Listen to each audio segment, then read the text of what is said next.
Yeah, you are live now. I think it's not running or okay. Let me. Acha nitoke. I'll come back. All right. Mhm.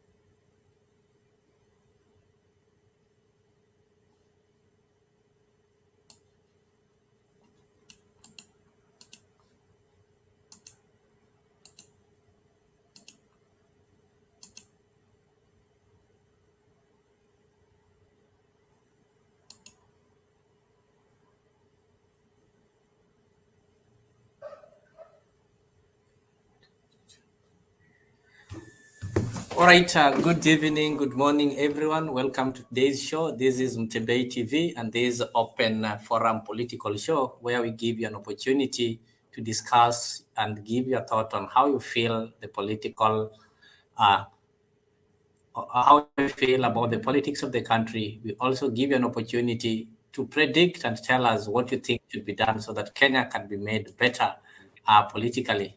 So we welcome you, and you can also invite others so that they can join us in watching as we look at the political events that are taking place today, and we also able to wrap up 2022. So your thoughts on how the politics have been in 2022 and what you're expecting in 2023 is highly valuable. Clinton Okoth, good evening. Poa sana bana. Karibu. I thought people have slept, kumbe bado huko. Saa tano siwezi lala bana. Oh, hujaanza kulala? Bado. Wow, karibu. Leo tumeona Kawira Mwangaza have survived impeachment, and as we are going to usher in 2023, mnaambiwa mjipange, tunaenda kuongezewa the bill ya KPLC na 15%. So I don't know how you're feeling, or you've already prepared for the 15% rise, ama ulikuwa nadhani itapunguzwa? Mambo na stima siwezi nikaongelea sana kwa sababu poli ya mwisho ukilinganisha na penye nyumba yetu iko ni kama kilomita 15. So hiyo 15% ni kama 1% per kilometer. Sasa mimi sioni tukipata stima mwaka huu, mwaka ujao, ama miaka 10 ijayo. So wale ambao wanatumia stima, they should adjust. Let them welcome the 15%, or next time in 2027 they make good decisions. That's the advice I can give to those people who are enjoying electricity. For now, they should just pay the 15, but in 2027, they should choose wisely. On Governor Kawira Mwangaza's impeachment, man, I was divided into two. I wanted Kawira Mwangaza to survive. But again, after she survived, I again wanted her to get fully impeached. Kwa sababu, according to the videos I do watch of Kawira, anafikirianga Meru County ni property yake. Hata venye anaongelesha watu, venye ana make decisions. The only question that made me happy was whether she had advisors. I think that question was put by a certain senator, inquiring whether Kawira has advisors. Sababu, the way she was running Meru County for those 90 days, I think it was not a good way. And those are some of the reasons that when I remember, I feel like Kawira could have just gone home completely with the ever-present husband of her. And on that other question of the political activities in 2022 and in 2023, I can say I'm not stressed at all because my political wishes in the 2022 general election came to pass. And all of them are now working people in various offices. And therefore, politically, 2022 was good for me. And I hope 2023 will also be good. You see, I always come to this forum, Bana Leao. I always come here to support the president of the day because the president gave us the plan. He didn't give us a manifesto. But now kuna wimbo inaimba kwa hii simu yangu kila siku eti security agenda. Wamebadilisha hizo agenda bana. Agenda alizotupa ameziachilia kabisa. Waswahili wanasema ameziruka. He has seriously jumped the agenda or the plan he had for us. And he's now focusing on other things. We were told that immediately I take over, unga will be, 100 shillings. Man, I've never met that unga anywhere. Even the proposal to make it 70 shillings, I've never seen. So, kuna mtu amebadilisha hiyo agenda chini ya maji, anavyosema Rose Muhando. So, kuna vitu vingi tuliahidiwa kwenye hiyo plan, lakini we don't see them completely. So that makes us put the question, are we really going to achieve all that we were promised? And if at all we are not going to achieve it, then I see a possibility of William Ruto making history as the first person to vie for the presidency once and win it, and again as the first person to work as a one-term president, because it will be difficult to come and lie to us for the second time. Maybe atafute lies zingine na maybe 70% of the plan kama atakuwa ameifanya, then some of us can reconsider our decisions and maybe give him a second chance. Because I don't understand why today in church you tell us that we want to be a self-dependent country. We don't want to depend on loans. And then tomorrow in the daily papers, IMF is almost approving over 125 billion as loan. So unachukua hii loan chini ya maji, utaki kutuambia ama bado una campaign, unatuambia utaki madeni lakini kesho yake kuna madeni yanakuja. So these are questions that make me get worried within the 100 days of this government. And again, I can see Azimio's hands in our suffering as a government, because you find that like in the case between the Nairobi governor and the Madira MP and the former Madira MP, Wim Kabila, sijui anaitwa nani. You see, Azimio is sponsoring some things that Sakaja is not saying. And mnataka government yetu isambaratike kabisa na bado tuko tu na ndio tuko kwa siku 100 ya uongozi. So when you make these two people fight, naona Azimio wanasema eti huyo Sakaja anapigana kwa niaba ya Ruto. Sasa Ruto ndiye anapigana na huyo Madira MP. Man, Azimio should leave this our coalition alone. Concentrate on your issues of opposition. Hii kupiganisha viongozi wetu sijui Western versus Central will not help you win elections in 2027. Clinton, just maybe as you proceed, sorry for interrupting you. I would really be interested if you make it clear and explain how Azimio is interfering with the Kenya Kwanza as far as Nairobi issue is concerned. Like if you would explain to us how Azimio is interfering with the Sakaja and the Gachagua issue. Is Azimio the one sending Gachagua to make the utterance, or is Azimio the one calling the Western leaders to have their press conference? I think that one will really be important. And maybe as you proceed, I would also be interested to know how Azimio is the one responsible for the return of the mobile money charges they charge within the bank as you transact from the bank to your mobile. How Azimio is concerned with the increase in the school fees, whereby the subsidy for the secondary school fee has been removed.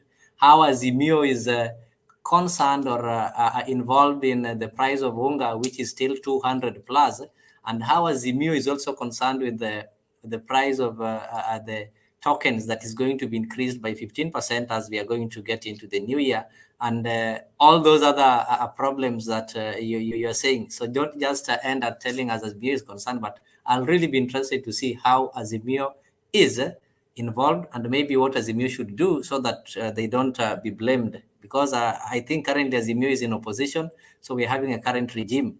So should we be blaming the former regime and those ones, the current regime wants to maybe shift the blame to the opposition? So maybe you can proceed and elaborate that. Hey, man, you see, Azimio, hiyo ni maswali 100 kwa dakika 2, but ni sawa tu. So, Leao, you see, what the way Sakaja was talking, the Western MPs could not have called for a press conference if the Madira MP could not have talked like that, you see. But they had to respond. They had to protect their son. But this war we could have finished it nyuma ya curtain. Lakini Azimio wameingilia na some celebration, and they seem to support Sakaja against the former Madira MP, you know. And the former Madira's MP utterances are also not good to the public. You see, when he's given a microphone and he says, kwanza ni mimi niliambia Wakikuyu wakuchague. Kwani Wajaluo never elected Sakaja. So I think when Azimio hawaja man, kwa Kijaluo tunasema hawaja sogeza moto. They don't, the dualist, as in they don't, what English word can fit there? They don't spice this issue. But I see they really make the issues spicy to an extent that the media is even creating some words that were not said by Sakaja. So did you expect Azimio maybe to because Gachagua claimed that Sakaja has really trespassed. So did you expect Azimio to go ahead and impeach Sakaja? That is to help, or what did you expect Azimio to do? When it comes to impeachment that Azimio can participate in, that I can really support, is to impeach the former Madira MP. That one I can support. Hapo nayo nitaungana na opposition. Because we need someone who can go and sit down in his office and do the work of a deputy president. Lakini ukianza kuzozana na magavana, next time atapewa mic akiwa Kisumu aseme kwanza Wakikuyu wali contribute 30% votes in Kisumu. Aanze kuambia gavana Nyong'o sijui afanye nini na nini. So in this war of Sakaja na former Madira MP, I fully support Sakaja plus the Western MPs. And then we are also trying to create a rift between the Prime Minister and the Deputy President. Hapo rais aliwapea kazi. Mwenye atafanya kazi vizuri ndiye atakuwa karibu na rais tukienda 2027. So mwingine akizozana na magavana, yule mwingine afanye kazi. Yule mwingine akikataa kufanya kazi, huyo aache kuzozana na magavana afanye kazi. Because 2027 is coming near to us, because kwanza hii mwaka Azimio imefanya ikaisha haraka sana. Hiyo sijakuambia leo. Imagine tuko 2023 na tulifanya tu uchaguzi 2022, meaning William Ruto's years in presidency will just be decreasing after tomorrow. Now we'll be in 2023 and not 2022. So give us time, Leo. As a government, we are going to sort out these issues. Mambo na 15% ya stima, subsidy inawekwa kitu ikipanda juu, na subsidy iko na expiry. And my president said, there are some subsidies that we can't support simply because hatuna uwezo. If we are using over 60% of our revenue to pay debts, hadi stima mnataka subsidy yake jameni. kuna some subsidies we'll have to remove so that the economy can sustain. Yeah? Lakini subsidy ya pesa kwa wazee nayo naomba Nabii arudishe, kwa sababu wazee hapo nao wanateseka. Subsidy ya wazee nayo irudi, lakini subsidies za watu wachache kama stima, sijui subsidy ya wale wanaendesha magari, hizo zikue, zitolewe, walipe tu hizo pesa wanafaa kulipa. And yes, Clinton on the subsidy, maybe, okay, sorry, forgive me for interrupting you, but I'm just guiding you so that you don't mislead. When you talk of subsidy, do you know that the role of the government is to provide service to the citizens? We don't care whether they use debts or they use the revenue, just like a parent at home. It is your responsibility to provide the basic needs to your kids. So whether you go and borrow that unga, or you go and maybe get some grants from your relatives, what the kids want is they need their basic needs. So we don't care where the government is getting the money. What we know is that we have taxes, and these things used to be done even in the former regime. They used to give these services. So we don't know what have changed that they cannot be able to afford them. And for your information, this government has borrowed within the shortest time compared to any government that we've had in Kenya. I think they are 3 months old, but already they've borrowed left, right. Whenever Nabi leaves the country, he goes to borrow. So you can't tell me that we don't have that money. And maybe for your information, the money that is being spent now is not what maybe these guys are borrowing or what they are collecting now. The money that is being spent now is what was budgeted for. We had a budget before the end of the regime. So if they budgeted for this money, where have they taken this money to? So, and you also need to put in mind that everything has risen. The unga that you are told that you people promised us that will be 70 shilling is 200, and it keeps on increasing. The electricity, you know what 15%, I don't know if you know what 15% mean, eh? I think Nabi knows very well. When he was talking about the interest rate for the banks, he used to talk of like something like 8%. So if we increase something by 15%, I think you know what it means. 15% is not just a number. It means if I was paying 150 shillings, I'm going to pay 220. And these hustlers, they're already overburdened. They have to pay school fees. The part that the government used to pay for them is no longer there. Number two, these people are overburdened. The electricity is high. These people, the fuel is high. So that border will not be able to ride and get enough money the way they used to get. So are you seeing some hope? You're talking, we give you time. We've already given you 100 days. And out of 100 days, I think in the manifesto, the plan that got lost, that is no longer there, there was a plan for 100 days. So what have you achieved in the 100 days? We are not talking of 5 years. We are not asking you for the roads. We are not asking you for something that you ought to have done within 5 years, but we are just asking you to give us the scorecard of what you've done within the 100 days. So if 100 days, the promises that you knew very well were manageable within 100 days, you've not even done 20% of it, then what makes us think that you'll be able to do the remaining 5 years? Why can't we just allow you to leave? Or why can't you just quit and leave the space for somebody else to do it? Man, do you want us to leave the space in 100 days, surely? Who is judged in 100 days performance? Our main, if you look at UK, so how many times have they had do I call it impeachment, or how many times have you seen somebody stepping down after how long? So 100 days is too much. People leave office. Kawira was being sent away after how many days? You can't compare us to UK. UK kwanza watu hawana roho. Mtu ana resign kama hataki. Mbona alikuwa anachukua? This is a thing that William Ruto has worked for, man. Let him. I'm sure the guy can't resign. And that is the wish of the opposition. William Ruto cannot resign. William Ruto is here to stay for the next 5 years, trying to better the lives of Kenyans. And you never know. Tunaweza toa subsidy ya 15 leo. After 1 month, tuwape subsidy ya 30%. Mtadu? Simtashukuru. So before William Ruto talks about the subsidy, yes, acha itolewe on 15th. Sijui inaisha kesho. But you don't know what is coming next. We had a plan for this country, man. Such a subsidy itoke, tuone kama subsidy ya stima yenye itakuja itakuwa ya percentage ngapi. Akileta ya 7% tupige kelele, akileta ya 20% tushukuru.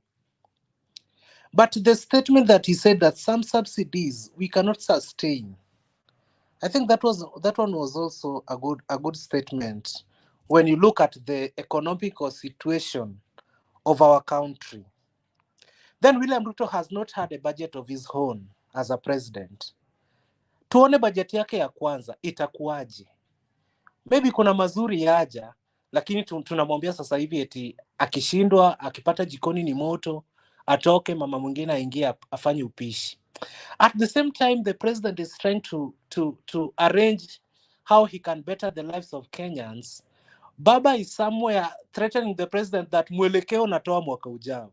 Hata wewe leo umeketi mahali unafanya kazi, lakini vitisho zinakupiga from left, right and center. Saizi William anataka punguze bei ya stima na unga, ashaambiwa kuna mwelekeo inatolewa mapema mwaka ujao. Si anaweza acha ile kitu aanze kujipanga kwa mwelekeo itakayotolewa. So the opposition pengine pia wanatukosesha raha.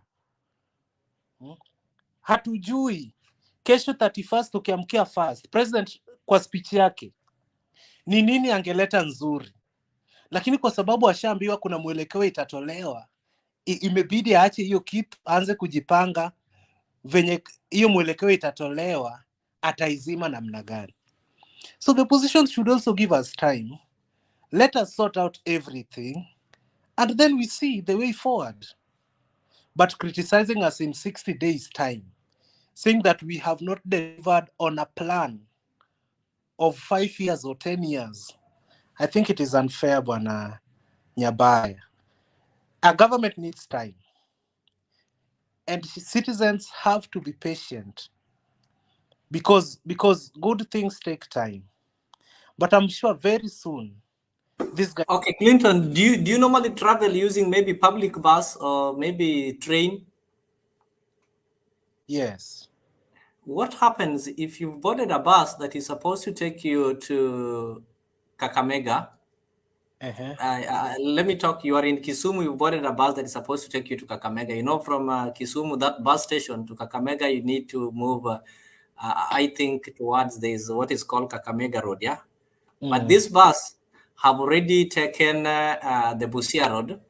I know you still have some hopes because you might get some route there at past Luanda so that you go towards Mumias. Here is a case where the bus have left, instead of going toward that direction, it has taken Busia Road, then it has branched Kisian, that road that goes to Bondo. So do you still give the driver some time? Man, what time did we give William Ruto? Did we elect him to be 100 days president? We gave him 5 years time. If he doesn't deliver, ni sisi mahasla atakutana nasi kwa debe. Lakini nyinyi mnapenda shortcut, eti ya resign, baada ya siku 100, atoke achie mwingine. Kura ilishindwa, tulishinda kura kwa debe. Hatukushinda kura hapa kwa Facebook na makelele. Tulimpea jukumu la kutuongoza kwa miaka 5. In fact, akiachia sasa hivi baada ya siku 100 kama yule prime minister wa UK, hatutafurahia sisi kama wale tulompigia kura. Jukumu tulompa ilikuwa ya miaka 5. Si siku 100. So let us give the president time. Even the government was just formed 1 month ago. Waziri Kinaisha Juma ndio wako na salary ya 1 month. And here we are telling them all to quit because hawajafanya kazi.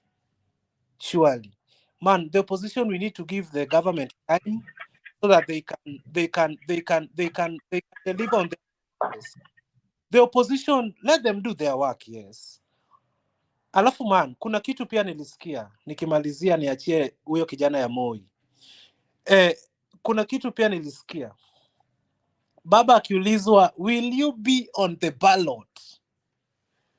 It is not a must I have to vie.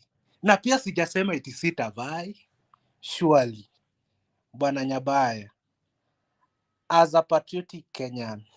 So is Raila or Baba's being in the ballot what you fear, or is that one what is going to determine whether we will get the promises delivered?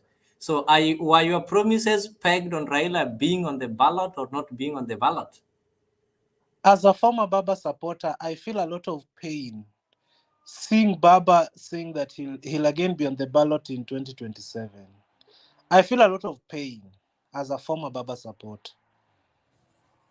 Kuna kitu ikishindikana unaweka chini, alafu you move on with life. Now that Baba promised everybody that this is the last risasi, I'll support you next time. Are these people bado watashinda tu hapo wakingojea? Jamani. It is time Baba quits. If he never defeated William Ruto with everything he had in 2022, last year, then it won't be possible in 2027. Alafu mlituahidi maandamano 30. Nimengojea number 28 sijaona. Inakuja lini? That's my last question. Thank you.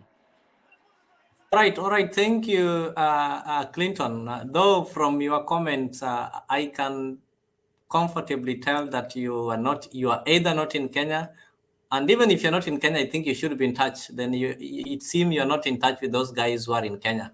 And I can tell you that even those people, the former followers of UDA, will tell you that they are no longer following UDA because of how things are unfolding. The expectations they had have already faded, and today you cannot be able to convince them or give them more promises. That is why they're telling you, as we are winding up the year, there is a return of the mobile money to bank transaction fees. There's increase in school fee. The price of unga keeps on moving. You know, it is 200 plus, I'm not sure, but it keeps on moving. You were told it was supposed to be 70. We are seeing the price of sugar increasing. 1 kilo is right, I think around 300 something, if I'm not wrong. Yeah. The pesa ya wazee, of which you've also agreed that it was taken, and the Linda Mama programs. Ladies and our women can no longer give birth with peace. And you'll find that the price of electricity is also going to increase. And in reality, things are worse than they were months before. Things are worse than they were 6 months before. Things keep on worsening, and much more is expected. So it is good you've also admitted that when you're telling us to impeach Gachagua, it is good you've also admitted that you elected the wrong person. You are blinded. Now you've realized that you did not, you just elected for the sake of election. So why would you elect a wrong person then expect us now to impeach him? Why can't you join us then? When you say we impeach Gachagua, we can do it better. We don't even need to give MPs chance to impeach it. If you are genuine that you want to impeach Gachagua, then you need to join us. You need to ask us, when are we having mandamano? Or you need to join us in the mandamano so that we can be able to impeach Gachagua together. So I'm really happy that you are seeing you are having a wrong person in the government. Once we've impeached Gachagua, who are we remaining with? Already you are helping us to reduce that burden. So thank you for your contribution, Clinton. Kindly remain here. These guys who are here will inform you. They will inform you. Thank you. Just 1 minute to defend myself. Bana Leao, if you are going to use my statement of impeaching Gachagua so that we remain with one person standing, then I say Gachagua should stay.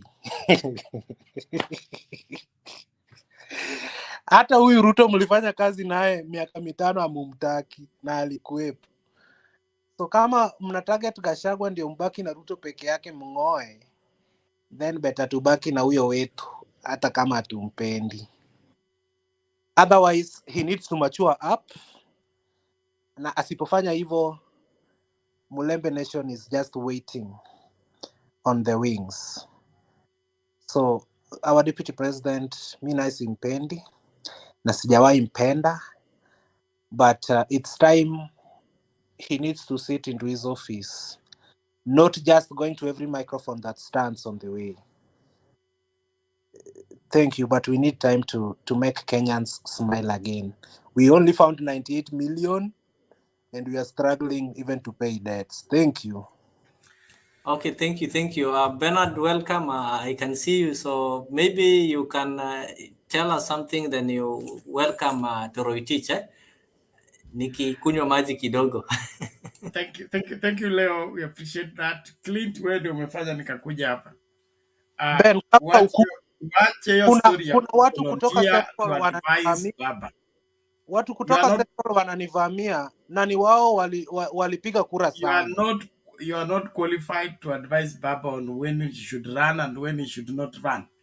You should mind UDA affairs and arrange on how Gachagua should be impeached and who replaces Gachagua.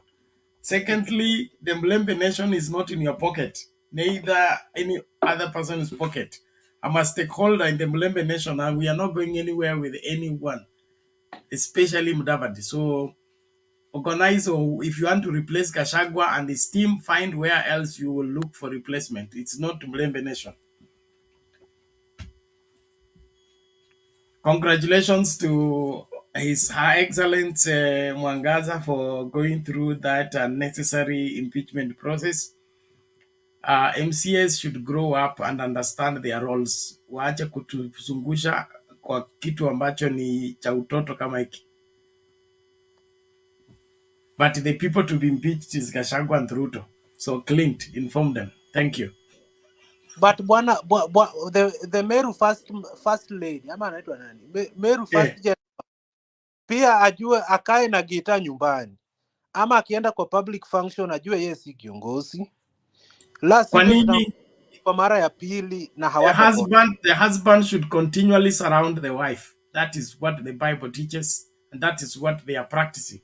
What's your problem? You want to be walking around with somebody? You want to be walking around somebody else's wife? As who? Opposition, our first daughter alijaribu tu kutengeza private office. Mlipiga kelele, sijai muona mpaka leo. Which one? Your first daughter? We don't have a relationship with your first daughter. First daughter of Mama Rachel alijaribu tu ka ofisi kidogo ile private. That is what we are saying. It is unconstitutional. We don't need it. And the first relationship between our nation and first daughter. Who doesn't have a daughter? I have two. So if everybody will create office for first daughter, what is going to happen? Pea huyo ndugu ya Moi amekasirika kwa hiyo first daughter's office. Clint, wacha mchezo. Asante. Toroitich vipi lakini? Poa sana.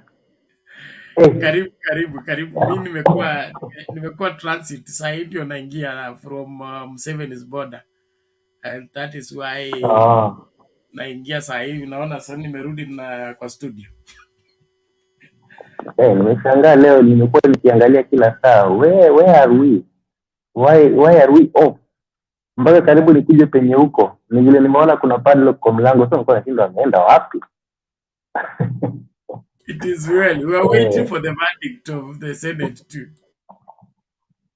For the verdict of the Senate, so that the debate can revolve around that.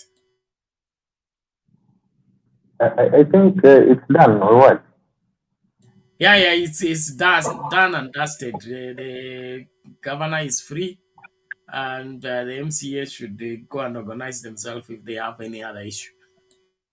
Let me ask you first, don't mute. Is he really off the hook?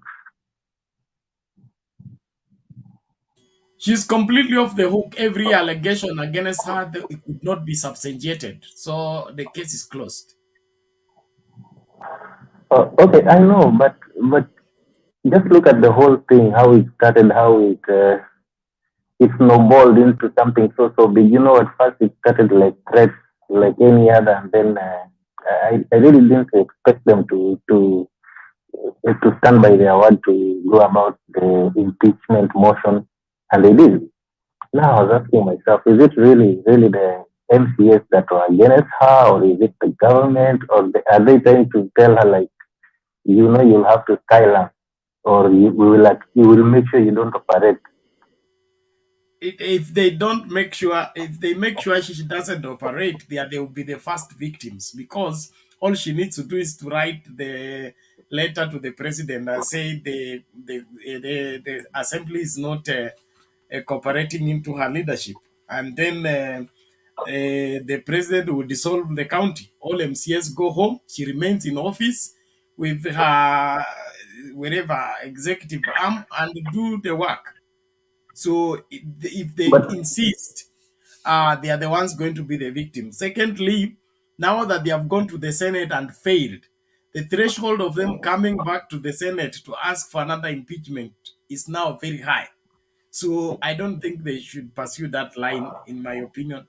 But if they continue, uh, there are not much options, because even if the Senate will have impeached her, she would have still have room to redress, to seek redress through the judiciary. So unless somebody is too whatever mm, given to just oust her out of office for no apparent reason, for which I think even the Meru people will revolt, this case is finished. It's finished. They should look for something else. yeah, I hope so. I hope so that this case is really, really finished because, she was just being elected. And if there is anybody who's never been given time to operate, it's her. She never really even uttered a word without rebuttals from everybody. And like I remember today when they were giving the delivering the judgment, somebody was saying in the Senate there that she was elected by the whole county. But these people that want to impeach her, they were all elected by wards, a much smaller constituency.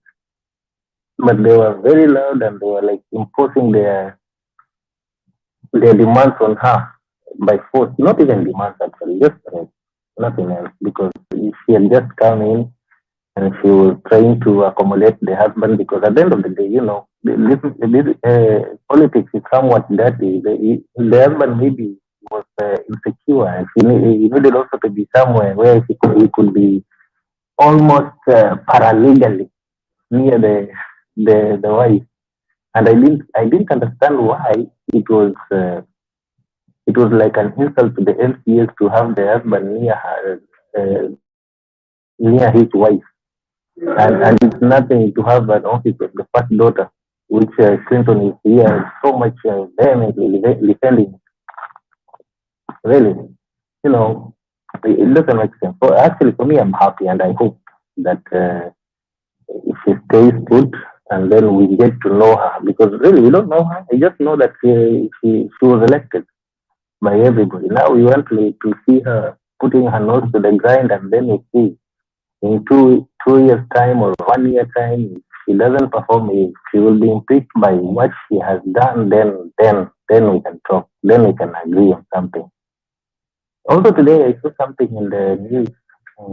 They were ranking the departments and ministries that by the EACC that were more corrupt, that topped the ranks of corruption. And what I saw is a dirty Kenya, not even the department. Because according to me, if let's say we talk about now the police, according to me, I can say in my mind, as the years have been turning, I have been thinking or there is a problem with our people, all of us Kenyans, to just be corrupt in any field that we are in. Why? Because over the years also, just like today, nobody or no institution has come up with a mechanism to troubleshoot or to bring about a lasting solution. I believe now, after years, that we can never make it to turn that sharp corner to a honest society if we'll keep on with the flawed fundamentals that keep this monster in the name of corruption in perpetuity. Right? Case in point, the police department that seems to be to be having a virus in itself to be so corrupt. But I cannot remember a year that we didn't have the department topping the ranks of corruption. In my view, the police department is set in a flawed way that the virus cannot just die unless it's tweaked to fix itself. Like, let's see the way the recruitment is done. You find out that a larger percentage of these police officers that come into the force, most of them, there is nothing about passion or talent. It's all survival. We just need to fix it. We try to find a way, and I believe even in this panel, we have if Not one of us, we have people in our families that are serving the force, not because they wanted to, but because it's the only place that they could easily get. If you have a few $100,000 Kenya shillings, you can easily get a slot there. So this recruitment mostly disregards totally the talent and passion, ending up to be a business between the greedy and the desperate. It only makes sense if you can imagine a family that has nothing or is very, very poor, selling all it has to secure a place for its own. Obviously, there's a pressure kwa huyo mwenye amekuwa recruited to return the money either in cash or in kind. At the end of the day tunapata kutakuwa tu bado ni corruption itaendelea kuwa iko pale. And you know we have the police, one police is serving at least like 500,000 people. Is it 500 people? I think 500 people. So you can imagine there's higher chances of us meeting a police. Now most of the time we are interacting when there is a dispute. We are not interacting like the way we interact with teachers, or when we are interacting with other state and public officials, when there is nothing to settle, so that there is no need for corruption. So you can imagine. And plus, with the interaction, they are coming in with a very low pay.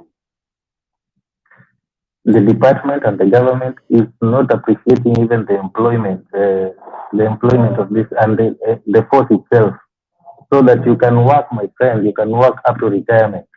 And especially, there is this thing I see whenever you've been going to bury these officers.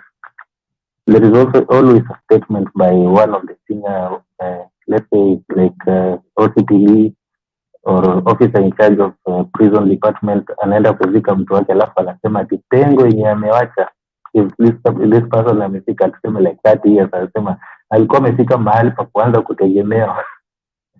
But when he was leaving, he was just any other person, somebody with a service number, totally disregarded, low pay, na ameingia hapo hivyo akiwa amelipa karibu 300,000 na kitu nyingi, pesa nyingi tu yenye ametumia ili afike pale.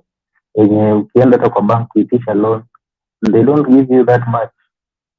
So unapata wewe umeingia huko hivyo in debt, you need to cover that debt, and then the people when unakutana na hao wanakuja kwa services, these government services, like let's talk about what do you call this thing, passport. A Kenyan will only go to apply for passport when there is a very urgent need, and they'll be the one who will be suggesting vile niaje, si hakuna haja ningoja, hakuna haja niko ready kutoa. So who is the corrupt? Is it the police or is it us? So you find, according to me, we are all to be blamed about it, and I don't know why they keep on ranking these things. I think next time when we end the year, they should tell us that what have they done with the institutions and departments and ministries that were ranked as the most corrupt.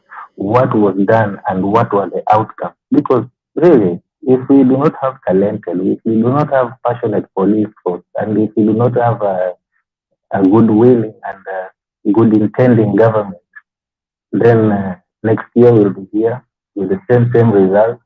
Hata waniachie sasa nisome pia next year if they will do nothing about that one. So, what do you think? Yes. I can see you don't want to fight corruption. You are advocating for corruption and finding its justification. No. Actually, I'm not justifying. What I'm trying to say is nobody is talking about solutions. We are waiting for the end of the year, and then we come up with these rankings of the poor performed ministries instead of coming with waste. And even when you're saying this has been poor performed, just give one or two, or a government official should come up and then say it is ranked as the most corrupt, but this is what we've done. So far, we've not seen the fruits of this, or we've seen the fruits. Otherwise, this ranking, me, I find it to be very, very useless, and it's making us Kenyans to be very, very hopeless. Because how are you seeing this thing coming to an end? if all we're going to be doing is just waiting for the end year and then we rush them. How? So I think your point is made, and we appreciate that. Yeah.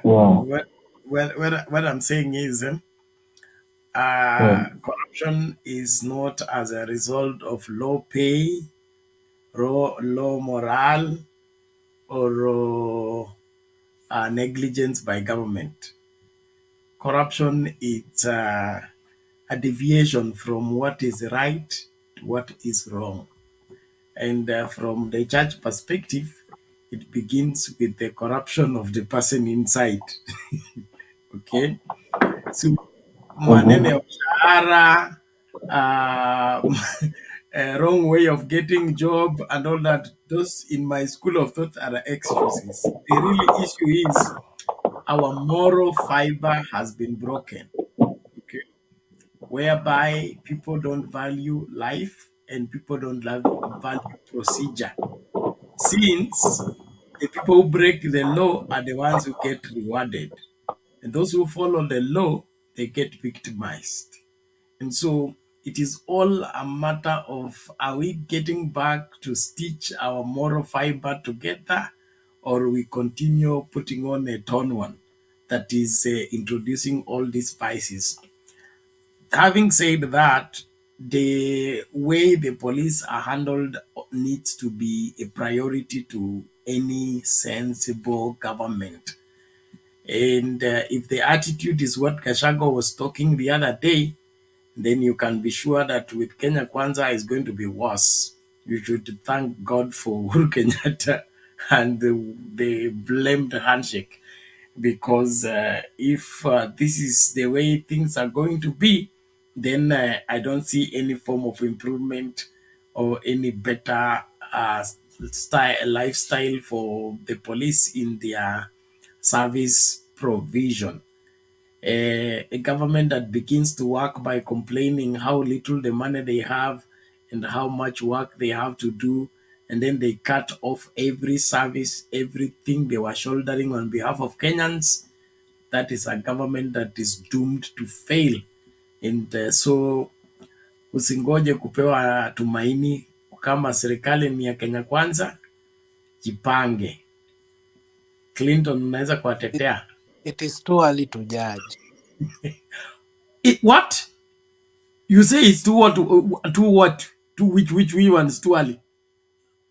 It is too early to judge, Ben. Siku njema huonekana mapema, asubuhi, sio saa sita, asubuhi. Ben, mbona mazuri tumewapa Wakenya hamuongelei? Si Gani? Asla Fund unakopa hadi wewe niliona Hustler Fund. What is Hustler Fund? Where is it? lakini kitu ambacho hata mimi kimeniuma, Ruto alinipea 500 na ninashuku kwa hiyo 500 ndio anatoa ile saving. Na mimi So nimeingia kwa issue hiyo 500 ya kwanza ulipewa, imekusaidia nini isipokuwa mkate moja?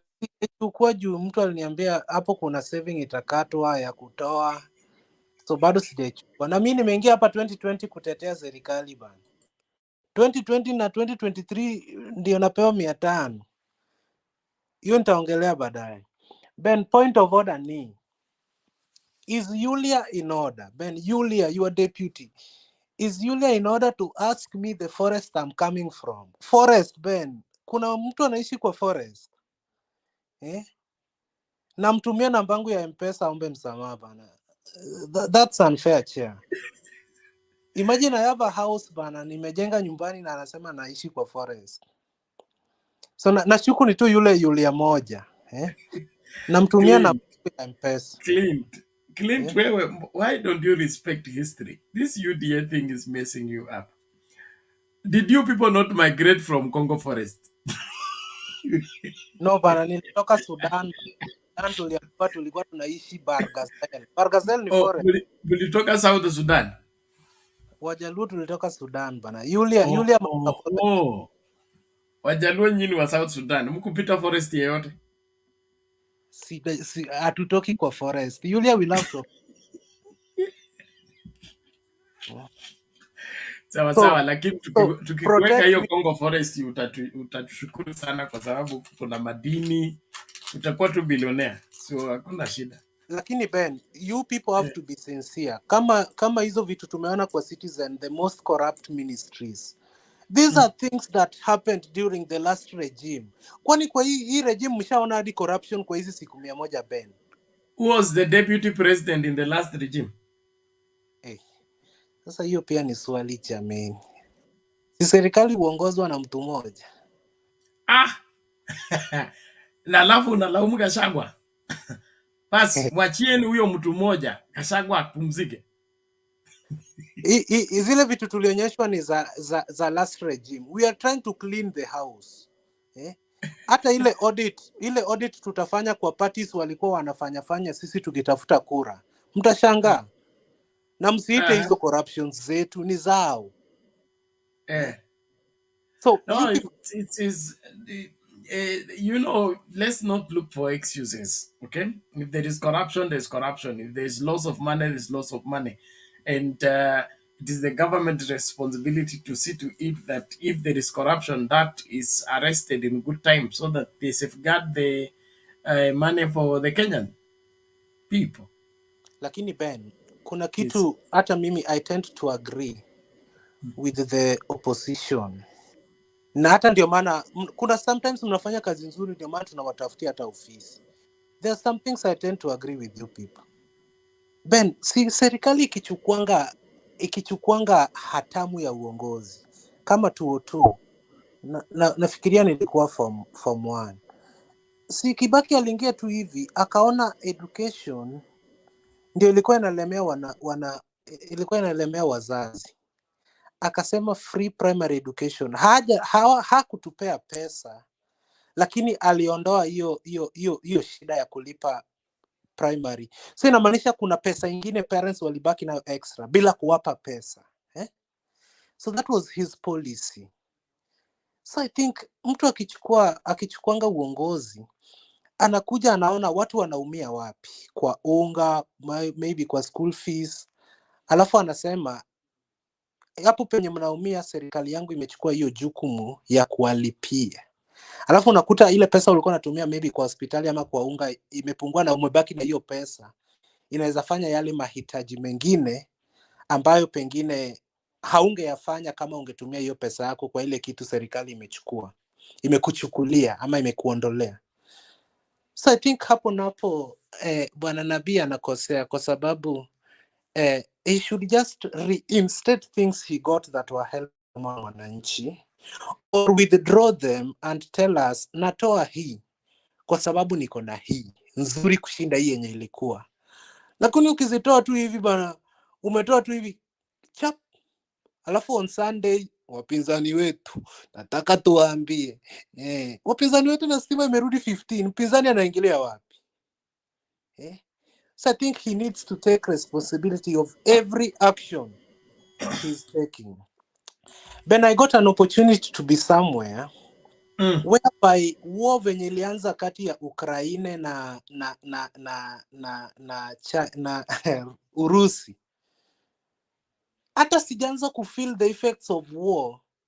Nikiangalia account yangu nishaekewa pesa yenye hiyo effect ya war italeta. Unaelewa?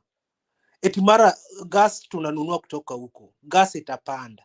Kuangalia account pesa ya gas ishaingia, najiuliza jamani, they anticipate that problem. But here comes a person who told you that we don't have any connection with the war, we are in Africa. And 2 weeks later, after nimeweka Biblia chini, hii war imeathiri dunia nzima. I think just give my president time. But asipo change the situation. Clint, don't do that. After you've just found him guilty, please sentence him. Stop asking for mercy for him again. You are fighting yourself.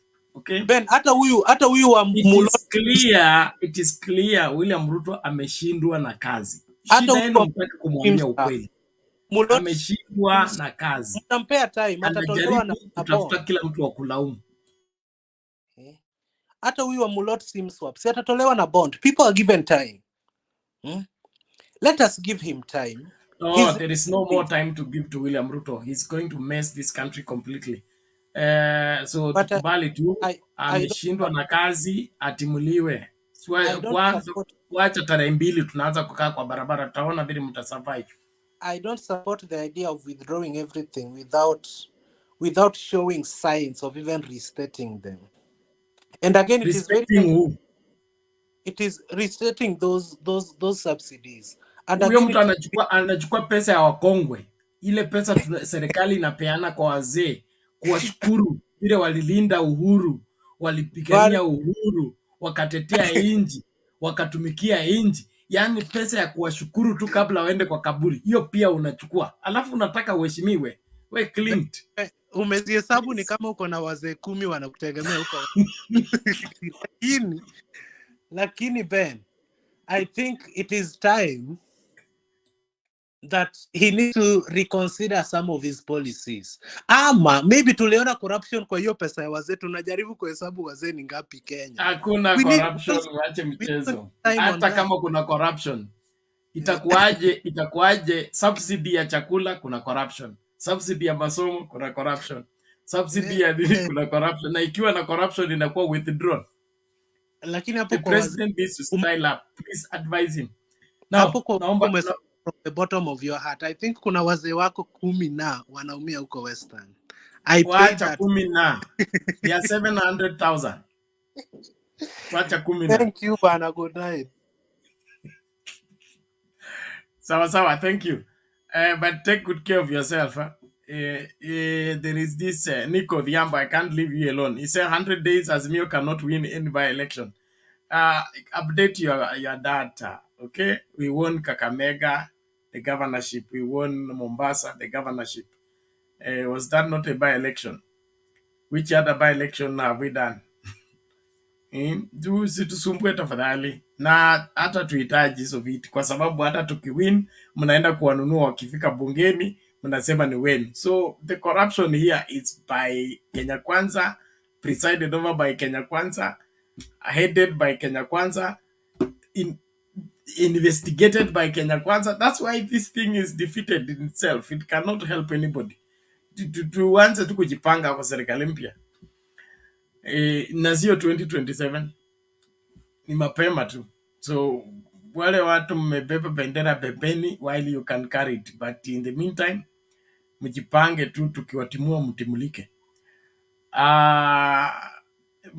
Dr. Leo, wewe ndio daktari wa hapa. Naona hata nimekuja kama mgeni. I traveled today. I left Busia around 2 o'clock and went to Kisumu, got a vehicle to Nairobi. I just got in the house now and did this setup. So mimi sitakaa sana. Nashukuru mzee Mike, thank you so much. I saw your greeting. Clint, wewe unatoroka. Wewe ndio hujatuma air ticket. Ningekuwa nimefika saa 1 jioni tukaanza show kama kawaida. Wewe unatuma tuktuk ikuje kunichukua. Ndio inachelewesha mimi kufika studio. Otherwise, thank you. So tutamsikiliza Roda, and then leo utaendelea, and then ufunge. Then inaonekana umeanza kuchelewa kabisa. That is why we are not even hitting 100. but I'm sure the diasporians will come forth and then work out that. We Toro teach. You are logging in how many times? Okay. Rhoda, are you still there? Yes, I'm here. Okay, carry on. How are you?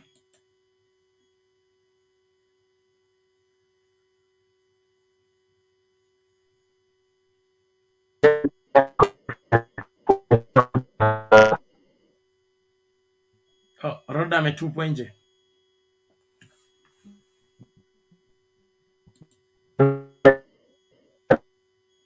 Toroitich, you are logged in with 2 devices. Please come back with the one device. Okay? Come back with 1 device. It can't work if you log in twice with the same device or 2 different devices. So, and if you're using your phone, restart your phone ili ili ukiongezwa kwa screen you will make contribution. Gitonga nauliza Bernard, zawadi ya watu wa Azimio ziko wapi from Busia? Hey, Busia, I couldn't even carry watermelon. There's plenty of watermelon and oranges and of course the bananas from across the border. But I finished my speech at around noon and I was in the vehicle by 2, so I couldn't go to the market and buy anything. So too bad. Hakuna zawadi leo. Hey, Roda inaonekana akona shida. So leo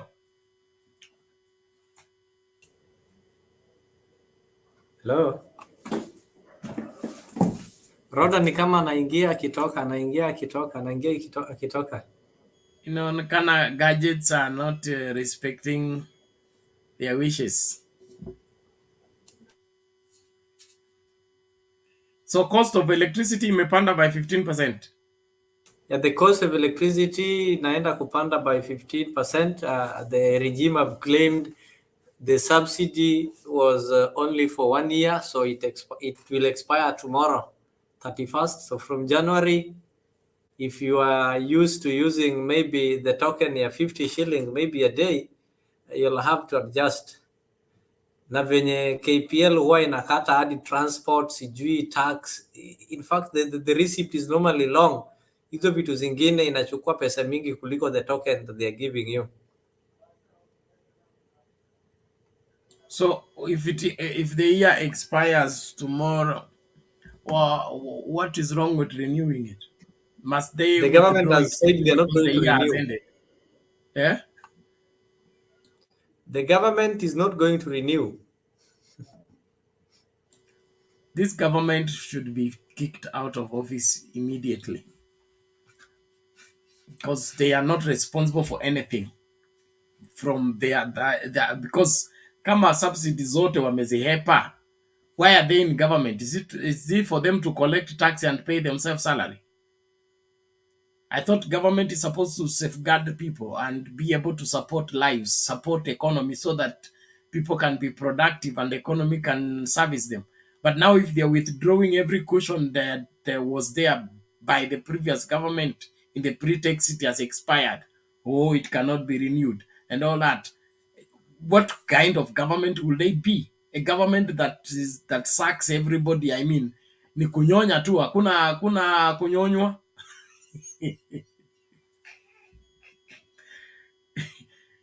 Serikali bandia.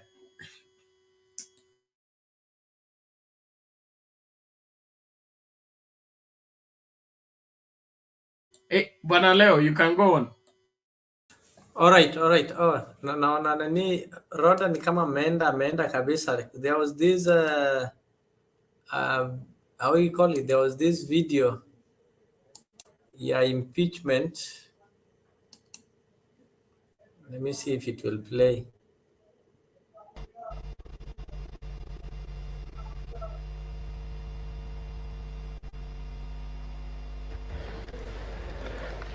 Mr. Speaker, sir, I beg to lay the following paper on the table of the Senate today, the 30th December 2022. Mr. Speaker, this is the report of the Special Committee on the proposed removal from office by way of impeachment of the Honorable Kawira Mwangaza, the Governor of Meru County.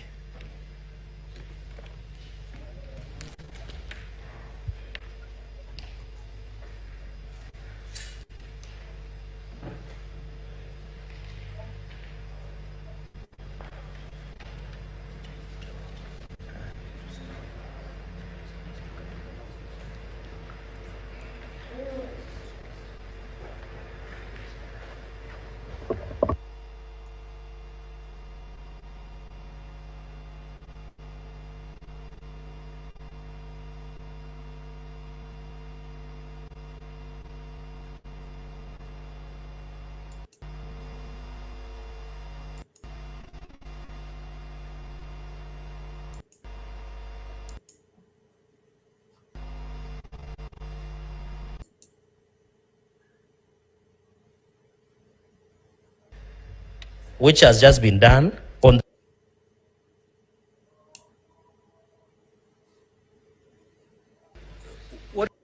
parliamentary website and circulate all copies to all senators. It says laid, it does not say after the chairperson has moved. And the last one, Mr. Speaker, so that I give you opportunity, is this procedure of removing a governor is very elaborate. And it springs from Article 181 of the Constitution.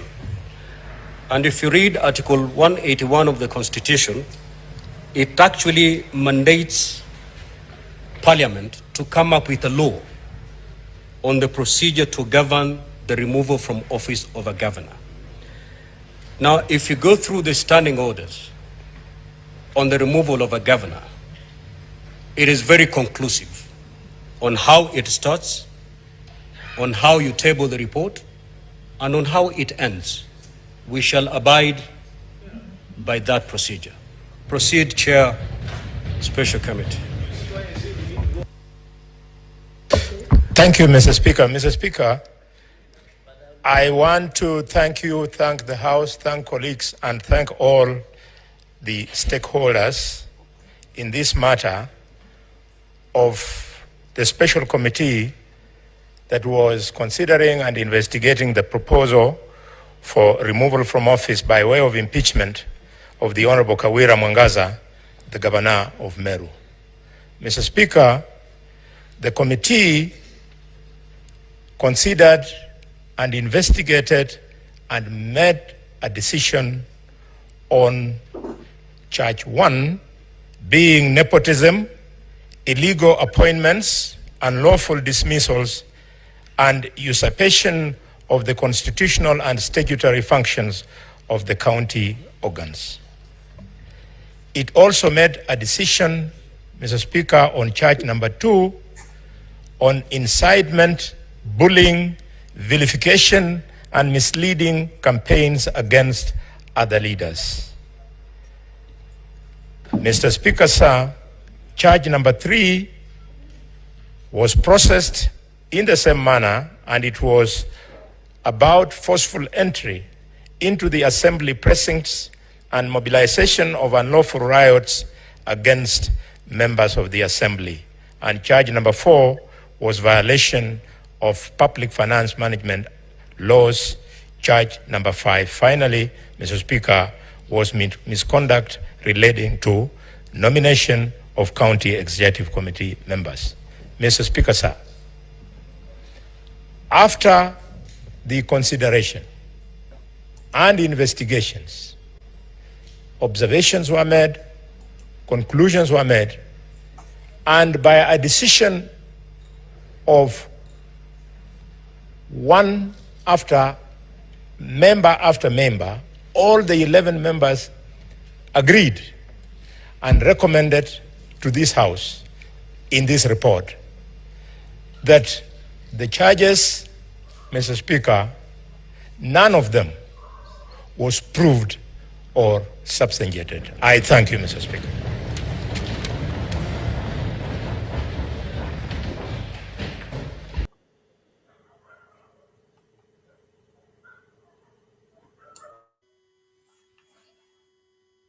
Okay, that is that.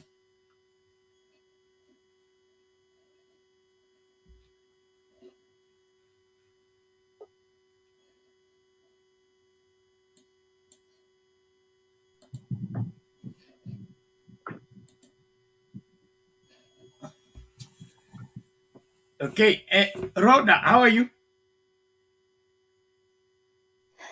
Hi, Brother Bernard, Brother Leo, Yes. Niko fiti, karibu. nani mwingine na asante sana. Leo nimekuja nilikuwa nimemkojea nikashinda ma brother zangu wa watu tunajua ninyi ni familia yetu. Nikashindwa kwa nini leo mmefungua leo, lakini I thank God. Unajua kila kitu yote ni Mungu, vitu zote zinafanyika kwa wema wale wanapenda Mungu. Unajua sisi tunapenda Mungu, ndio maana ametuma tukuje hapa, na tunakuja hapa kuchange nchi yetu, Ichi tunaipenda, ichi tunalilia, tunapiga magoti tukililia Mungu wa Israeli afanye vitu. Unaona, leo nimesikia so sad nikiona mama mzima Mkikuyu ako na kanisa huko Gara. Alikuwa anaombea Ruto akilia. Can you imagine? Analilia Ruto na bibi yake. Watu wanalala State House, wana shida. Watu wanateseka huko Nairobi. Nilisikia kesi ingine wa baba wengine walikufa huko Thika, Kolera, walikula fish odd kwa lake. Watu wanakufa na malaria. Watu, oh my God, watu wanateseka, wazee wetu hawapati pesa. Alafu mama mzima kuna miaka 50 analilia Mungu wa Israeli akililia Ruto. Instead of alilie Mungu wa Israeli, watu wale wazee wajaipata pesa. Ama wale wa baba walikufa na kolera na malaria. Mungu ule mimi nalilia wa Israeli ni ule watu wanateseka, wanatesa. Unajua Ruto anatesa watu, anatesa wa Kenya. Mungu wangu ni wa mapenzi. Mimi sijaililia, siwezi lilia Mungu wa Israeli nikililia Ruto. Mtu hana huruma. Mtu ule alidanganya gari, baba mzee ule alipigania nchi yetu independent, Dedan Kimathi. Uhuru alikuwa amepatia hiyo family gari, huyo shosho apelekwa na hiyo gari hospitali na Ruto akawadanganya. Afu namuombea. Mungu ule mnaombea Ruto ni Mungu wa Antichrist. Ruto he hate Jesus. Ruto anachukia Mungu wetu. Mungu wetu hawezi kuambia upunish. Mungu ni ana revenge. Si yeye ana revenge. Mungu wangu ni kama sisi wa Kristo tunakosana watu wengi sana, lakini tunawasamehe kwa sababu kwa nini? Biblia inasema ukisamehe hata wewe baba wetu wa mbinguni anakusamehe. Mimi watu wengine wamefanya tabia baya sana kwangu, kuongea vitu, lakini mimi nimeshawasamehe. Mimi nikiwasamehe mimi napanda nataka kuwapatia amani. Lakini nikikataa kuwasamehe siwezi pata amani. Hata watu wale tumezaliwa nao mimi nimeshawasamehe. Na wamekuja reject. Kwa sababu Mungu ananisamehe dhambi zangu zote. Kwa sababu sisi wote we are sinner. If you are not sin, you are not honest with you. Lakini sisi wa Kenya, makanisa zote zimekuwa za devil worshipper. Most of the devil worshipper ni wanaombea Ruto. Wale wanaomba miungu ya nyungu, wale wanatumia voodoo, black magic, wao ndio wanaombea Ruto. Kwa sababu Ruto ako the same. Aki nasikia, it's so sad. Nikiona nchi zingine kama Ghana, wanaombea nchi yao, vile corruption, vile leadership, lakini sisi Kenya, tunaombea shetani. Mtu ule anatesa watu, anatesa wa Kenya, anatesa watoto, kolera, malaria, poison, wanatunadakua chakula poison, wanakufa. Na ujui hizo mapoison zimetoka wapi, ujui kama ni kolera. Watu wakikuja Kenya ni must wakunywe malaria kunywe kwa sababu hakuna chakula, you are afraid. Watu wanateseka na machakula, watu wana kazi, watu wanang'ang'ana huko na mkokoteni huko Kikobana Kamukoji. Afu namuombea. Mimi siwezi ombea Ruto. Walai, nimuombea akiwa nani? Never. Mimi nalilia, napiga magoti nikiona watu wakiteseka. Huyo ndio Mungu wetu anataka tulilie watu wale wanateseka. Mtu ule analia, mnalilia nia pamoja. Mtu ule ana chakula mnalilia pamoja. Lakini hao mama kanisa za Wakikuyu huko madevoshipa wengi wakiwazo na makikariuki wote. Madevoshipa na ma-idol god wanadanganyana wakieka makara. It's so sad. It's hurt me. Wanadanganya watu huko. Tunajua We know the men of God. We know a God feared. A God feared will not compromise with God, with the word of God. Those are just antichrist. Ruto is antichrist. He's against Jesus. Our Jesus is love. His kindness. Mungu watu wa Israeli ni mtu wa mzuri. He is always wishing us for the best. He wants us we live good life. He wants us we have water and drinking and fresh water. Apedangi tuteseke. He doesn't want. Lakini watu kama Ruto, jealousy, he hate development, he hate Kenya. Huyo nafu anadanganya na huyo bibi yake. Huyo bibi yake alidanganya ati aliobea maji ikiwa nini katika stage damu. Shame on her. Afu anadanganya ni watu walikuwa kama Mkristo. Mkristo mgani? Hakika meno yako juu. Kanadanganya tendetika kama mama kanadanganya tendeka Kristo. Mkristo mgani? We know the men of God with their fruits. Mlikuwa mnataka kuingia huko state how change. We know what you are planning. You know me, I didn't like Rachel Ruto. For a long time ago, I was not trusting her. And I told one woman, for 2 years, I don't trust this woman. 3 years ago, I knew that. Alikuwa anachezea watu akili.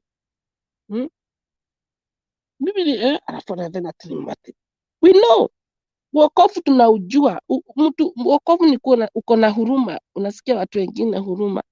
Na uko na masi. Alafu unadanganya watu. Watu wanateseka huko. Chakula zikuwa juu. Bei imekuwa juu. Wazee wetu wanalia. Watu wa maumau wanalia. Wana nini? Wana bele. Na yeye analala huko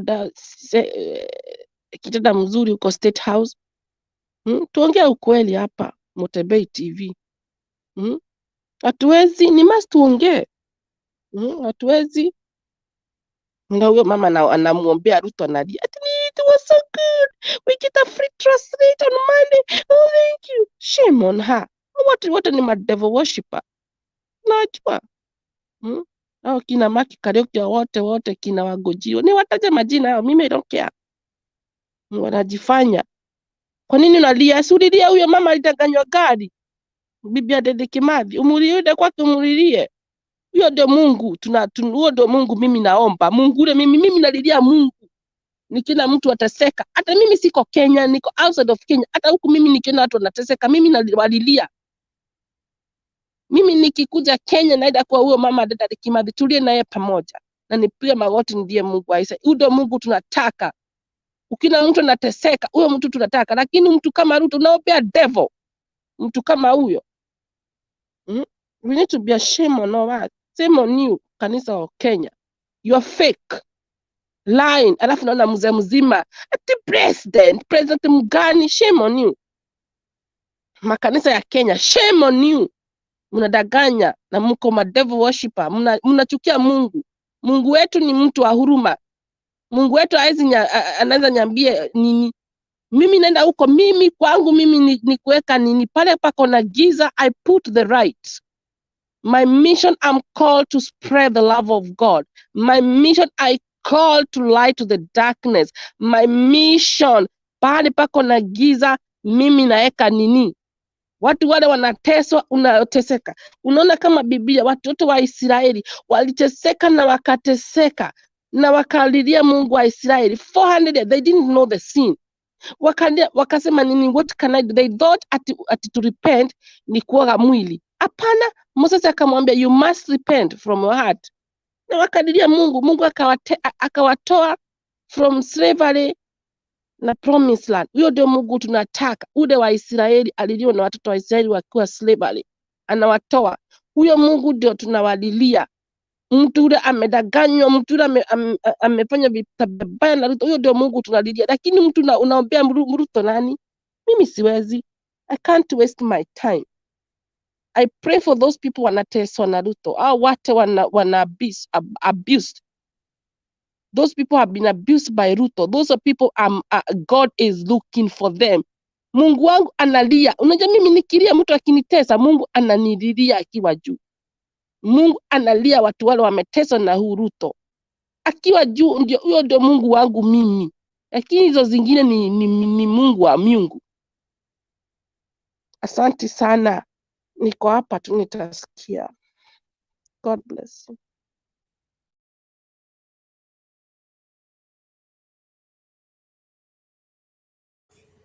Thank you, Rhoda. Mwaka pia naona tumebakisha siku moja. So pengine you can also give us maybe ukikuja second time you give us the expectations. What are you expecting next year? Anything new, or what should we do next year as far as our democracy and economy is concerned? You know very well already, mshapewa notice, bei ya stima inaenda kupanda. So you need to prepare yourself. Wale wanajoin form 1 pia wanajua ile subsidy pia umeambiwa haiko. Wale walikuwa na expect bei ya unga itateremka chini, nothing has happened. So we are starting 2023 with no expectations. Karibu Kenyan with love. Long time.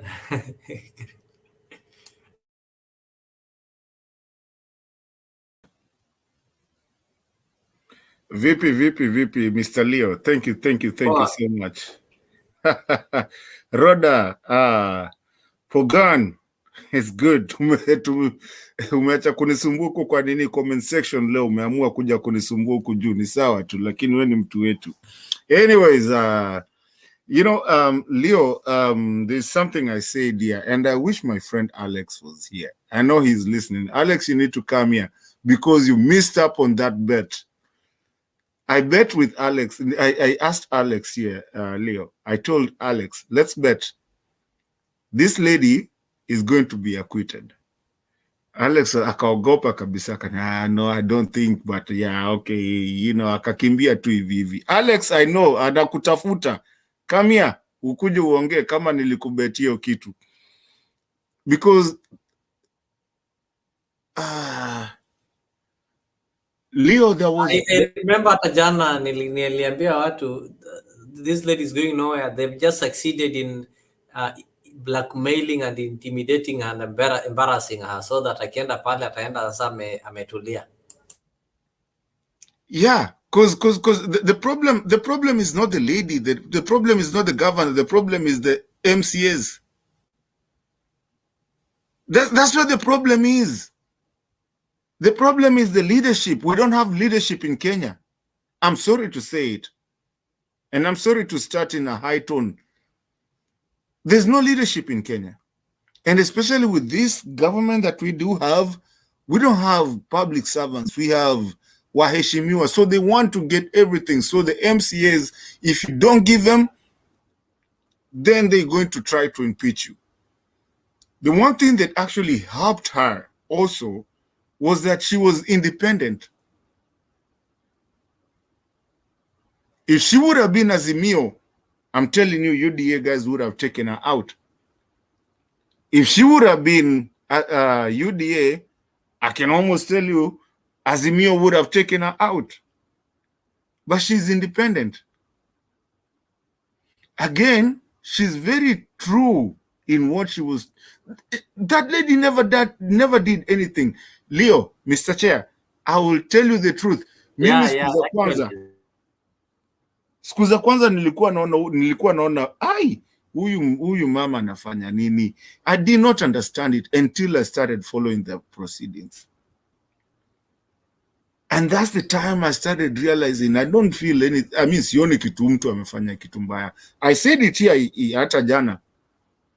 That lady never did anything, Mr. Chair. Never did anything wrong. And in fact, what I'm really worried about, hata saizi venye ako acquitted, I'm not a happy man because I feel that when she goes back now, she will be atakuwa naogopa ama MCA because wanaweza fanya nini. So she will not fight for what it was. The Catholic Church did not need to be taking rent from a land. So are we saying that if Mr. Leo goes and becomes a governor of his county, he's not supposed to talk about things or stop things that are not making sense in that county? If he does that, us as MCA tutatoa Mr. Leo, tutampeleka mpaka kwa Senate ndio atuombe msamaha na akuwe mpole. I'm hoping that she goes back with the same agitative power that she had. arudi bado akiwa mkali tu hivyo venye alikuwa. I No, that hope will not happen. You see, Kenya with law, what is happening? And at the beginning, I just asked myself these questions. This lady is independent. Who are the majority in that county assembly? Majority were UDA. Then, if majority are UDA, then why do they have to impeach this lady? Then number two, I asked myself, and what convinced me that this lady is not going anywhere was because if you impeach that governor, people are not going for another election. So meaning UDA will not have an opportunity to get that seat, because once you impeach the governor, the deputy governor automatically becomes the governor. And in that case, the deputy governor is also independent. So what these guys were doing under their mission, they succeeded in their mission. Their mission was, you subject this lady to embarrassment. That is what I saw in that panel when she appeared there. This lady was really, I really sympathize with her. I have never sympathized with her, because when you hear from the news, the news normally portray her as somebody who is arrogant, somebody who is abusive, somebody mwenye ana kiburi, mwenye ana madharau, somebody who cannot be corrected. But I saw this lady almost shedding tears. Not almost, she shed tears. she did shed tears. She shed tears. This lady was like, even when the senators, people like Sifuna were guiding her, she was really taking the guidance positively. Yeah, and she was really truthful. But remember, shedding tears is not something unique only to her. But also, Pogon, while you're saying that, also remember that when she was answering the questions, first of all, she did not have to take the stand, but she agreed to take the stand. By her agreeing to take that stand, and you remember they had to take a recess for her to so that she can prepare to take the stand, because she was not supposed to take the stand. For her to take the stand and come as humble as she was and answer those questions the way she answered those questions, I think. Why am I saying? No, even the way she answered the question was not in defense. When you are asked some questions as a witness, the lawyers normally guide you to defend your affidavit and to defend the case. But with her, it was natural. She was just speaking the truth. Sometimes she was going against what the lawyers had already presented there. And maybe just to make a correction to Tony Maina there, I still can't buy the idea that the Bas and the Munya party were after Kawira, because these two parties are not majority. If they were after Kawira, then I believe UDA, who are the opponents of Bas and that Munya's party, would have protected her. Majority were UDA, who came up with the impeachment motion.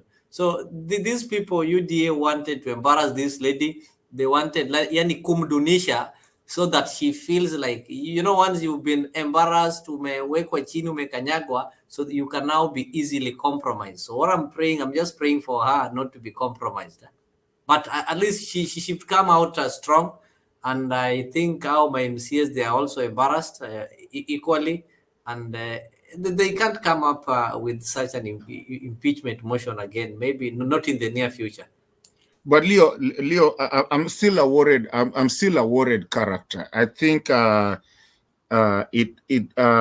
through all that and yes, ending up being victorious, which I think most of us knew she would come out victorious. But I think I'm worried. I'm a worried character, because I feel like she might go back being afraid of doing the things that she wanted to do and the things that she was standing for. So that's my biggest worry, that she might go in there akiwa puppet, the MCAs. So I hope that when she goes back to what she used to be and stand her ground the way she was. Because now if she goes as a puppet, then there's no reason even for her having won it or gone back. There's no reason. Because we need strong leaders. Be it a lady, be it a man. Let me run real quick. Leo, I have a problem that I wanted just with that on the same thing. I don't understand what is going on with these guys, and maybe you guys will tell me. These UDA guys and the guys that are feeling that they're in power. Did you guys look at Cheral Gay? Have you guys been watching that guy, Cheral Gay? So that one is what need to tell you that who was baying for Kawira's blood. What happens? Cherargei is just a village salad he's just being true to himself and to his cause. Even from the beginning of this case, Cherargei was against the select committee. Once you select 11 people and put them together, however much you have a party to maybe reason in line with, then sometimes you'll have to use your common sense because you're few and everybody's looking at you. But when you bring this thing in the floor of parliament where there are 67 senators, it is easy for them to be whipped and take or make decisions based on their party line. So Cherargei really wanted this thing to be brought in parliament so that each and every member, in parliament there we have some people, they don't have any content.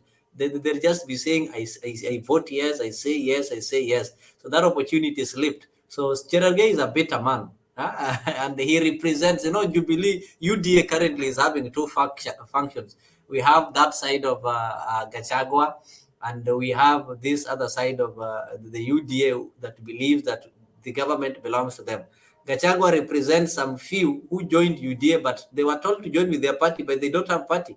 Actually, UDA is the URP. So these people who abandoned Jubilee and joined UDA are the ones who are now suffering. People like Sakaja. Sakaja is suffering because he joined UDA, but which party?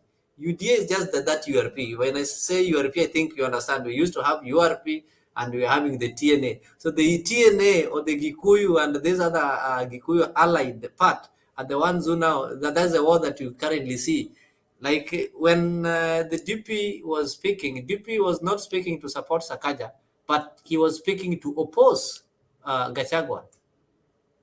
So that is what is happening, and I really like what is happening within them. They are fighting among themselves, so that one will make it easy for us to be able to push them out come January when Baba will finally speak.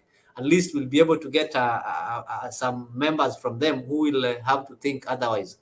They're already at war. And I agree with you because Cheral Gay has become a loose cannon. Like he's always doing this, point of orders to a point that he got kicked out by actually Mtuwao, Kingi, kicked him out, And I was wondering why he kicked him out for just one day. He should have kicked him out for what the standing order says. It says 3 days. He should have kicked him out for 3 days. Because he's now become a loose cannon inside that thing, that nothing can go on without Cheral Gay doing as the point of order and distracting the whole thing. And I believe he's a sand cannon, Amitumo, because of that. You kind of wonder that even those people are trying to really kick him out. And people are telling him, Joker. I believe there is a faction in the UDA that had even whipped the MCS to bring Kawira to the Senate, and they were like, they were like, well, later we will take care of that one. And then he found himself, he couldn't do anything, so he was just trying to show it like, yeah, we are the owners of this impeachment motion. I agree with you. While we're going on, because I know it's just starting to tutaendelea, but na hii kitu electricity, guys, I told you the truth shall come to be there. Kuna vitu zingine huwezi danganya. Now when you're starting to steal money and not making the right moves, it never goes away. Have you ever realized, even in your life, when you try to be unfaithful or doing some things vibaya, something always doesn't work right. Something somewhere when you start taking corners. So now look at this thing of electricity going up. Why is it going up? You have to ask yourself, as maybe you're going to contribute on that. Let this one guide you. Who are the major shareholders in Kenya Power? One of them is the major. That is the major shareholder in Kenya Power. And other people, maybe other Kenyans of middle-class Kenyans who have got shares in Kenya Power, majority of them comes from Rift Valley. And this one is historical, based on these guys are the ones who've been at the top. And if your man is at the top, you will always have some upper hand when it comes to getting these shares. So the number two. Let me ask you a question. Let me ask you a question, Leo. where does electricity come from? It comes from mostly Masinga Dam is 90% taking it, right? Yeah. What time is it? Is it rainy season or not? No, it's rainy season. Okay, so why would even electricity go up when it's rainy season and that's the time that you have the water to turn the Well, it turbine? was explained to you very well. This advice is from what we call IMF. They are saying that the subsidy that was being paid on electricity is affecting the economy, Kenyan economy. And when Ruto signed to pick loan from IMF, somebody said it here that if you want your economy to be worse, if you want to be enslaved, go and get loans from IMF. They will always control you. The last time we were under their control is when we had Moi as the president, and we know what happened to the economy. So right now, once immediately Ruto signed, he sold us. So we are currently slaves. IMF is going to control. If today they wake up and say, the government, this money that you're putting in education is not going to help you. So they are like, the ones who are going to advise us as matter of finance and economy is concerned. Will no longer operate independently. That is what happens with them. So Ruto already placed us there. So we already captured. So don't be surprised if they wake up tomorrow and say this one. So IMF is the one that's now. With them, their interest is they want to recover their loan as fast as possible. They're not like Chinese who will give you time, wait for you to default. They will never allow you to default. Their interest is they give you loan, they need to recover their loan as fast as possible. So they go ahead to advise you on what to do and the measures to take. So their first advice already has seen you increasing electricity by 15%. Almost every Kenyan life depends on electricity. Even at the rural home, they need to charge their phone, they need to do everything. So once you've taxed electricity, at least I think you've touched everyone. Nobody uses Safaricom if you don't have electricity. And I still wonder why Kenya still monopolize electricity. We need to have different companies. Today, try coming up with this solar. These guys who come up with solar, they are overtaxed. The government will always ensure that they press them down and send them out of the market. Not that we don't have alternatives. We also have Marsabit. We also have Marsabit, the turbines that are there, and they still don't want to put it on the grid. We also have Olkaria, the geothermal. They also don't want to put it on the grid. What is this monopolization that we're doing? And again, why are you doing this? Why would even electricity go? Well, our electricity, really, the national grid is more dependent on the, on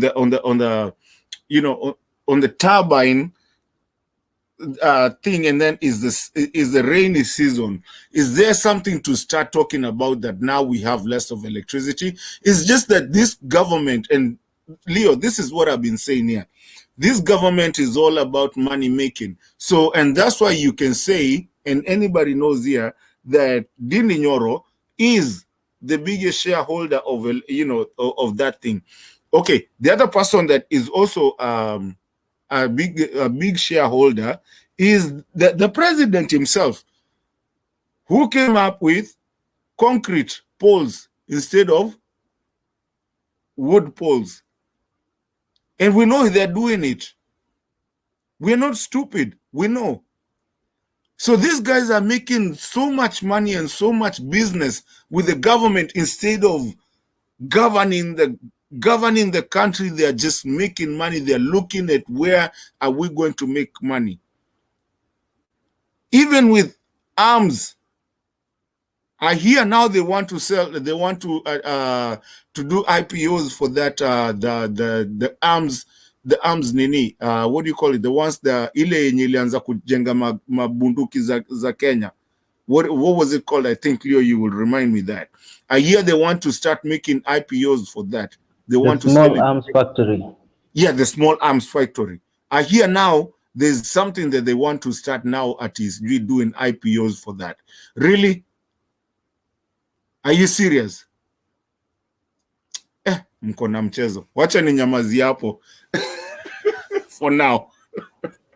Maybe there's somebody, Black is saying, Black Moi used IMF, and it is Kibaki regime that ended that IMF loan in the year 2003, if I'm not wrong. Ita Black akuje kwa panel. 2 or 3. That is when they suspended the lending Kenyan their loan. By that time, there was a minister, somebody called Miraria, who told us that now Kenyan economy is going to fluctuate, something like that. So just check on your records, you'll find that Moi used IMF loan. It is Kibaki who refused loan from IMF.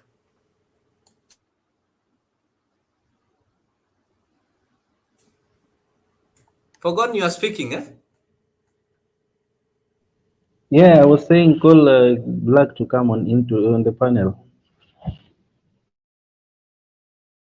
He cannot come. You know the problem with those people who are supporting the UDA and supporting Ruto, they don't have some concrete reasons why they're supporting. So they can only give a single comment that cannot be backed with facts. And immediately he comes here, he will not just comment, but he will have to support and prove his comment. That is why they cannot come. They just give you highlights. You see, there's some news sites that if they don't have the news to give you, they'll always give you highlight, because there's nothing wrong or nothing illegal with giving highlights. So it only becomes news when you can go beyond the highlight and explain what is in the highlight. I know he can't come.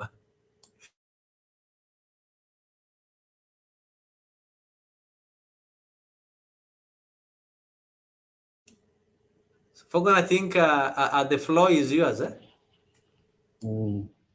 Yeah, I noticed that there's so much that we are paying as we buy our electricity tokens.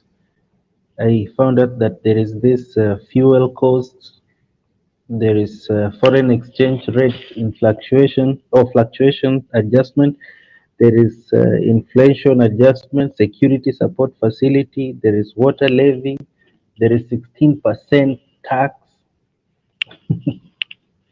There is so much, my friend. Even if they don't need even to remove or actually we never needed even the subsidy. They just needed to remove some taxes to make sure that this one happens. Does Kenya really depend on KPLC to survive? We never even meet the target when it comes to revenue collection. So why not just do away with this one? Because I remember this government, when they were coming in, they were saying they're not going to subsidize consumption. Rather, they're going to do subsidy on production. And if there is one key component of production is energy, and electricity is one form of energy that is so dependent by the majority of Kenyans. And we've been made to remain hooked on the grid, just like you said, because of the government actually has been fighting anybody that is bringing alternative energy. So why not making this monopoly work, so that you remove the taxes, you make it affordable for the Kenyan? We don't need all these taxes, all of them. It's just too much.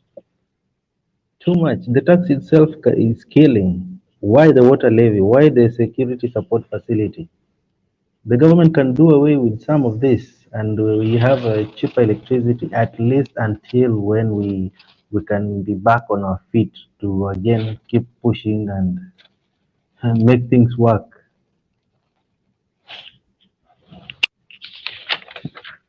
Right?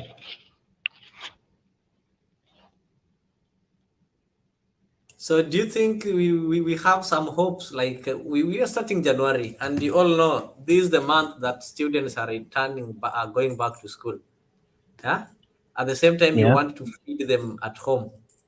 You are told electricity is going to be high. Then, if there's anything that made some people believe in the Kenya Kwanza, or in what they called their plan, was the cost of living. And I vividly remember everywhere that Ruto went, he was telling them, tutapanga mambo ya uchumi, mambo ya maisha ya watu wa kawaida, the cost of living. He insisted. And if you want to know that that plan is not there, the people who were talking on that plan, we had people like this guy, he called him D. I don't know. Wewe wacha nikusaidie. Hakuwa anasema tutapanga, alikuwa anasema tumetenga.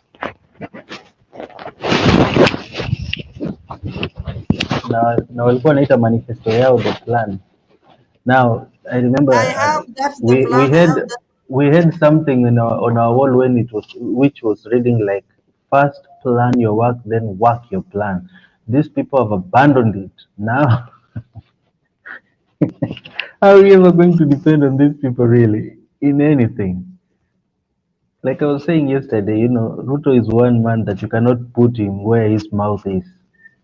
He will say something and exactly do the opposite, leaving you to wonder. He will tell you, I'll see you tomorrow, and tomorrow is doing something totally different. You'll not see him. So this government, seriously, they need also, communication is key. If they have a plan to alleviate our suffering, they should even be communicating. But every time communication comes from their side, it's like they are rushing to beat time. Like I remember this, was it a month ago or a month and some weeks ago, when the issue of GMO came about. The way they were saying they're going to import first the maize to cushion actually to fill in the gap of what we don't have in the market. They were like, we are bringing it and you have 72 hours to. What was the rush for? Really? What was the rush for? And they've been here. It's not like they're coming from Chicago or Illinois or somewhere else or from Timbuktu that they don't know that we used more than 7,000 Kenya shillings for only fertilizer, leave alone the plowing, because even then the fuel was so costly.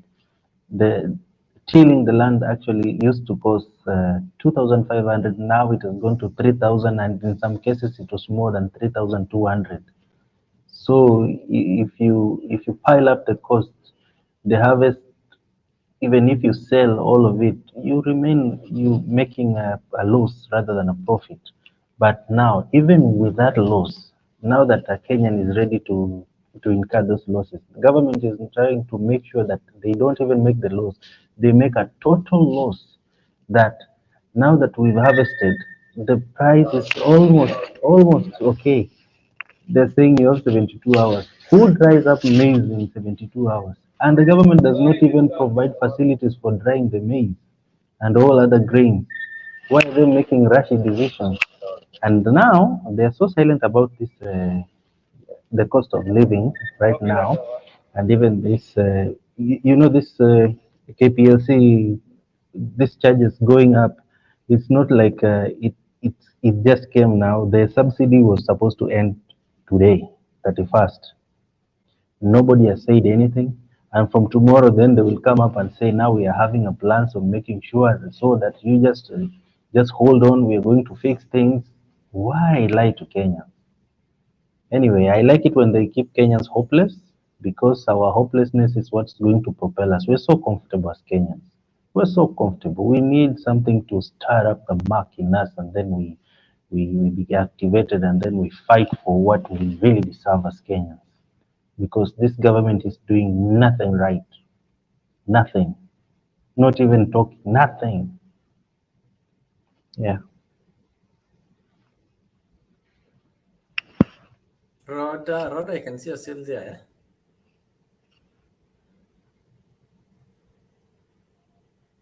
Eh? Rhoda, umetoroka? Ya, niko hapa tu nasikia. Ya, mi nataka kusema hivi, tukikuja hapa tunaongea ukweli na tunajua mashida zile tuko nazo huko kwetu. Nchi yetu, taifa letu la Jamhuri ya Kenya, tuko na mashida sana ya ukabila. Ukabila ndio mwingi sana. Tuheshimi kabila hii. Na ni Mungu alituumba. Si ni Mungu aliumba kabila zote za Kenya. Na zote pamoja. Unaona kama mimi siku ya nilikuwa mtoto. Shule ile mimi nilienda primary school.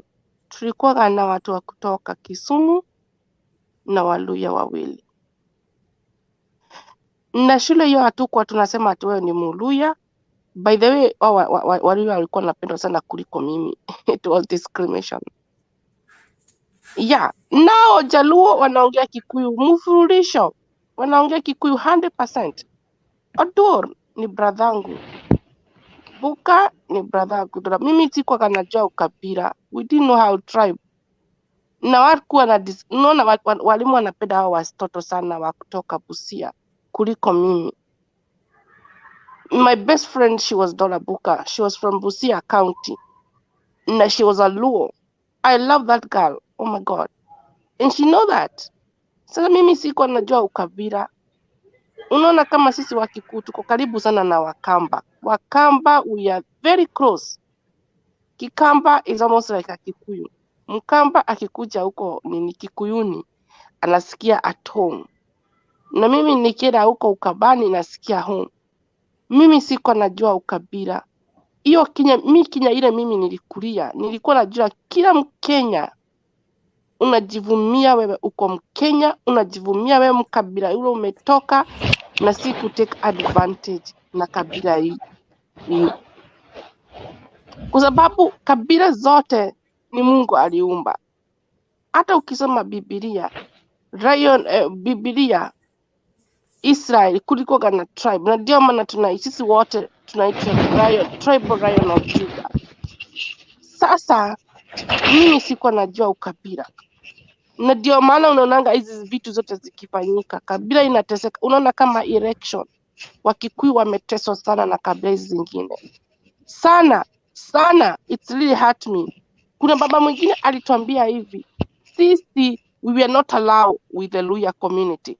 Watu wa kutoka huko Bugoma walikuwa wanatesa Wakikuyu sana. Ati they were not supposed to be Jubilee, they were not supposed to be ODM. Ati nini, ati mimi nikiingia mimi nitamdanganya pesa nini, nitamchukua. Unaima, imagine kucheza hiyo mchezo. Kwa nini sisi Wakikuyu hatujai sema hivi, tutadanganya mule alikuwa gavana wa nini Kitui ama gavana wa Bugoma tumdanganye pesa? Kwa nini? Kwa nini sisi tunakuwa tunatekiwa advantage? Can you ask yourself as a Kenya, why do we take advantage for other tribe?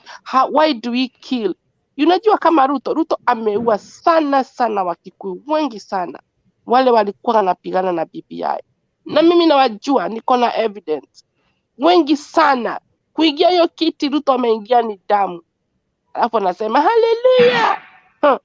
Si watu wote wanaita Mungu wataona biguni. He's a murdered criminal. Unaua kabila moja juu ya uingie urais. That's not fair. We don't want a Kenya to have a murdered. Hatutaki Kenya watu wanauana. Tunaona unachukua kiti uwe hata kuteka advantage kabila hii. Unaona kama mimi nikina mtu anateka advantage other kabila, I will always fight for all tribe in Kenya. As long you are alive, hauko maiti. Every Kenya is alive, is variable in eyes of God. Hata ukiwa huwa unaongea na mkono, hata ukiwa uko na handicap, umezaliwa na handicap. Kuna watu wamezaliwa na handicap wanakaa kwa wheelchair, sijui inaitwaje.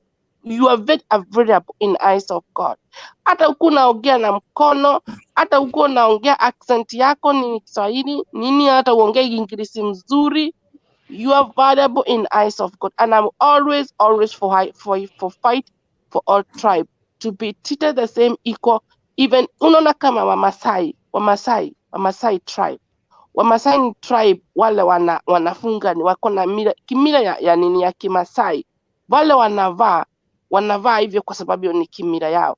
Unaona kama shosho yangu alikuwa ametomboa ears. Unaona kama Masai vile wanakuanga wanatobolewa nini inachangwa aje masikio. Nyanyangu alikuwa na hiyo, ni kimila yetu ya Kikuyu. Kenya watu walizaliwa kitambo walikuwa natobolewa nini. Nyanyangu alikuwa nilikuwa namshika nini ears. Unaona masikio amekuwa ametolewa kutomboa masikio kama Masai. Unaona, na ndio kimila. Tuna respect everybody kimila yetu. Tunaheshimu kimila ya Kikuyu, tunaheshimu kimila ya Masai. Every tribe must be respected. Na ukiingia kwa serikali unaheshimu matribe hizi zingine. Ukiingia kwa serikali unatekia advantage your tribe. Kama mimi sijui kuongea Kalenjin, I can't. I don't know how to say hello. Na kuna Mkalenjin ajui kusema hello, lakini Ruto anajua kusema we mwega. Unaona, kwa sababu amehang out na Wakikuyu. Lakini cannot, Ruto is a Kalenjin. Ruto will never be a Kikuyu. That's a fact. If you are Luya man, you never change. That's a fact. If you are Kikuyu man, you never fact. Na wewe uko president wa makabila zote. Si kuteka advantage. Na wewe nyinyi wa Kikuyu msio mnajifanya hivyo mnajifanyaga. Nyinyi ni wa Kikuyu, nyinyi sisi wa Kalenjin. Wacha wa Kalenjin wakae hivyo wako, na Waluya wakae hivyo, Wamasai wakae hivyo. Mimi I can't speak other language. I don't know. Sijui kuongea Kikamba, au nimesikia watu akisema we muzeo. Ni mimi nisikia watu wakisema salama aleikum ni kisalama. Sijui mtu anasemaga ati halo na Kiluya, sijui mtu anasema hello kama nimesikia hivyo tu. Hata niuliza mama mwingine, what is it to say hello in Luo, hello kama no. You know, alafu tunaimba hello kama no vuya nyasaye. Tunasunanga, tuwe tunaheshimiana na si kutake advantage. Ukiwa Mkikuyu ni Mkikuyu, kama Mkikuyu. Ukiwa ni Mkalenjin, kaa Mkalenjin. Ukiwa ni Masai, kaa Mkalenjin. Wewe ukiwa ni Mjikenda, kaa kama Mjikenda. Ukiwa ni Mwarabu wa kutoka Mombasa, wewe ni Mswahili, ni Mgiriamu, kaa hivyo huko. Na I don't know how to speak Igiriamu, na you cannot force me to speak Igiriamu. I can't. That's why Mungu ametubariki tuko makabila 46. By the way, we are really blessed. Can you imagine we speak one Swahili? What a blessing. Unajua nchi zingine kama Nigeria, communicate with other tribe where they speak English. Can you imagine? Sisi East Africa, we are so blessed. Swahili, Tanzania wako na makabila sijui kapi, sijui 200 wanaongea Swahili. Uganda wanaongea Swahili, ile Mbaganda, wanaongea ile Swahili si chanifu. Hata mimi Swahili yangu, lakini we are thank God that we can communicate with other tribe with the language Swahili. Lakini Kiswahili taifa la Swahili ni language. Thank you. Roda.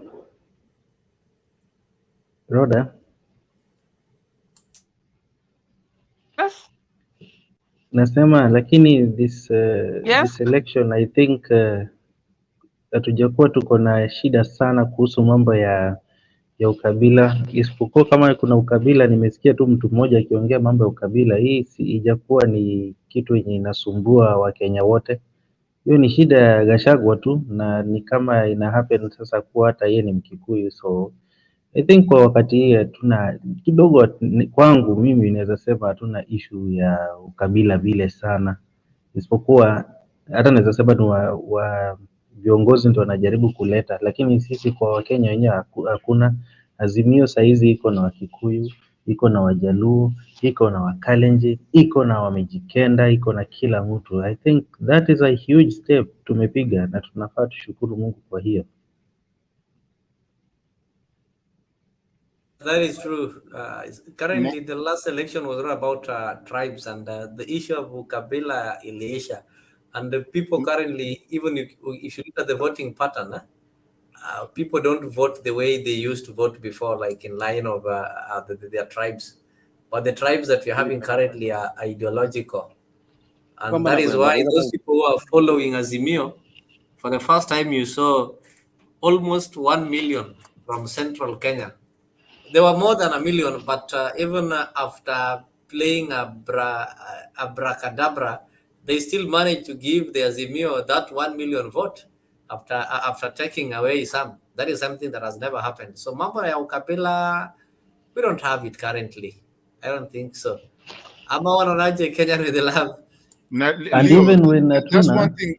Sorry, go ahead. Yeah. And even venye hatuna actually, before tumekuwa tuko na ukabila, and I can see we are stepping towards the right direction. So if we can siwezi nikasema ku avoid, but if we can be careful kidogo kuhusu how we are addressing this issue ya ukabila, maybe it's curing itself, because saizi sisi wote tuko, kila mtu analilia. Kuna UDA imebeba same nasema nini, amalgamation kama yenye iko pia kwa Azimio. So according to me that one is a non issue kwa sasa. hiyo ndio nilikuwa nataka kusema, na nimekuwa nikisema hapa Mr. Chair, nimekuwa nikisema hapa for a long time that at this time I think we are more united than we've ever been united. And when you look at statistics, you can just look at the statistics even in this channel. You will find Kikuyus, Kalenjins, and everyone in this, even Pokots, utapata watu wengi wako hapa, Kambas and everything, and they're talking the same thing. Kenya is more united away from tribal languages and tribal politics right now, more than it's ever been since independence. And the only problem is that it's the other side that is trying to divert us to be tribal, and that's why you see even their political appointments and all that. But when you come back to the common Wananchi, even when you go to the Bunge la Wananchi, you will find these Kikuyus, these Kalenjins, these Kambas, these Jaluos, these everything. I don't think right now at this point we have anything to do with tribe. I think right now what we are fighting with ourselves in country is the economy, the realistic part of it, and also the political part of it. And mostly what we are fighting about is that, do we vote again? Do we actually go to a ballot box? Are we going to vote, and are we wasting our time? So that's the problem. It's not about the Kenyans being united. Kenyans are more united than they've ever been, and that's why we did not fight. Since I see some people have come in, kuna kitu nilikuwa taka tu kutupa hapo hivyo. I was looking at the graph of the dollar value to Kenya, to Kenyan shilling, and I was looking at it, and when you look at that graph, since 2020, 2000 whatever, 2002, it's gone haywire. Did you guys know that as we speak today, the dollar value is 123.5? And I want you guys to remember Kibaki's time, it was 65. We are at 123. So when you look at it, there's some things that we need to look at that are more than the tribe. I think Kenya, I think we are more united. So story ya tribe tuachane na tukosi wote, hata ukiangalia saizi. But the economy part of it, the political part of it, tunaanguka. And we are losing our value as a Kenya. The respect that we were gaining in the world, we are going down. Tunaanza kuanguka sasa.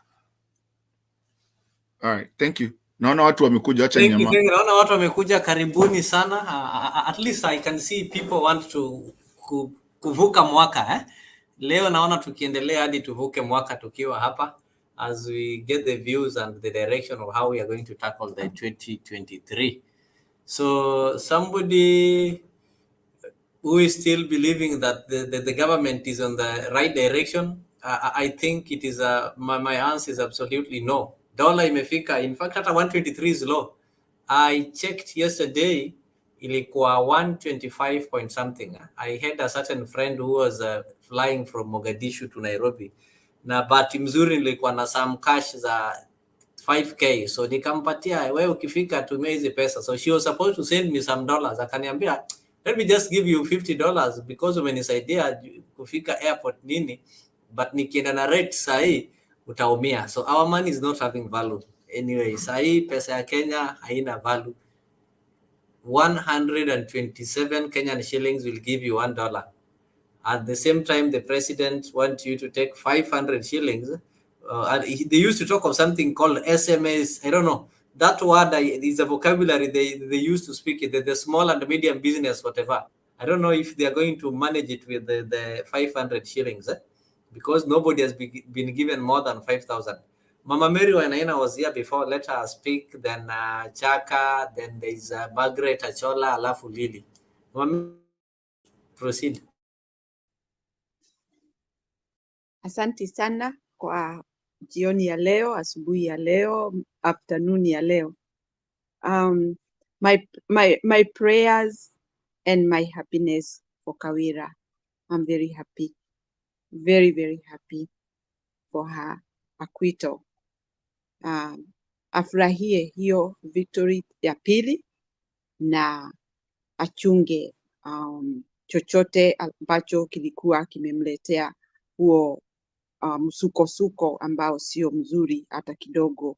Lakini najua yeye ni mtu anaelewa, anajua mambo ya kuendesha mambo yenye ugavana inatakiwa kuwa inafanyika. Ataangalia na atajua vile watasikizana na watu wake, kama hawakuwa na sababu ya kufanya hivyo. Wale ambao watajisikia kweli kabisa ni wenye hekima waseme sorry, sababu wamemsosi huyo mama vibaya sana, mpaka nikaona analia, nikasikia uchungu sana. Lakini lazima mambo ingine kama hiyo hutokea kwa maisha yako ili usome kitu fulani. Mungu ampe nguvu na aendeshe kazi yake, na ataendesha, na hiyo kaunti yake itaonekana vile itakuwa maridadi. Nafikiri hiyo ilikuwa chanzo, na tuseme iwe ya mwisho, aweze kuendelesha kazi yake vizuri. Nashukuru sana, na Mungu amsaidie, ampe nguvu za kuendelesha kazi yake. That other thing about electricity, lazima serikali iangalie pahali watauma haraka. Electricity is the demand for every Kenyan. And however, hiyo inakuwa kama tu chakula, sababu huwezi kukaa bila chakula. Electricity, we don't know which other alternative. Si kama siku zile tulikuwa na hizi taa kidogo ambazo tulikuwa tunatumia. Watu wameona, wamekuwa wamezoea huo mwangaza ambao si wa kupima. Na kupima nasema, tulikuwa tunatengeneza taa hizi hata kama ni zile pressure lamp. Sasa ukiakisha, moja inakuwa kitchen, ingine inakuwa living room, ingine inakuwa bedroom. So hiyo ni kumaanisha utakuwa na taa kadhaa. Lakini hii mwangaza wa stima ni mara moja tu, na watu wameizoea. So the government is just looking where to hold mwananchi, na pahali mwananchi hawezi epuka. It's a pity and sad for the country to go that way. Kuwa mwananchi ndiye anaumia pakubwa, ndiye anashikwa shingo, na vile anajitafutia, na vile anaumia, na vile anajikaza, anajaribu kufika hapa. Imagine mwingine ndiye huyo anajaribu, wacha nifanye haraka, nifanye kazi hii na bidii nini, anasikia mara moja tena, hapana, hii tutafanya hivi. Sasa unakuwa ni kama unapanda mlima, alafu unafurutwa, unarudishwa pale chini kabisa. Can you imagine how many times we are going to fall, and how many times are we going to take in? It's hard life. Lazima tupewe hata sisi wakati mzuri tuweze kujiegemeza na kujidai na kufurahia maisha yetu na bidii zetu. Bidii zetu zikiwa zitanyanyaswa namna hiyo, itakuwa ni shida sana, sababu sisi Wakenya hawategemei kupewa kitu, wao wanajifanyia kazi yao ili waweze kuendeleza maisha yao. Nimesikia mmesema habari ya tribalism. Huu ukabila huletwa tu na yule ako kiongozi, sio sisi wananchi. Hata siku zile walipigana, ukiangalia vizuri sana, si wananchi walikuwa wameleta, ni ile tu incitement.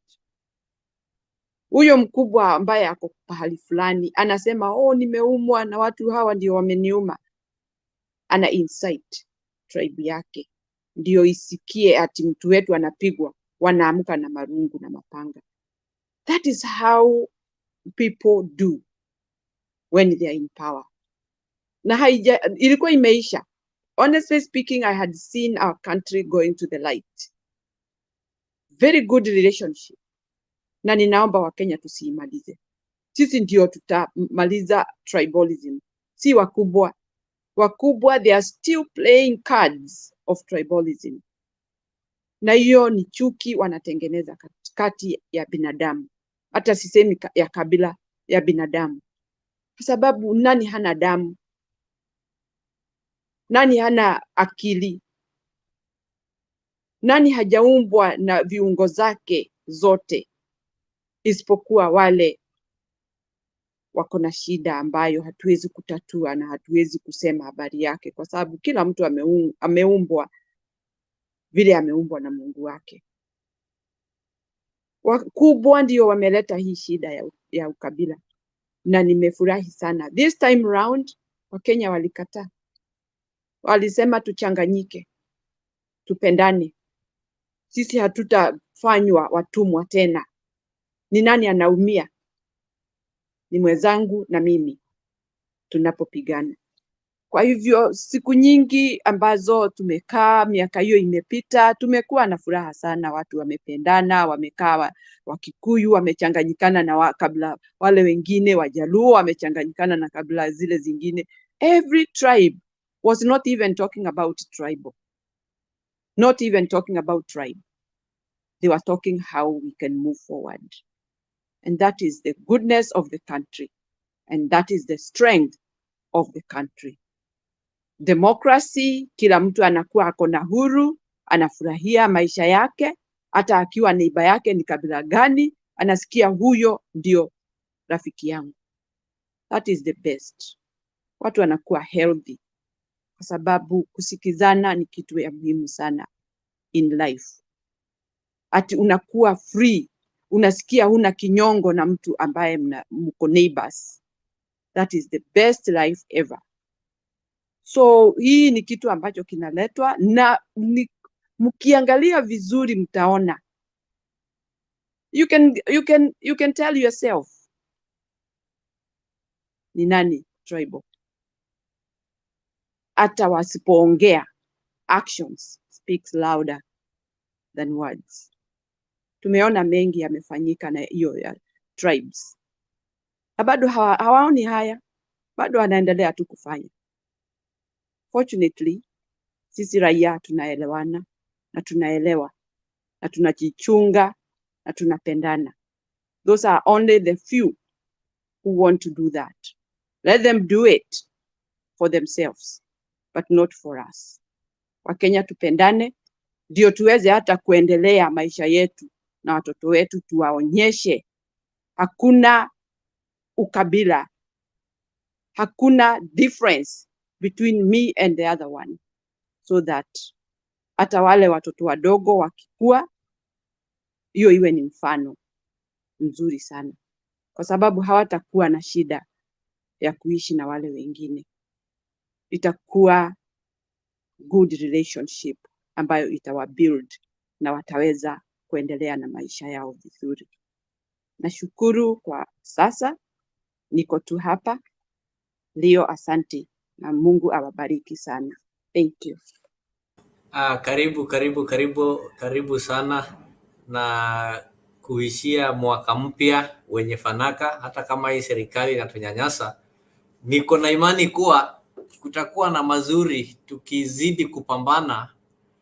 Wataaibika na pengine Mungu mwenyewe atawazungumzia na waweze kutupa kile tunastahili kupata. Wacha tumkaribishe Margaret Achola kabla tusikize kutoka kwa Chaka Mdune. Margaret Achola, habari ya asubuhi.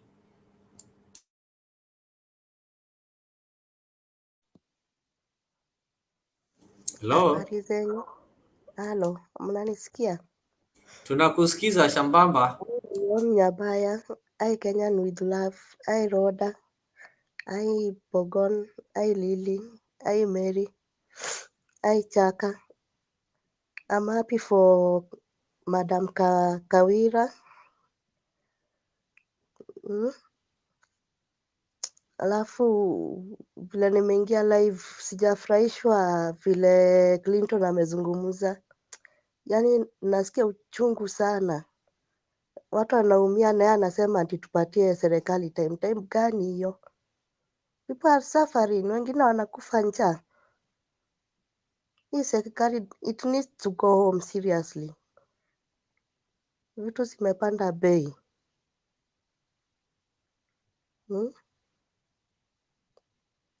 They are making common mwananchi to suffer even more. Unaona wengine wanarandaranda. I was very disappointed. Person like governor wetu Susan Kihika anti anaenda Qatar. Hmm? Na all Ruto anti wanaenda huko. Hmm? And then I wanted to ask one question. Tangu Ruto apishwa ameshai kwenda kwao kweli?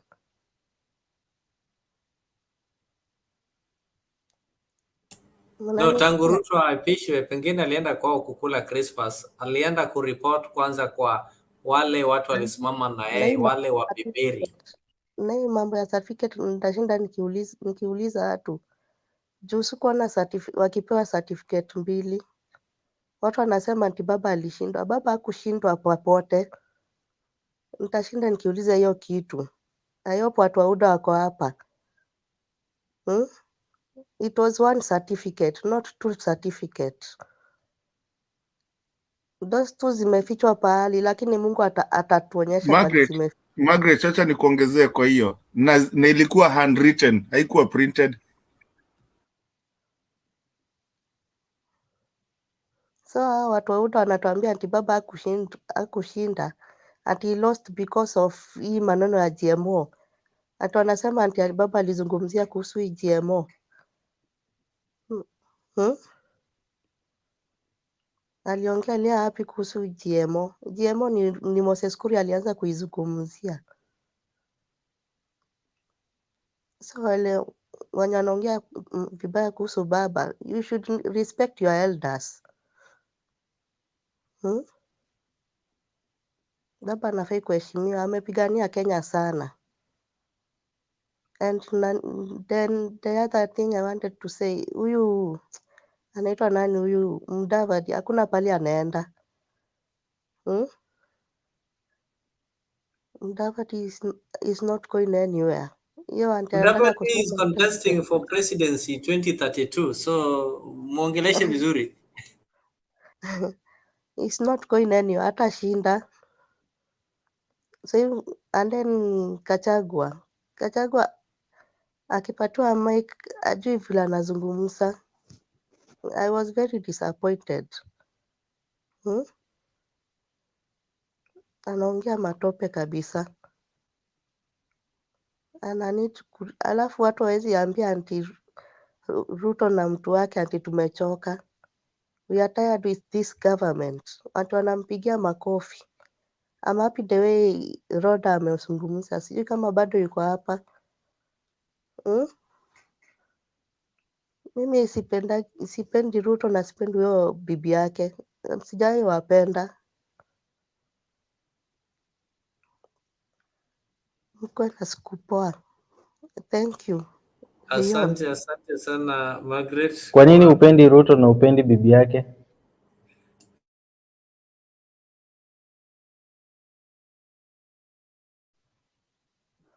One reason, mi naonanga both of them they are very pretenders. They are pretenders. So bibi yake anajifanyanga anaomba, mi nashanga anaombaga nini?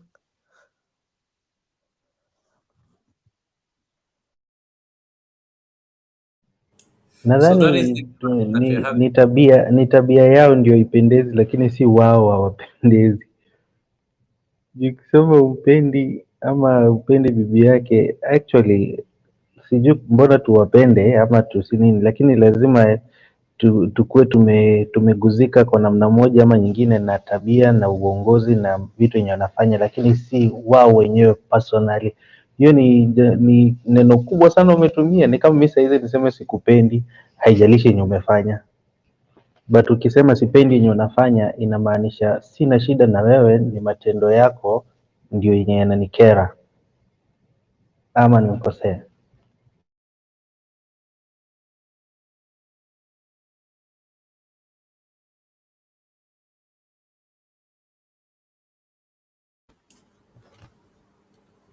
Can I be radical just a little bit kwa huyu mwenye ameulizia swali? with the permission of the chair. Chair, can I be radical? Yes. Proceed. Listen, the time that mtu akikupenda hakupendi kwa maumbile nama kwa tabia, anakupenda kwa zote mbili. Kama tabia yako, maumbile na kila kitu si mzuri, hakuna mtu atakupenda. Tafadhali, please, you're loved by how you look, what you do, and how you act. You're not loved by just, hakuna mtu tu enda anapenda tu mtu. Hata bibi yako ulimpenda maumbile yako, maumbile yake na tabia zake. So uwezi uliza ati kwa nini upenda. Tuko hapa kupenda kila mtu kwa hii dunia, lakini nikikuja hapa nikuwe na maybe maumbile si mzuri lakini tabia ni mzuri, maybe utazanipendea tabia. Na kama mimi tabia si mzuri lakini maumbile mzuri, maybe utazanipendea hiyo, ama unipende zote mbili. So you cannot sit here on national TV and ask somebody why don't you love anyone. Huwezi penda kila mtu hii dunia, upendi kila mtu. Hata ukienda ukipatana na mtu upendi mtu, lakini ukipatana na mtu mwenye maumbile mzuri, tabia mzuri, anakutreat vizuri, anakufanya kila kitu vizuri, then utampenda. Uwezi enda tu kwa pale tu kwa nini kwa street uende tu uchukue mtu useme nakupenda. Ndio Bible inatuambia tupende kila mtu, lakini unampenda kwa at a certain time and a certain, what do you call it, kuna ile sector. Kuna wale watu unapenda hapa na pale na ile, na wale unachukia. Sasa kwa nini unachukia wale unachukia? Come on, let's be serious, let's be realistic on this thing. I'm sorry, sir. No. Okay, realistic is this. If you want us to be realistic is this. Like right now in this panel, there is this name Lily. I don't remember hearing from him or her. I don't know if it's a he or a she. So I've never heard of him or her. I've never known her, and here she is. I don't have any feeling good or bad. I'm just glad she's here. We're going to share our thoughts. Now, if she's going to bring, or he is going to bring out a very mediocre thought, that's when I'm going now to either despise, hate, or have a feeling, assign a feeling to what she's going to talk about. Now, but before that one, she's just there. And even then, I will only hate ile nye ameleta yeye, lakini si ati yeye mwenyewe. Because at the end of the day, Ruto is either, mimi nachukizwa na vitu yenye yeye anafanya. Na nikisema nachukizwa yenye anafanya, I don't have any time kumpenda ama kumchukia yeye as a person, because we don't know each other at a personal level. That's what I'm saying. But hiyo issue ya mapenzi ati kama unampenda ama unamchukia ni inatokana sasa na matendo juu all of us, we all know Ruto through uongozi wake, through siasa yake. Yeah. So let me ask you a question, Pogon. Yes. Do you okay, maybe love is a bad word, because maybe, yeah, I understand what you just said and I respect what you said, but let me ask you a question. Do you admire or like, if that would be an easier word to say, Idi Amin? Idi Amin? In some aspects, yes. Okay. Yeah. Okay. You got me off guard on that one. Okay. If you do, okay, that's fine. You got me off guard on that one. I have to accept. Same like Ruto. That's not the answer that I was expecting. Okay. Do you like who was the other one? The one that did the Holocaust. Hitler? What was it? Hitler, yeah. Also in some aspects, yes. These people are very influential people. They're very impressive people, and they only became flawed at some point, and or they came up with some flaws. But in themselves, they are very impressive people to be admired. If we could, 1 second. Okay, all right. Sasa, if you, I mean, is it admire, like, ama kupenda? The question that you had asked. What is it? What do you? Okay, what is it that you? What is it? Is it admire, penda? What is it that you're saying that is likable? Or maybe I've answered that question for you, but what is it? You know, let's talk about now, like in the case of Ruto, there are very many things that he has done that are so evil, and it's that character in him that keeps resorting to do evil things to the masses.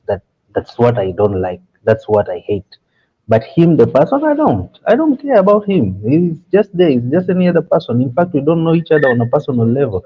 That's why I'm saying, like here, me and you, we don't know each other on a personal level, but we share ideologies. Now, one thing about you that I like is that you like what I like, and you are very open and opinionated on issues that you love. And I like that one about you, but on a personal level, I don't even know you. You understand? Interesting. Anyway, I think Mr. Chair ametoka because I have a very tough opinion on that one, but I'll wait. Nitakuacha, You acha let it tuende slide. I'm gonna let it slide. Acha Yeah, tuende let's give it to kwa Lily. Lily atuambie, and then before Mr. Chair akuje.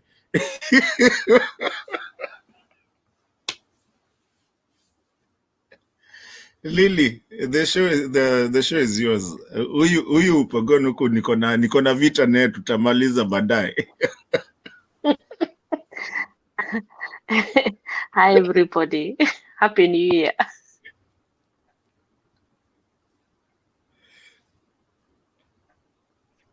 Yeah.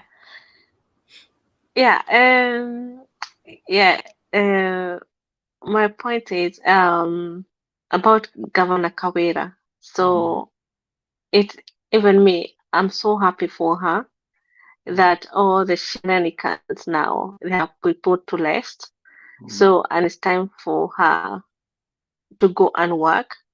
And as a reader, she should read with example and read without fear and unite all those MCAs and to know what they are doing for people of Meru, what they have been given mandate for the people of Meru to work for them, but not there to pull each other down.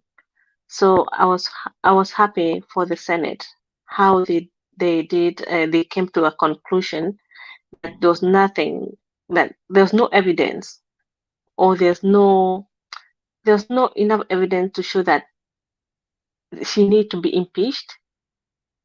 And they were all kind of like against each other. I don't know what happened over there. So yeah, there's nothing substantial to say that they can call for impeachment. So and the other thing, there was somebody who gave comment on Senate. I think he's from Kalonzo Musyoka's side or he's from Gideon's side. I don't know. I can't remember very well. He said that the Senate have failed what was happening to Meru, and I totally agree with him because it should not be have gone this far. So the Senate could have interfered before all these shenanigans came to Senate in Nairobi.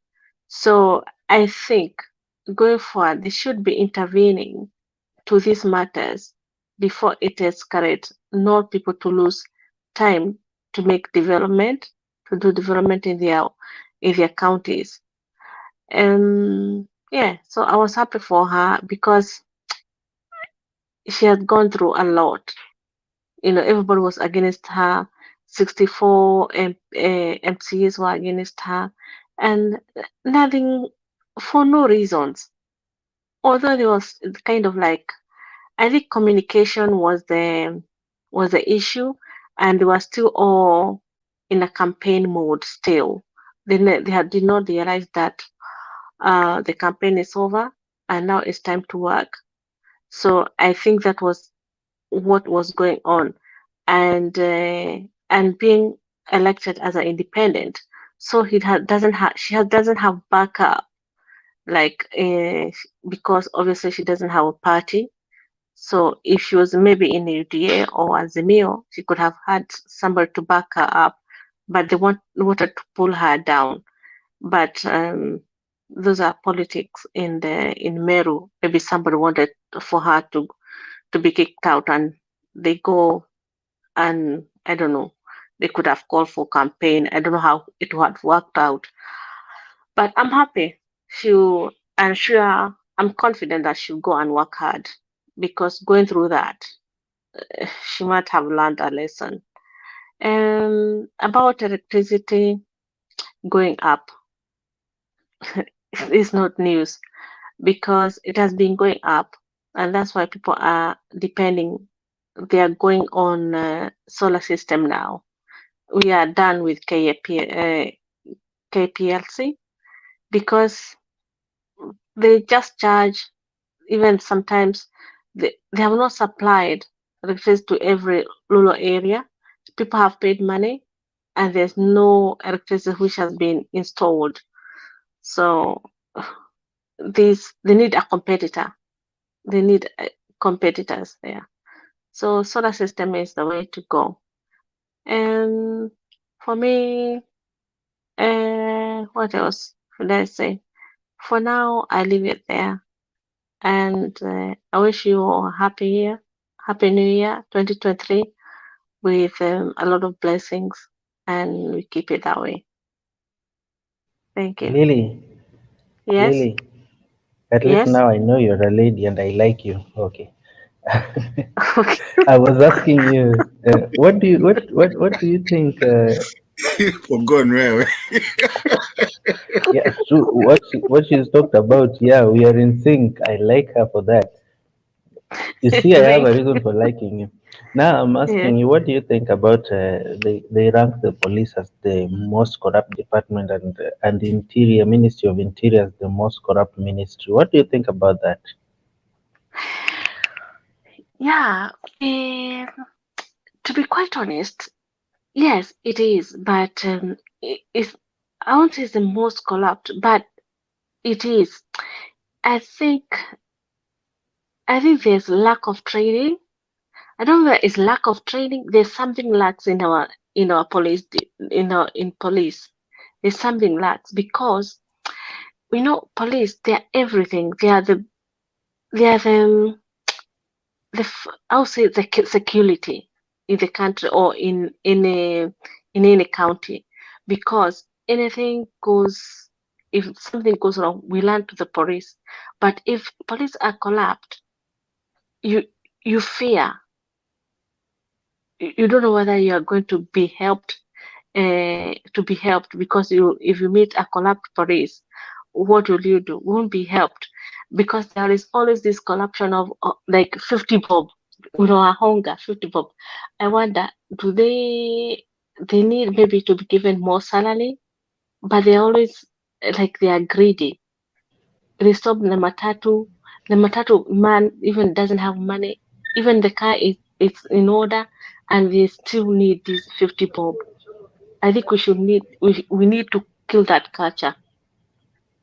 Have I you think, yeah. ever given a bribe? If I say no, I'll be lying. Uh-huh. I have, yes. So you have. So it starts with us as liar to be saying no. Okay, Yes. and let me ask you another question. Because Have you ever? Uh-huh. Recently I lost my grandfather, and I was going to the burial, and they stopped me, and they could see clearly we are going to the burial. We are driving there, and I felt so bad, but I didn't say anything to them, and I was waiting for that policeman to ask me for 50 bob, but I think he got it. But I did not give him anything, but he did not ask me anything, because that time I was waiting for him. I would have a laptop with him.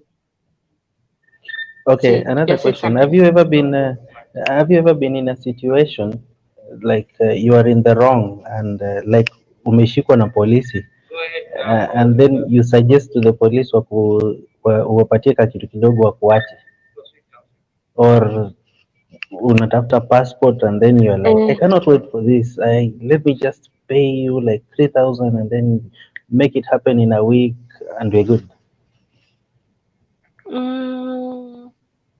In that one, no. In terms of documentation, no. But Yeah. there's all that attempt, but no, no. Hey, you must be a holy Kenyan. And no, it's not being a whole Kenyan. It's because Uh, where I live, most people who lives like in Western, everything you do it through embassy. There's no corruption. You understand? There's no uh-huh. corruption. It's what is supposed to the service you're supposed to get. That's what you get.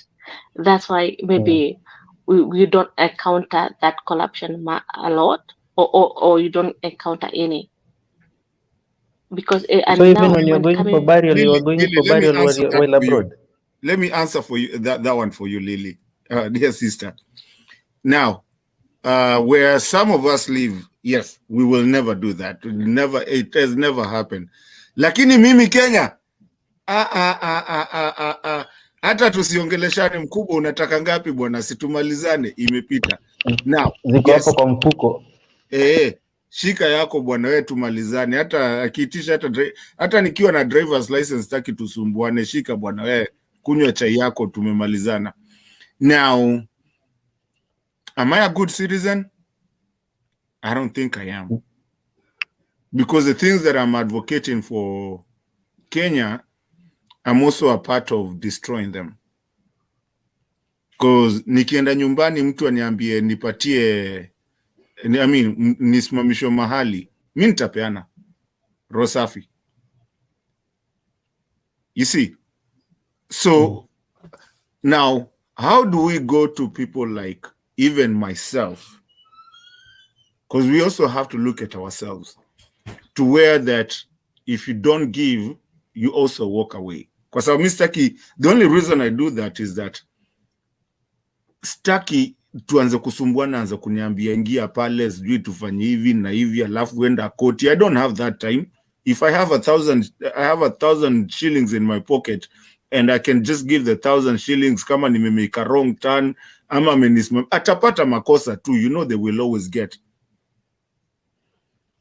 So now, how do we get that to a point that I can tell that police officer, mimi angalia gari yote kila mahali na tumalizane, ndo hii driver's license, ndo hii insurance, ndo hii kila kitu. Now, tafadhali niache niende, kwa sababu polisi wa Kenya atapata makosa either way, especially kwanza kwa unaendesha gari, atapata upende usipende.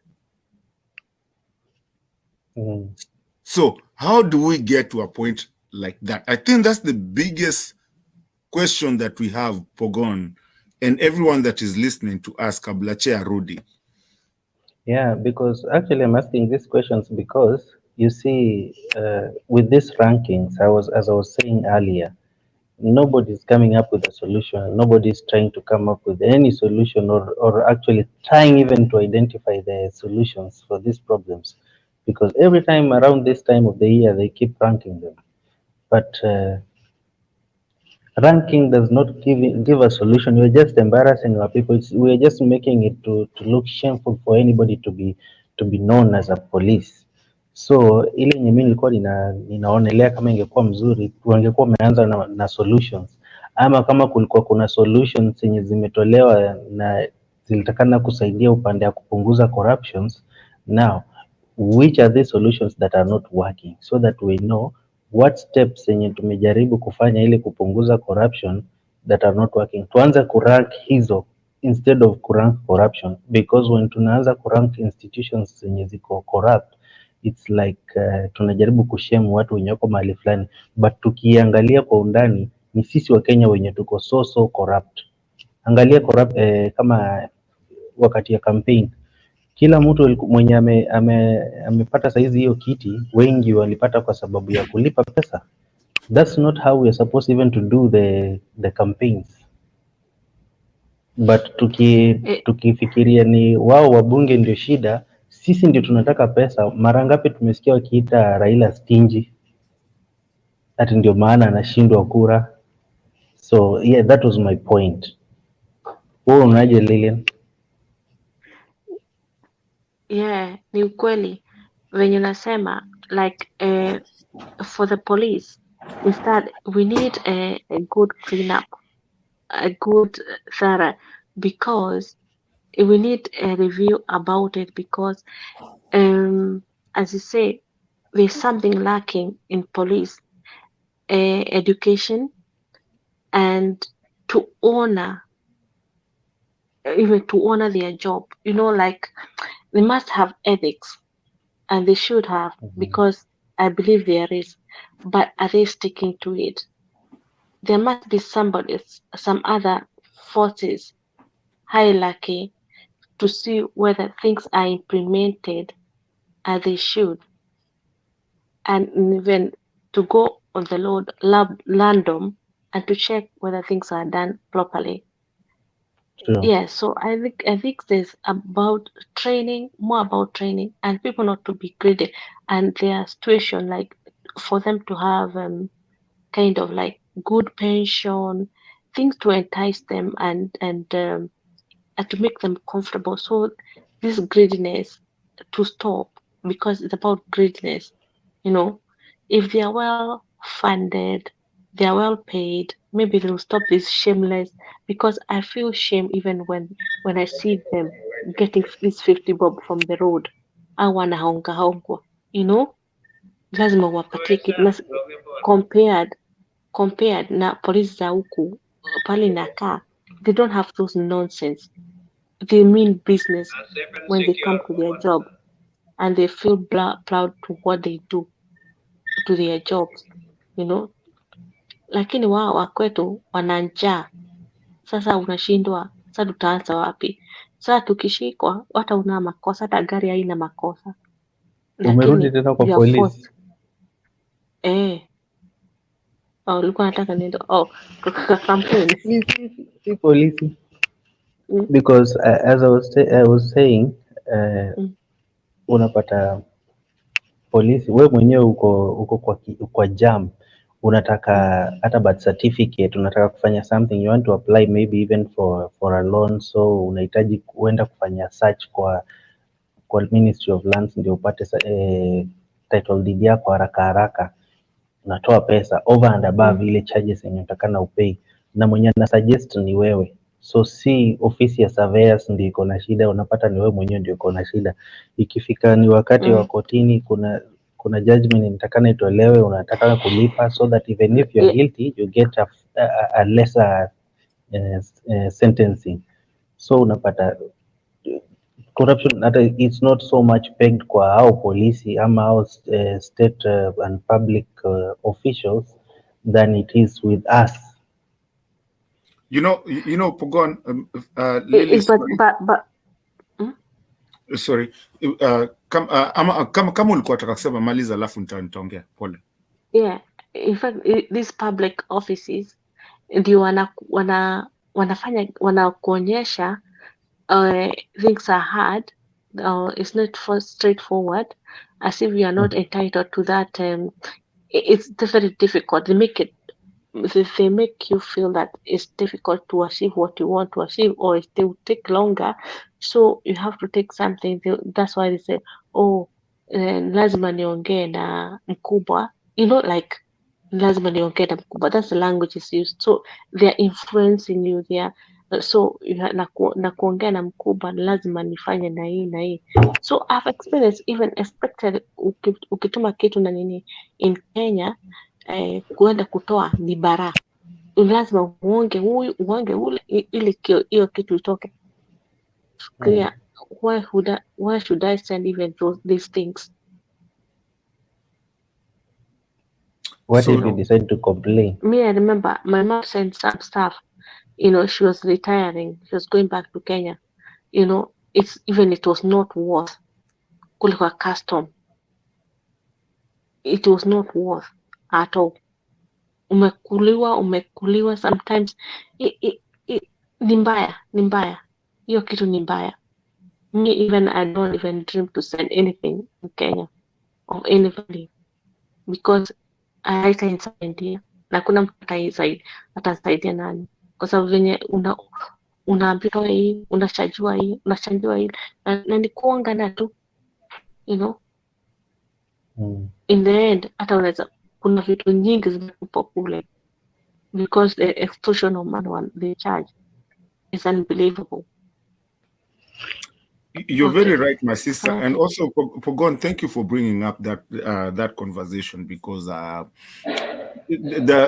think at this point I want us to stop looking at us as the people, but also look at the governance most part of it. Like ukisema kwenda unataka kuchukua passport na unaenda kupeana.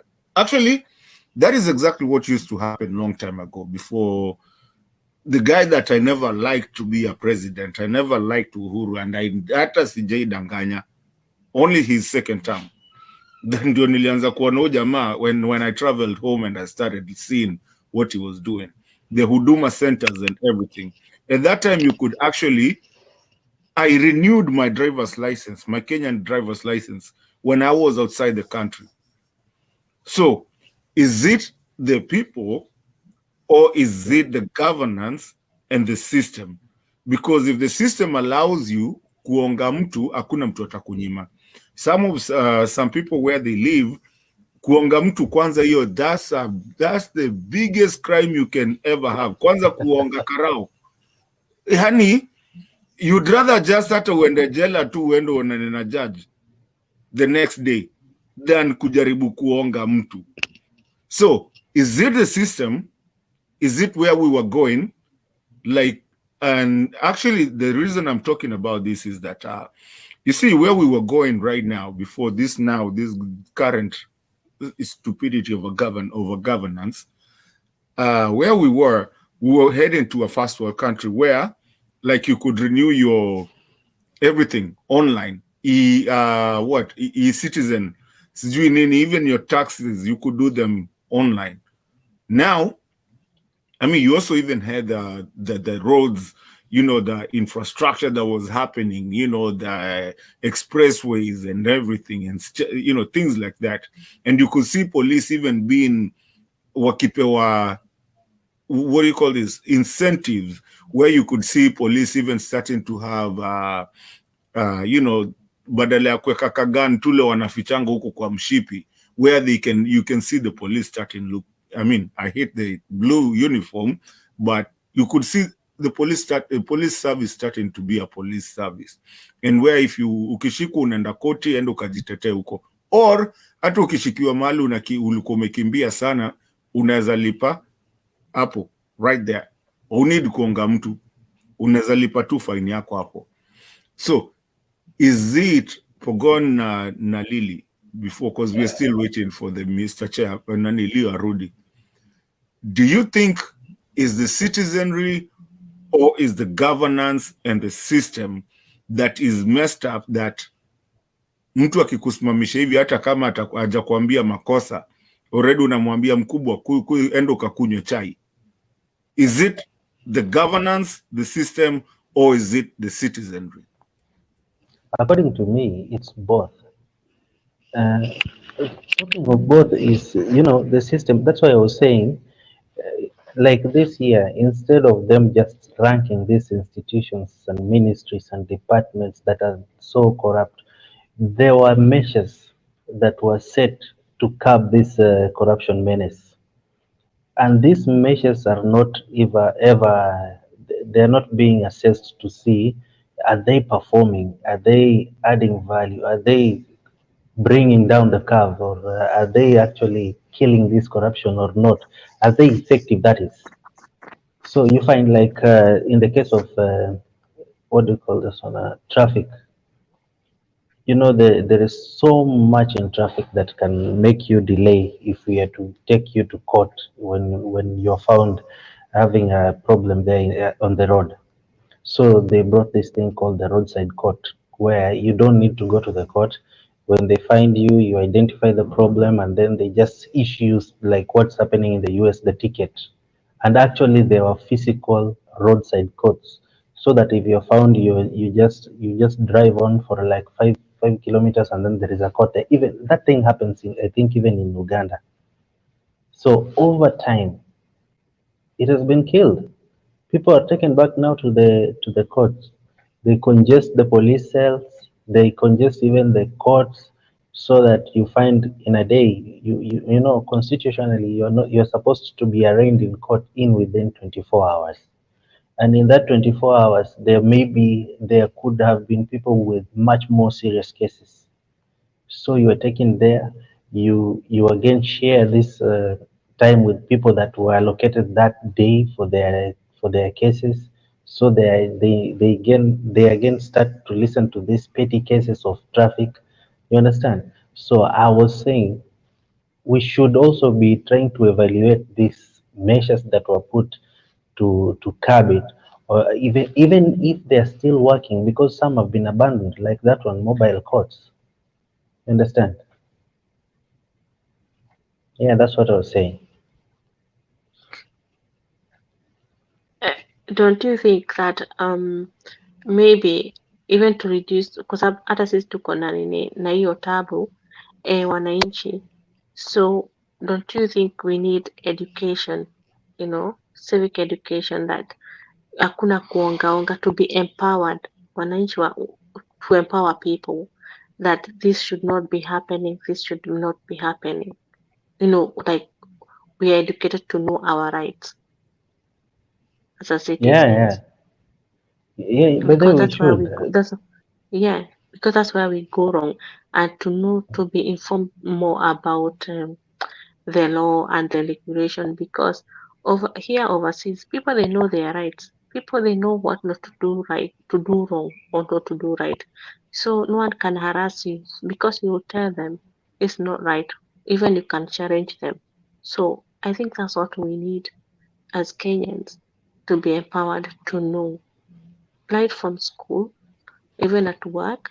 It should be no, you know, either even a child. These are things which can be people can be get the information from. Yeah, it's true what you're saying, and you know, about this learning, like the government should even be making it.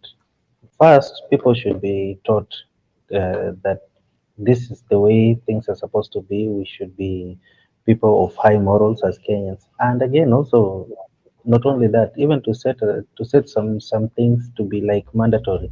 Why should I have a passport and again have ID cards? Why doesn't the government just make it like necessary? Everybody should be having a passport. And so, if we are supposed to be having a passport, by the way, talking of passport, you remember, is it this year, mid this year, when they said that we now all required to be having by the end of November the new passports?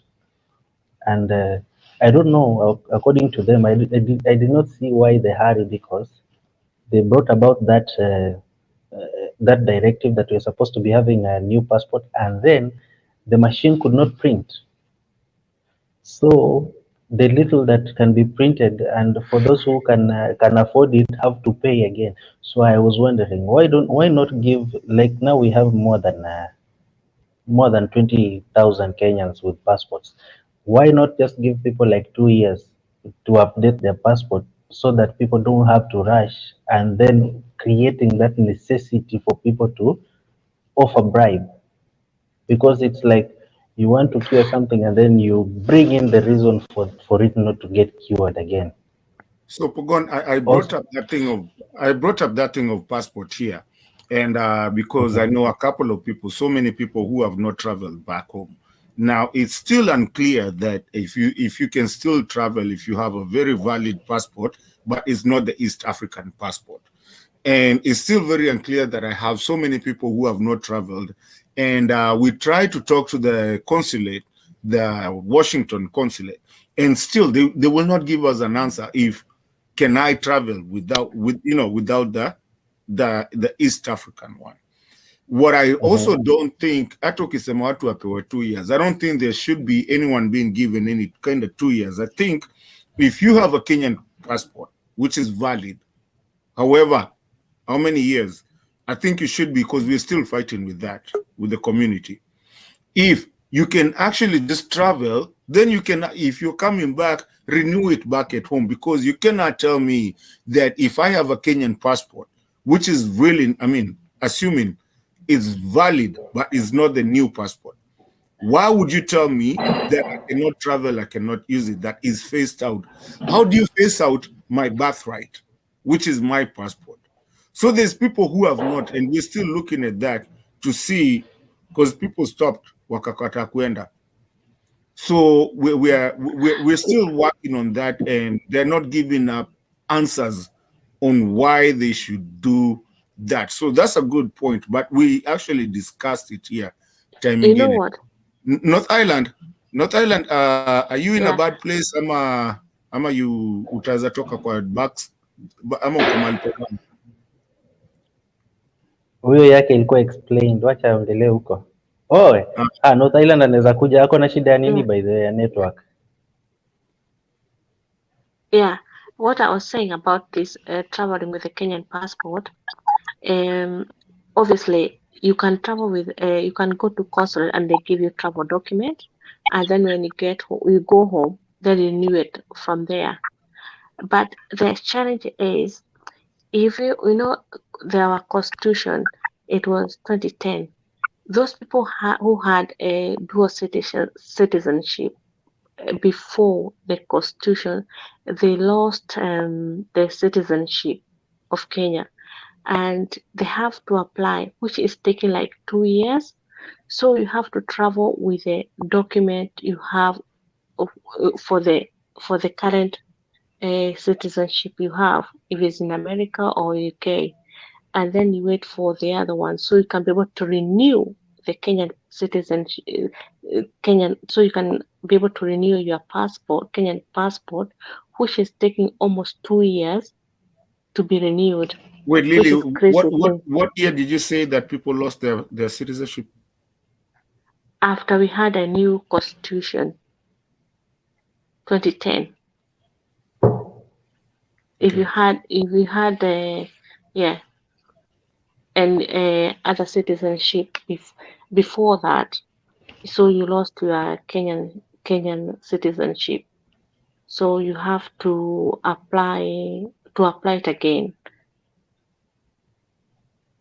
So if you are traveling in Kenya, so you have to go with Lily, I don't know how you know your Lily. I think you at that point you are misleading people. As long as you never declare that you're relinquishing your citizenship, I don't think there's anywhere that you lost your citizenship. Yeah, you do. You did, because I everyone. normally travel. Eh? No, I was just saying hello, everyone. Hi, in Ireland. Yeah, because if you travel, when I travel, I have to take a visa to go to Kenya. From where? From which country, Lily? From UK, because when I had my kind of a British passport before 2010, so automatically I lost my Kenyan citizenship. So when I went to renew my Kenyan passport, they could not allow me. So I had to apply for something they call, I don't know what, to regain it, like they did to Miguna, a good example. No. To regain it. Yes. No. So when did you, the way Kenyan with Love said, that's a misleading. So you traveled during Mzee to UK, for example. Did you travel during Mzee? Did you travel to UK during Mzee? When did we the second president? No. No. Okay, no. so because no, 2010 constitution. Yeah, but when did you? Out. No, when did you travel to UK? When did you went to UK first for? That was 1999. Okay. So now, when President Moi was the president, so we had no dual citizenship. So which means if you had to get another passport, another country's passport, then you had to give your Kenyan passport. But then after, during Kibaki, who tried the constitution, and then President Uhuru, where they tried to say that, okay, if Kenyans could be dual citizenship. So which means for Yes. those who had other passports, meaning Before that, you could apply. before that, they lost it. No, it's not they lost it. Kenya never used to have a dual citizenship. So it's not losing actually. Because it's you, if you're going to get another passport, then you have to say, yes, I want your passport or not. So it was not mandate. So it depends. But each country, they will let you know. They will let you know your country is not citizenship. It is not a dual citizen. So you could decide if you, by then, but not now. Those people who are gaining the dual citizenship, still you can still stay with your Kenyan passport. Because Kenya was never a duo. You know, those days of Mzee Moi, Kenya was never duo. That's why. But anyway, we're the Yes. people, Kenya And with that's what love. I'm saying. Yeah.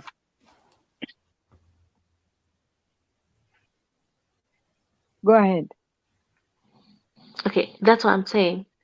When Constitution came, when we had Constitution 2010, so those people who had dual citizen before, they had another citizen before that, they had to reapply it again. Yeah, to have dual citizenship, meaning you have for UK or for America or for Denmark or for Germany with your Kenyan passport.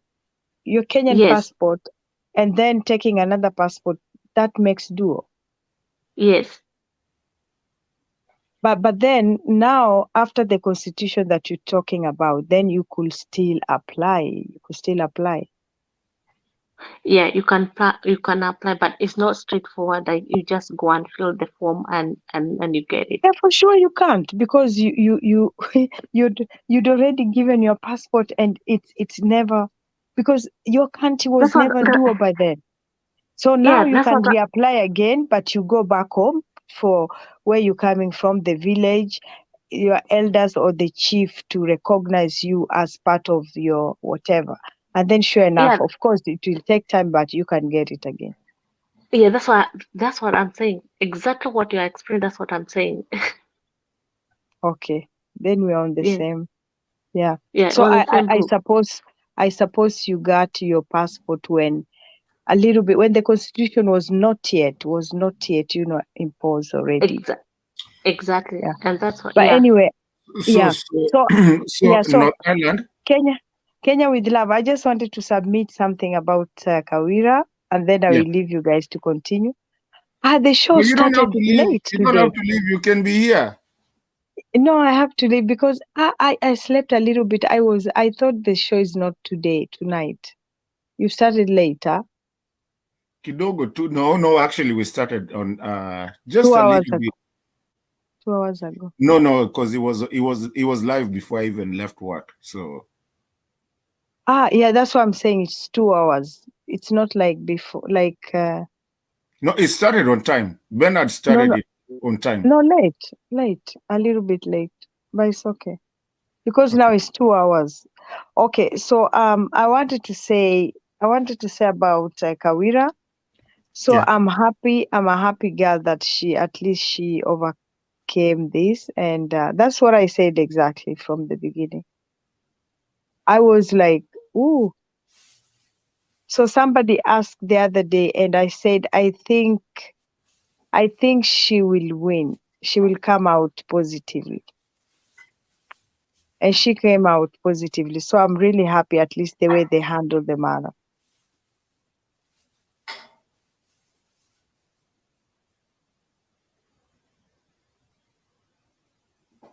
Go ahead. Okay. I don't see anybody there. People are Yeah, not we're there. listening. I'm here. I'm just trying to Okay. do something, but I'm listening. And I think everybody's here. Hata Pogon is here. Everybody, Yeah, I saw Jeremani, Pogon. everybody's listening to you. Yeah, so I'm saying, as a woman, because I am first person who was like, oh, those were petty issues that the MCAs, wanted to impeach her.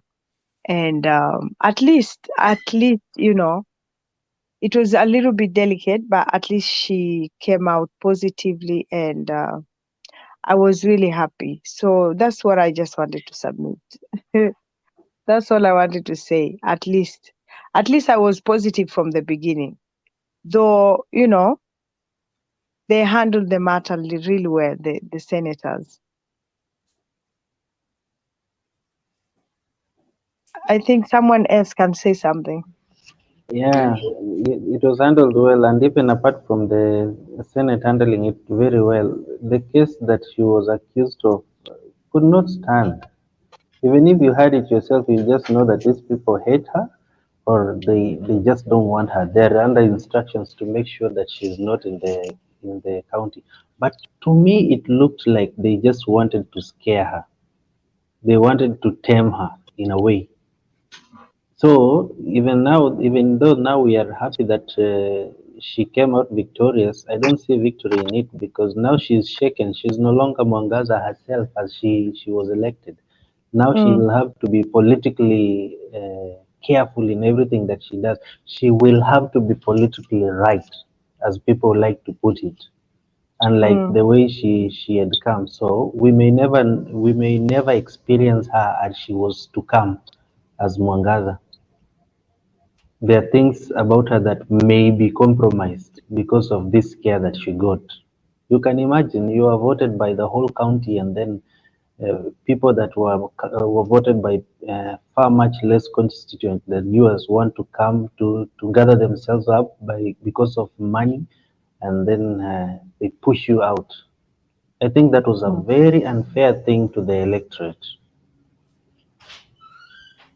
Yeah, and another observation that I saw, like, though the senators were asking some questions, and like Sifuna and Kalwale, they did it very well, but I wonder how the MCA's reaction going to be. And so you say, at least Jeremiah, you say is, of course, that's really sign of positive. Though she was she was so weak and crying all the time, and hiding her hands behind, but it's a sign to show that she's really not tough, but she's really strong. And I was happy also to see the women like Gloria, the other senator from Kisii, I think. That lady was also really, really on her side before, even when they were debating before the impeachment. And I was really happy to see women, uniting. Even Azimio or UDA, like really, she's one of our own, and women should realize that their third gender is not yet filled up in the parliament. Because I was wondering if they would have taken her out, then I mean, wow. But I really feel a little bit embarrassed for the MCAs and the women who were saying, oh, the women from the county, Meru, saying, oh, Kawira must go. I don't know what. They will feel they should go and apologize because at least she said, I've left everything behind me, and I mean she has left everything behind her, and she will forgive them. That was really good, But According to I her, what also happened to her? Remember what happened to the according to Nanula Catwalk, Waiguru. Wakirinyaga. Yeah, Waiguru. yeah, Waiguru. Remember when Waiguru was impeached, and then when she went for her impeachment motion, it was there was so much adversary by the MCS, but when the matter was settled and they were asked to sit down and then resolve their matters amicably, it seemed like nothing had happened before. They were so oiled, they were operating smoothly. So we hope the same will happen with Kawira. I didn't understand the reason why exactly they were after her, but I'm glad it's now behind us. National politics. Yeah, But from the head state. can I be a devil's advocate for once? Me? Okay, I want to be a devil's advocate. Now, please, musinichome kwa computer. You always like are. How? Like how? Musinichome, I want to be a devil's advocate. I think there's some people who are playing a very bad card. This card of playing the gender card was going to backfire. And I don't believe that the strong ladies that we have today should ever play that card again. The gender Like how? How did they play? They started saying that, it's because she's a woman, especially that Gloria that you guys are talking about. And she brought a she brought a big drama in parliament and in the Senate. Kenyan with love. I like when you debate. When you say especially that Gloria, she's a senator, man. She's a senator, man. You have to give her respect too. She's a senator, Not say especially that Gloria. She's a senator. Okay. But go ahead. Go ahead. And the same thing that you're bringing in, she said that she's not recognized as the Senator Gloria. She's a first year senator. Yeah. Okay, so Senator Gloria, I think that card was not a card to be played. I think if you go to leadership being a leader, not bringing the gender. When you bring the gender, it touches people wrong because, first of all, we elected you not because you're a lady. I hate saying woman, but lady, not because you are a lady, but because you are a leader. So now when you bring the gender thing, I think it was almost backfiring on them. And that's why you saw the Kalwales and the Sifunas saying, don't bring the gender thing. Let's look at you as a leader because you were elected as a leader, not as a lady. You are a leader. So when you bring the gender thing in the whole thing, it touches people the wrong way, in a certain way, because it's the same thing that even the governor was being told that she went and started telling ladies of the county, the nominated ladies, that stop, you should go for elective, seats and not get things behind the door just because you are a lady. I think there comes a time that now in this society that we live in, we do understand ladies are going to be leaders. People are going to be leaders regardless of who you are. But now when you start talking about that gender thing, I think it messes up. Do you know Kenyan with love? Hold on, mommy. Yeah. Can you hold for a minute? I have a very important call here, and then Jeremiah hasn't spoken. Can you hold for me? No, we've been speaking. Because we are only 2 or 3, the others are a little bit inactive. So okay, you I guys think continue. when we are 2, we can continue. Okay, you go ahead. Okay, Jeremiah.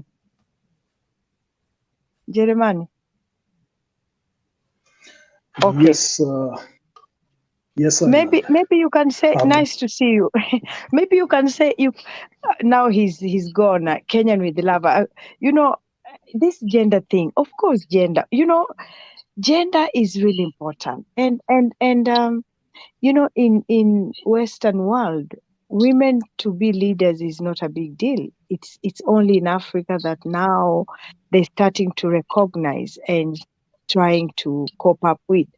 But in our African society, men are still dominant and they think, you understand, whereby even women can also. That's why we go to school. Otherwise, we should be staying at home. Why do we have to go to school?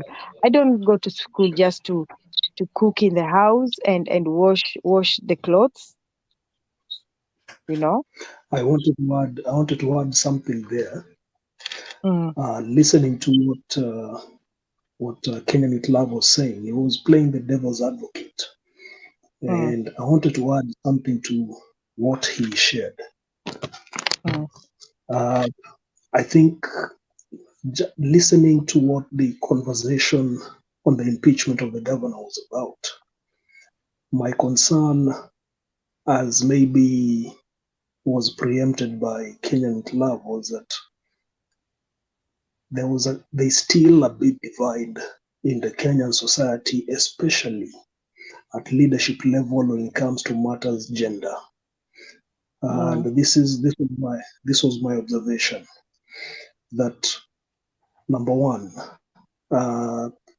if there's going to be the motion in parliament was on impeachment of Governor Kawira Mwangaza, the senators who spoke, especially if I may pick up on the ladies that I had to speak, there was an inclination to make the motion become a gender card.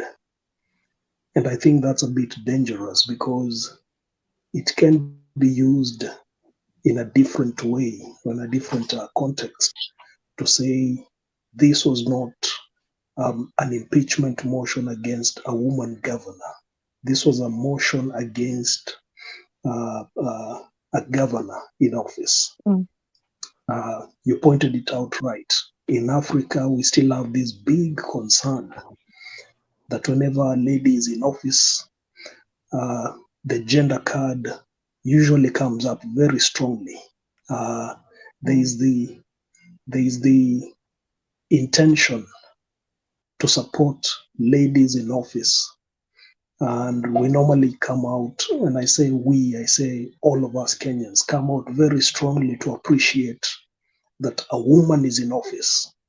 And at times we forget that we overplay that notion and say, and forget that this is not a woman in office. This is a leader in office. It may still take us some time to appreciate that that we're not talking about women or ladies in office, but we're talking about a leader. Why do I say that? I pick on two senators. I had Senator Gloria speak, and my concern was that she was not speaking to the motion very strongly, but her strongest points were in defense of a woman in office or a leader who is a woman in office. When I also heard Senator Karen Nyamu speak, my concern again was that she was speaking to the motion as though it was a gender motion.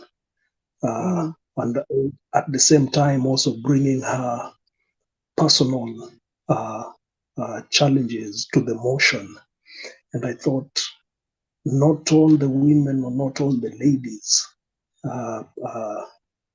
can attest to what happened to her at a personal level.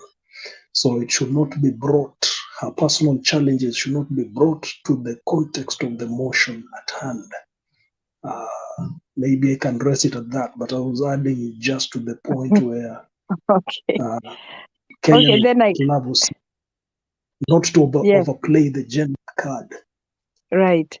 Okay, then thank you so much. Leo, hello, and Pogoni still there, and Tech.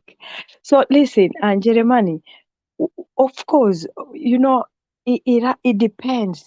It depends the type of or whatever the governor did, whether a man or a woman. And I will still defend. Listen, it's not a good comparison, but I will speak. Obado. What did Obado do? Everybody knew. I'm not going to repeat the lady, blah, blah, and the death, whatever happened. What did Obado do? Now, Obado is a man. What happened to him? Of which everybody knew that he did. It depends with the offense, whether you are a senator or you are a governor, you're the MP, whatever happens. First of all, because you see, and these were petty issues whereby I said that I think Leo can can remember that. I said those are petty issues whereby they could just rectify within the house. You understand? Every family has a problem. Every home has a problem. Even presidents, they have problems in their homes. You understand? And they should have just talked and at least try to understand what's going on and where the governor has done wrong, or maybe if they didn't like it, the husband or the first man to do whatever, ambassador or hustlers, whatever. You understand? They should have just said, they should have told, but the guy is not getting salary, number one. And also the sister is also kind of bodyguard, but because I think the sister used to work in a prison somewhere. But then the small stuff. But if the governor was going loitering around, sleeping with other men, number one, or the governor, for example, or the governor stole some county funds or cash the way others, and I cannot compare this governor and Waiguru. I'll also speak about Anne. You understand? So it's not that something she has done, and also what I had again, the defense of the land issue, whereby I don't know, the Catholic, they bought the land, and then now they want to lease the land to the county. So she was standing like, okay, here we are. It's 3 months behind us after election, and they still, every county is struggling. So those are small stuff whereby if really offense, if she would have done offense, then there's not even that gender issue or whatever. But you see, these are petty small stuff whereby the MCAs, they need a heart to step down, or maybe if there's head of state over there who wanted to fix UDA inside, because I know Azimio has nothing to do with that. But check it out. Azimio people also defended her, even though she was independent. So that's what I'm saying. We have to see, they always have to see which crime specifically a person or a leader has done, and then they will try to rectify. But if it's just political, or because she's independent, or maybe they're trying to look for to fill up Azimio seats, I think that's a little bit porojo. But again, God helped her, because I was happy the way she talked. She said, thank you. I thank God and people who are praying for her. And then also she thanked also the senators, and she said at least now she trusts Kenya. You understand? She trusts people in Kenya. And though majority were again also the male, the female. I'm looking this like in 5-10 years to come, whereby I could see speaker of the house is also like in United States, this Nancy Pelosi. She's very strong. You saw, I don't know if some of you saw how when the Republicans were majority, but they really fought hard. You understand? And I would like to see in Kenya also, if maybe like chair lady in future will be a lady. So we were going to see how it will come. We're going to see how the turnout is going to be. But I'm not really opposing men, the gender. I'm just only saying Africa is a country whereby, not only in Kenya, men are still dominant, and men are still, they're the big bosses, they're the big chefs. And that's why you're seeing stuff. Look at Germany. How many times was Angela Merkel, voted? She's the most long-serving than these other chancellors. And she was, the whole of the world loved Angela Merkel, because she was also always there for the asylum people, refugees. You understand? Even though her own people in the country were fighting her, and she was saying, no, we have to understand other people's problems. When people come to us through refugee way, we have to. You understand? And these are leaders. And another person is also Hillary Clinton. You understand? Even though things went bad with Donald Trump and Obama, but still, as a woman, I think we also have to step up. And so that's end of my submission.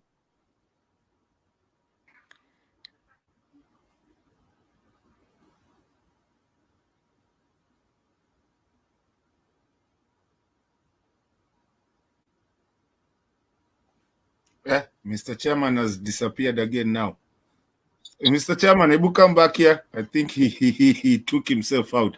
But you left your hands and then he disappeared. Your hands disappeared him. Nah, in Ireland, the thing is that we're not saying it's a bad thing, but I think, and because I was hearing you guys as I was on the phone, and I was gonna disappear again, but I don't know where Mr. Chairman now disappeared again. The thing is that we're not saying it's a bad thing. It's a societal thing that we need to start understanding that. And I believe people have understood that women are going, and that's why we, are going to be leaders.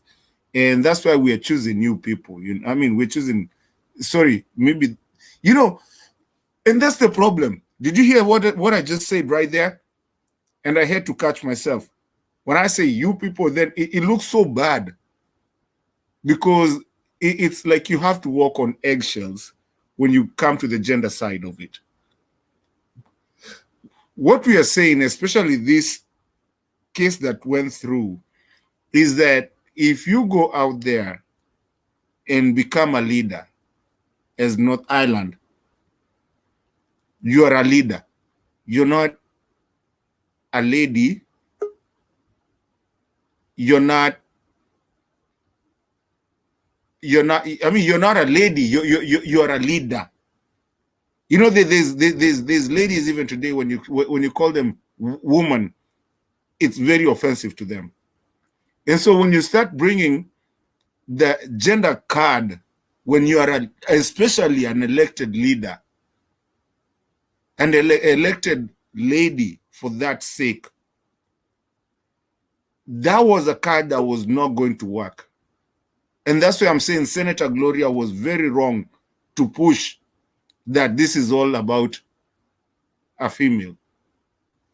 There's no, in leadership, in whatever you're doing, there's no female, there's no male. You're just a leader. And that's why even the society is also fighting with the first man. But then when you come and put it out there, I think there comes a time that I'm sorry, I said today nitauliwa, because the things that I want to say nitauliwa. I don't know where Mr. Chairman ameenda, karibu nikimbie sababu hapa nitanyongwa. But here's the thing, is that North Ireland, if we choose you, we don't choose you as a lady. We choose you as a leader. And it's because we trust you. It's not about your gender. We already understand ladies are engineers today, are doctors, are politicians, are presidents, are everything. But then when something small comes in and you say, oh, this is because, I'm a female, then the whole idea of leadership and everything disappears there, because the society is very fidgety about the gender part of it. It's kind of the way that you will find if a lady beats up a man, the man looks stupid. But if a man beats up the lady, the man looks also very dumb and stupid and the dumbest person that needs to go to, to be hidden, whatever, tied and whatever.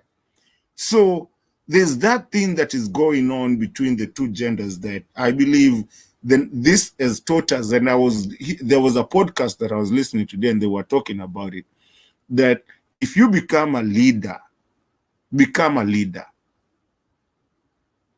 If you're that person that can change a tire, go change a tire. If you're going to say that we are equal, change the tire and quit crying about the gender part of it.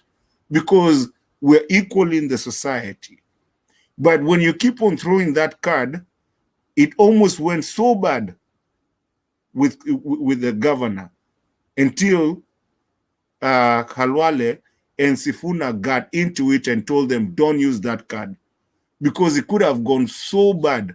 And some senators like Gloria almost cost her that whole thing. So leaders need to be leaders. There's no gender here. I don't know, nimewambia leo mtaniua. But anyway, it's New Year's.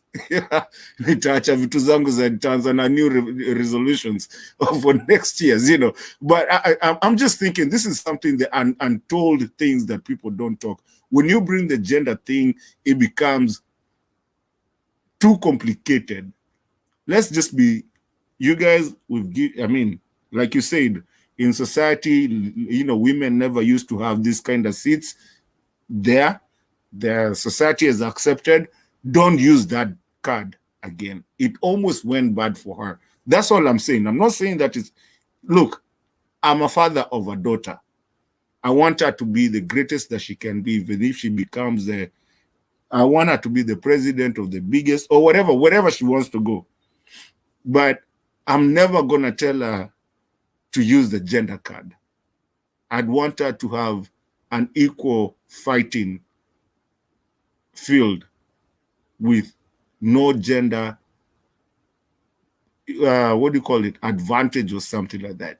When you use that gender thing, I don't know, maybe people can say, kama nimeongea vibaya, tafadhali kama kuna mtu nimeumiza kwa comment section na watu wenye wanatusikiza, and North Island kama nimekuumiza, take two, ama Jerembani, Pogon, I'm sorry guys, but I think it's just something that needs to be spoken, that people are so scared of speaking. It's a place that people are very scared of going, of speaking. All right, as we wait for Mr. Chairman to come back, sijui nani umeenda wapi? Rudi, because I'm not gonna be here for long. I have to go somewhere.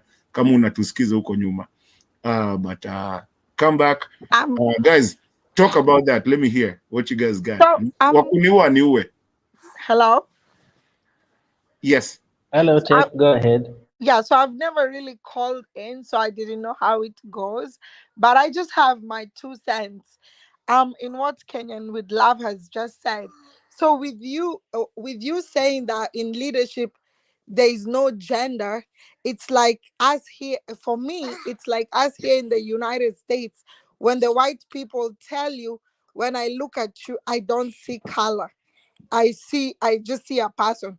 So that is very, very offensive. Number one, for a white person to tell you that when they look at you, they don't see color. Of course, you see color.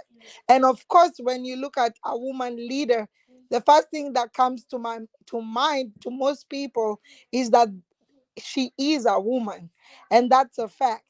And in many cases, long time ago, in the history of the African culture, women were not leaders. Women were meant to stay at home, take care of the family. So we have come so far as a nation as to be able to even have governors who are women. So I feel like, in as much as you want to say a leader is a leader despite of their gender, we should also acknowledge the fact that women, we've come so far, and that when we see a woman who is a leader, that needs to be acknowledged. It's not like a leader is a leader. And I feel like most women leaders, they have to work twice as much and as harder than their male counterparts to prove themselves. So that was my point. So thank you. And you're right. You're right. At the end of the day, a lady will remain a lady. But you know, what Ndeto is saying, Kenyan with Love is saying, basically is that a leader, like let's talk for, like in the case of what we have in Kenya, and the people who are already governors and are women. Look at, for instance, Waiguru. Look at, for instance, Gladys Wanga. These are people that have distinguished themselves, and they are not fronting their gender as an agenda also, and they're not coming in with that tag of being women, but rather they're proving themselves as leaders. I think with that, it'll heal that what you're saying, that it's offensive to be regarded just as leaders and not women. No, I said no. I didn't say that. I said it's almost it's an example that I gave when white people say, when I look at you, I don't see color. That is offensive. And I'm just giving an example. When you say you look at a woman and you don't see the woman, you see a leader. I feel like it's almost the same thing. You see a woman leader. I don't feel like you see just a leader. If we are being honest to ourselves, you will see a woman who is a leader. So I don't think that you will only see just a leader. So that's just what I think. Yeah, it's still it's true. I remember yesterday we had a panelist here. He called himself. Okay, let's not just go to that. But all of us here all have names. But if you're going to front your name like your, how do we call these other names? The traditional name or tribal name or something like that, and then yes. Hold on just a second. I'm sorry. North Island, are you still there? I can see you on the other side, so I don't know which one is which. You have to. If you're the one on the show right now, can you say something, or you're the other one waiting on the other side? You have two accounts.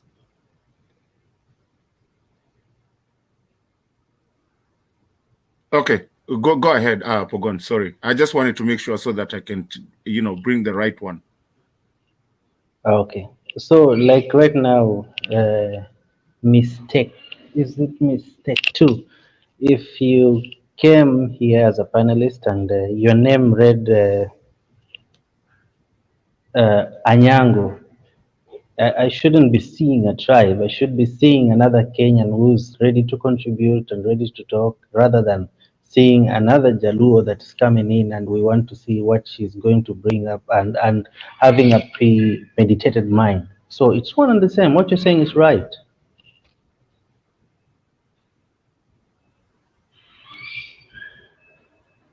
Are you there? Yes, I'm here. So yeah, so that was just what I wanted to say.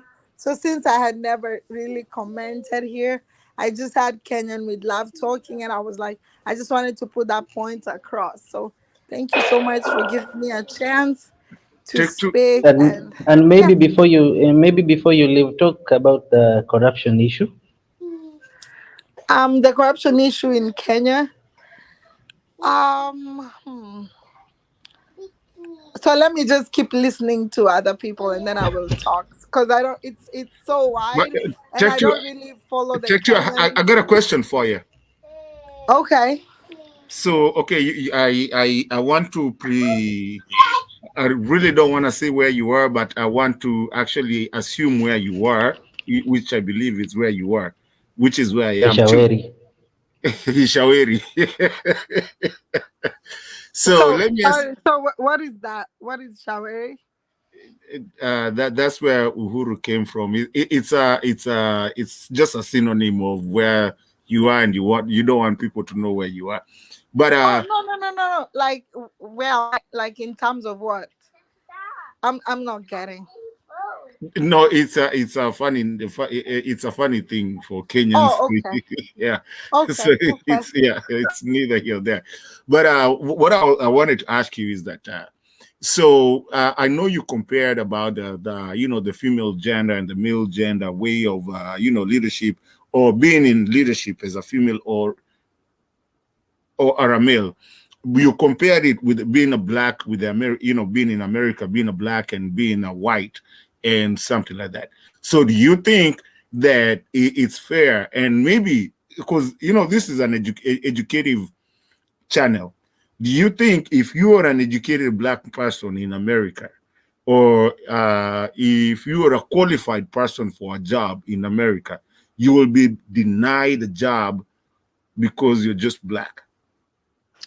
I would say yes and no. So, in some instances, of course, we are here in America and we know what goes around, like at our workplaces. So, there are some positions really that you wouldn't get, you and your counterpart, who you guys have maybe the same qualification, and maybe you even have a little bit more than them. I would say 100% yes. In some instances, they might get the job and you are way qualified more than them, and you will not get it just because of the race. Yes. But I personally would disqualify that statement, with all due respect, and maybe you can counter that, because I would say that there's not one day that I will go to an interview with a white person. I will go to interview as me, Kenyan with love. I will go to the interview myself.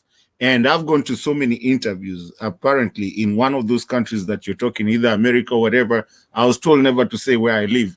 But, in this channel, I would go, all the interviews that I've ever gone, I've gotten them. And I've worked places where I'm the only black person.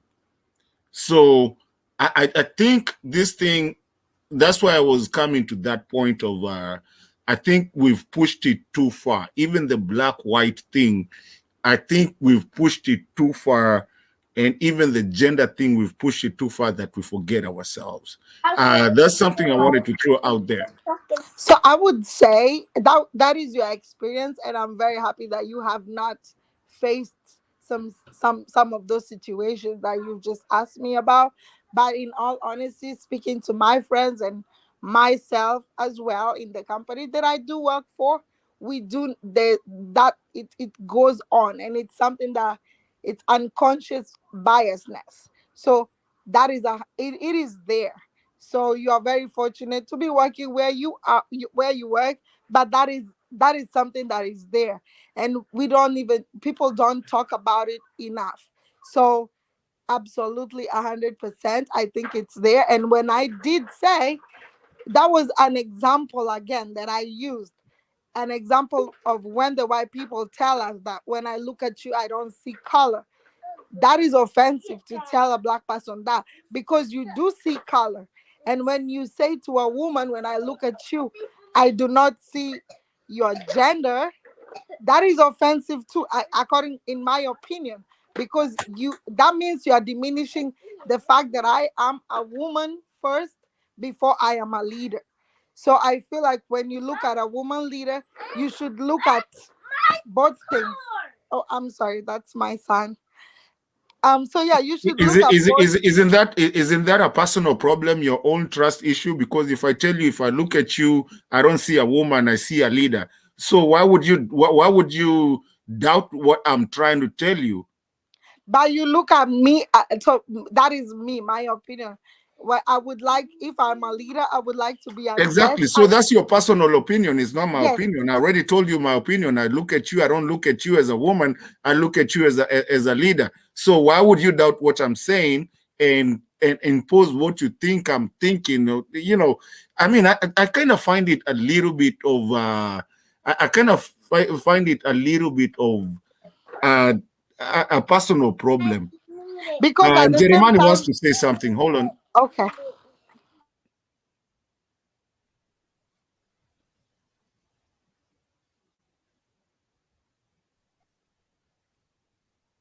Thank you for allowing me to chip in or come interject in a conversation that you're having.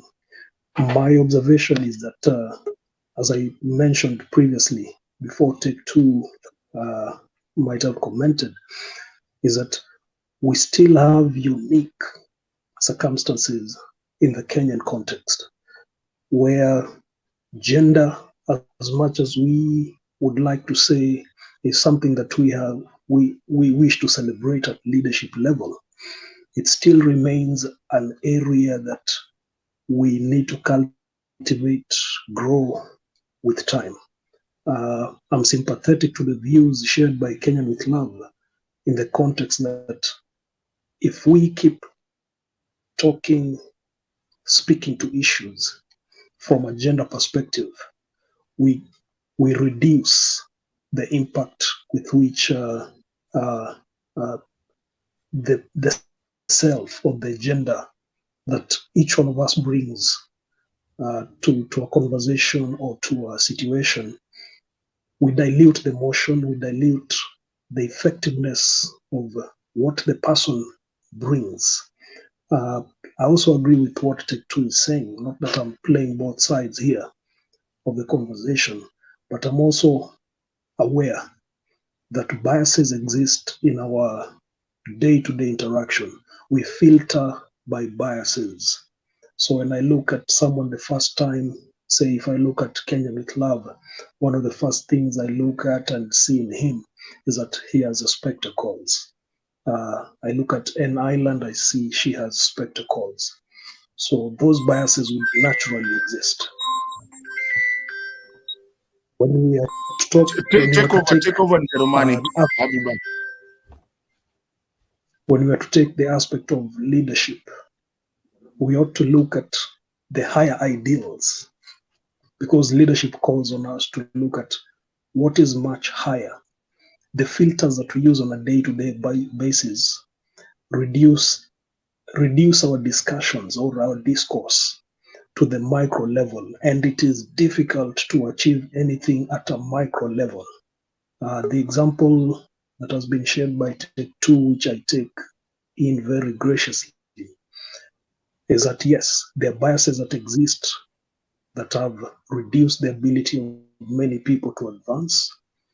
But you're saying if we dwelt on those biases, we keep fueling those biases. And it is difficult for people who are not in the circumstance to appreciate what other people who are in that particular situation are facing. I'll give an example. In Kenya, we have tribes. But we do not only have tribes in Kenya, we also have sub-tribes or dialects. The sub-tribes or dialects also have another level that we can break down to clans. And then you break it down from the clan level, you go to the family unit. Those are the micro levels that we're saying on a day-to-day basis. We rise above. We say, I rise above my family, I rise above my clan, and then I rise above my tribe. If I'm going to be a citizen of the nation. But if at any one instance I reduce my discussion to my tribe, unfortunately, we'll find people will say, why is the deputy president always addressing the nation using his mother tongue? He's reducing the higher ideals to a micro level, which then segregates, keeps some people out of the discussion. In the same context, if we start talking about the aspect of gender and lay a lot of emphasis on gender in a very strong motion, then we leave out some people who may not identify with the gender from the conversation. And in Kenya, maybe that would be 50% of the population. Then these other 50% are not able to identify with the unique challenges that the chosen gender is facing. And then we start having the gender wars dominating. That's all I had to share in this instance. Thank you. And since the chair is away, I came in at a point when Pogon and Lily were having a very interesting discussion, and I wanted to seek enlightenment. This was with regard to responsibilities. I mean, the aspect of rights. Many Kenyans, and since you've not, continue. Sorry. Okay, I heard Lily talk about knowing your rights, and that in many countries other than Kenya, people always know their rights, and that's why they're more progressive. one of the challenges I found in the Kenyan context is that not only in Kenyan context, but everywhere else, people speak of knowing their rights, but knowing your responsibilities is, I think, the ideal best scenario.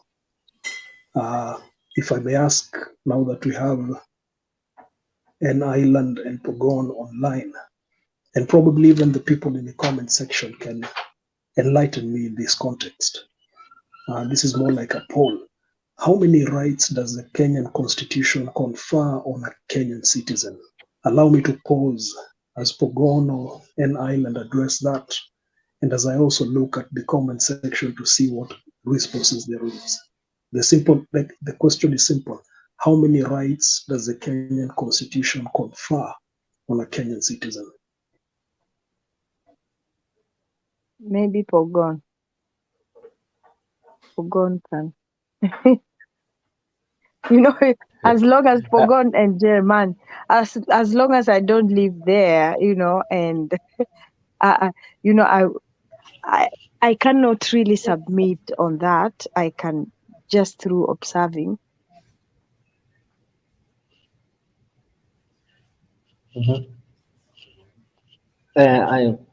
According to me, I can't answer exactly, but I can just point out a few which are obvious, like right to life, right to sorry, I need to leave, but I can't really tell all of them. I can't say the number. I know quite a number of them.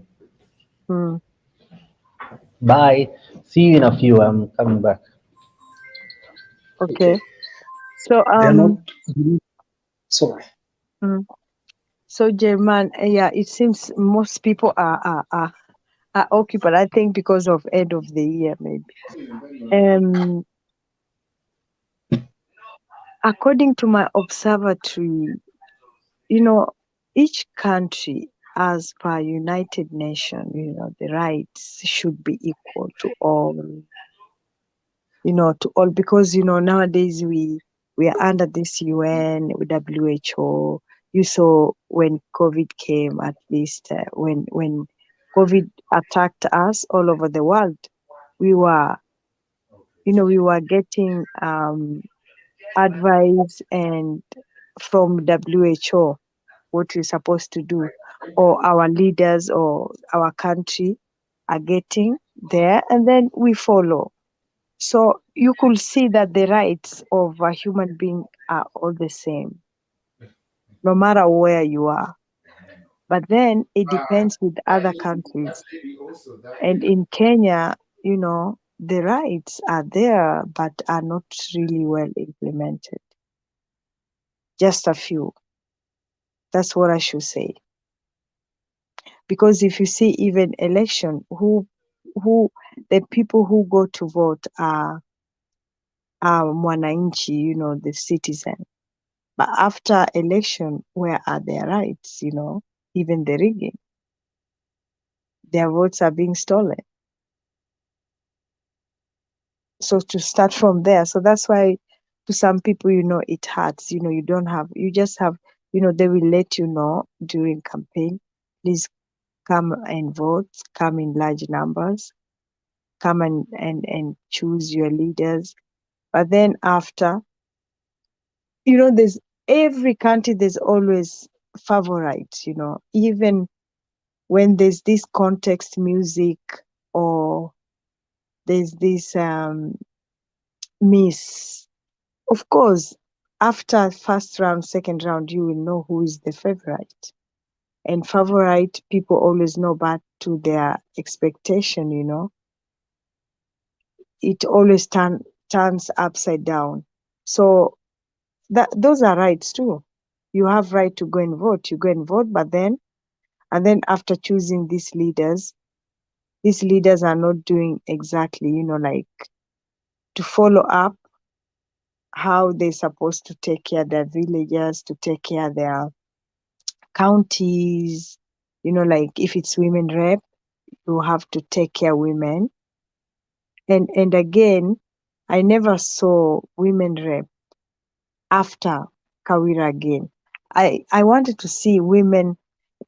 There are only few advocates for women in that parliament. It's like, okay, so long as where I am, I have no problem, I have no trouble with my male counterpart, then it doesn't matter whatever is going on with the others, with the other women. So those, if we have to look at the rights, those are also rights. Like there are rights, and there are women rights, and there are men rights, there are children's rights. Understand? As far as rights to water, rights to electricity, to life, and your ownership, citizenship, passports. These are the things that citizens should not really, you have to give a lot of money for you to get your passport, citizen's passport, or birth certificate, something like that. You understand? So there are quite many, and since I don't live in the country, I cannot. But all I know is the rights are only to leaders. That's the problem. Maybe somebody else can answer, since we are 3 online. I see Lily is back. Okay. Lily, Tell me. did you hear the question, or I can repeat it? You can repeat it. All right. I joined the conversation when you and Pogon were having the discussion about rights. And I posed, I had what you talked about, the passport and the Kenyan citizenship. And I posed the question just right now. How many rights does the Kenyan constitution confer on a Kenyan citizen? Right. Right. That is the question. Okay. About whether we know our rights in Kenya. Yes. Yeah.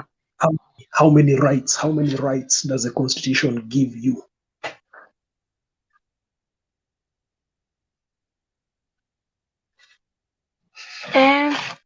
I think I would guess it's kind of the rights we should have, or we have, or constitution must give, or we have. It must be derived from the human rights, which is right to health, right to education, right to basic needs, things like water, food, basically human rights, like you are free, freedom to speech, or freedom to express yourself. But specifically, I don't know it from constitution, to be quite honest, because I've never gone through it. But I would think is from human right. They should be coming from, maybe, yeah, that would be my answer. Sure, that's okay. Thank you, and thank you for that. As I said, it was just a quick poll for also for my understanding of the context of the discussion. And Essentially, actually, that's a good question. You should encourage us to read our constitution well. right, that's where I was headed actually. And the point I was trying to make is this, that most of us who hold Kenyan citizenship, the biggest challenge we face is that we do not know the constitution itself. We do not know the document that we as sovereigns, the constitution is a contract between us, our fellow citizens, and the people who govern us. When we do not know that we have 10 basic rights in the Constitution, then the people who know that we do not know take advantage of that. So I've given you the answer right there. The Constitution gives us 10 basic human rights. You'll find that in the Bill of Rights. And the fact that we do not know how many rights there are then tells us two things. Number one, that we do not know what the people who govern us owe us in terms of responsibility. And number two, we do not know what our responsibilities are in terms of exercising those rights, so that then something else will happen. We either infringe on other people's rights unknowingly, or we also get our rights infringed upon unknowingly. And the reason that I asked that question was also to bring about that conversation about us knowing our rights as a first step towards exercising our responsibilities as Kenyan citizens, or as people who hold Kenyan citizenship. I say that because Lily's case about citizenship, an understanding of the rights or the Bill of Rights would quickly solve your question about citizenship. I know answers or tips have been given by an island about the citizenship bit. But if you get the chance, Lily, read the Bill of Rights. It will answer all your questions about your citizenship. At a different point, I'm sure that's a discussion to be held. But I just thought it's important to raise that bit. One of the things I've done this week, and maybe I'm sharing this with N Island and Mama Mary Wainaina, I've been asking the question which I've asked previously, and I still come back to the element of the Kenyan citizens not knowing their rights or how many rights the Constitution gives them. I've been asking the question about 47 counties, and I've been spending time listening to the impeachment proceedings for Meru to try and also answer certain questions about county governments. One of the questions I've held, and I asked this before, are 47 counties needed in Kenya? And I go back to the answer that I shared before. We need to stick to what we had as the 8 provinces. The 8 provinces that we had in Kenya then become our counties. I know this may sound controversial. Some people may not like it. But this is my justification. When Ukuru Yatani, while he was serving as the finance or the Minister for Treasury, released a report in July of 2021, if not 2022. He said only 5 counties met the revenue targets. He did not go as far as saying which 5 And which one are those? Right, that's where I was heading. He did not say which 5 counties these are. And the question then becomes, why did he withhold that very important information? Because it will help answer certain questions about the way we have structured the county governments. But looking, if I know many of you are sharp enough, if you are to Google right now, you'll come up with the following results. And so that for the benefit of discussion, allow me to just very quickly point them out to you so that we can see where to focus our attention. The counties, if you are to Google, and then your Google responses will give you a Wikipedia page that says list of counties of Kenya by GDP, the following is what you'll get. The top 5 are as follows. Number 1, Nairobi County. Number 2, Nakuru County. Number 3, Kiambu County. Number 4, Mombasa County. Number 5, Nyandarua County.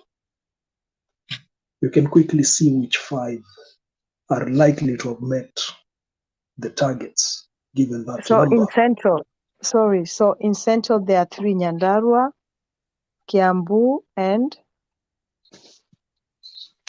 So I see Kiambu, I see Nyandarua in top 5. then Nakuru. So those are in central, right? Nakuru is considered Rift Valley. I don't know if you Yeah, want Nakuru to is go. okay. So now, but Okay. central is 2. All right. Well, I want to take it to top 10. So I've given you the top 5. So let me go to number 6. Number 6 is Machakos. Mm-hmm. Number 7 is Meru County. Mm-hmm. Number 8 is Kisumu County. Number 9 is Bungoma County. Number 10 is Kakamega County. Okay. All right. Now, So those are 5 what is per the target. Yeah. not that I'm not saying that these are the 5 who are the target, but I'm just giving you the GDP. I've given you the ranking of GDP of each of the counties. So when I say Bungoma GDP, is this is what I 9, mean. Kakamega is 10. Yes, Bungoma is 9, Kakamega is 10. Okay. When I speak of the GDP, this is what I refer to, that in Nairobi County, the GDP is listed as 1.4 million, Nakuru 517,000, Kiambu 421,000, Mombasa 332,000, Nyandarua 245,000, Machakos 232,000, Meru County 229,000, Kisumu 194,000, Bungoma 183,000, and then Kakamega County 182,000. That's a top 10. Yeah. I'm So sharing now this that's one. For example, Kakamega 182. That's you say that's the target. What they for their taxes or what? No. This is the gross domestic product of the county. That collectively, this is what the county produces. Okay. Right. Now, as I said, Ukuru Yatani did not share which are these 5 counties that met the revenue target. He kept that to himself. And to me, that is contempt of the executive towards the sovereigns, because that is information that the executive should not hold to themselves as a secret weapon, because the only people who benefit from that then are the politicians, who then are able to know what the figures are, which counties are meeting the targets in terms of revenue. And it should not be the case. This is information that should be shared at ministry level very publicly with the sovereigns, who are the Kenyan citizens. The figures I've shared with you in terms of GDP are figures available from the Kenya National Bureau of Statistics. Why am I bringing all these economic matters? And in this context of my asking the question about rights in the Constitution and then the viability of counties, is because many of us do not take time to understand what our rights are, number one, and then what our responsibilities are. And the only people who then know this are the politicians, and they take advantage of it. I don't know if maybe I may put you a bit on the spot here in Ireland, just to also, for my own understanding, get a feel of where we stand as Kenyans. Do you know how we arrive at the 47 counties for Kenya? Yeah, I think it's because of the tribe thing. Because before, as most of us, when we them days of course, we were for the education during Zemoi. It used to be western, eastern coast, The the provinces. provinces. And now, so some of us, when we left the country, so their constitution, the new constitution was, with the counties. So I think it's 47 tribes. I don't know how they arrived to that. I never had a chance to ask. But even if you see in Kakamega or in Western, there's Vihiga, there's they're not the same. Vihiga, so it could be one province being divided to three. Just the same thing like in there's Trans Nzoia, Kakamega, Vihiga, Bungoma, and I don't know where. So that's only Western. And then Right. Kikuyu is the same, Mount Elgon or Central. So Right. and coast also, there's Mombasa, North Mombasa, there's South Coast, there's Kilifi, Malindi,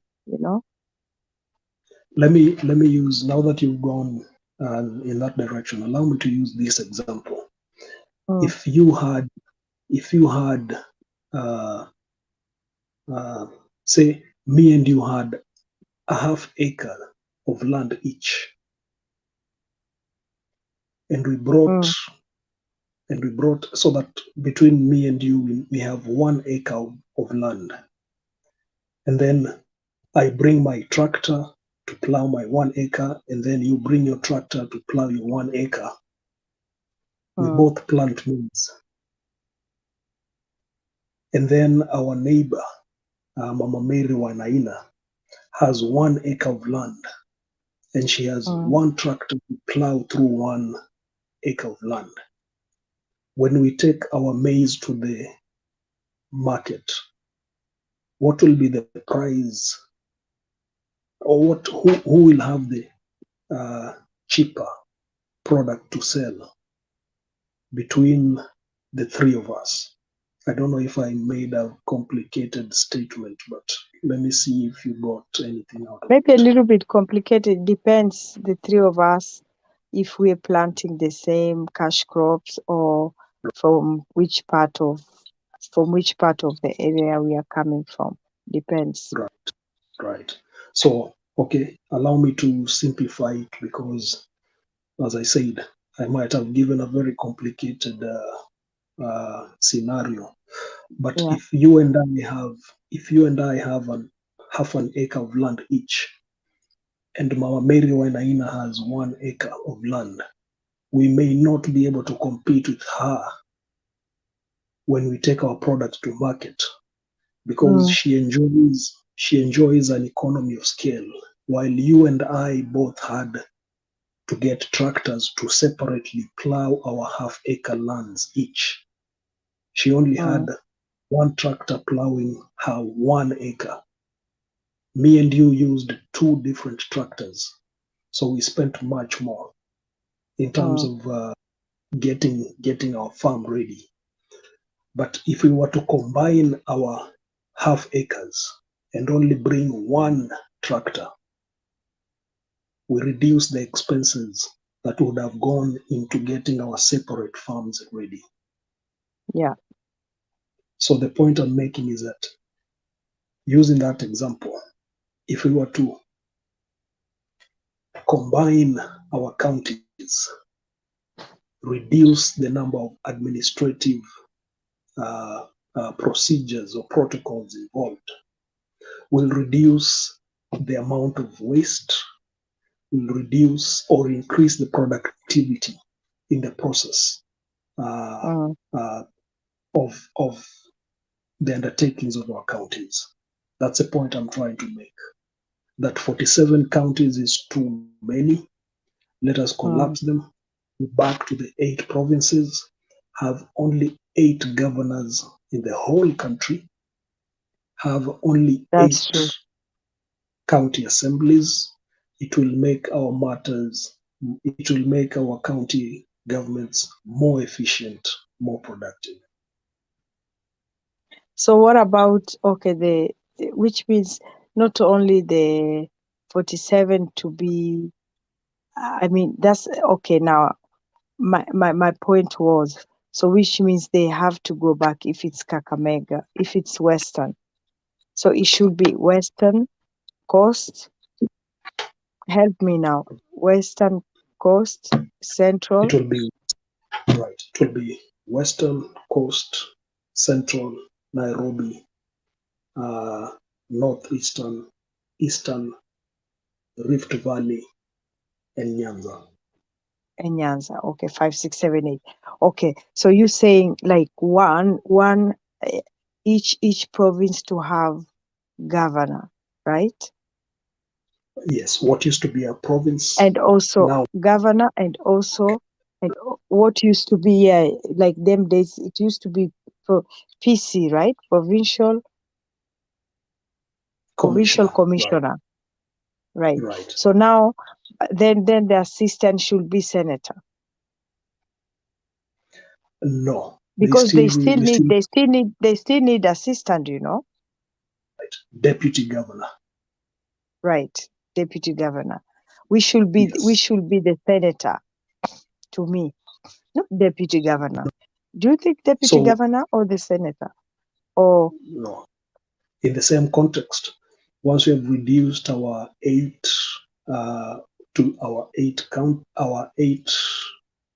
what used to be provinces to become the counties, then we also reduce the number of senators.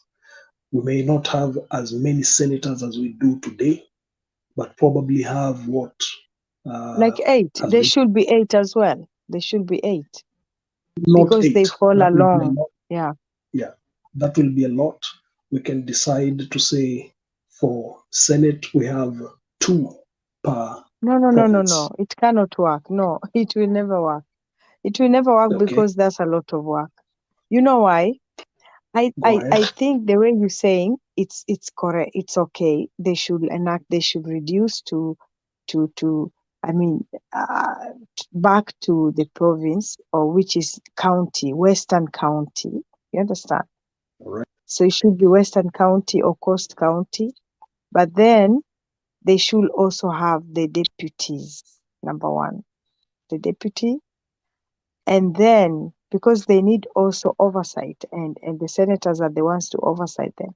So each province again will have to, they will also need again what? They will also need a county senator. And that's why I'm proposing 2 senators per county. And why am I going to 2? This is my suggestion. Yeah. If you have seen the American formula, they have 50 states with 2 senators per state. Mm-hmm. All right. And now, governors? The 2 senators, they have governors. But you know with them, senator is higher than governor. Not necessarily, because each operates at a different function. The senator operates at a national level or federal level, and the governor operates at state level. Yeah, that's what I'm saying. It's not the same like in Kenya. That's where in Kenya we get into the problem, because we try to establish hierarchy. We do not necessarily have to have anyone on top of the other. We just have to understand who forms which function. Maybe you should give also Mama Mary to say something. I see her online. Sure. Mama Mary, welcome to the conversation. You could share with us what you feel strongly about today.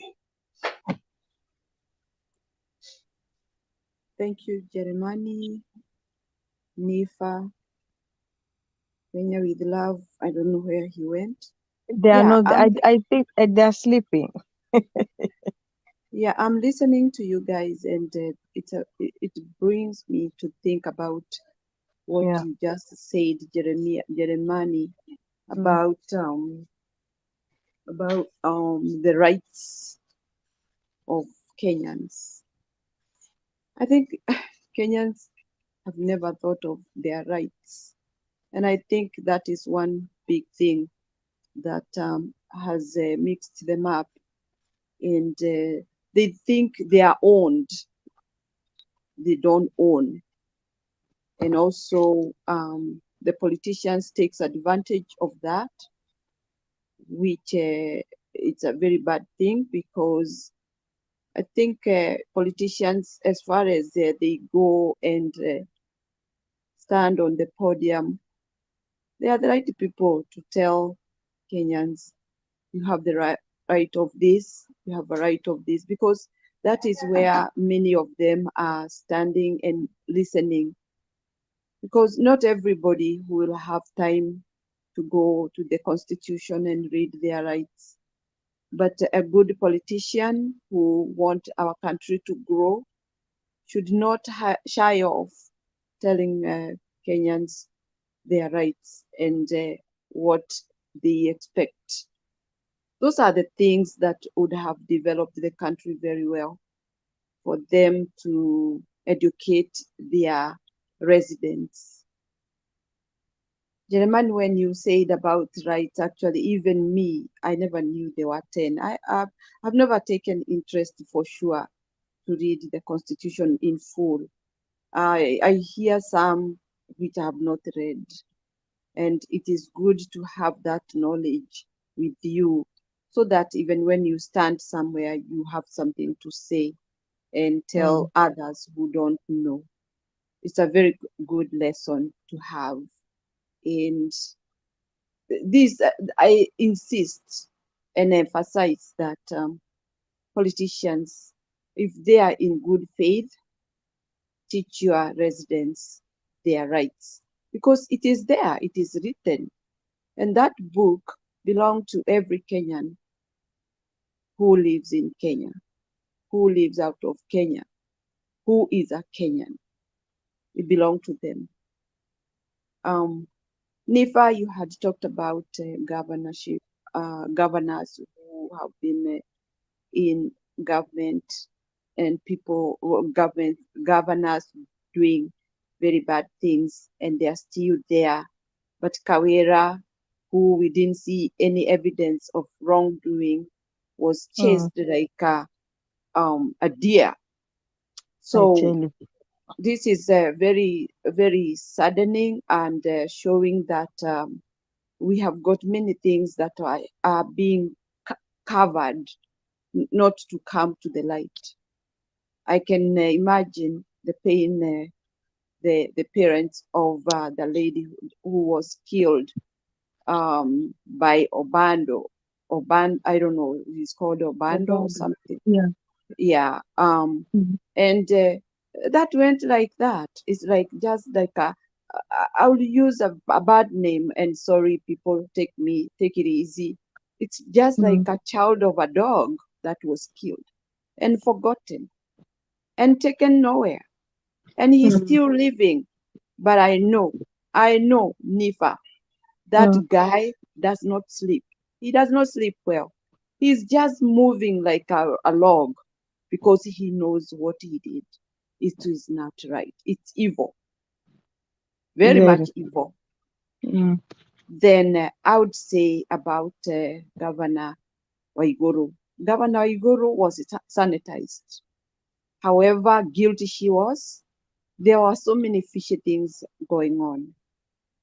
I would say that that NYS, I've been NYS, I was there, and I stayed there for 2 years. I was trained. It's a good college for everybody to go. Whoever wants to have a kind of knowledge of how things, it's not a hardship, but we did a lot of drills, like just like the army. And we came out very strong and very smart. I was there we did our training for 6 months. And the graduation we had, it was for Moi.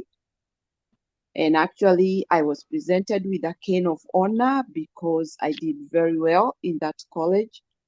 And it's a good place for every child who have no chance of, sorry about that, hold on.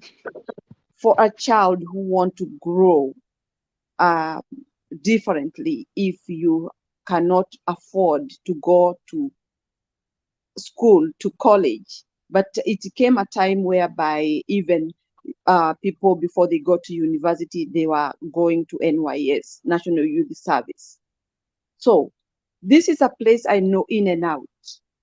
And when I last visited that place, and I imagined about Waiguru, about connection with the money of National Youth Service, I was so, anyway, I felt ashamed, and it is very bad. That place has never been developed all those years, Moi time. It has never developed. The houses that were there for the staff, they are still the old shamble.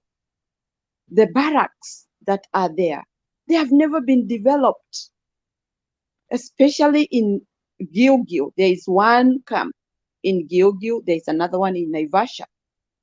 Those places, it's just like places deserted, and those children are still going there. The only thing you will see is when the president is going, the field is so well prepared, the roads are made that very night, but after that, it's left. When you go in the backyards of those areas, you'll see how old those houses are.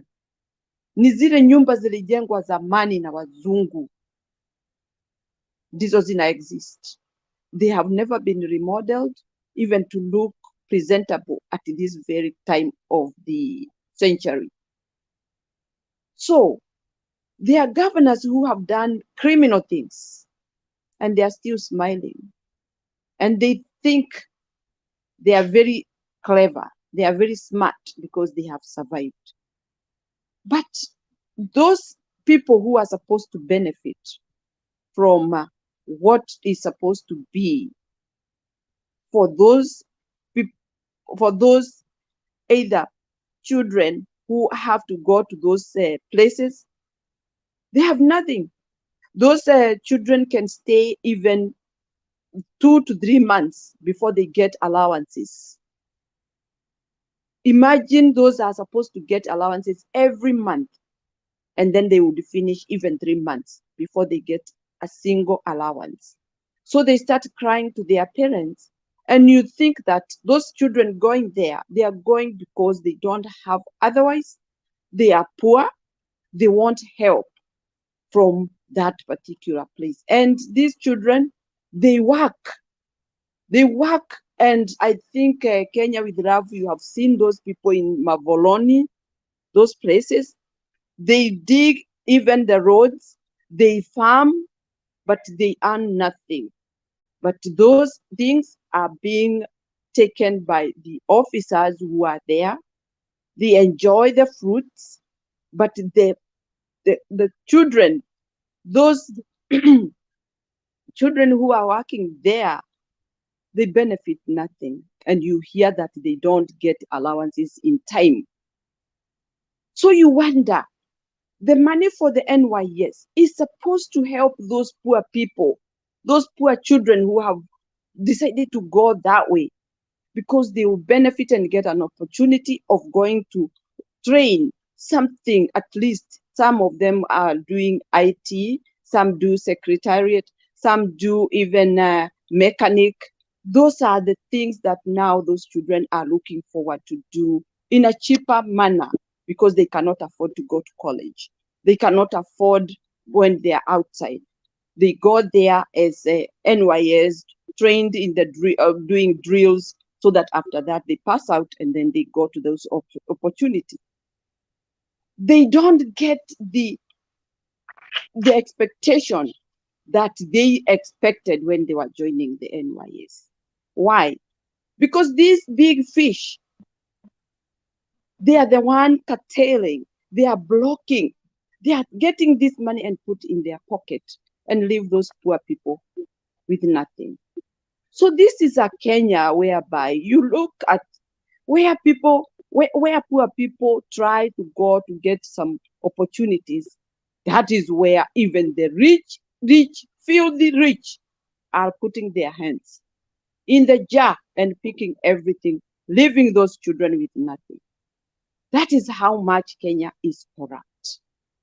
Now, if you look at Waiguru has got flats in Nairobi, flats, beautiful, very expensive, but that child, a poor child in NYS, cannot get $300 shillings, 300 shillings in a month to help themselves. So this is the suffering Kenyans have gone through.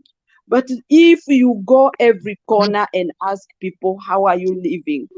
That is when you know Kenya is a hostile place. That rich people will never let poor people to put something in their mouth. Very hard to let them have anything. And I don't see what is wrong by you being in charge of something that is not coming from your pocket. Just generate. Let it go and do the service that those people want, those people need.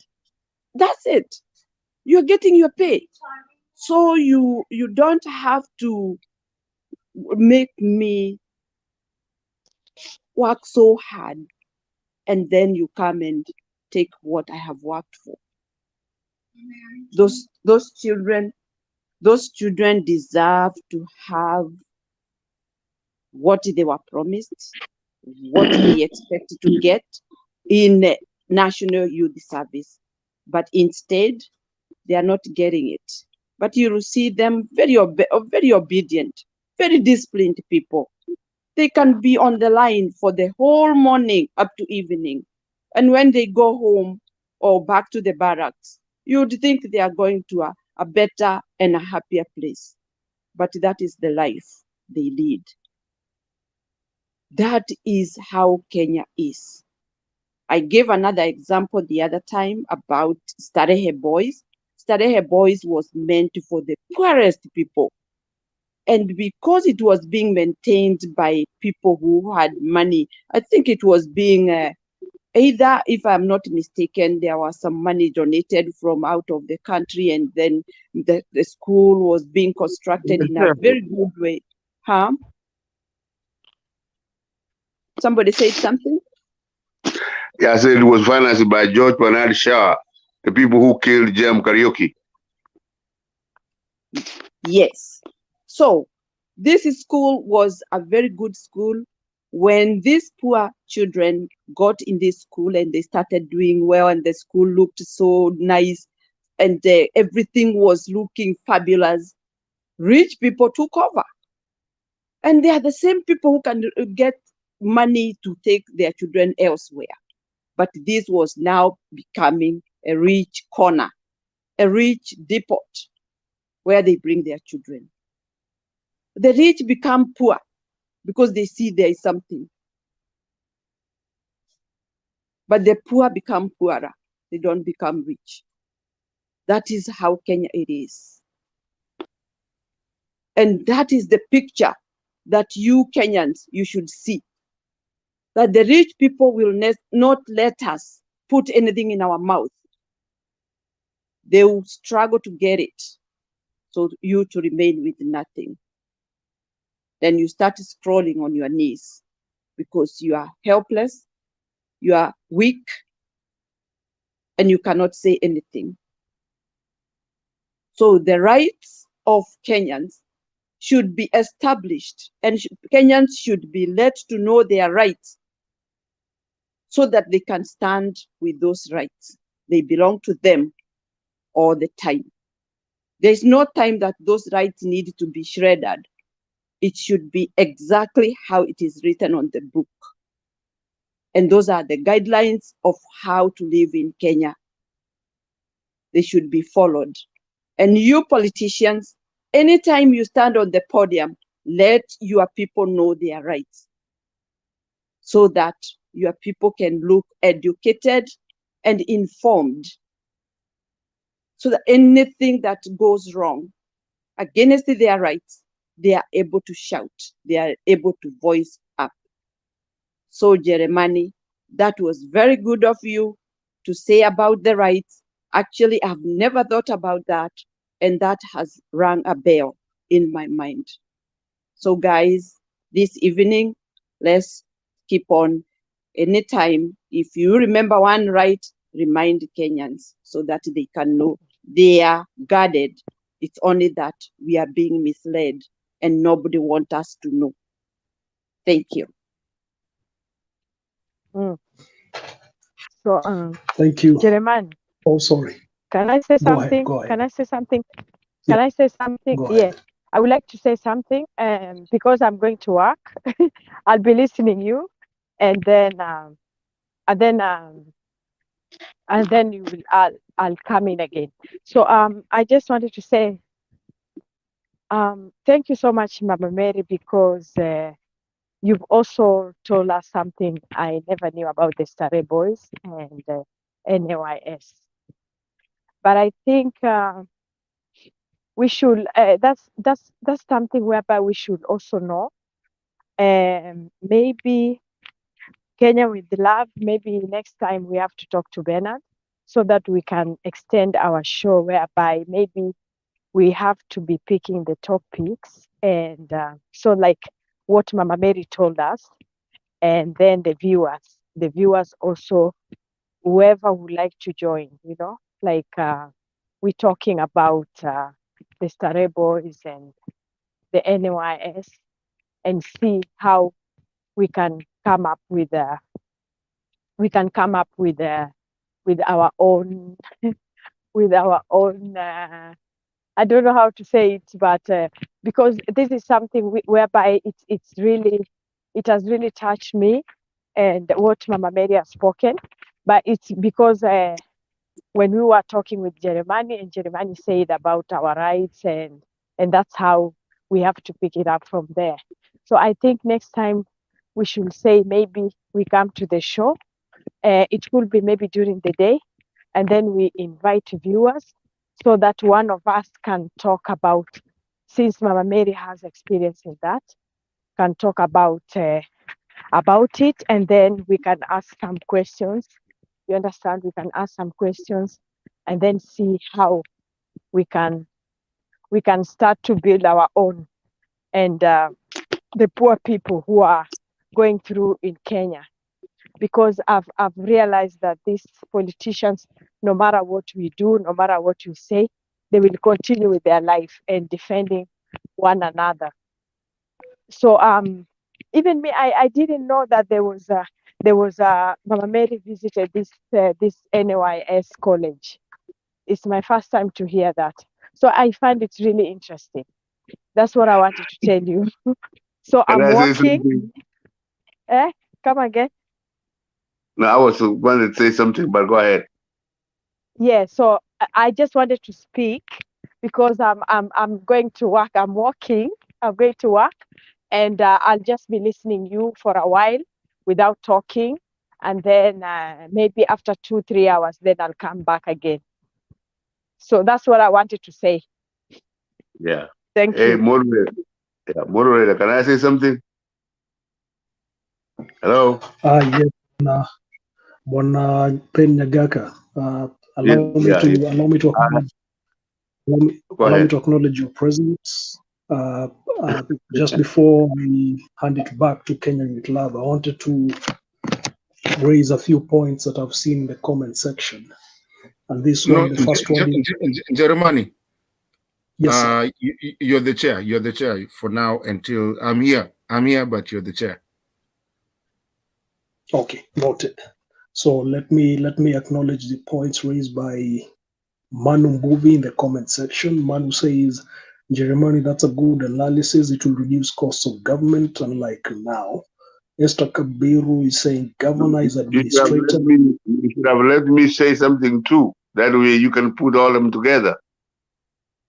Sure, but just was not sure whether yours will take longer. Oh, but this one is Yeah. yeah.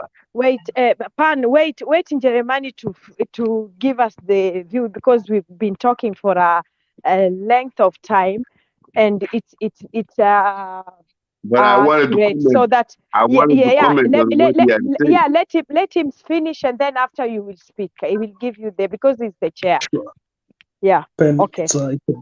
Yagaka, mine is brief. It's just to acknowledge the comments of the people on the comment section. Maybe after this, you can also add the comment. Then Asili TV is saying, how will you deal with the tribal part of it?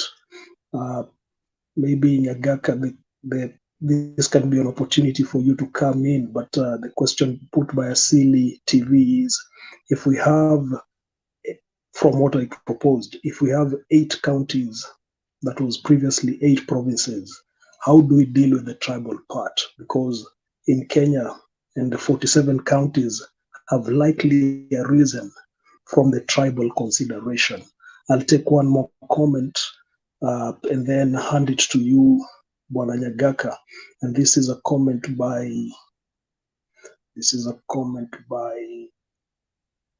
Esther Kabiru. It has run away. Imagine if the small counties have to pay their governors. So all I'm doing is also acknowledging that we have also other participants in the comment section. And then I hand it over to you, Pen Nyagaka. Go ahead. Thank you, young man. Thank you very much. I really appreciate it. And the reason why some of us come to listen to your show is because of Mama Mary. What she has said is a million times right. And then I wonder, you young guy in Germany, did you ever read Kenyan history, anything? You know, Mato, there, and it is so bad. And I want Mama Mary next time, Mama Mesema, to agree or to know that the NYS was funded by Israel, by Golda Meir, who was a personal friend of President Kenyatta. And then now our YNS end up protecting the president. Some of us don't know, but we know the origins of that. So that, Mama, amesema yote that you guys need to learn. And even that other lady who came by and said, get a moment we can talk, she can talk. I don't have to talk.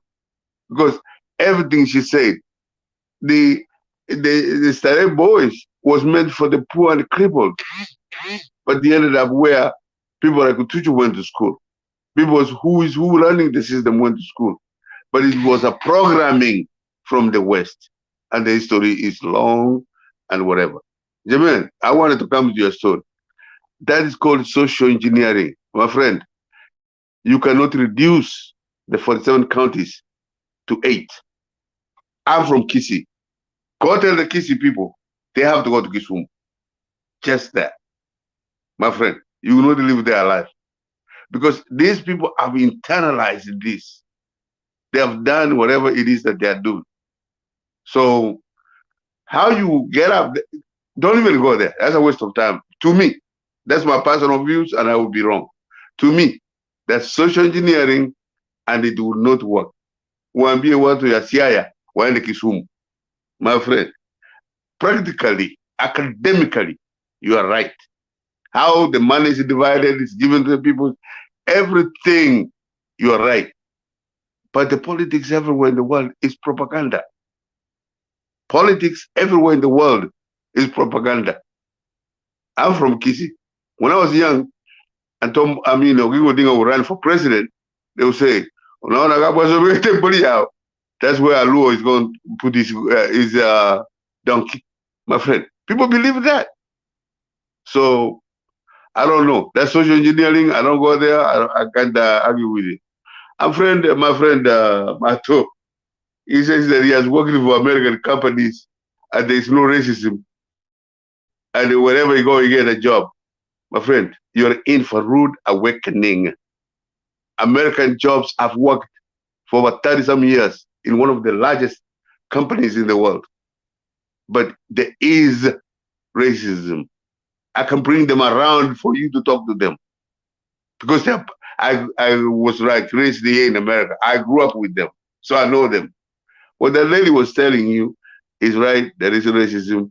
But the lady was giving a wrong example. How can a white man say that you're not black? You are black. But even a black man can tell you that you're not one of them. So the example you are giving, my lady friend, is wrong. As a father, let me finish. As a father of many daughters, I raise them with what they have between their ears, excuse me, Pam. Which lady do you refer to? Which one? Which one? Because we are three speaking, so I don't know which one you say she's wrong. The one who said that. The one who said that the women need to get privilege in Kenya.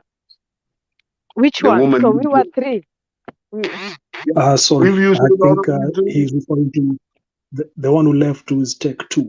But go ahead. Okay. Yeah.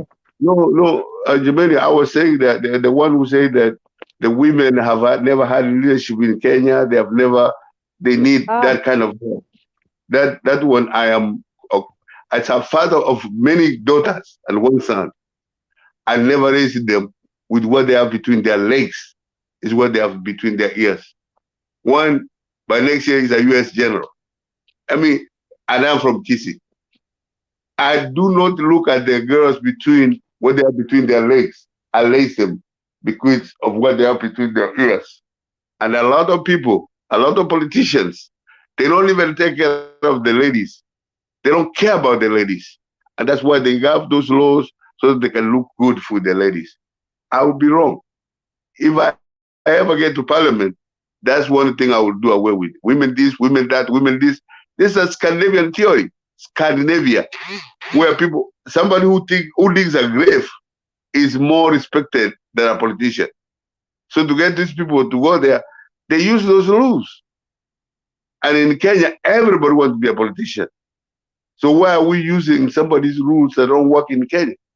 My friend, how can you even implement that without using more money? I'm in UDA, but I'm not in cahoots with the people who think that to add women in parliament, you have to spend more money. And I told you, Jimmy, my friend, I'm a father of daughters, and they can talk to you. I tell them this person won't talk to you. So I'm not just saying it. So that we really, really have to think through where we are, and where Kenya is where it needs to be. Because this really shows us that Mzee Kenyatta and Oginga Odinga messed up Kenya for real. If Losirina Kompe can go to Kenya today, and Miguna went, do we want to raise a country that's scary, or a country that you and me can be happy to go? So there is a lot in politics, but what did Malaysia say, maybe? Ruto is my guy, but he messed up when he went to quote that speech he gave in Europe somewhere, Bentham House. That's a stupid speech, because those are parliamentary democracies. They have to do nothing to do with presidential democracy. Presidential democracy is come up America. Where is the Truman? He's in the Senate. Where what's the name before he died? He was in the Senate. We don't have a leader of an opposition. Then Obama will never come around. Clinton will never come along. So we are messing up our own country. We look at it, and like I said when I started, let that Mama Mary talk. I don't have to say anything. Let her, if she can ask me a question, she can ask me. But let her talk, and let her set our country right. That the young people, most of you are young, and you're thinking the way you're thinking. We're not building Kenya for me and you and everybody. We're building Kenya for the Kenyans, your kids, my kids. My kids, most of them belong to you. They're as old as you. Thank you very much for giving me the opportunity. Thank you. Bwana Martin, Bwana Kenya with love, I want to give you the opportunity, but I wanted to make a follow-up with Pen Nyagaka before he disappears. Would you allow? Thanks, Kenya with love. Mr. Nyagaka, there is a comment I've seen in the chat section, and someone has given this comparison that Texas is the size of Kenya. The GDP of Texas is way bigger, but Texas has only one governor. Why can't there be the same mindset within the Kenyan setup? My friend, I say that I agree with you 100%. In as far as feeling the money, the doing this and that is there. But Kenya being a democracy, you have to vote for it. That's just as simple as that. You have to vote for it. Now, any of these places, you will not go through with that. What do you think of in America? The white people have ruled for over 200, 300 years. Is it because they were the smartest? No. Because they were sold a certain propaganda until Obama came and told them, this is nonsense. You know, so I am agreeing with you. We cannot even go to that debate. Academically, sensibly, anything, I agree with you. But on the ground, I know where I come from. It's my people, wherever I mean, you know, they will tell you some funny stuff. Noted. Let's give Kenya with love the chance to come in now. Huyu anataka kunisumbua. Mbona unaanza kujitetea na sijaongea wewe? Wajua nilikuwa naogopa ukimbie kabla nikuje because you always run away. You know, with all due respect, I do respect Pen Nyagaka so much. He's been here for a long time and I know him for a long time. We have a history. And Pen Nyagaka is one of the people, when you listen to Pen Nyagaka, Kenya will never go anywhere. I'm sorry to say, and with all due respect. Because, do you know Eriod Matu? Do you know Eriod Matu? We, najua uko karibu kutoka, saizi utakimbia. Let me finish. Usiende mahali. I'm waiting. You know, Pen Nyagaka is one of those people who have, you know, you got your thumb here and your nail, you know, your nail on the other jaw. Because Pen Nyagaka will come here and Pen Nyagaka actually, I agree nowadays you're starting to talk. Now you're starting to talk. But Pen Nyagaka will come here and talk something and you will wonder, where is this person? Where is he standing? Ako pande gani? Ushaona mtu ana msimamo? He talks about something. Kitu ni kama ako hapo na yuko pale, ni kama nakubali, ni kama yuko pale, ni kama like ushaona ile tunaitaga fisi. Unakanyaga pale Amuda. So Pen Nyagaka, we would really want you, because I think what is happening with you is that you come to realize that now what we were saying before election and after election, that we had some stands and we were saying the right thing. And for some reason, I think that saizi unaanza kurudi unakuja kuelewa yenyewe watu walikuwa wakisema kitu, but you don't want to accept it. Pen Nyagaka, can we accept that the things that you're saying right now, the things that you're advocating for our country, hivi ukiguzaguza, that is what you think your country needs to have, and you understand that you advocated for the wrong leader and you're seeing it now? And if you can understand that, Pen Nyagaka, if you can, I know you understand it, if you can just agree to it that you made a mistake, it will help a lot of people who are in UDA when we were doing the campaigns and when we were doing everything. And actually, it will help our country. What you're trying to talk now, you're talking what we needed you to talk at the time. But now, you're coming back, na unaguzaguza. Pen Nyagaka, tafadhali, tukubali, Ruto was a mistake. I know you don't want to believe it. but you know it was a mistake. And I answered, Weni mzee wetu, ndio tulikuambia ni ukweli, lakini hutaki kukubali. Tafadhali ambia watu ukweli. I don't want to argue today. Squeezy nimeamua, I'm not going to campaign, I'm not going to argue, I'm not going to do anything. But I want you to tell people that it's wrong. Hata venye ile vitu zote zinafanyika. We have Mr. Chair here. We'll keep on handling And this then, thing. But and then Penya, tell people the Kenyan with truth. love. Yes. Kenyan with love. Yes, Yes. I think it's a good conversation, and I like the way he submitted also, seconding me about what Mama Mary has spoken. So it seems like Jeremani started the topic, and then it took it another level. But I heard one thing that he said, Penyagaka. He said that he didn't like, he's in UDA. And we have to respect, like the way I said, we have to respect who is which party or who is in which side. But he said something which struck me. He said that William Ruto messed up.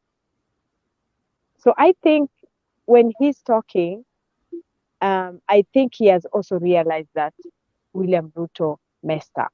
So maybe he will take his time and speak the way you say. Thank you. Penya Gaka, nikumbuke bado nakumbuka 13th huko kuja 13th. I'll never forget that day. No. Let me answer. Hiyo 14 nilikuwa nifikiri kura imekwisha. Haijakwisha mpaka wa leo haijakwisha.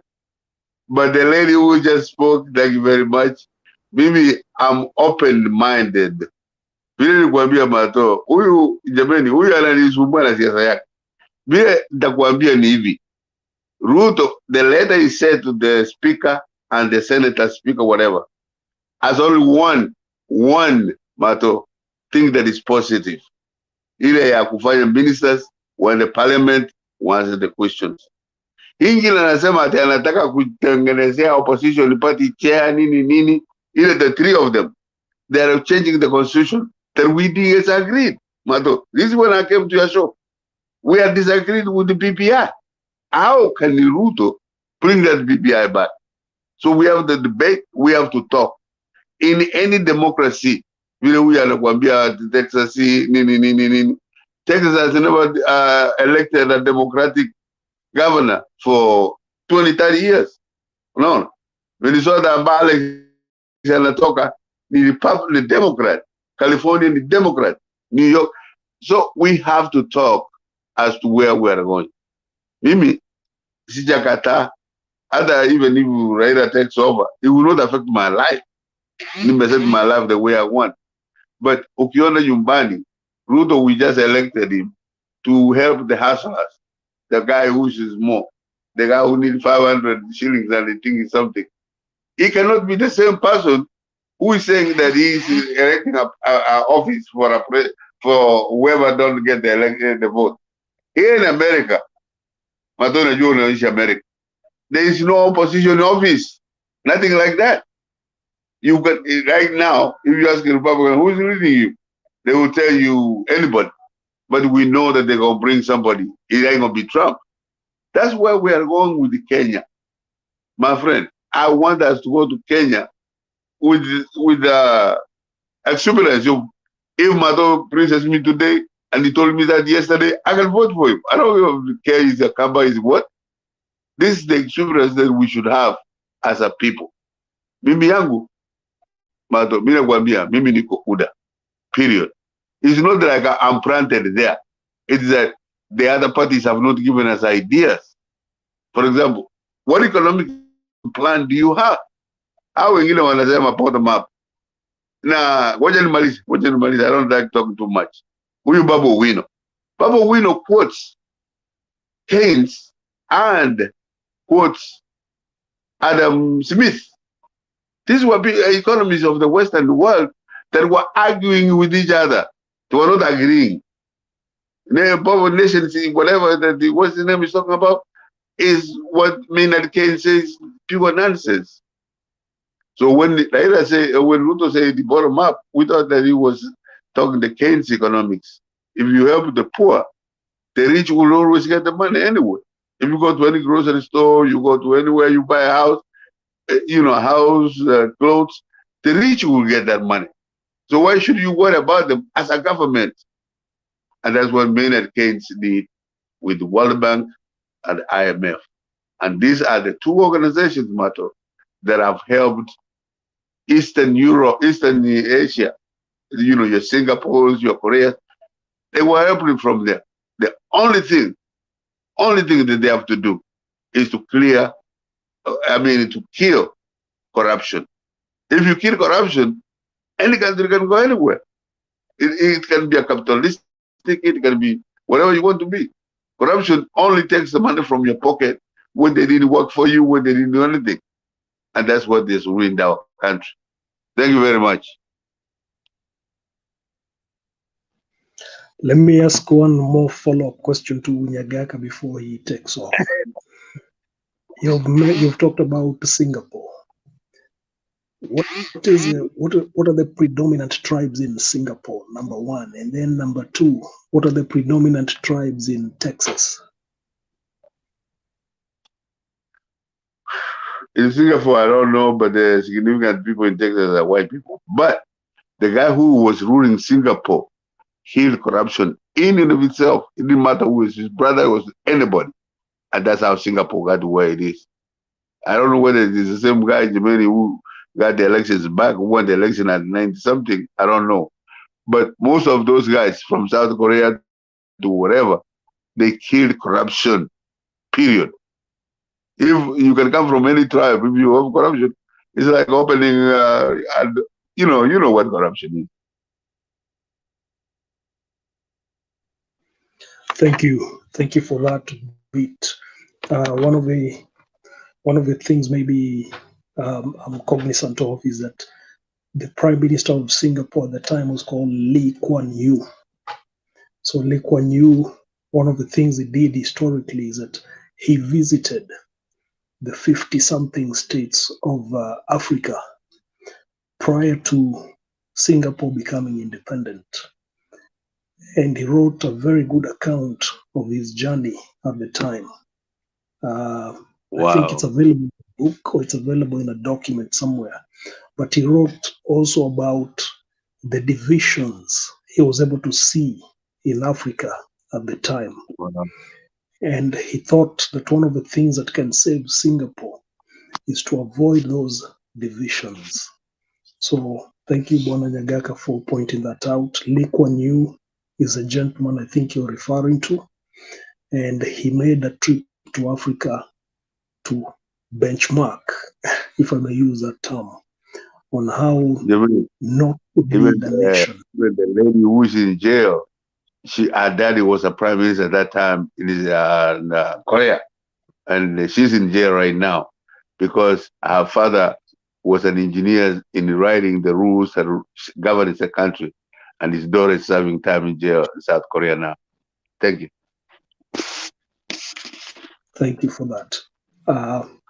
In addition to what you've said, the key thing in the Kenyan context is how to fight corruption. But I do not see any evidence in the current government of a very thorough effort towards the corruption. Nyagaka has left, but being an insider, I'm sure he's listening from the background. And if there's anyone who has insights as to what is the way forward with regard to corruption, I'm yet to find that anywhere yet. Kenya with Love, do you have anything to share?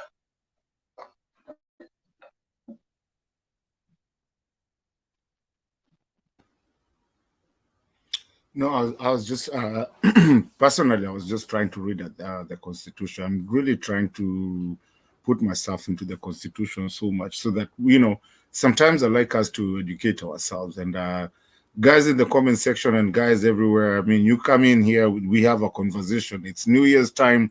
We need to have a conversation. Let's have a conversation. Kama kitu tunasema, you have a new topic that you want us to discuss today. I think we are heading up to where we actually do an open conversation. But I was trying to look at the conversation, my friend. I mean, the Constitution. And I'm trying to look at some of the things that we talk here. And unajua saa zingine kuangalia kitu inakuwaga inakusaidia sana. So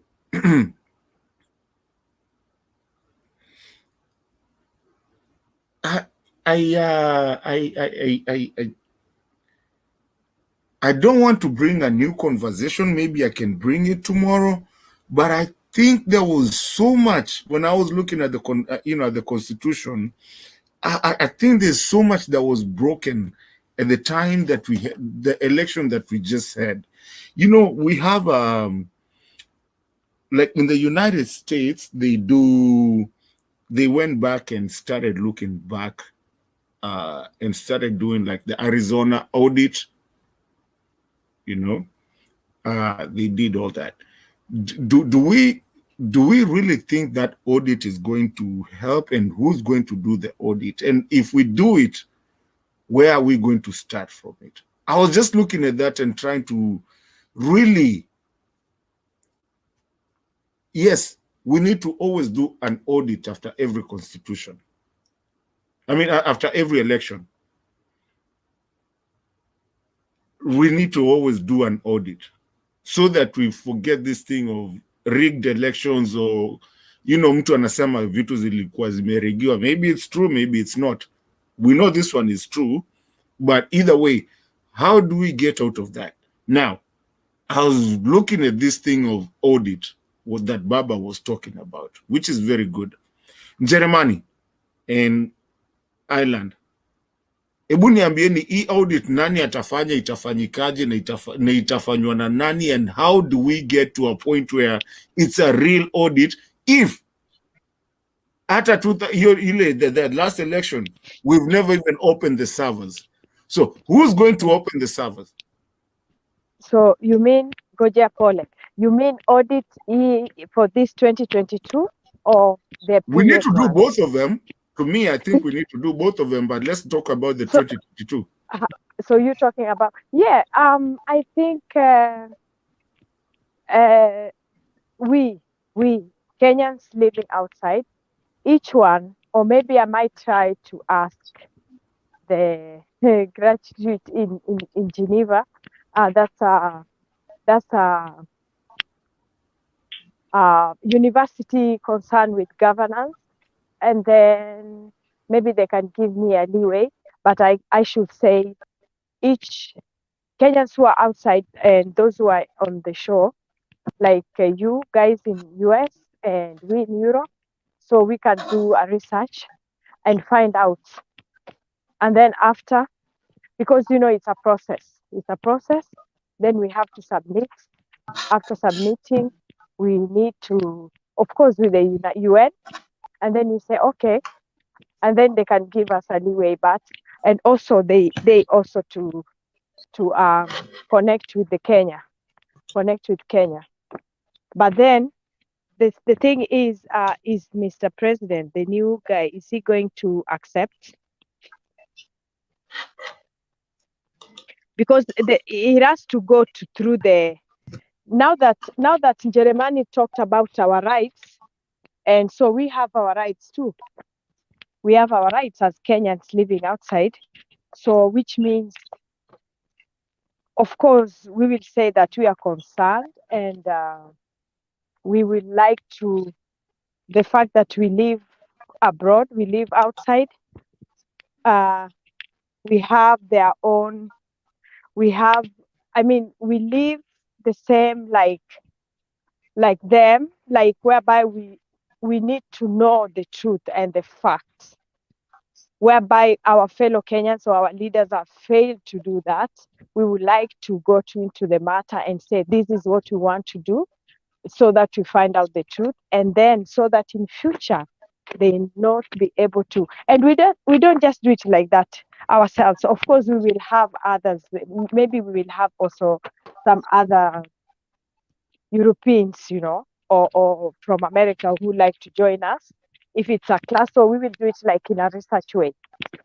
That's what I'm thinking. Maybe, I don't know. It's a good thought. It's a good thought. The only challenge you would face is that when you start talking about taking it outside. My thought is this. Taking, you mean taking outside, not to take outside. We to go there to Kenya, but we go with the knowledge behind. You understand? We go. It's like we're going to do a research in the country, not that we're taking it here. No. Sure. Sorry, maybe I used the wrong descriptor. When I said outside, getting people from outside, whether Kenyan. No, we Kenyans, we like me and you and Kenya we love, or even the other guy. I don't know the name. Pan, this one. Okay. And also yes, we Kenyans who live outside. Noted. Allow me to exit that line of thought then and come to this new thought. My thought is this. Before the 2022 elections, there was an audit report done by, was it PricewaterhouseCoopers or KPMG? There was a body. There was an accounting body that did an audit of the Electoral Commission report. They gave 2 reports in the month of June 2022. Most of us never paid attention to them because we were so deep into the elections at that time. But they raised some key flags about the preparedness, about the passwords access, about many other components. IEBC came back with a blanket statement that we have addressed all the audit concerns raised. And then we went into the elections and we saw the outcome. My solution or proposed solution is that the same audit firm can conduct that audit and they can give a report based on their pre-analysis and post-analysis. Now, that report then should not be given to the IEBC. It should be given directly to Parliament or published onto a public portal for everyone to access. Because what happened with the audit report that was done in the month of June 2022 is that it was given to IEBC. IEBC gave a contracted, redacted form of the full report. And as I said previously, most of us Kenyans do not know our rights. And then when we do not know our rights, we don't know our responsibilities. So what followed was a period of darkness. And I can bet to now, even maybe Kenya with Love does not know that there was an audit done just before elections. And some of the mishappenings that occurred in the elections were already flagged in that election, pre-election audit, and the consequences of which followed thereafter. And I'm saying the same audit firm can be given that opportunity. Jeremani, my brother, you cannot have an audit without even opening up the servers. But again, Brian Richard is also saying Sijui Kroll and Mazars are expert at forensic audit. The thing is that we need to open the servers. We need to find people who can actually not be intimidated, that they can actually get what the elections are. Because some of us really, and a lot of people have the real results. But I wanted to ask you a question while you're doing that, because you're Mr. Chair, and I'm sorry.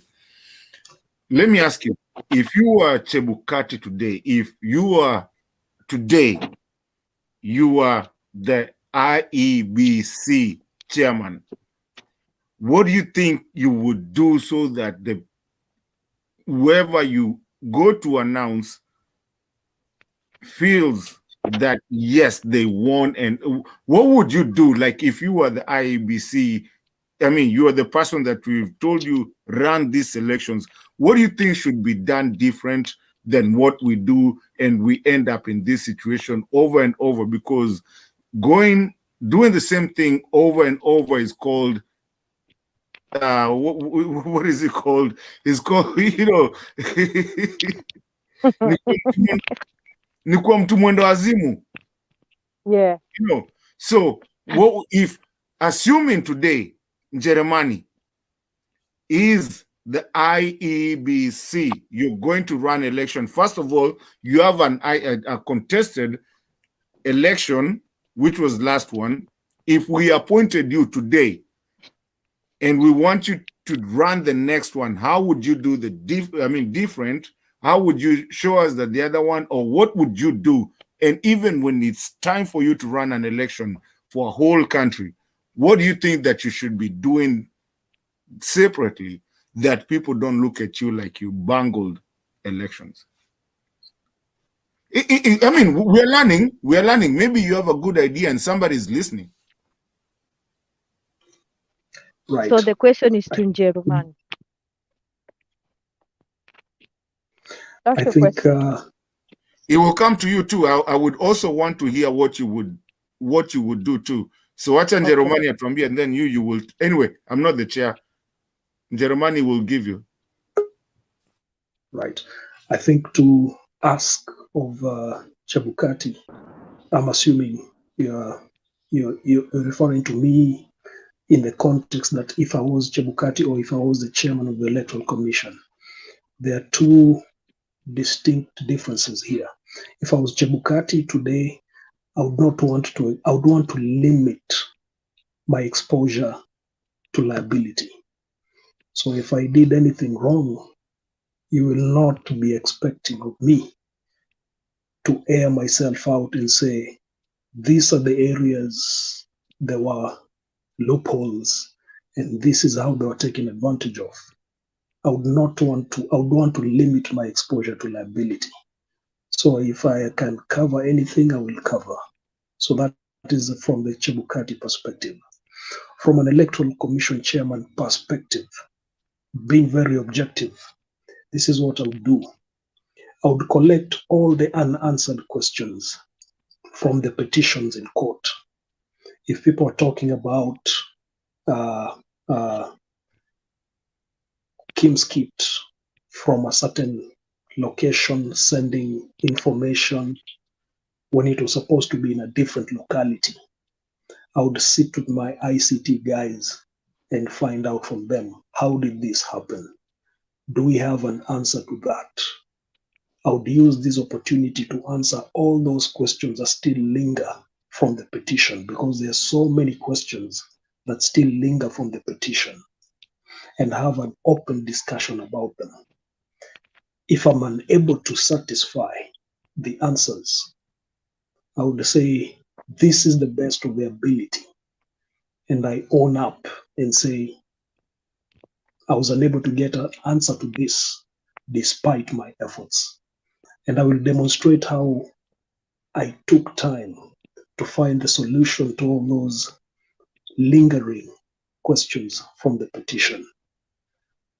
But as I said, maybe mine is too idealistic. There's also the realistic side of it. That is my attempt at answering your question, Kenyan Club.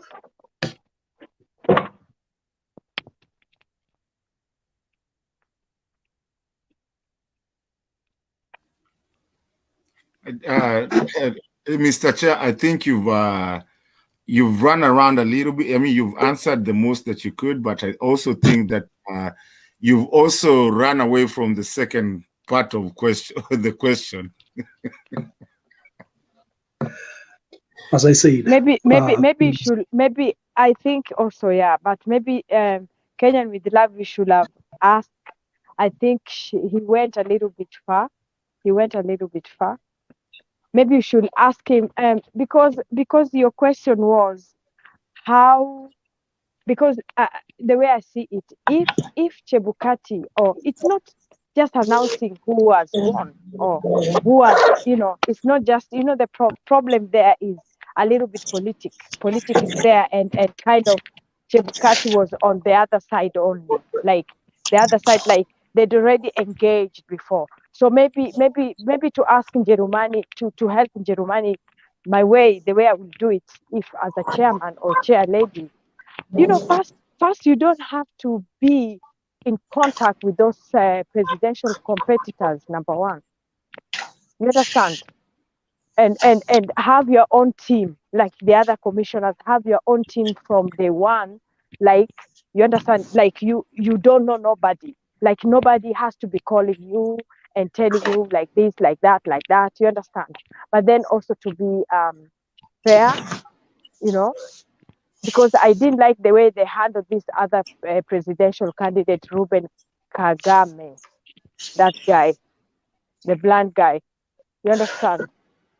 So it's first of all, it has to start, and even with those scheme, I don't know how you call them, scheme kits, those scheme kits, and so it's a whole, from process, from voting and all that. You don't have to be contact with those presidential candidates.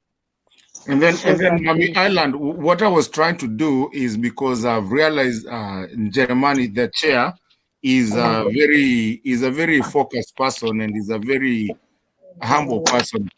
I wanted to name him I want to name him the IBC chair that reign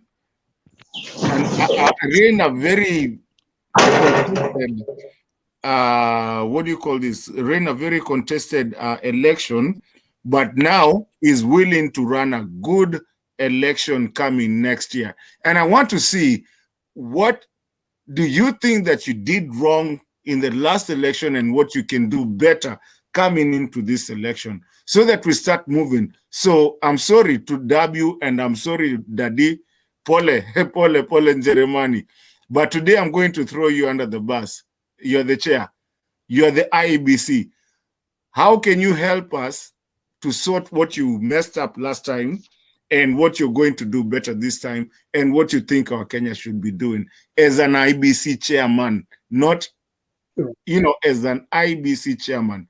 We've already appointed you as an IBC chairman. So what can you do for us? I mean, how can you make it better? Right. And we have people here that will ask questions too. Sure. And this is my proposed solution. First thing I would say is disband the Electoral Commission as it stands today, so that we're not saying there'll be a vacuum. We're saying we disband it and establish a new commission with a new mandate. The new mandate would include how we recruit a new chairman. The qualifications of a chairman does not necessarily need to be legal. We've jacketed ourselves by making it mandatory that chairman of the Electoral Commission must have legal background, be able to serve in the capacity of a judge of the Court of Appeal. Is it the High Court or Court of Appeal? And I'm saying that is where we are putting ourselves into a situation where the chairman becomes a final authority. My proposal, as I said, would be to disband the current Electoral Commission as it stands, put in a new body, and I'm saying the chairman of the Electoral Commission position is a leadership position. It's not a technical position. The technical roles should be reserved to the Secretariat, so that the Secretariat will have all the legalese or the legal backing, the ICT, the logistics. Those are the specialists. And then the chairman would work through the Secretariat as opposed to becoming the elections technician himself. That would be one of my first proposals. I would also say that the current infrastructure we have for the elections should also be disbanded. And we should have a discussion about how a new infrastructure should be set up. It is going to be a very painful undertaking for us to go through another election with the same infrastructure, with all the doubts at citizen level, with all the doubts at audit level. And allow me to point out, because I just got the audit report I was referring to. This is an audit report conducted or presented in 2022 by, what was the name of the firm? By KPMG. So KPMG went through the whole electoral system, and they said they had 6 thematic elements that informed the approach to the methodology. They looked at the legal framework, they looked at the systems and processes, they looked at the data or biometric information, they looked at the internal and external analytics, they looked at inclusiveness, and then finally they looked at the reporting. As I said, maybe I may repeat now that Kenya with Love is back. First thing, disband the Electoral Commission. Second thing, disband the infrastructure. Third thing, make a proposal to the Kenyan citizens to establish a new commission with a new mandate, knowing the challenges the chairman has had with the secretariat in the past, creating proper separation of roles and lines of authority, creating proper definition of what the roles of commissioners are towards the final outcome of the results presented, and also establishing the matter of quorum.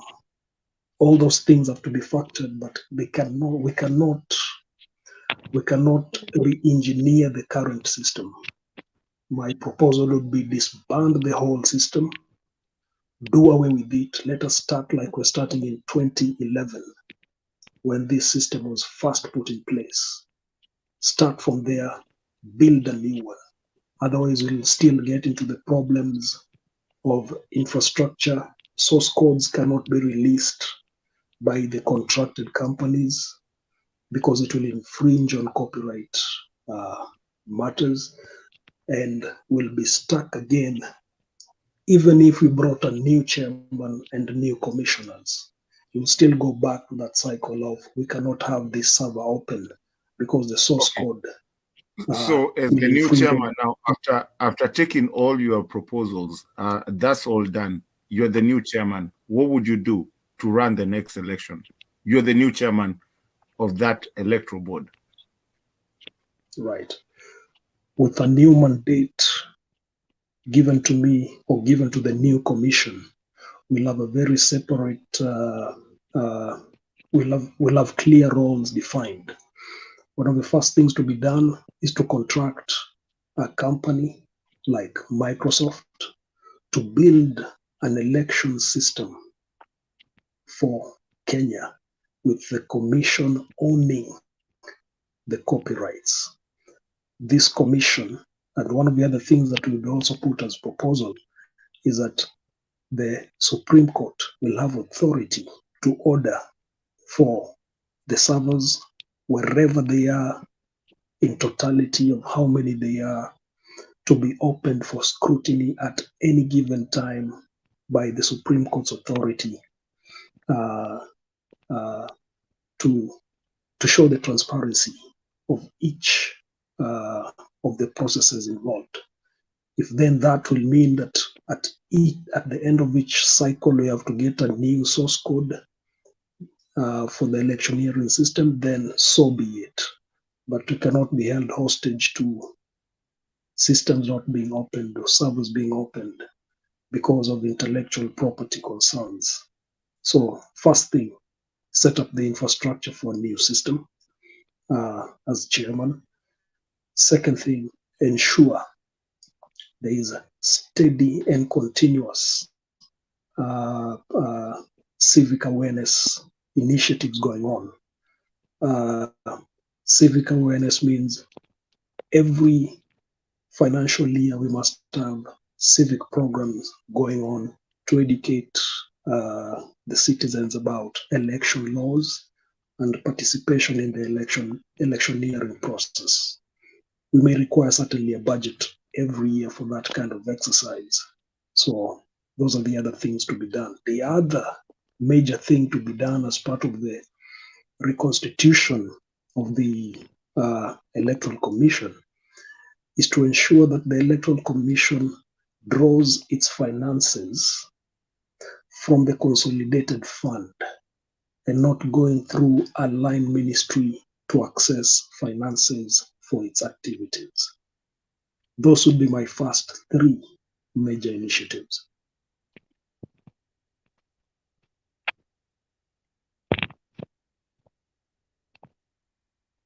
Back to you.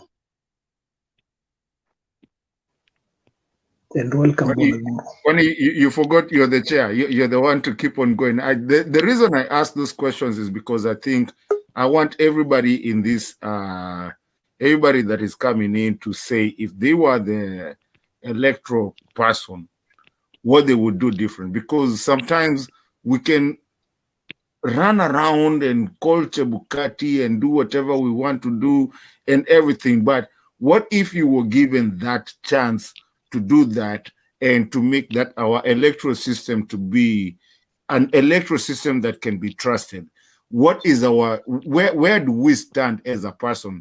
So basically, I don't want to challenge everyone, but if you want to take the challenge, I would want everybody to tell me that if they were given that challenge of, hey, I'm the one running the election, how do I do it? But again, Jeremani, don't forget you're the chair. Me, I'm not the chair. It was just a challenge for everyone. I think if anyone wants to take that challenge, I see Guru is here. Na hiyo Guru, hiyo shuka yangu ache kutumia bwana. Unajua naikujia. Na naikujia Kiamunyi. Anyway, that's fine. Nikikuona nao nasikiaga ubaya. Ni sawa tu. But anyway, you're the chair, sir. You're the one. Me, I'm just adding people here. I'm listening. So you're the one running the show. No problem. Sorry, I've never been chair before, so that's why I keep referring back to you. But I see Bwana Guru here. I see Bwana Chaka Mdume is there. The sun is shining, blue skies. Bwana Guru, tupe maoni tafadhali. Asante sana. I want to begin with this case of Kawira Mwangaza. I said yesterday here in this forum that on a balance of probabilities, there was no way that Kawira would have been impeached because the issues that were brought before Senate were not substantive enough to warrant the impeachment of a governor, any governor. That as it may be, I think it's good the Senate seem also to have realized that there is need to streamline the process of impeachment so that we do not have people who have personal vendetta and pursuing personal interests, disrupting county administration and especially blackmailing the executive. So that was a good one, and I think it is a testament that perhaps even as we criticize our institutions, we are still growing as a country in terms of democracy.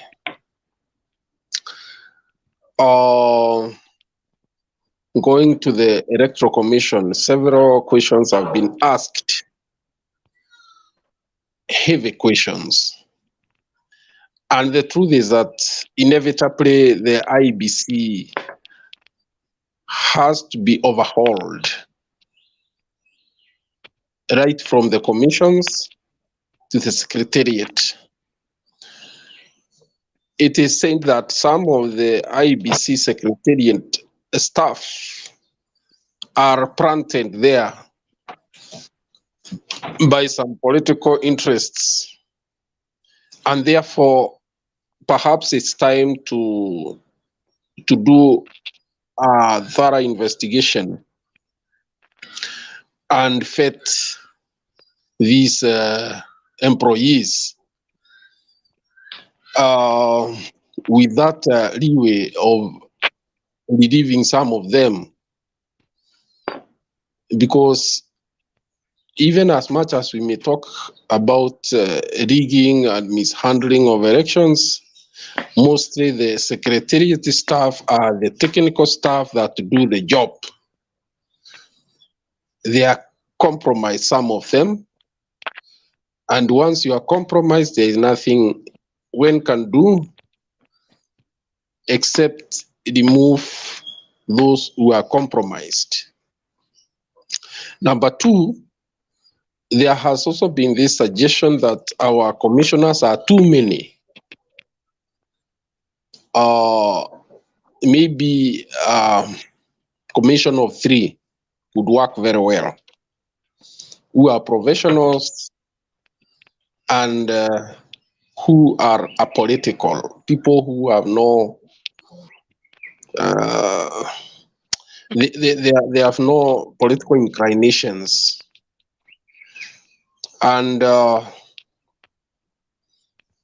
the other thing has to do with the systems.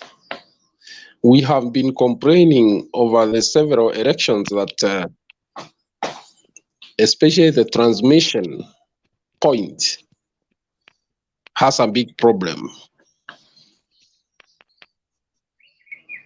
Therefore, there is a need to audit the systems and perhaps do as Jeremiah said, have our own systems rather than contract periodically different private firms.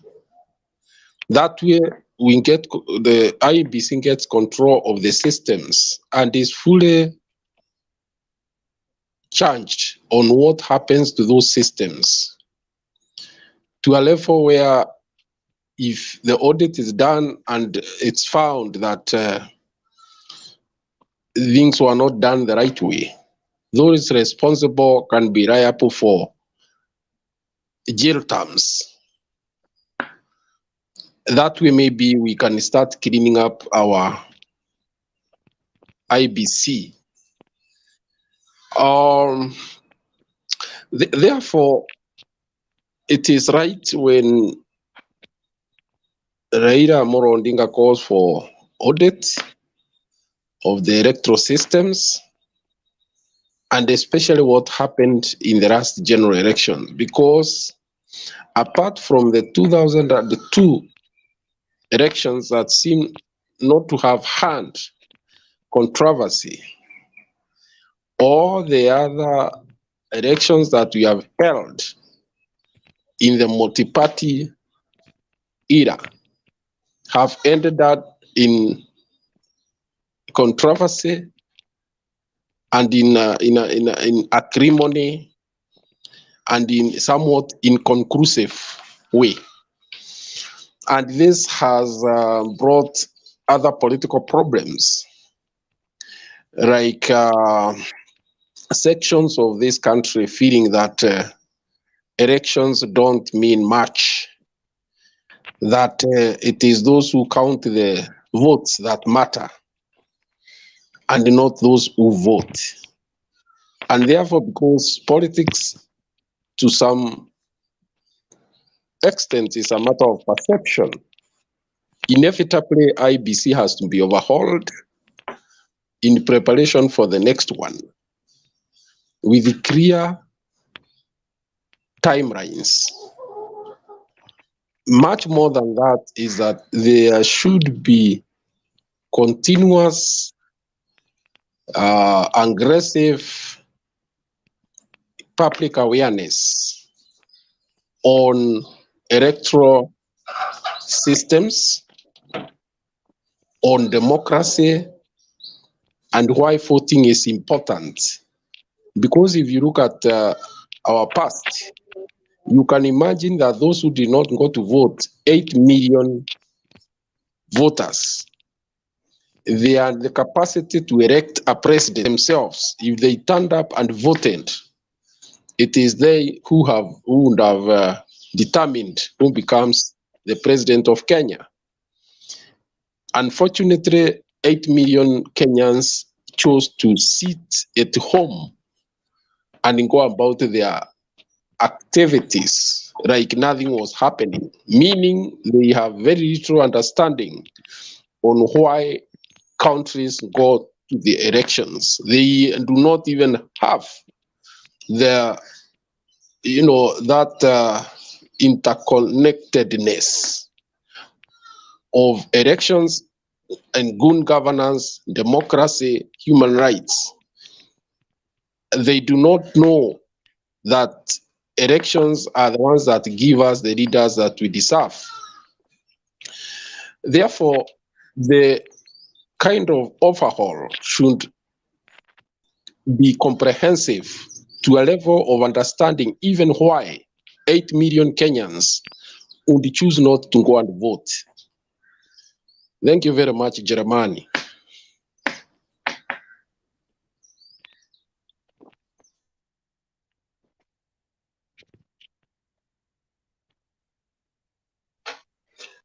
Thank you, Bonaguru. Been listening to you even though you will not see me on the air. But I thank you very much for the input. I think my views and yours are in concurrence, and I have nothing more to add. Maybe nimpishe hapa Bwana Chaka Mdune.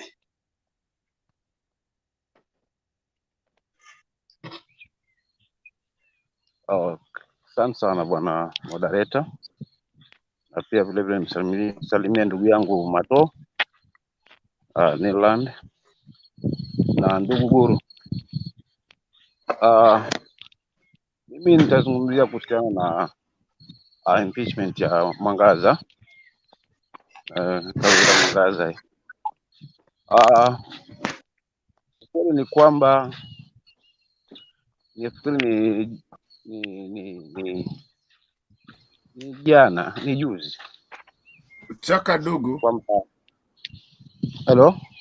Chaka ndugu, ukimaliza hapo pia lakini utuambie ukiwa mkubwa wa IBC nini waweza geuza, tukakuweka wewe ndio mkubwa wa IBC, utageuza nini? Ukimaliza. Sawa, haina shida. Nikazungumzia kwamba hawa MCS ni kitu walikuwa wamepanga. Barabara. Ni kitu ambacho walikuwa wamefanya nini? Wamekipanga. Si kwamba kulikuwa na kosa la zaidi. Kwa sababu huyu mama kasimama independent. Na lau kama vile kutakuwa kuna issue fulani ndogo ndogo, hazikuwa zinapaswa yeye kuwa impeached. So kile nitapongeza ni Senate, they did their best kwa kutoa maamuzi ambayo ni ya haki. Ingawaje kulikuwa na upinzani sana mkubwa na baadhi ya maseneti, sasa hususan bwana Chergei kilichompelekea hizi kutimuliwa ndani ya bunge jana. But ukweli mimi nilishukuru maamuzi haya niliyapokea sawa, na kuondolewa kwa hii impeachment hii ilionyesha uhaki na usawa katika hiyo Senate jana. So nilipongeze ndio bunge la Senate na likiongozwa na spika wao, alisimama kwa haki na wakaweza kumrejesha na kumwondolea kabisa masuala hayo kabisa. Then nikirudi katika swala la ABC, mfano tu ningekuwa chairman, jambo la kwanza ni kuhakikisha kwanza ile mitambo inaita server basi imesimamiwa hapa nchini, kitu ambacho kitakuwa ni urahisi kwangu baadaye endapo kutakuwa kuna maswali ya pale hapa na pale, basi rahisi kuweza kuonyesha waziwazi kile ambacho kimeendelea. So jambo la kwanza ni kuhakikisha kwamba sikodishi mitambo nje, ambayo mwisho wa siku inakuwa vigumu kwangu kuweza kutoa ukweli endapo nitahitajika kufanya hivyo, kwa sababu hapo ndipo ambapo mambo huwa yanabadilika wakati wa upeperushaji wa haya matokeo kutoka polling station mpaka huko juu. So mimi jambo la kwanza ni kuhakikisha kwamba nimeamini kwamba mitambo yetu, server zetu zinaweza zikasimamia uchaguzi kwa haki tu. Hivyo mimi niwekwe sasa hivi, basi kila kitu nitakifanya hapa nchini. I believe kuna watu ambao wana expert na masuala na mambo mnasaba na mambo na ICT hapa. So ni ili niregeshe imani haswa na ni kwa Wakenya na kuweza kusimama katika haki. Mwenye kupita apite, mwenye kupitwa apitwe, na nihakikishe kwamba nimesimamia katika hali ya usawa. Pili ni kuhakikisha kwamba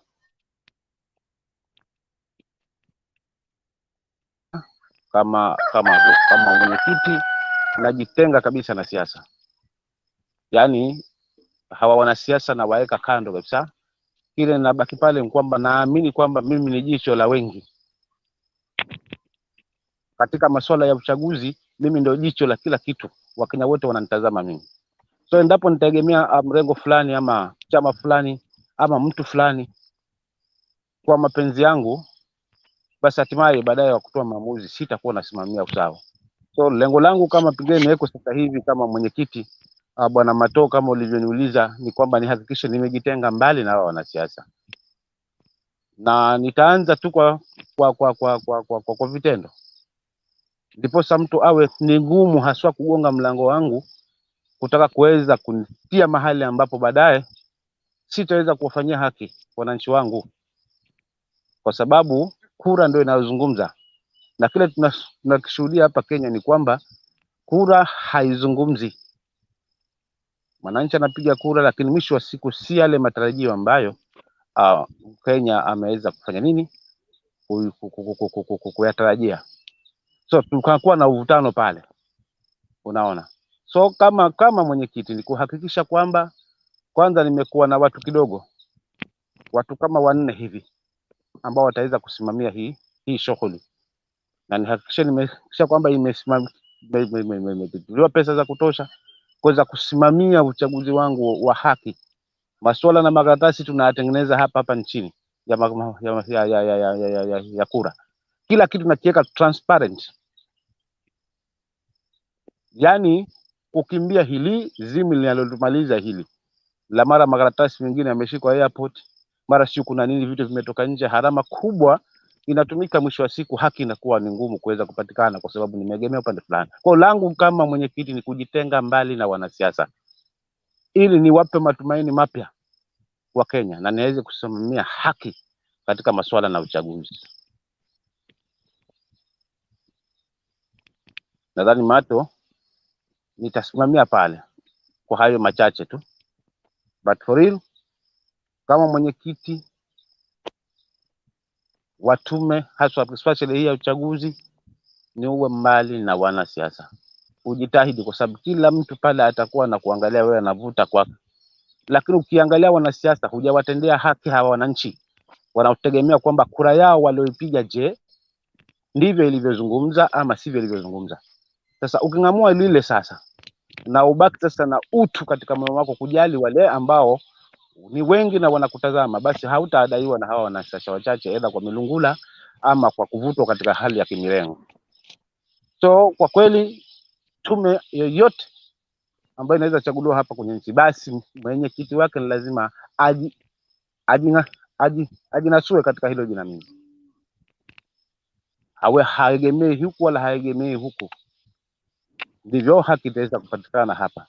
Lakini mitambo na makaratasi, kila kitu kifanyiwe hapa nchini, kiasi kwamba endapo kutakuwa kuna wasiwasi mwingine ameenda kucomplain, basi wakati nikitoa ushahidi wangu na utoa peupe kwamba bwana, ulishindwa na hapa na ulishinda na hapa. Hivi ndivyo tunasema kwenye sava, na haya ndio makaratasi ambayo niliyatengeneza, na hizi ndizo forms ambazo ziko hapa, na wagidaadi ya wanapiga kura ndio hii walijitokeza. Kwa hivyo kila kitu nakiweka kwa uwanja, ndivyo hapo haki itaweza kupatikana haswa na miongoni machoni mwa mwananchi. Nikwambie pale ndugu yangu Mato. Lakini kwa swala la Mwangaza, mimi niwashukuru sana Senate. They did their best. Na nilitegemea hili kwamba huyu mama hangefaa kuondolewa kwa mambo ambayo ni ya watu binafsi, ungana ili kusudi kumkomoa. Lakini siku zote husema haki ya izami huelea. Mwangaza still bado yeye ni governor wa Meru. Ombi langu tu, kama kuna manyanya haswa ambayo pengine yuko nayo, mapungufu ya hapa na pale kutoka na muongozo aliotoa jana, basi hakikishe kwamba amekaa na mchezi wake vizuri ili kuweza kuwapa huruma wananchi wa Meru. Asante ndugu yangu Mato. Bwana Mdune. Yes, hapa. Naomba niulize swali la kufuatilia. Ikiwa kwa mfano tunasema tuvunjilie tume ya uchaguzi. Daraja yangu na chini. Tunasema tuvunjilie tume ya uchaguzi, tuanze upya. Maoni yako ni yapi hapo? Maoni yangu, ili kama ni kuvunjilia tume na tuunde mpya, hii tume kwanza wale tunawateua kwanza tuwatazame wale tutawateua haswa kwenye hii hizi nyadhifa, hususan kama ya mwenyekiti na wale wengine. Kitu ambacho kifanyike kwanza kidogo tu Guru, nitarudi kidogo tu, sijakwepa swali lako, but kidogo kuna mtu hapa ananihitaji kama dakika moja tu hivi nizungumze naye kidogo. Sawa. Kisha twende kwa Guru, kisha Mdune akirejea tutarudi kwako. Swala lingine Jeremani, kwamba uchaguzi wetu ndio unasemekana kuwa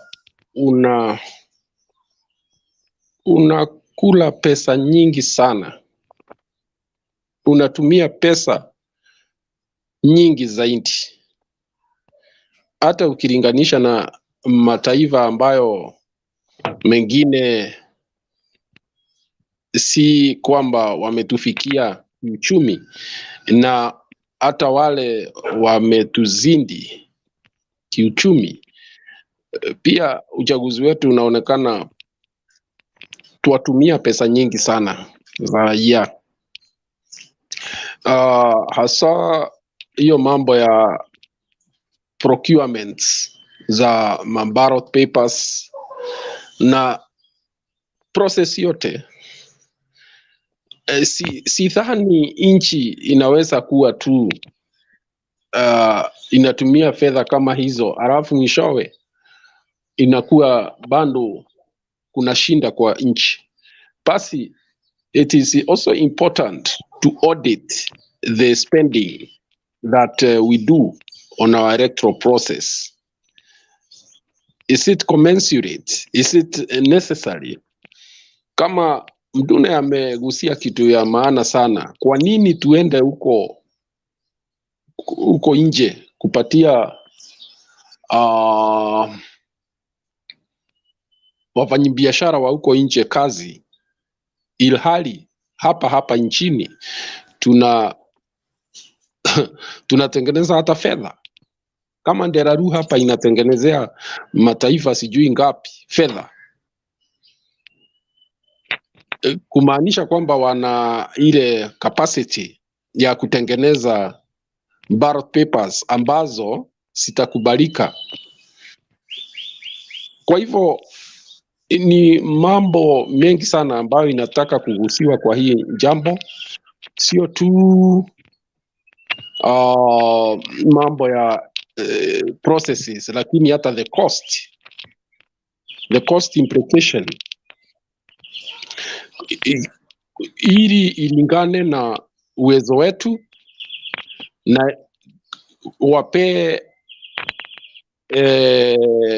nchi nafasi ya kufanya biashara kwa jambo muhimu kama hili. Kama sasa unajua kwamba lazima wakatumia dola kule nje kulipa hawa na mambo mingi. Kwa hivyo we need to rethink about some of these things, kwamba hatujiamini ama ni nini, kwamba lazima tukatengenezewa ballot papers, tukatengenezewa mtihani, tukatengenezewa nini nchi ya nchi.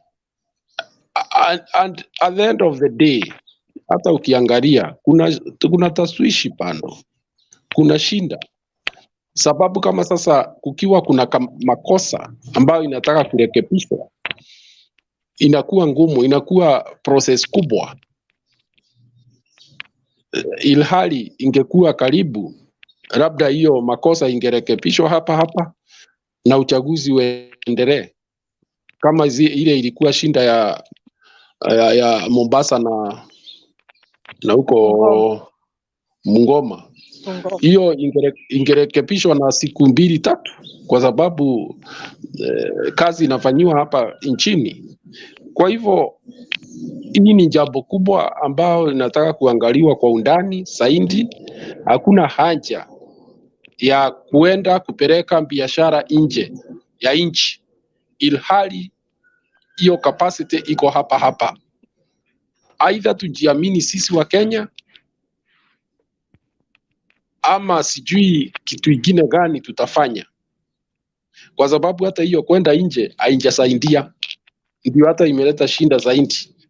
Kama sasa kulisemekana kwamba kulifanywa makaratasi sijui bili ya kuandika results. Kwa nini? And then they insisted those forms must be put in the boxes. And kwa hivyo ni kumaanisha Guru, kabla hujamaliza, nimefurahia kuna hata sisi jana vile tuliongea, nafikiri tuliguzia hii mambo ya printing of the papers. Niliuliza, kwani hizo pesa zote na pesa zingine zinatoka nje wanasema wanapewa, kwani hawawezi kutengeneza mashini, watengeneze mashini na tena yani, najaribu kukusupport, yani nimefurahia pia umesema hiyo, lakini nasema pia wakienda kuprint hizo papers, ni papers ngapi? Wanajua ni wanga, yani hizo votes zenye ziko registered ziko ngapi? Manake hizo niliziona ni nyingi sana hizo makaratasi, ambapo huwezi kujua zingine ni za urongo, zimechapishwa hizo makaratasi. Kwa hivyo kuna mambo, kuna undani huko ndani, yani na hizo makaratasi ziko nyingi. Nani sasa walikuwa wanachapisha huko kwa hiyo nchi? Hata sijui, niliuliza ni nchi gani kwa hii mtandao jana, ni nchi gani? Manake itakana waambie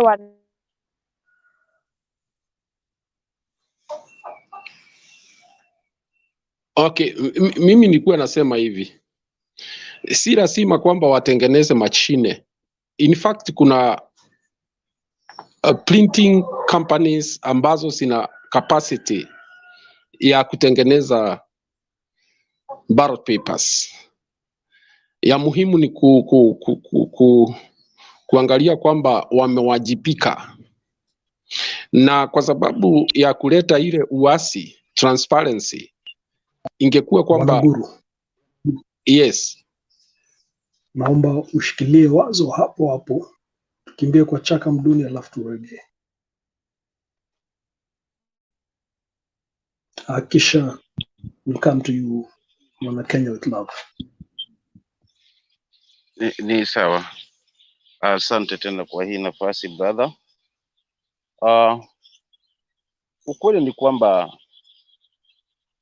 nikishikilia tu pale ambapo brother Guru, nikimalizia tu nikichangia pale ama kuongezea pale ambapo brother Guru ameachia, ni kwamba tumekuwa na wasiwasi na hizi kampuni za nje jinsi zinavyoweza kutuhakikishia kwamba haki inapatikana, kwa sababu ni wepesi haswa wenye navyo kuweza kuwaingilia kule na kuweza kuharibu haya mambo, hususan upande wa huo kuchapishaji wa makaratasi.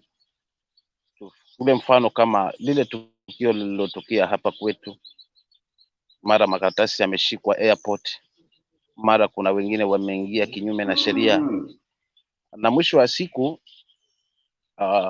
kutokana na kutokuwa na uhaki kwa mtu ambaye anasimamia haswa ama kwa kiongozi ambaye anasimamia hii tume, nafikiri ndio wa kwanza kuweza kuwatetea. Ngaje wananchi walikuwa ngaje watu wa Kenya walikuwa wameshaona baadhi haswa wameona kwamba bona kuna mambo fulani. So kuna umuhimu mkubwa wa kutengenezwa hivi vitu hapa kwetu. Kwanza kama tuta print wenyewe hapa na tuhakikishe tume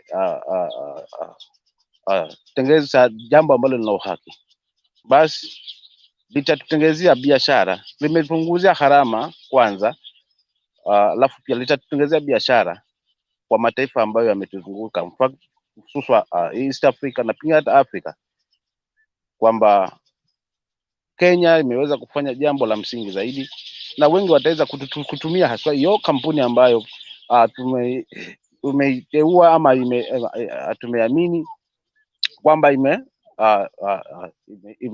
imeendesha kazi yake kwa usawa zaidi.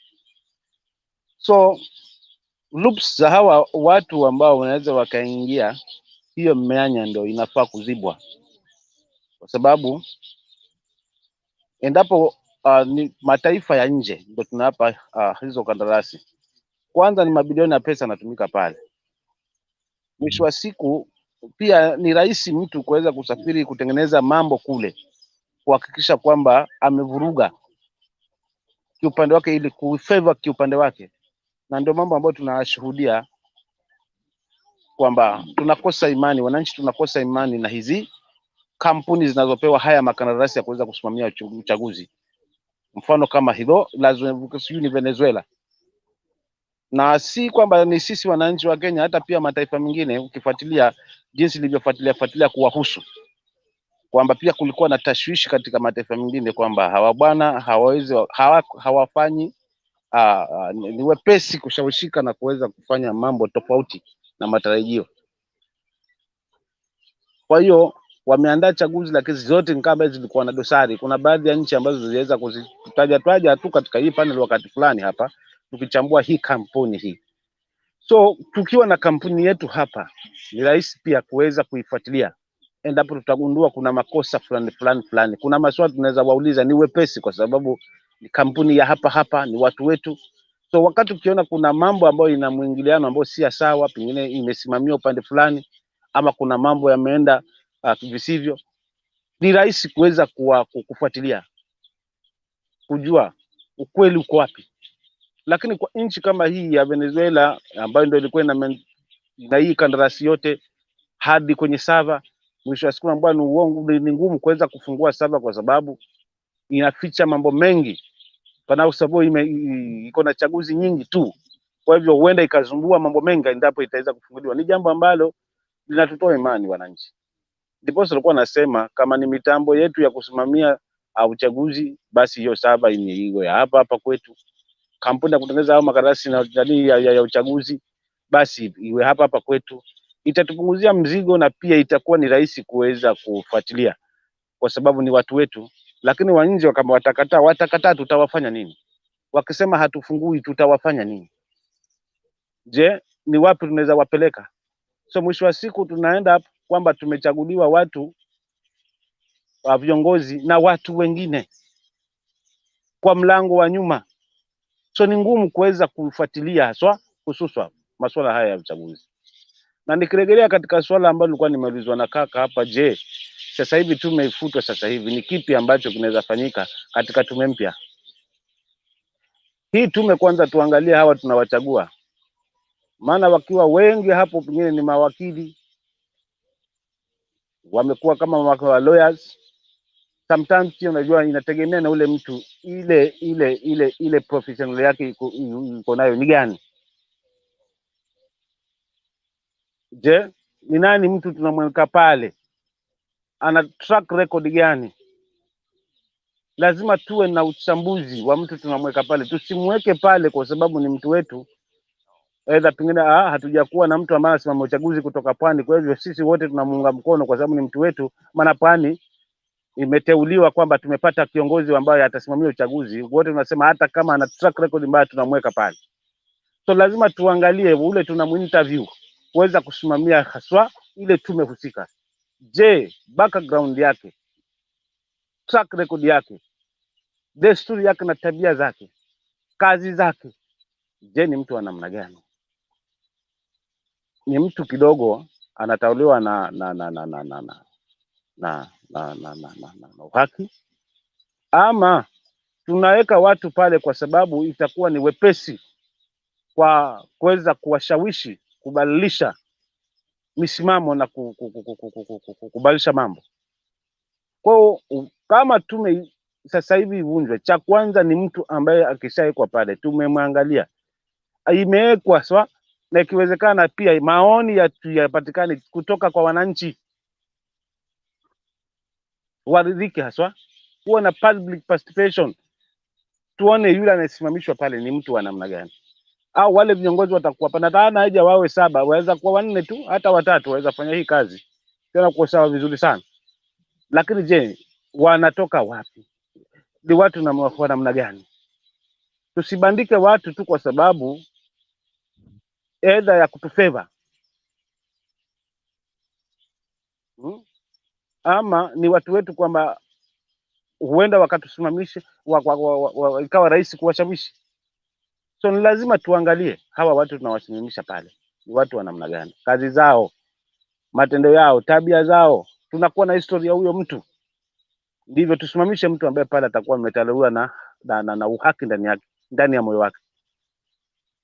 Kwa sababu hivi kuwaweka watu kwa sababu ya kwamba huyu ni mtu wa kwetu, hili jambo linatumaliza jamani. Ama ni mtu wangu yule, ama kuna kundi la wanasiasa linahakikisha kwamba yule mtu ameingizwa pale, ama wabunge wamesema. Yani kama hii ni debate, basi kuwa na public participation, hata kwa wananchi washirikishwe, wajue mwenyekiti wao ambaye atasimamia hii tume ni nani.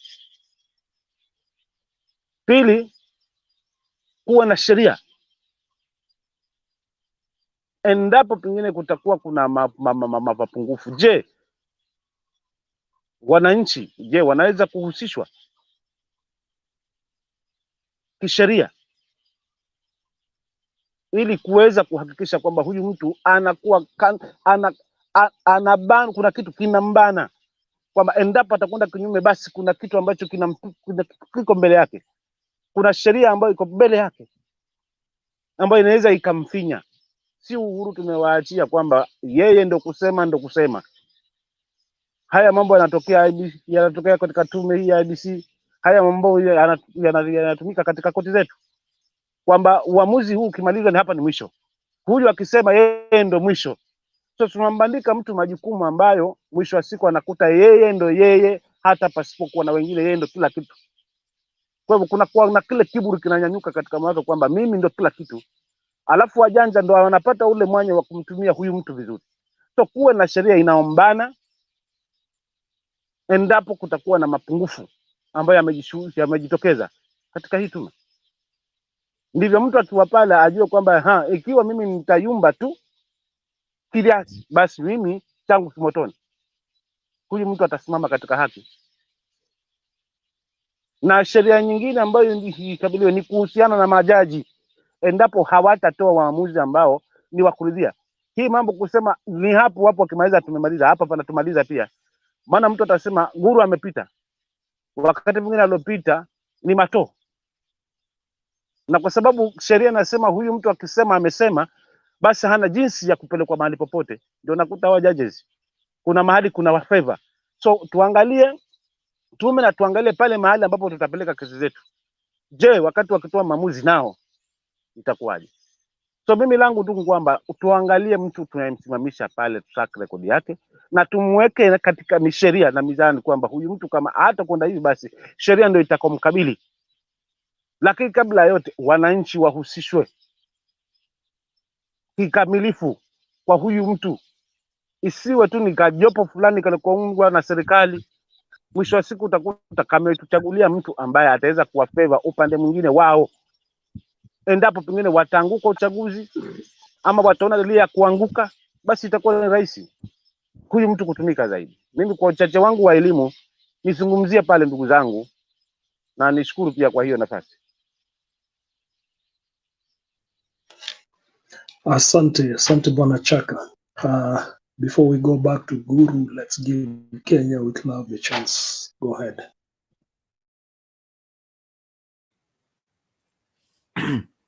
I wanted to say that the reason I brought that, na kuna mtu hapa, the reason I even lifted up my hand is that kuna mtu anasema hapa, Mato doesn't understand that there's copyright in Kenya. Now, is that a problem that we really need to be worrying about? And is that something that we can work on, or do we have to have Venezuela come and work on that for us as an Africa? The only reason I threw that question for everyone to think of them, Bwana Chaka, ile kitu manake nilifanya kila mtu ajifikirie kama yeye ndio Chebukati, yeye ndio ana run elections, and that was my biggest question. Kila mtu, just think about yourself. You're the one running the elections. How would you run it if you're the chairman? It's because of those kind of questions and the things that have been seen. And where are we going with our elections? And Chaka, thank you so much. You've elaborated, umeyeka vizuri sana. Hizi vitu zingine hata tujui kwa nini tunaitisha, sijui watu wa Venezuela kukuja, sijui makaratasi ziliprintiwa wapi, sijui ati ndege imeland na makaratasi. And then this person asked me, ati, kwani Mato doesn't understand that there's copyright in Kenya? Are we not able to stop copyright in our own country? Why do we have to go get ballot papers from other countries that zinakuja na ndege? Zinakuja na ndege kufanya nini? Si hata heri twende pale Kenyatta, twende tukate makaratasi moja moja, mbili, tatu, tuweke na tujue hizo, na tulete polisi washikilie hizo vitu. What is all this money that tunatumia? Kwani hizi zinakuja na nini? Kama tulijenga M-Pesa, money transfer, that is being emulated by even first world countries, na ilijengwa na watoto wawili wa Strathmore hapo Nairobi West, ndio M-Pesa ilitoka. If we did that and we started the money transfer, mobile money transfer in the world, are you serious guys telling me that you cannot stop ati karatasi bandia? Na already bado tuko nayo, cause ndio maana hivyo ndio kura zinaibiagwa. Ni nini tumekosa Kenya yenye tunatata tuwezi, we can print money but we cannot print our own ballot papers? You know, I think we need to sit somewhere and just think. And I don't know, the reason I wanted to tell everyone to think of themselves today as the head of the Electoral Boundaries Commission, IEBC, and you're about to run a commission and an election, how would you do it? There's a reason I asked that question. Kila mtu ajifikirie, aseme mimi ndio nimesimamia hiyo tume. I am the one You know, Guru, you are the one. You're the one running that election. You're going to run an election. Today is an election year. You're the one. What would you do? And the reason I wanted us to start talking so that people don't think, I want us to start really opening up, because there's leaders that have asked me, and there's leaders that I talk to, and there's leaders that ask me. Sasa nyinyi mnatupigia kelele hapa na hata mtuambii solutions. You know, and that's the reason I wanted everybody to actually come out and say that, because hatukuwa watu wengi, sasa tumeongezeka kidogo. But Mr. Chair, is the reason I'm not chairing. I'm just huko nyuma mi niko tu. Lakini Mr. Chair, I would public participation is here. She hasn't spoken. Sijui kama Mr. Chair amekimbia. Public participation, sijui kama umempoteza ama ni nini, umuoni yuko. We utafanya tuanze kuimpeachiwa first men. You know, it's a she. Will get impeached, bwana. But I hope everybody understands what we are trying to talk about here, what I'm trying to see and what I was trying to talk about today, because it came from so deep that somebody asked me, okay, if you are the chair,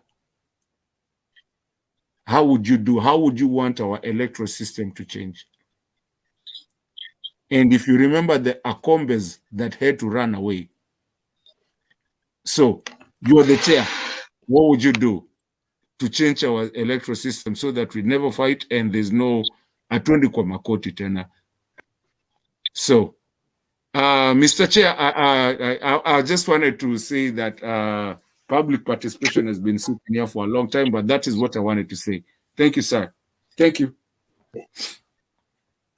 Thank you, Kenya with Love. I think what you've shared, the context you provided is very important, because many people like to complain and finger point, but when you give them the opportunity to propose a solution, you find that many do not have any.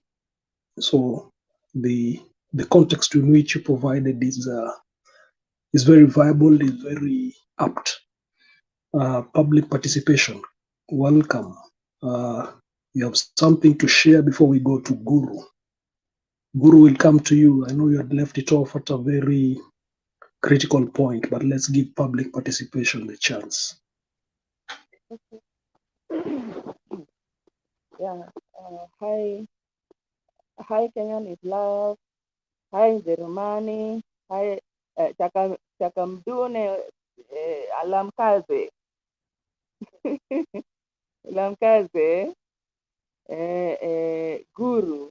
Good morning. Let me start off with the case for our governor, Madam Kawira Mwangaza, or Her Excellency Kawira Mwangaza. I think we have seen now the type of situation we have in Kenya. I think it was a good, sometimes, are you getting me? You are getting me, okay? Okay.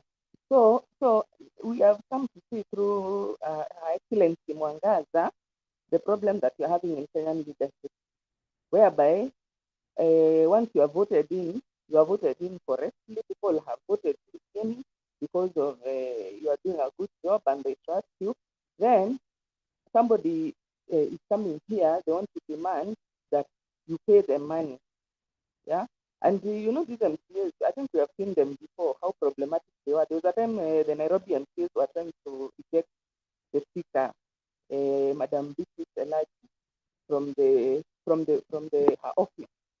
And if you remember very well, there were photos which were circulating before they went to her office, whereby they had gone to a bar and they were drinking very heavily. So these MCAs of ours, many of them, they are just there to eat their money, to have good time, and that's it. So when they get a serious leader, like Governor Her Excellency, Governor Kawira Mwangaza, they have problems because now he's not corrupt like Raila, who was giving them money the way they want, and even including the church is also there, the Catholic diocese is also there, and you can see the kind of a challenge you can have when you are a leader who is not corrupt. Because shida ya Mwangaza is lack of corruption. Kama angekuwa mtu corrupt apatia hao MCAs what they wanted, there would not be any problem. But you see now, or Catholic Church, she pays them that 7 million which they are saying that the county is owing them. Even if they say themselves are even the ones who are supposed to be paying the county, because this land, I mean, this school is on the county land. Now, how is it that someone comes to build something on your land, then again you pay them? Eh? So this madam, she's not ready for all those kind of shenanigans which were there during the reign of Kiraito Morongo. And if you want to know that the Merus were not satisfied with the work of the previous governors, you can see that we have been changing the governors left, right, and center. We have been changing them. There is no governor who has stayed for more than one term. We have been changing every term tunabadilisha. Kila election tunabadilisha governor, because hiyo ni kusema that watu wa Meru, they are not satisfied with the service of the governors we have been having. Na mtu kama Kiraito, for him to be removed, in fact yeye ndio alikuwa number last, because Kawira Mwangaza alikuwa na 2009 plus something, almost 210,000. Then Lituri came number 2 until he to the senator. That is, he got, I think, 180K.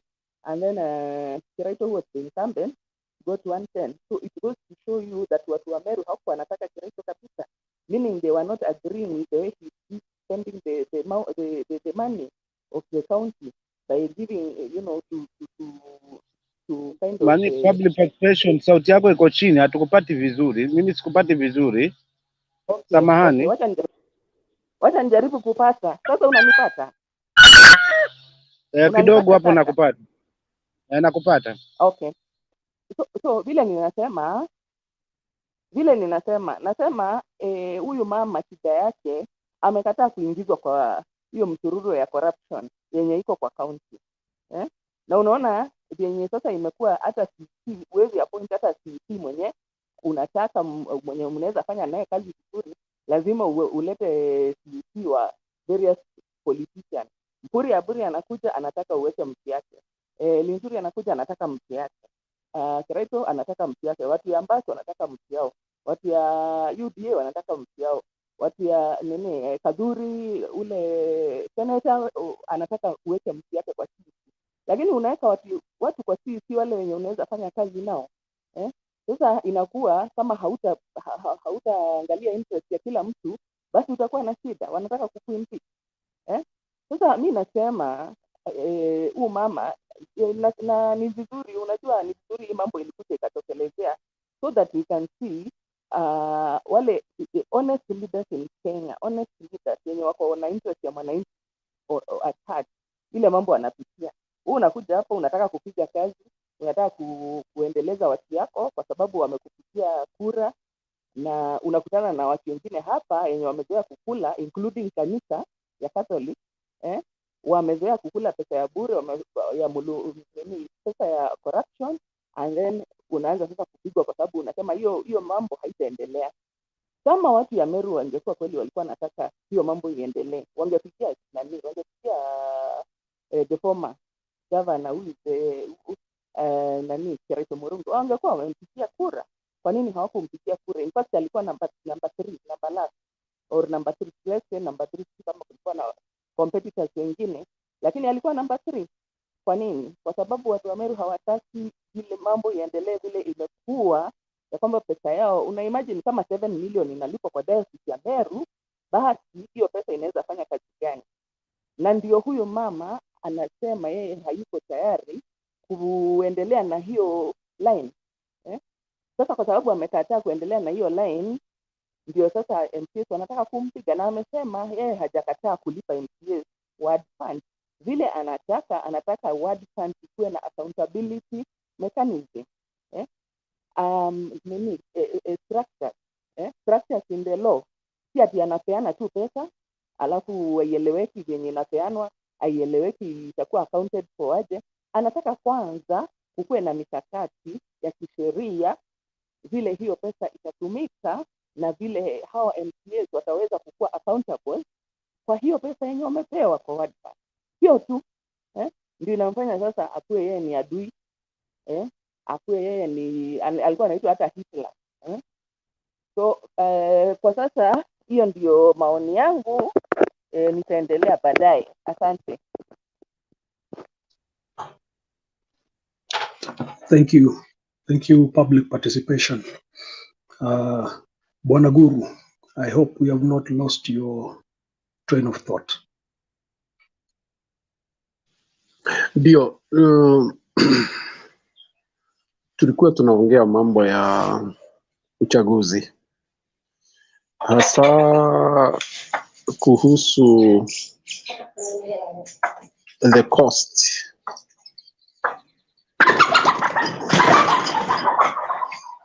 fedha.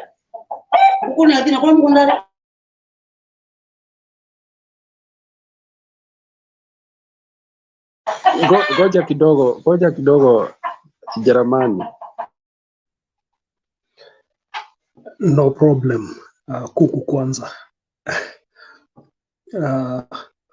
But following up on what I'm seeing also in the comment section in the chat, Bwana Ruto is saying, this is Geoffrey Ruto, the best thing to deal with election malpractices is to register digitally. My question, let me finish the statement.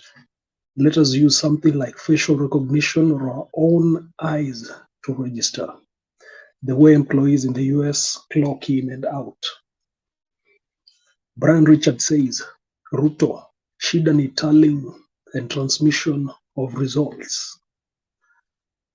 Ruto, I like what you said. Let's avoid paperwork because there's a lot of loopholes.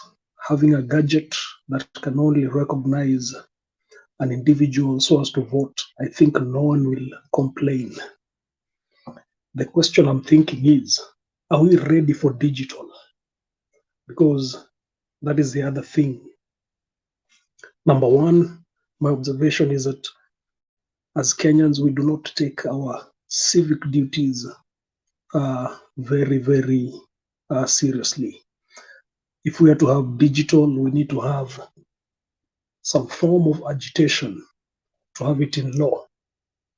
Now, to bring about that law, that change in law, so that it is passed as a demand, we need to participate. But you've already seen, as Guru spoke initially, 8 million Kenyans did not vote and they were eligible. Bwana Chaka Mdune, wacha nije kwako. Waonaje kuhusu semi kuwa tuende katika mfumo wa kidijitali kwa kupiga kura, na tukienda digital au tukienda katika mfumo wa dijitali, tuna maoni ya kimsingi huko mashinani yatakayowezesha wananchi wote walio na kibali cha kupiga kura kuweza kushiriki katika uchaguzi kupitia mfumo wa kidijitali. Tupe maoni.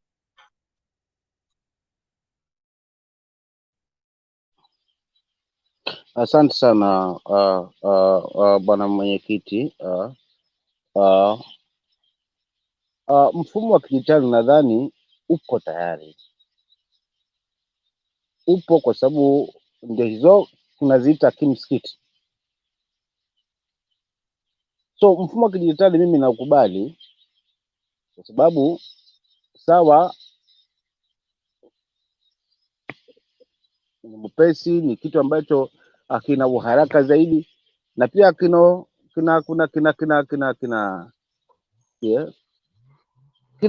kinakubalika. Lakini sasa shida iliyo hapo si huu mfumo wa dijitali kwamba labda pengine ni mbaya, ni mzuri, lakini wale wanaosimamia huu mfumo mzima wa hii dijitali, je, kile ambacho wanakifuatilia pale ndicho kile ambacho kinazungumza chini hapa mashinani? Je, kinawiana ama ikifika katikati kunapatikana wengine hapo katikati wanaingia hapo kwa digital na kubadilisha mambo na kuvuruga mambo? So mimi upande wangu nasema mfumo mzima wa digital ni mzuri kabisa, lakini wale wasimamizi wenye tunawaika wasimamie haswa masuala hayo. Je, huu jumbo unaotoka mashinani ndio ambao utakuja kuweza kupatikana mara huko juu? Na kama ni hivyo basi, kuna watu wanapata mianya hapo katikati, kura zimalizwe huku kama vile ambavyo walizungumzia ama nalozungumzia ambalo lipo kwamba kura mahali zinapigwa kwa polling station ziwe ndo hizo tuhisabia hapo tu. Maswali tunazisua kitengo tunazipeleka hizi zikahesabiwa hapa tukazihesabiwa hapa. Haya ndio yanaleta nini? Kwa hiyo kama ni digital tuangalie kama pengine ni polling station fulani, kile kinapeperushwa pale ikiwa ni kile hakiwezi badilishwa katikati yoyote, isipate nafasi. Kwa ukiambiwa kwamba Chaka kapata kura zake 20 mahali fulani katika polling station fulani, ziwe ni zile tayari zimerushwa ndo hizo, lakini katika urushaji huu ambao ni upeperushaji huu ndio haswa tupigane na hawa wanaoingia hapo katikati kubadilisha mfumo, kwa sababu makaratasi ndio hayo tunazungumzia ni mazuri na ambayo tunasema yana uhakika zaidi kwamba ndio ambayo tunaweza kuyatumia kwa muda mrefu tu, lakini mwisho wa siku ndio hayo yakihesabiwa mara ya kura mengine hayaambatani, kuna fomu zingine zimekuwa duplicate hapo katikati. So mimi naunga mkono, bora tu wale wanasimamia hili digital wasipanyishe mianya mingine, kukaa kuna mifumo mingine ya kubadilisha tena pale juu. Haya mambo na makaratasi tuachane nayo, kura zihesabiwe pale kwa kituo fulani, polling station fulani. Katika hali ya utangazaji na upeperushaji na ujumuishaji ni ule tu ambao umerushwa kwenye polling station. Rais kapata 2, huyu kapata hii, huyu kapata hii, huyu kapata hii. Hiyo ndio mwisho pale. Sio kwamba zimekusanywa zimelekwa kwa constituency, zimeenda kwa county, zimetolewa kwa county, zimeenda kwa national. Humu katikati ndio mnajengeka hayo mashimo na ya kujificha hao wajanja wenye akili. Wao kama ni kitu kama ni digital, mimi naiunga mkono kwa sababu itakuwa hakuna masuala na makaratasi. Mpigaji kura anakuwa captured, mimi ameshapiga kura yake ama ameenda kujitu, basi kila kinasabika pale kiwe ni kile. Hizi za urais kila kitu kijumuishwa pamoja. Zisambwe hizi zingine zitahesabwa hapa, hizi zingine zitahesabwa hapa. Biashara imalizwe pale. Kwa sababu katika hiyo polling station lazima wanaogombea wote 6 wako pale. So kama ni rais azunguzwe pale rais kituo cha Vanga kapata kura 2, room namba fulani kapata kura 4, polling station fulani amepata hizi. Haya masuala kwamba na ndio iwe ni hivyo. Kule tu niwe ni kujumlisha hayo matokeo tu. Lakini mimi naiunga mkono, si mtaalamu wa mambo yenu ya dijitali, mimi sijasomea. Najaribu tu kubambanya yale maoni yangu. Si mtaalamu wa vile, kwa hivyo msije mkashangaa mbona mzee Chaka anazungumza si mzuri na masuala hayo. Lakini mimi nayaunga mkono. Tunaona hayo ndio ataweza kutumana, kama ni makaratasi ndio hayo anayotuharibia. Kwa hiyo kama ni kupigwa pale ziwe transmitted pale, mambo yafanyike huku, kila kinarushwa pale, watu wote waone. Hata kama ni kusongeshwa muda, isongeshwe muda, mambo yapelekwe taratibu, lakini tuhakikishe kile kimehesabika pale kwenye polling station. Rais zimehesabiwa pale ndicho imerushwa kwenye hiyo mitambo, wananchi wajionee. Mtu akitaka kuaccess, akitaka kuangalia kwa runinga, aone haswa kile kinaendelea pale. Sababu masuala mengine hamo katikati humo ndimo mnamoingia hao wanaojificha na kufanya mambo yao. Kwa hiyo mimi naliunga mkono, japo si mtaalamu nalo zaidi, bana ni mtu tu wa kujifundisha hapa kutoka wenzangu, lakini nitakwamia pale kaka. Kuna wenzangu hapa ambao ni wataalamu kidogo, watatueleza haya masuala ya dijitali yatafanyika namna gani, lakini kwa kweli naliunga mkono kwa sababu wakati nilipokuja hizo Kim's Kit imeturahisishia. Ni wepesi kabisa, ukifika pale ibandikwa wewe unajitokeza, huyu mtu kweli ni wa hapa. Mimi hilo jambo linanifurahisha, japo pia huingia mambo mengine hapo ukakuta Majina yanatokea kwingine, hayo ndo yananichanganya na hapo kwenye hiyo digital.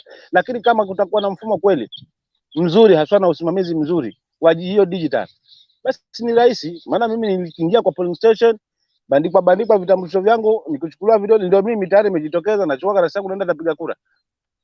So kama ukiingia pale, basi kuna mfumo fulani kwamba unafika ama unaweza ukifika, basi tueleze tu. But mimi naona ni mzuri, si mbaya. Ingawaje sina utaalamu nao, nahitaji kujifundisha kutoka kwa wenzangu, maana pia hapa ni katika hali ya kujifundisha, ili leo na kesho nisizungumzie yangu, nizungumzie ambayo kidogo nimepata kutoka kwa wataalamu. Ndio maana unanikuta niko hapa mkuu, lakini si mzuri na masuala hayo ya digital. Sitaki nikufiche kaka, niko hapa kujifundisha. Naam. Shukran Bwana Mdune. Sisi wote tunajifundisha hapa, kwa hivyo tuko katika kurasa moja. Ningependa kurudi kwake Guru, lakini kabla ya hayo, I wish to ask a question. We have 6 elections at every cycle. We vote for 6 representatives. What if we voted for one set? And this one I mean one set, I mean MCA, MP, governor on the first Tuesday of the elections, and then on the next week or the next month, within the election month, we vote for the president, woman rep, and the senator. I'm saying this to invite comments from the chat section, but as you think of that in the chat section, let me invite Bwana Guru, and then Mzalendo will also give us some word. What I'm proposing is, why can't we split our elections so that we don't have everyone being voted for on the same day?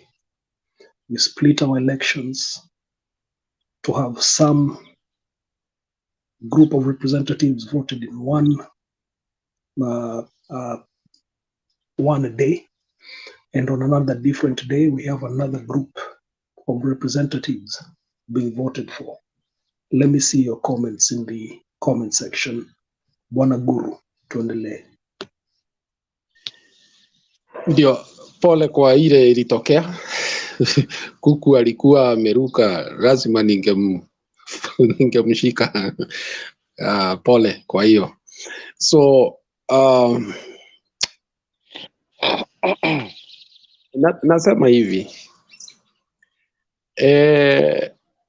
kwanza uchaguzi wetu umekuwa wa utata zaidi, na nadhani ni wakati mwafaka wa kufanya hata kitu inaitwa analysis. Kwa nini kila wakati uchaguzi wetu the difference is too small? Does it mean the two candidates are the same, or what is the problem, or is it rigging? Because huwezi kuniambia kwamba uchaguzi ya 2007 the difference was 200 and something 100,000 votes. Huyu tumemaliza nayo saa hii ni 233,000 votes. And then I think the highest ilikuwa wakati Uhuru alipata about 1 million or thereabouts, more than the Raila Odinga. So wangu na wasomi na wale wangeangalia uchaguzi wetu kwa undani, hilo ni jambo linataka kutatuliwa ili tutoe ufiche ambayo imekuweko kwa uchaguzi wetu miaka hii yote. Ni kama kuna watu wanaenda kwa uchaguzi wakiwa na numbers, yao ni kubalance the numbers ili sije ile wanataka, na they don't care whether the favored candidate wins by just 200,000 votes, so be it. Umeshinda. Kwa hivyo hilo ni jambo lingine lingetaka kuangaliwa in this audit ambayo inatarajiwa. Pili, nadhani ni vile nilisema pale mbeleni, ni kwa nini hawa ni kina nani wanachukua kura milioni 8 na hawataki kwenda kupiga kura? Inawezekana kwamba wale wengi ni watu wamekufa, baadhi ya wale milioni 8, ama ni watu wanachukua kura lakini kwa sababu ya vile tunaendesha siasa wanaona hawaridhiki. Okay? Na ingekuwa hata zaidi kutafuta ni watu wa upande gani hawaendi kupiga kura na ni kwa nini. Kwa sababu kupiga kura is a civil duty of any responsible citizen. Kwa hivyo it is a government duty to find out why their citizens are not participating in a civil duty ya kupiga kura. Wale milioni 8 walikuwa wametosha kupigia mtu mwingine kura kama rais na akashinda. Waona? Kwa hivyo ni jambo ambalo si la kuridhisha hata kidogo kuona kwamba ile namba ambayo haingekuenda kupiga kura ingeweka mtu yao. Wangepigia hata Wanjakoya ama wapigie Mwaure na apite kura kama rais. So this apathy ni kitu ya kuua demokrasia katika nchi yetu, na sana sana nadhani ni mzuri kutafuta hawa ni kina nani na ni kwa nini hawaendi kupiga kura kwa hii audit. Pili, kuna watu wamekuwa wakisisitisha serikali ilinganishe kuchukua ID na kuchukua kura, lakini for one reason or another the government does not seem interested in that kind of synchronized systems. Sijui ni kwa sababu ya fedha, wanataka kulia upande ya registration of persons and the electoral system. Lakini hata hivyo, kwa nini pasi, why can't they do their jobs alongside each other? Unachukua kura, unachukua ID na unachukua kura. Okay? Ili iwe kwamba it's a civic duty that is inculcated in people when they mature and get to 18 years. Kijana anajua kwamba akichukua kura amejipatia civil duty ya kuchagua viongozi. Okay? Pili, imeonekana mafunzo ama civic education by IBC imeenda chini zaidi kwa miaka ambayo imepita. I think even last elections there was very little public awareness on the part of IBC. There was no much civic education. Kwa nini wawe wanafikiria kwamba kila mtu anaelewa na hii maneno? Is that not another way of rigging? Because I understand depressing the votes is one way of rigging elections. You make sure people don't turn up to vote. Okay? Pili,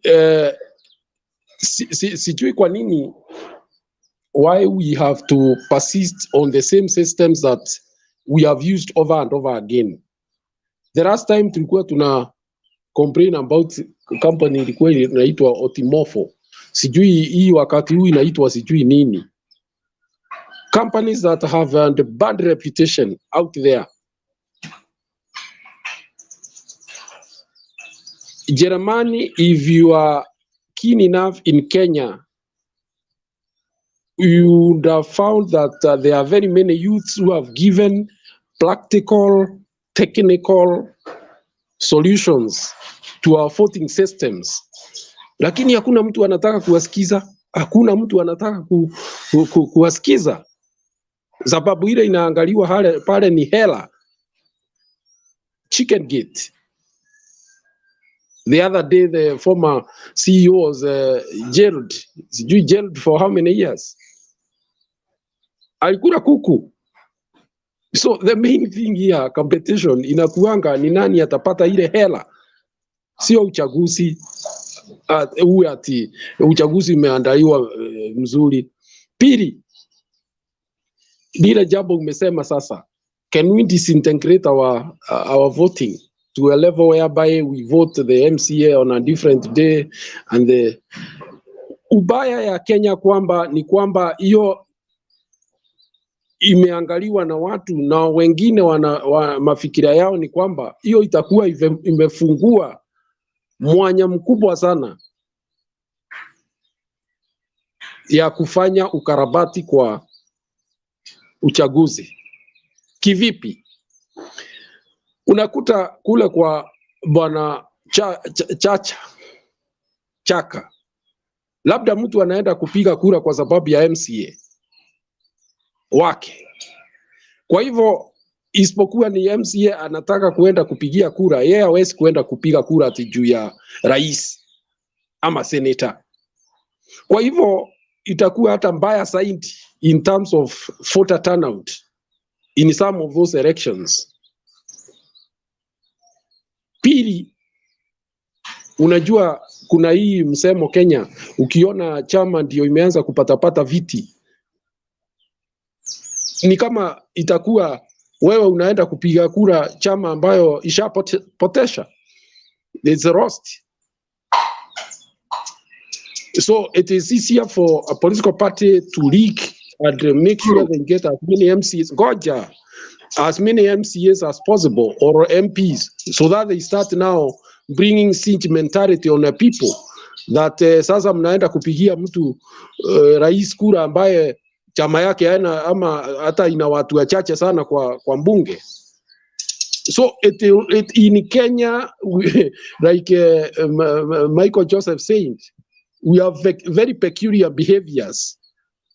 Very peculiar. Saa hii unaona watu wazima wanaenda kusema kwamba wanaenda karibu na rais ili wawe ndani ya serikali,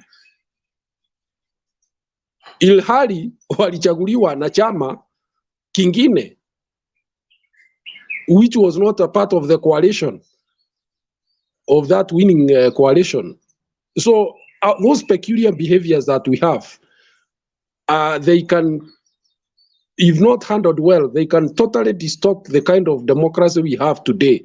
And the possibility of now going to one party state would have started in earnest. Asante.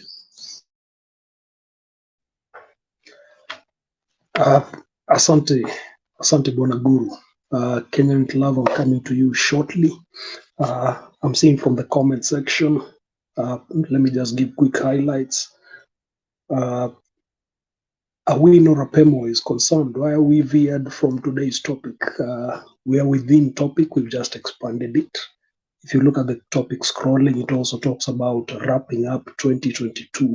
So rest easy. We are within topic, we just expanded it a bit.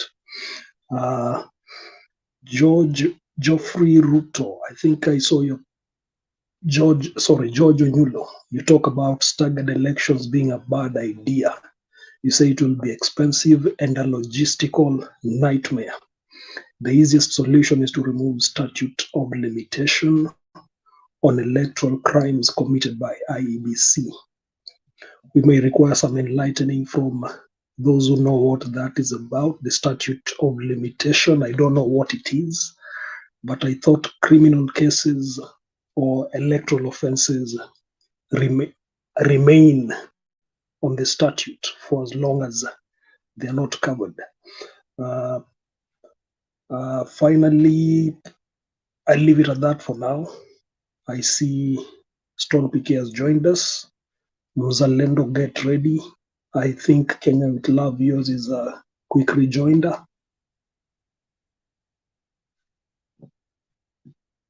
Go ahead. Thank you so much, Mr. Chair. Guru, kuna kitu umesema hapo, kitu very, very, very important, na kitu maybe I think we need to ask Na ndio ile swali nilikuwa nimeleta ya if you are the chair of IEBC, how you would change or how you would handle it. So you came up with something that you just said, ukasema, maybe we need to separate the elections.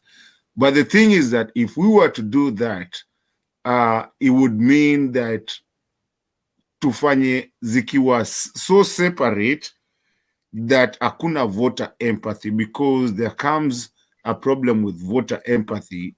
Voter, I think, is that the word, empathy? Where you don't have the right, voters don't show up. That's apathy. what you apathy. Yeah. Voter apathy. So I was thinking maybe this is just me. When you were talking about that, because I'm still listening, I'm just dealing with something here. But how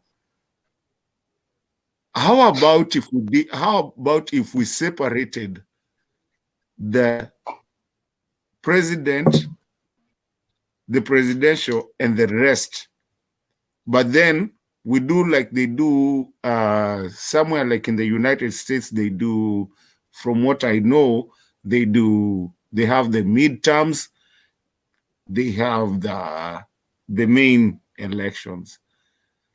Would that work? I'm still looking for that, because someone told me to ask this question. That's why I asked, if you are the IEBC chairman, what would you do different? So that's a good one, and I wanted to come up with that. What do you guys think? Like, if we changed and we started doing presidential peke yake, would that change anything, or do we still need that IEBC to work itself and the chairman? And the same question, because I want Stone PK to come back with that question. Kenyan, Yeah. have you followed the by-elections in Kenya? Do you know the voter turnouts? They are pathetic.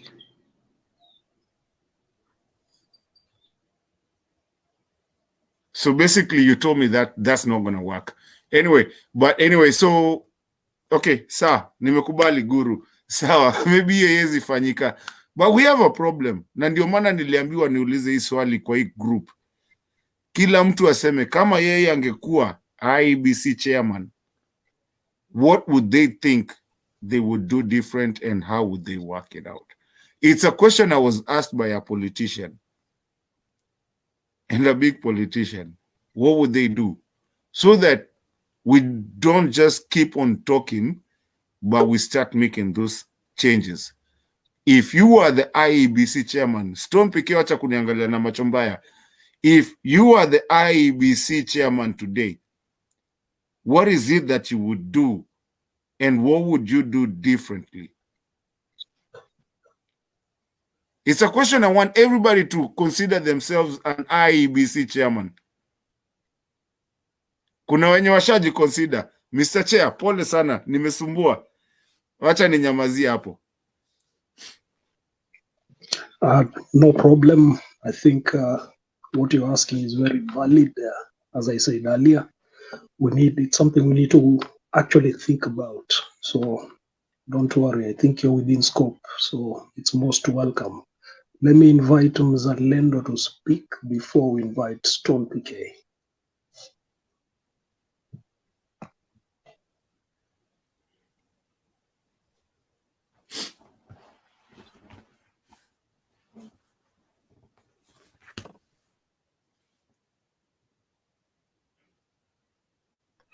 Hi, guys.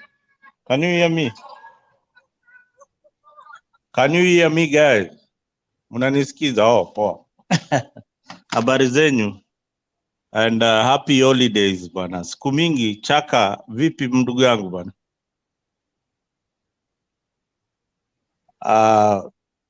Poa sana. I mean, today's topic is nataka kuchangia kidogo. Can you hear me? All right. The issue about elections, and I've been saying this in this forum for a very long time. Both the incumbent and the opposition leader, they always want to benefit from the loopholes in elections. Wote wanataka kubenefit katika hiyo election malpractice. And kwa nini nasema hayo? Elections in Kenya mahali imefika saa hii ni we need to get the fourth estate, meaning the media in all the polling stations declaring results. Ukienda pale Vanga kwa polling station na tukue na KTN, wamefika kura zimehesabiwa na presiding officer aka announce results. That results should be authentic na itakuwa official. So hata kama IBC wata declare, but that results has been announced in public and it should stand. And we also I also had somebody saying, what is the point of moving ballots to another location and recounting them again? And yet they've been, and tallying them again, and yet they've been counted. That's a bogus exercise. It needs to be stopped. It does not even add any value. Yeah, it is just expensive. It's bringing the cost of our elections zikuwe very, very expensive for nothing. Yeah, because wewe unapiga kura katika kijiji yako umepigia president, kuna clerk pale, kuna RO pale. After hiyo ana announce MCA ule ameshinda, ana announce MCA, ana announce MP, ana announce women rep, ana announce senator na president. Zile kura amepata. Those votes should stand. The issue of digitalization of our election, I think we are in that already. Chaka amesema vizuri sana. Mambo ya kidijitali tulishafika hapo. Automorphous ilikuja. I think it had a problem. Then we now recruited this other company from Venezuela. We all should know that there are very, very few companies in the world that can conduct a digital election. Sio company haziwezi hata pita 10. Yeah, so there are very, very few that have got those softwares that can conduct elections in a country. That is why even a superpower like the United States, they have to hire those Venezuelans to conduct their elections. So a tiny country like Kenya, we don't have the capacity. Mambo ya printing of ballot papers in UK, I think it is still the issue of capacity and machines to print those ballot papers in time. Now na Delaru hiyo ya Ruaraka hapo, they have been bidding for that job for a long time. I don't know why the government of Kenya cannot give them that job to waifanye pale nyumbani. So mambo ya election ya Kenya ni lazima media house ikubalishwe ku announce zile results at polling center. So hata kama Chebukati atatali zile results zake na Maritani na makimskit zake, but results sisi wenyewe tushajua katika ward, katika constituencies kura ngapi zimepatikana za presidential. Somebody said that we should divide our elections into three phases: the Senate, the governors, and parliament.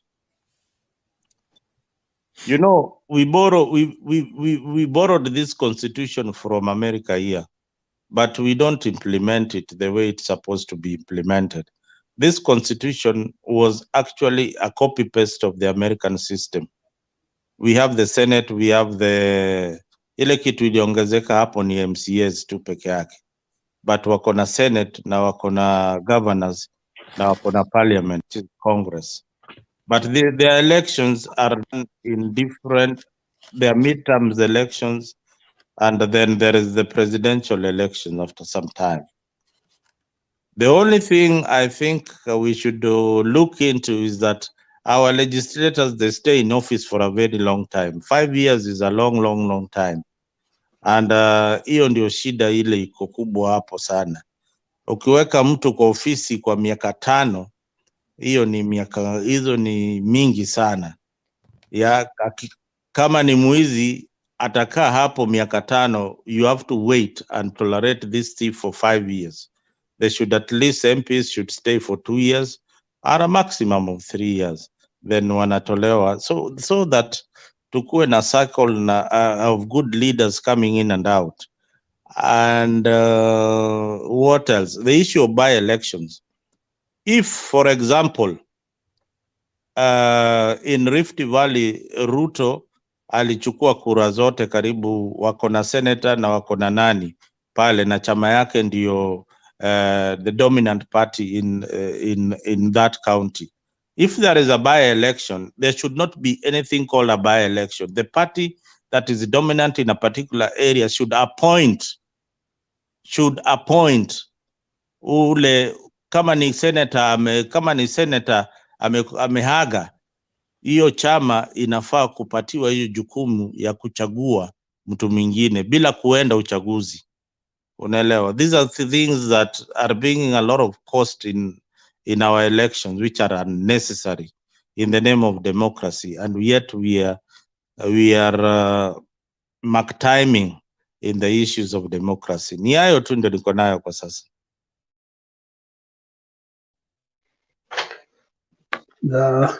Thank you, Mzalendo.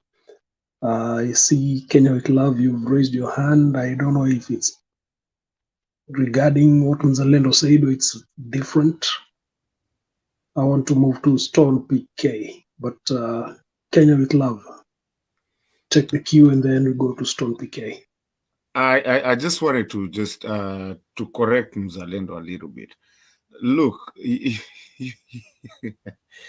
it's laughable, Mzalendo, for you to say that we do not have the technology, yet we created M-Pesa. We have to depend on other countries. There's no countries in there's no companies in Kenya that can, make ballot papers that are proof. It doesn't make any sense. We're the ones that actually came up with the technology of mobile, banking. What are you talking about? That we need to have Ni kama you saying that Kenya can build a spaceship. And who told you it cannot? It cannot. It doesn't have the technology. Do we have do you understand that Nairobi University actually has an what do you call this?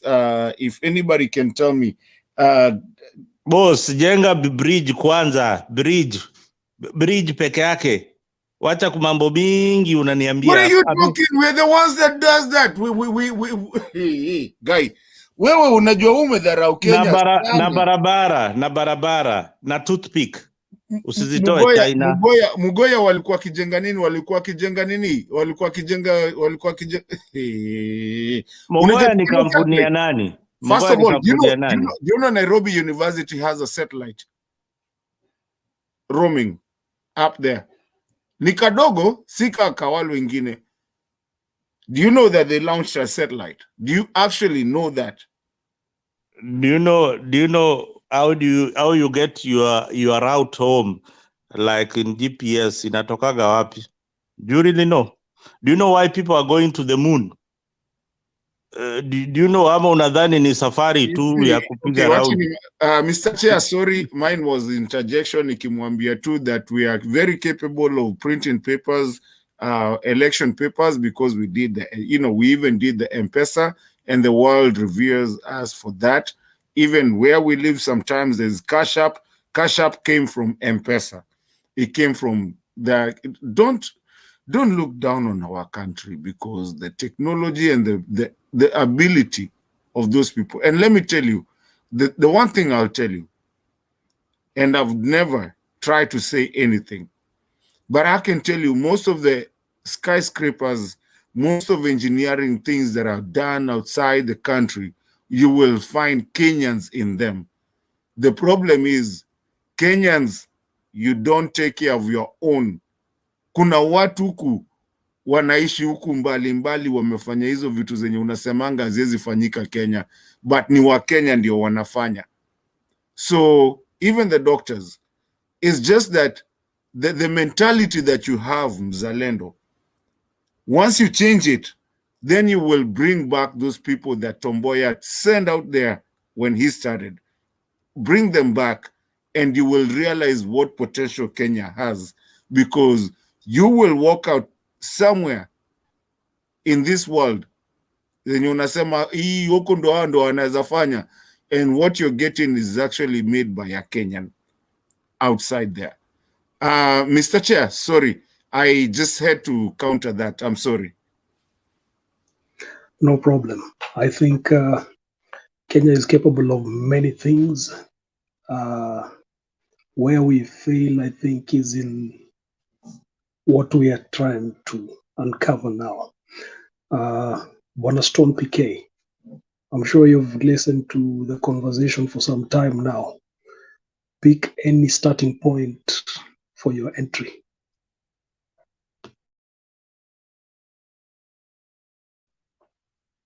Thank you ndugu. Tunakuitanga nani? Jeremani. Good to see you on the chair today. Karibu sana. Naitangwa kiti moto. Hicho kiti ni moto. Nianze na wapili ni msalimu mzalendo. Leo ni rafiki yangu kabisa.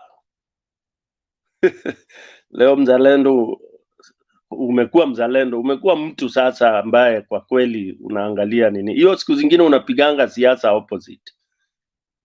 But Mato naye Mato anaanguka. Mato amepotea.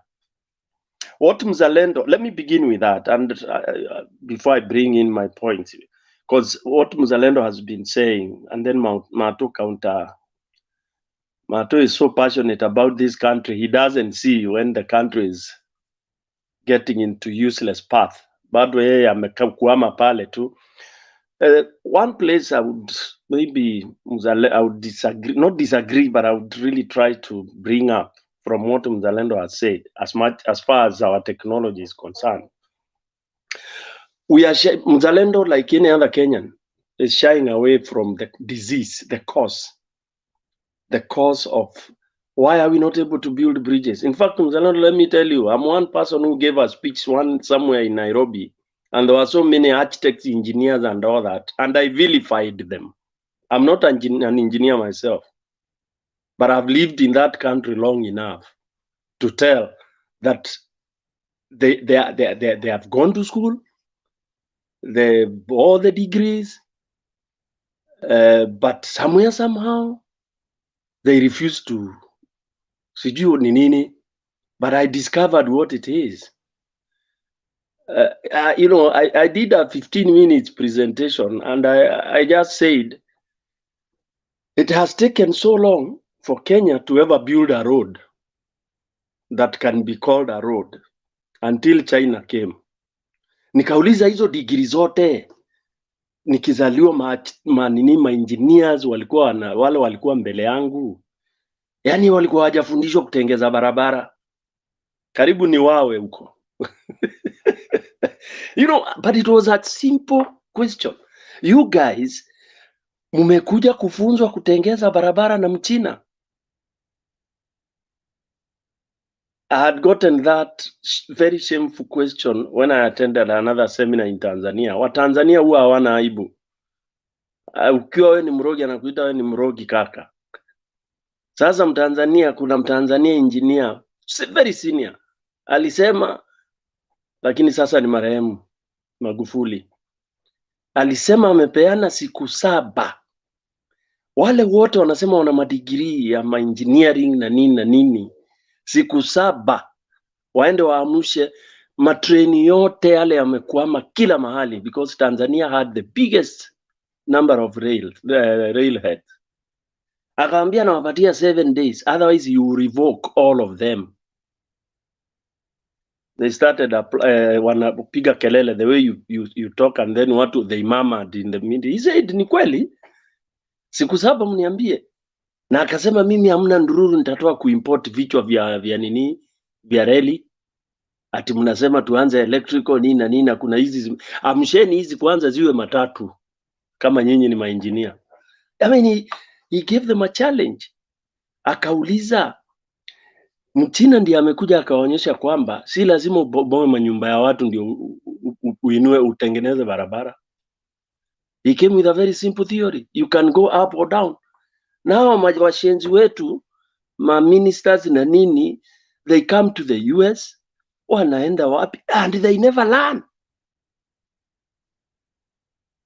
I mean, it is so annoying. It's good, Mzalendo, you brought this. It is so annoying that 60 years down the line, our architectures hawawezi kujua ati tulikuwa Mzalendo Kenya, tulikuwa ukijenga nyumba unatumia milioni kama 5 kuscoop matope ukienda kutafuta kwa kutupa. A very stupid thing.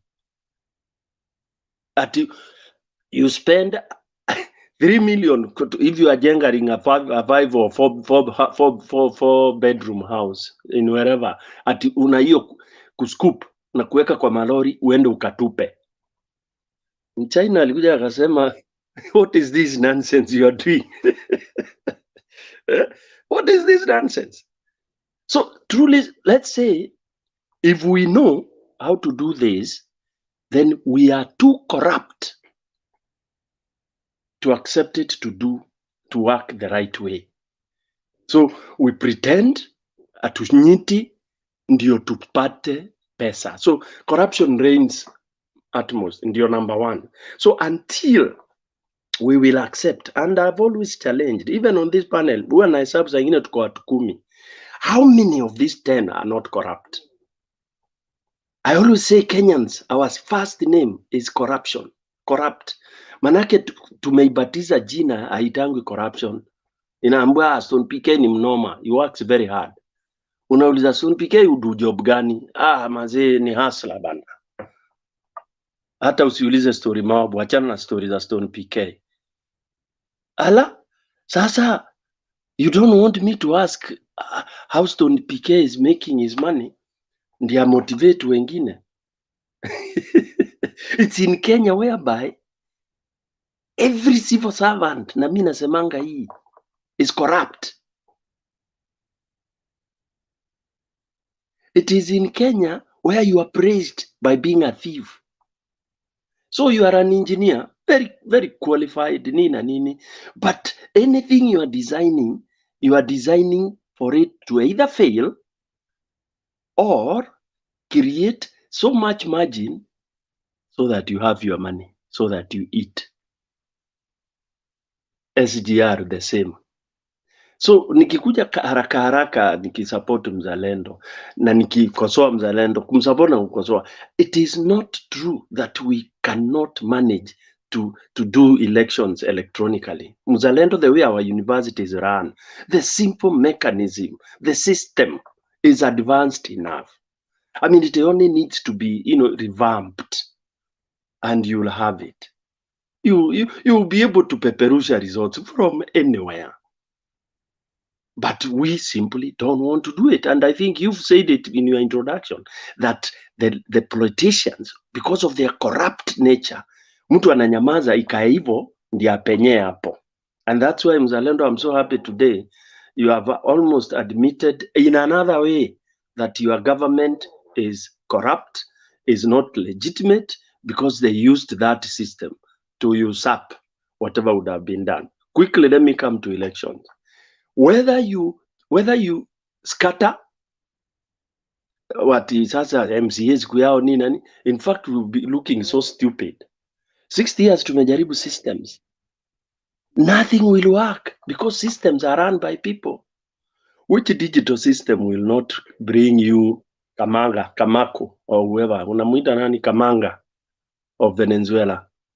Which system will not stop the streaming of results midway? Which system will stop duplicating forms 34A mara mbili, and when you asked unasema hatutatumia hiyo ya pili, msijali. And Kenyans as foolish as we are, tunanyamaza. Badala ya kuuliza una print duplicate, una print double ya kufanya nini? Atunaambia usilie sana Stone PK, hatutazitumia. Ati unakuja unaambiwa ati kuna voter suppression. Garbage. What voter suppression? The truth is that there is no proper registration of voters. Kenani IBC, they don't do properly because they don't want real numbers to be known. It is because that is hiyo ndio kisu ya kuchinja election, so it can never be well organized and it will never be. It was created intentionally. Ruto did this very well. All these guys, they make sure that this thing does not. How difficult is it to register people?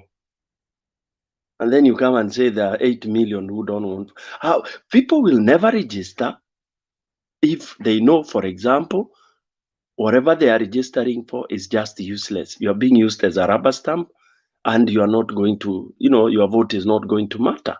And it is even going to be worse. I told somebody in another forum that the end of elections in Kenya was buried with this one. It will take another generation and another one, maybe after 3, 4, to bring up something called election. It will never happen. It is so as it has happened when there is a transition in generation. When we are going to tuko na Z generation ambao they have no patience at all. Ati kusimama kwa queue. They have no patience kabisa. So for them, actually, what they are talking as they're having their drinks, they don't care about elections. They don't.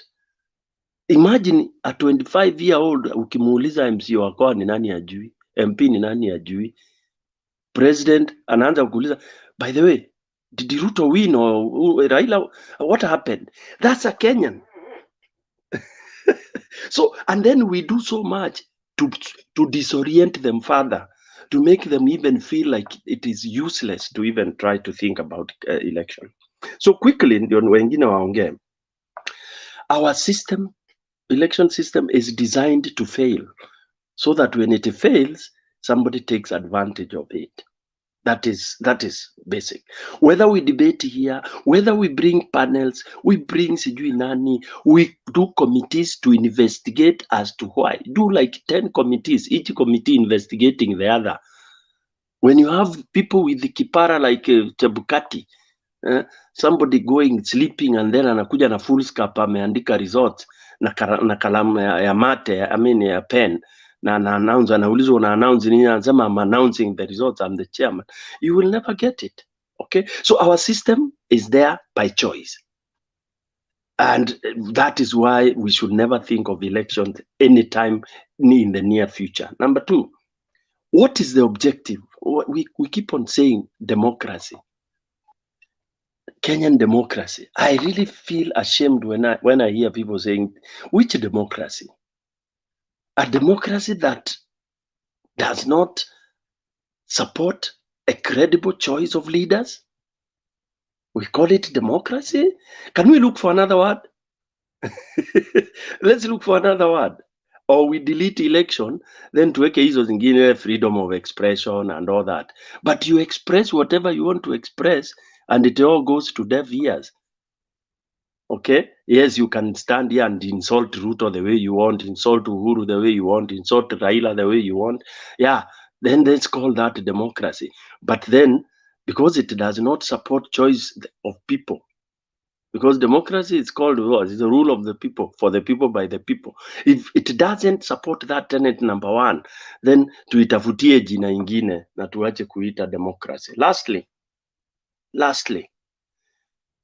if we want to engineer or re-engineer elections, then we have to really ask ourselves and open our eyes, and maybe probably, I don't know who will come, what the problem is. The problem, agree, it's what we have said.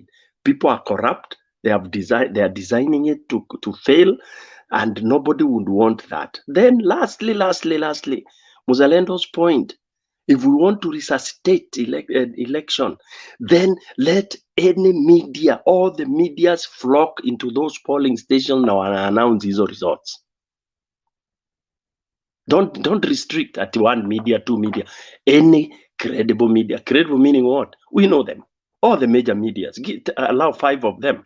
KTN, nini, hata hizo za Kikale, za Kikuyu, za Kipsigis, Kisii.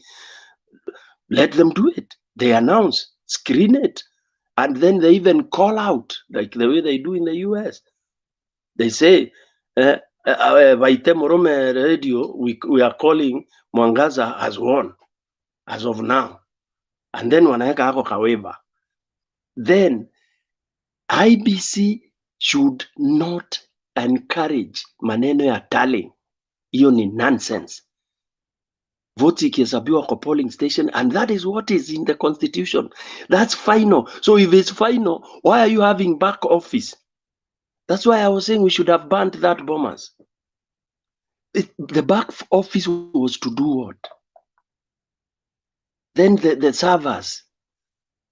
If you want to be, you should allow the servers to open. Why were the servers not open? Why is it still kizungumkuti? So Matu, to answer your question, is a very simple one. If I was to hold elections today, and I'm told I'm the one to oversee it, in fact, many people would die. Okay? Because one, I would let the media announce whatever results they are having. Number two, I would not print double papers. Anybody printing those double papers at Arudi, Kenya. Number three, they would all be printed here in Kenya. Number four, each area itasimamiwa elections na a university R&D department or statistics department. I take 5 senior universities in this country and I give them regions to control elections. If they mess election. Yeah?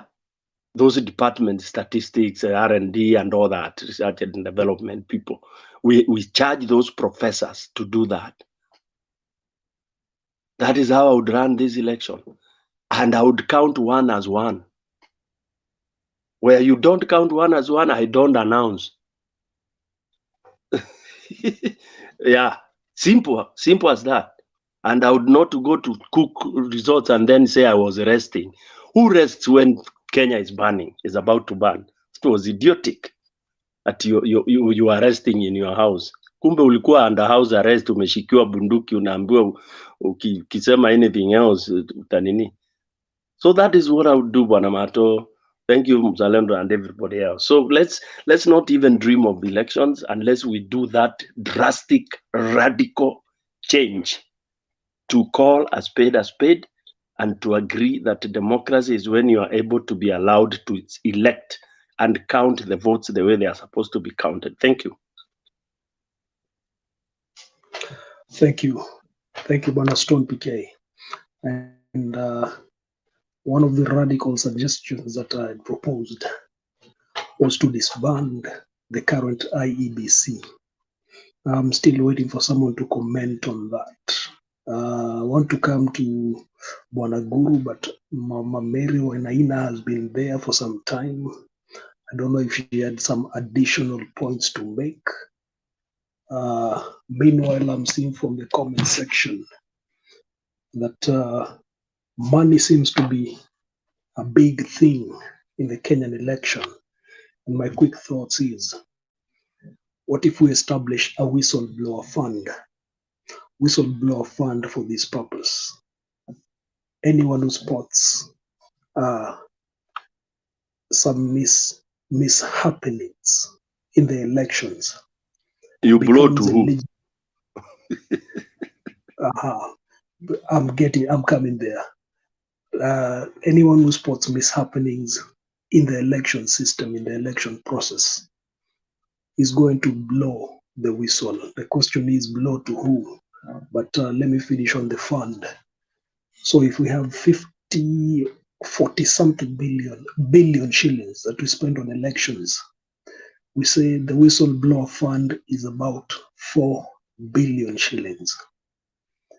If several of us in Mombasa, in Nairobi, in Kisumu, in Nakuru, in Eldoret, we are reporting that they have seen some mishappenings in the elections, we are going to be eligible to that pool of funds, 4 billion, so that the evidence you present to the leak you provide will be weighted as to the veracity of what the seriousness of the fraud reported is, and you'll get your money pro rata.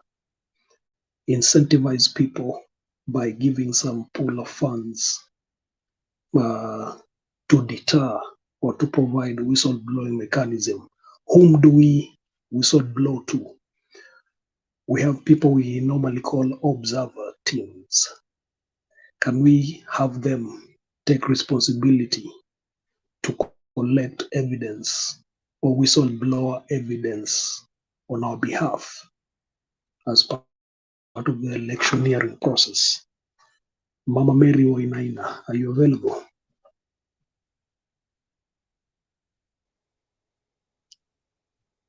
Yes, Jeremani, I'm here. I'll contribute on my points. Maybe to be a little bit out of the whatever you have said, but I'm talking about election. Kenya has practiced so many ways of going outside the country to get all these tools and materials from out of the country. I mean, like making the election of Kenya very prestigious. But in a final analysis, you find that that prestige is a failure. It's a nonsense, because the outcome is not prestige. It's chaos. If you know you are taking your election seriously, I don't see the reason why there should be some faults that should not be rectified. All what was done due to this printing and making all these errors, that there are some forms which were printed extra, all these, there must be the accountability of what the work is being done, wherever it is done. There should be somebody there present, seeing everything is going accordingly. So when we hear extra papers printed, it was by mistake that we Kenyans, we noticed, but it was meant to be there so that they can use it for their own benefit. Why do we have to have work done outside the country if we have all these facilities and materials? It's because of the game that people have gotten used. And also in the middle, there are people benefiting for that work, money changing hand. The other thing, there were people who said that Azimio lost because they were not guarding their votes. Me, I ask myself, are these votes ng'ombe ati zitavunja hiyo ua ziende zikakule kwa wenyewe? These are just papers, polite papers, cool, quiet papers that are controlled by people's hands. Those are the papers giving us problems that people have to supervise. We have to guard them. Kwani mulikuwa mnapanga mtaiba so that we guard it? That is one point people should understand, that these people were not of were there for no good. We cannot have to sit there, supervise our own job. It's not a foreign country. It's the same Kenya and Kenyans. Why do we have to supervise? Why do we have to guard? Supervision can be there, yes, to make things go right. But we cannot guard. Somebody will steal. Somebody will swindle. These are things that I don't even understand. It makes somebody feel like it's like something that I don't know how I can term it, because when you look at that work, which is being done by educated people who know this is a season of what is supposed to be done, knowing that this is a season of election and this is a serious matter, we have to be careful what we are doing. It can bring chaos in the country.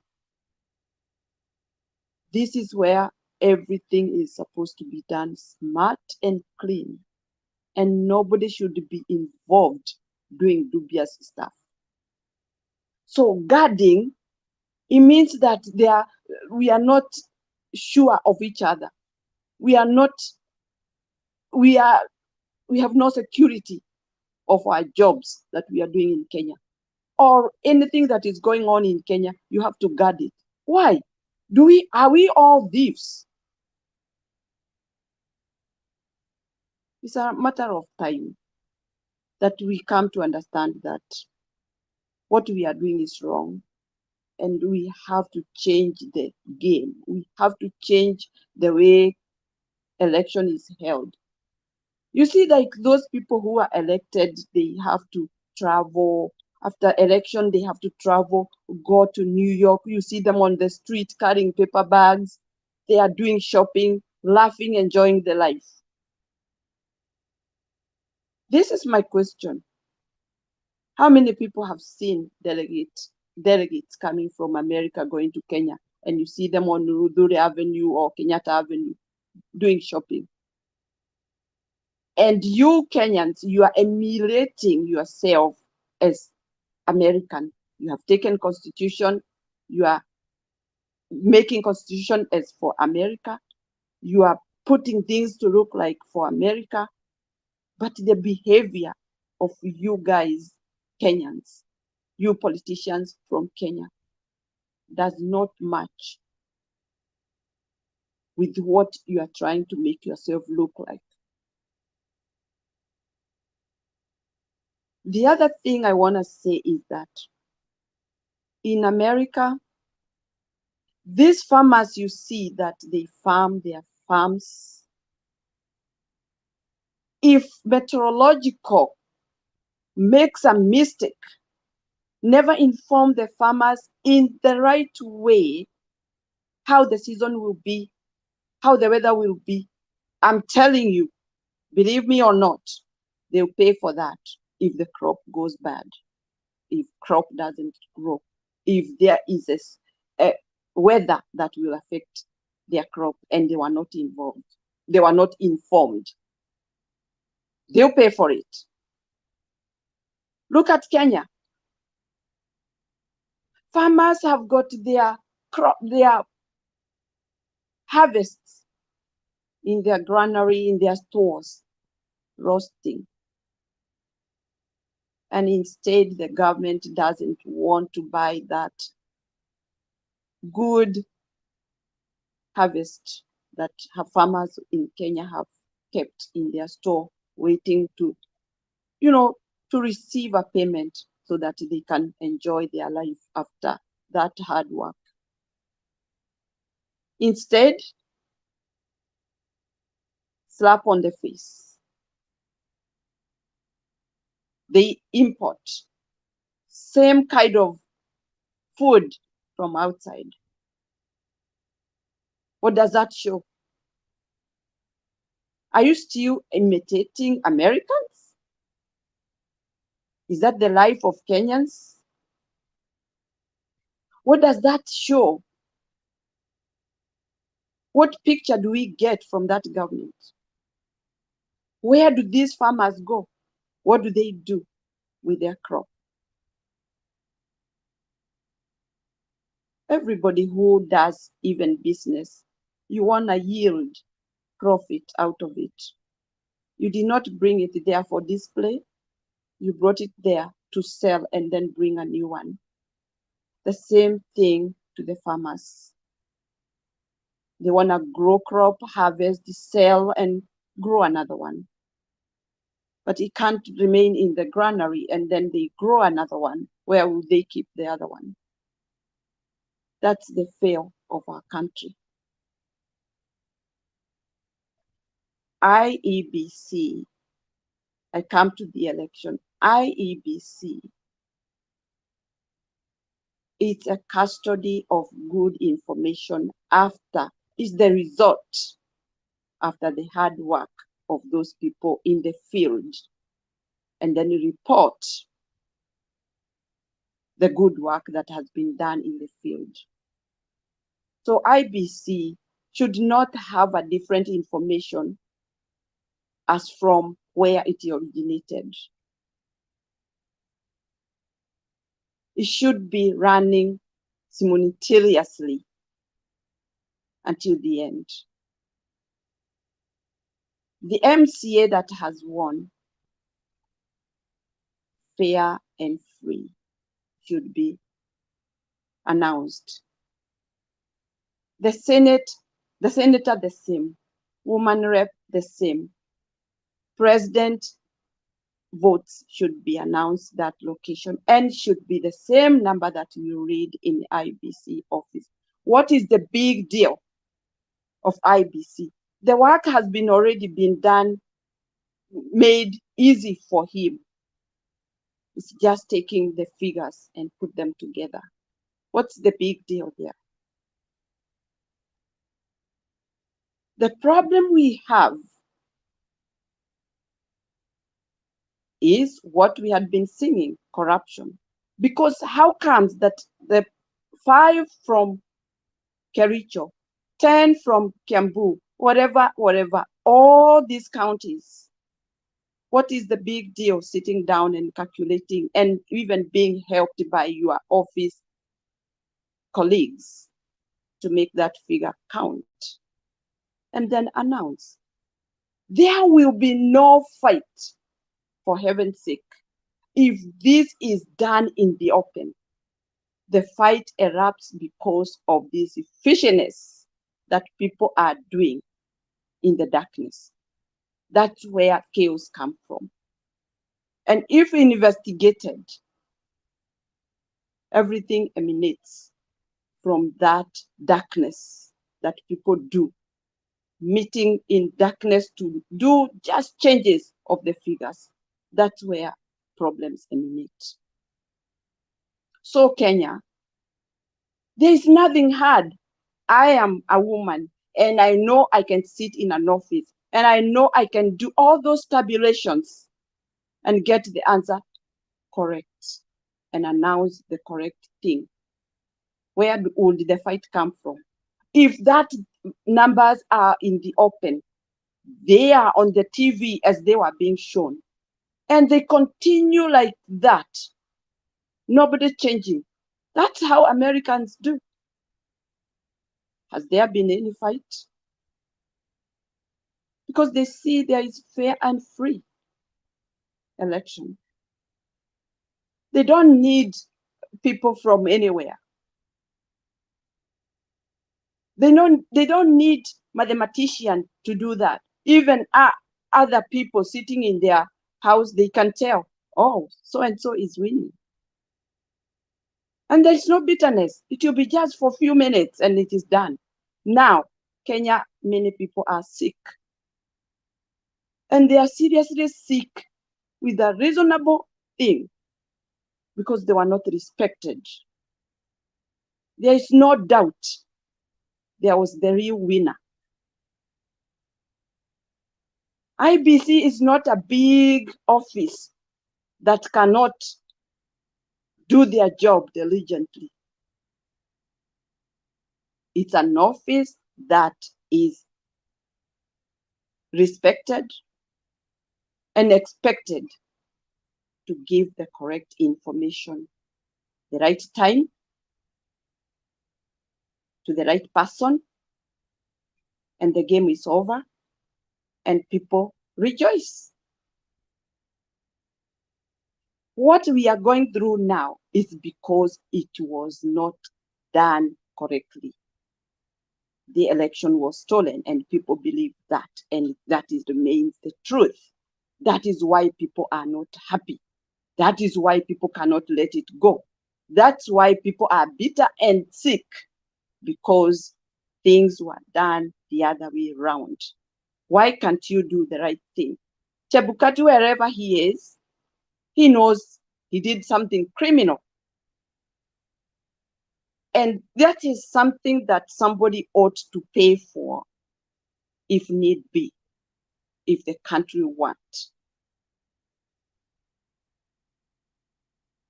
The faith we have with IEBC, it should remain. But if they go on doing whatever they have been doing all these years, enough is enough. Because the belief of Kenyans is that they want just the correct figure, and they go their way. There is nothing bad like wasting your time on the line, going to vote, and knowingly you get the answer that was not the correct figure. And people had offered their time, leaving their chores, leaving their everything behind to go and vote. And then they learned that the winner was snatched. The winning was snatched. That is the sorrow of the country. And that is where the fight always comes from. It's people who create these problems. There are no problems. Life is so sweet, but people create problems. That's all I can say tonight. Thank you.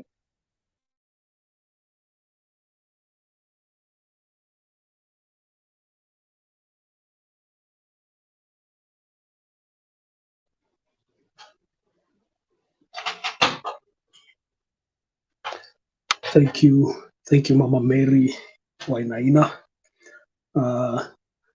Your points are certainly noted. I believe the output of it is we need an electoral system that inspires confidence. From the comment section, what I'm seeing is I'm being reminded people died in the last elections, returning officers to be particular, but we seem to be moving on. In 2017, we also had Chris Msando dying. Have we normalized the situation that elections come with high-level deaths? Maybe that's something we need to look into. Guru, I'm coming to you. Do you have something to add to what has been shared so far? First of all, I endorse 100% what Stone PK said. The radical transformation of IEBC. But I must also add that perhaps it's time we also elevated crimes related to elections to the crimes against the state. They should join the treason. They should join espionage. Those crimes against the state that are taken very seriously, and that they should attract very high penalties. Because you see, when you participate in manipulating the electoral system and bring out the result or that is not correct, and you actually undermine the will of the people, what you are doing in essence is fomenting conflict and chaos. And therefore, you are actually a threat to the state, the existence of the state. This country has gone to near civil war in 2007. Right now, there's an underlying bitterness with large sections of Kenya feeling that they have been robbed. And all this is because a few officials of the IBC were compromised to manipulate the results on behalf of some political formations. This kind of thing, for those who think that elections are a joke, are the first seeds of that are planted in societies and end up destroying the very same society. There's something Raila Odinga asked the other day. Is it time we started asking ourselves, what is the role of the so-called agents in our electoral process? Are they necessary? What is the role of IBC? Must a candidate have agents in every station?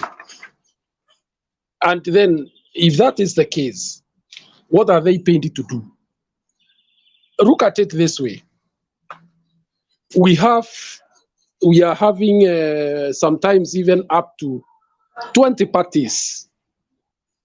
Some seats are attracting even as many as 50 contestants or MCAs. Do you crowd these stations with an agent or agents of these people just because the IBC itself, which is the custodian of the elections, cannot be trusted to deliver credible elections? Why subject the candidates to such expensive exercise of hiring agents? Okay, I mean, what is the role of IBC then? Is it just to dish out the electoral papers, the vote? Is it not to make sure the electoral system works perfectly for everyone with fairness? So therefore, I have heard people saying, "Oh, why do they complain that they lost because they do not have agents? Or why couldn't they hire agents?" And so many other things. In fact, some have even asked, why can't he steal? Why can't they steal also? When you have people arguing in this manner, you are setting up the country for failure. Spectacular failure. Why? Because it is the role of IBC to deliver credible, verifiable elections. It is not the role of the candidate. How are you going to handle agents of 50 contestants in one station? Is that not even compromising the system to a level where that it can be infiltrated? We have too much to say here, but one thing that is not also answered so far is that some constituencies you find the president has 60,000 more votes than the governor. Then you ask yourself, is it practical? Is it plausible? Is it feasible that 60,000 people can walk into stations in a particular county and only vote for the president alone, and not even vote for MCA or the senator?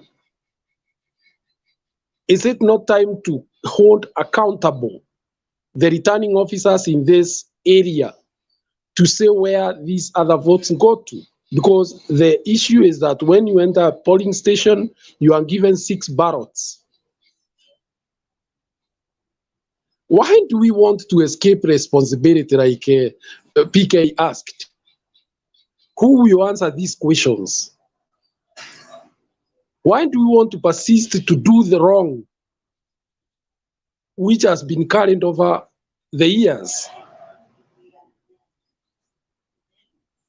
Has the common person become so helpless in the face of machinations by a few political elite in the country that your vote does not matter? Where will this end? Those are the questions. Unfortunately, we also have a situation where our society is changing very fast. Somebody said here that our youths are not patient. But one of the things that those handling our institutions are failing to understand is that one of the things that has affected the youth and the way they do things is because of technology. They are able to do things that would have taken 5 days in a few minutes. So when we persist in the same archaic way of doing things, then we leave them behind. Perhaps the 8 million, maybe 6 million are genuine voters. Okay?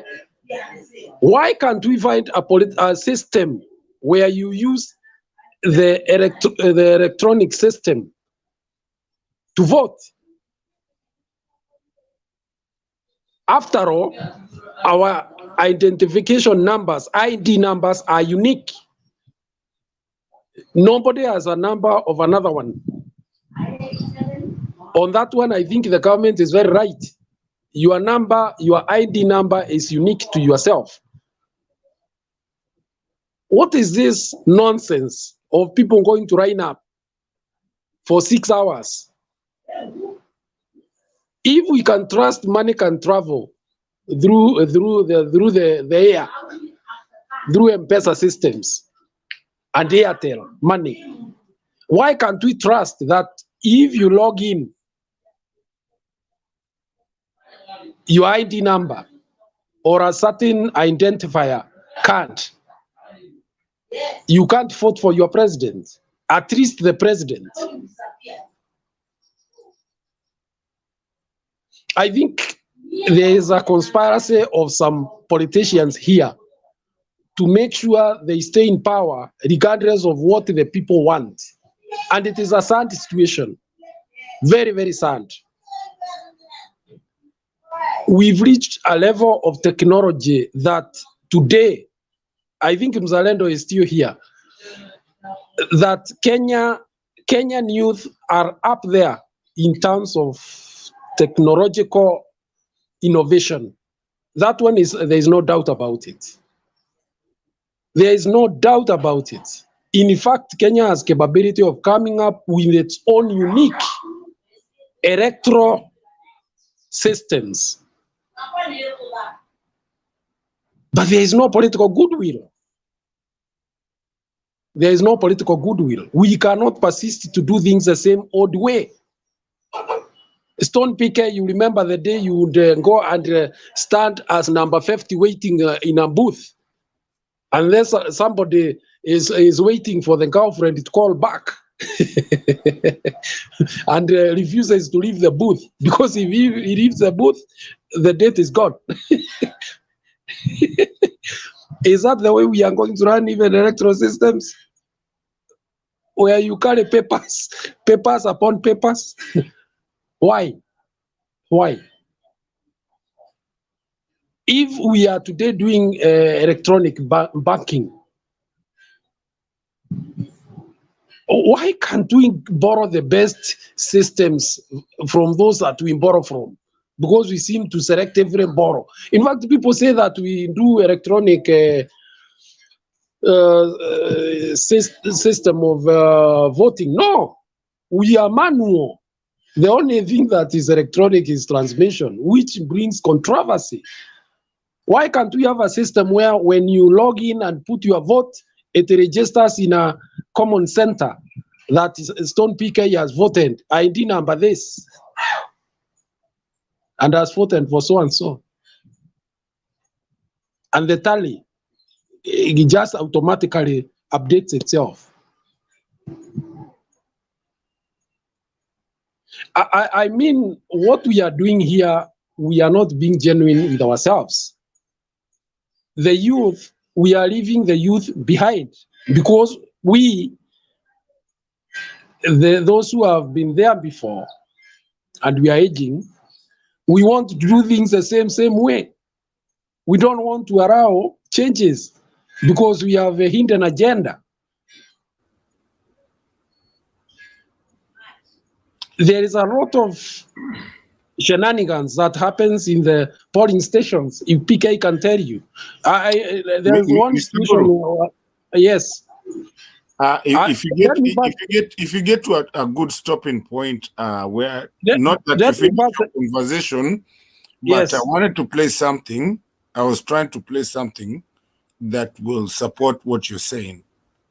Can I first finish what I wanted to say before it goes? Yeah. So I was saying, why do we want to persist in our own ways? There are a lot of shenanigans that happens at the polling station. Don't be cheated by anybody. Can you imagine during the counting, they ask, who is the agent of Raila Odinga here? There is none. So they ask themselves, what do we do with these votes? If you had 402, anapatiwa mbili, hiyo ingine inamwagwa kwa yule jamaa mwingine. These things are happening, my friends. These things are happening. And they happened in the last general elections. In fact, Jeremiah Kioni cited one specific case where that happened. That is how blatant Kenyans are in stealing elections. It's very painful, but that is what is happening. How do you stop this? And because people in that cocoon of a station, all of them are singing one political party, from the agent to the returning officer to the security and whatever. They'll just keep quiet and let it pass. But is that fair? Is that fair? Is that fair? How do you rob people of Central Kenya who voted for Raila? How do you rob them their right to vote for people, for the person they want? These are the questions, my friends. I can tell you for sure. Forget about the 840 which is said to have come from Central. Raila had well over 1-point-something million votes. I can tell you for certainty. Perhaps even 1.5 million. We come from families. We come from families, and we know how we voted. We know how we voted.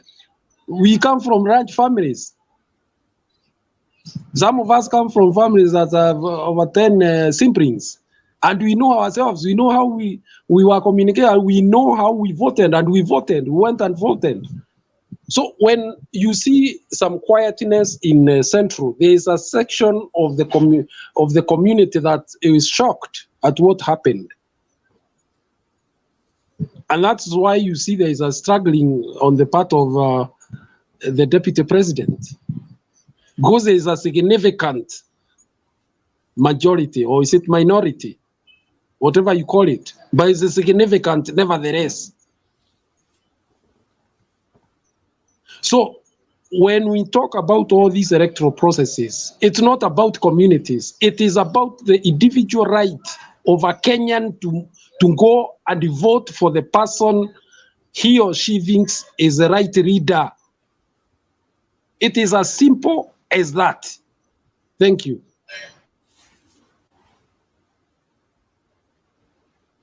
Thank you, Guru. Let me try something. I think this is my first time to try and do this one.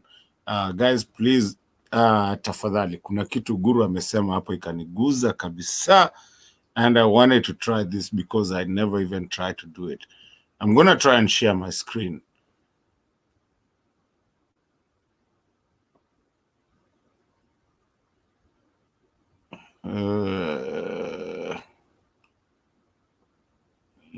Entire screen, Chrome, Stone wendo unajua hii kitu vizuri, but let me try and see if I can do it right on this one. Because I wanted to play that thing that Guru talked about, which I think Kenyans and people need to understand exactly what we are talking about. I want to do this one. Nipachini to Mr. Chair, pole.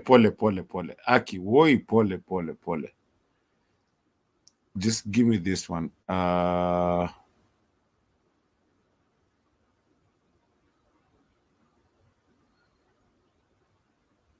Window. It's my first time to try and do this one, but I need to play this one.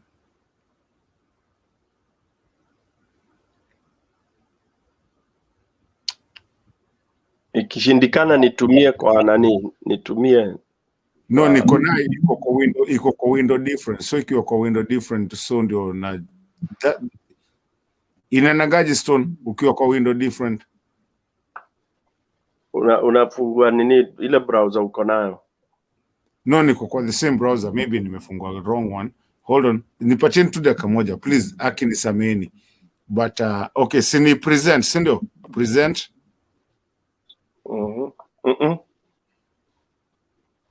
Present and then share screen. Yeah. So niko na screen mbili, ngoja niko na yenyu, obviously siwezi share yenyu. And then let me just do Go share. to the one you have opened. You may open. The one you want. Last hivyo, just send it to me. Nitumie kwa nini? Kuchezea. Hiyo. Mnaiona? Wednesday afternoon at the Lee Funeral Home, Mnaiona? Nairobi. Bado, tuna voice. Oh, inakam. Oh, inakuja? Imekuja ikaenda. Oh, ni mimi nimesoma. Pathologist Johansen Tour and Messi Biakika, a private pathologist seconded to the probe by the family of slain IEBC official Chris Msando, got down to work, a crucial step in unraveling Chris Msando's death. The post-mortem, also overseen by officials from the homicide wing of the Directorate of Criminal Investigations, revealed that Msando was strangled. Close to 5 hours later, the report indicating that he had a collapsed trachea, suggesting external pressure that caused complete blockage of the airway before his death. Lack of visible marks on his neck, revealing that he might have been strangled by bare hands. What investigators say suggests that he could have been strangled by more than one person. It takes about 14 seconds before a victim passes out due to strangulation, and a further 4 to 6 minutes before the lack of air causes death. The rest of the marks on his right hand revealing that he was tortured, an indication that his killers caused him pain as they probably attempted to force him to reveal crucial information. The team of detectives probing Msando's murder have arrested 3 suspects, sources revealing that they were found with 2 of Msando's 4 phones. A security guard on Koinange Street, where Msando's vehicle was parked between 9 and 10 p.m. Friday, told officers that the Land Rover Discovery was driven off the scene by a different person, suggesting that he might have remained in the club at the time that his vehicle was spotted along Mombasa Road, Ngara, and finally Muthaiga. Msando's family has asked the government to accept an offer of help from the US and British government, while at the same time asking Kenyans to remain respectful and avoid unnecessary speculations. Well, we thought that we would bury Chris before we go to the polls, but unfortunately, from the look of things, it's not tenable. We had tentatively agreed that we could bury on 12th, but we realized it would be only 3 days after the polls. So we have given a tentative date of 19th of August. A post-mortem examination on the body of Marian Ngumbu, a 21-year-old college student who was killed alongside Msando, conducted Citizen TV.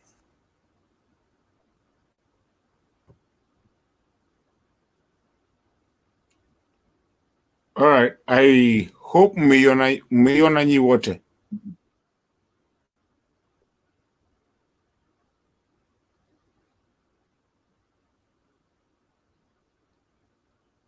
Hello, sijui kama mnanisikia.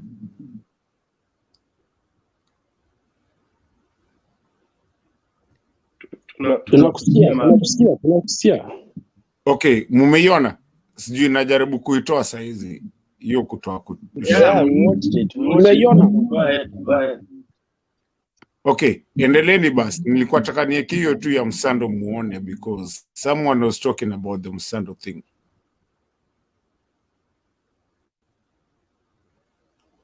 Wacha niitoe, let me put it back to, sorry guys, sorry.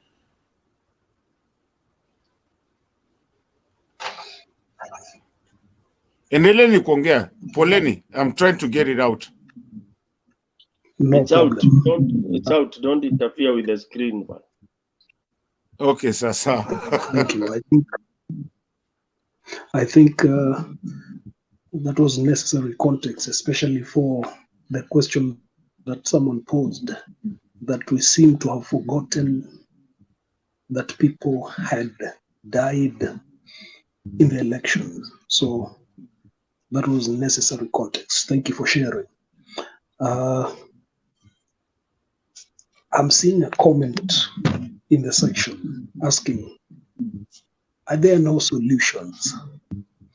Because one of the things I believe we are here to do is not only lament, castigate the ills that have happened in the past, but also to find solutions. Kenyan with Love had posed a question: if you are the chairman of IEBC, what would you do? Maybe this is a good time to start asking again, what other solutions can we also explore? We've talked of the radical solutions, but we also need to see that we can have not only short-term, but medium-term and possibly long-term solutions. What possible solutions do we think of? Stone PK, you've not spoken in a while. Thank you. Again. Hello? There is some echo.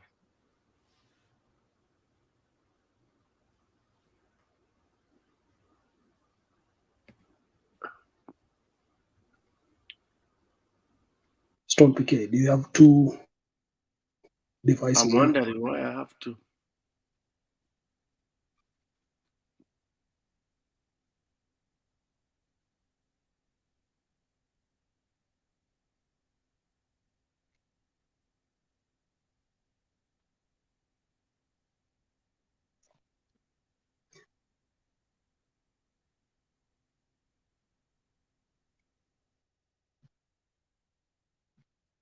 Maybe as a Stone PK is handling, oh, he's back.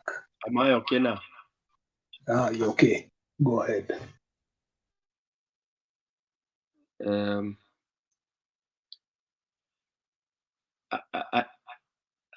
No, you talk as I fix. There's something wrong. Okay. So let me take this opportunity to add some information to the context of our discussion. One of the founding fathers of the American Revolution, I always like talking about history because it gives us the context to jump back, view things from a long history, and then jump forward. So in this context, I want to share something from the American Revolution. So Patrick Henry is known as a founding father to the American nation. One of the things Patrick Henry is famous for is a quotation that he said, "Give me liberty or give me death." Historically, he also had 65 people that he had enslaved. And this is important because when the Declaration of Independence of America was written down by Thomas Jefferson wrote, "All men are created equal." But the discussion was that statement for the future of America? Was that statement addressing King George III, the monarch of the British or United Kingdom as it stands? And that all men are created equal was so much not for the future of America, but to remind the king that he is a fellow man and that they, revolutionaries of America, were equal to him. Progressively, the African or people of African heritage are considered 3/5 of men. And the agitation to get equal rights started way back. The suffragette movement, as we know it today, was a group of ladies or group of women who led the charge to see that they get voting rights for themselves. They got their rights, they kept quiet. The people of African heritage continued the march, leading to what was known as the civil rights movement. So the civil rights movement is what bestowed the African American people the rights to vote. And this only came in the 1960s. Now, I bring all this up because the topic we've had today, or we've been having today, is touching to a large extent about women leaders in the name of Governor Kawira Mwangaza. We're also talking about human rights, something that I introduced in the course of our discussion. We're also talking about citizens not knowing their rights, but we borrow a lot from other conventions. For example, we borrow, someone pointed out, the Senate. We borrow the Congress or the Parliament from the American form of democracy. But we have never taken time to ask ourselves, how did these other countries evolve their forms of democracy? Today we call ourselves a republic, but we've never taken time to ask ourselves, how did we evolve into a republic? And before I bring Stone PK over, I'm throwing this question for comments in the chat section. What should we propose as solutions for the Kenyan nation, especially now that we are at this critical point where there is all despair with regard to elections and with regard to justice? As you continue in the comment section, let me invite Stone PK to make comments.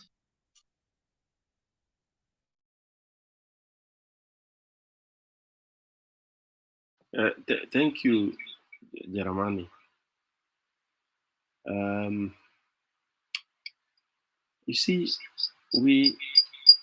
there is a lot of echo.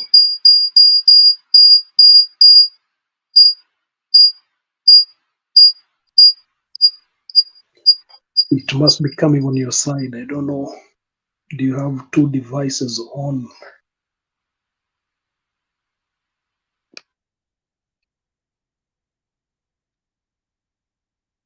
There's a feedback mechanism. It appears you have a speaker on and you have a microphone on. So I don't know what maybe the... Is Highland with us, really? She said she's listening in as she's working.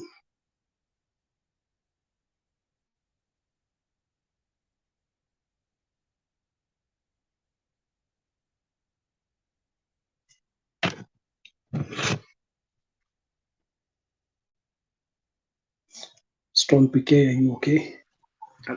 Yeah, I've had to switch my phone off, I think. Okay, now that's better. There's something you've done that makes it okay now. Go ahead. Yeah. The phone was also having that, the YouTube part of this. Sorry about that. I was saying that, as you can see, we are doing something we call in my tribe Muthigio. Muthigio is when you think you are walking, but you are walking on the same spot. Why we are doing that is because we are still in denial. As usual, as I've always said, we are in denial. And honestly, I want people, I like Jeremiah when you bring history, but I want people to really read. Read about Kenya, Jamani, you people.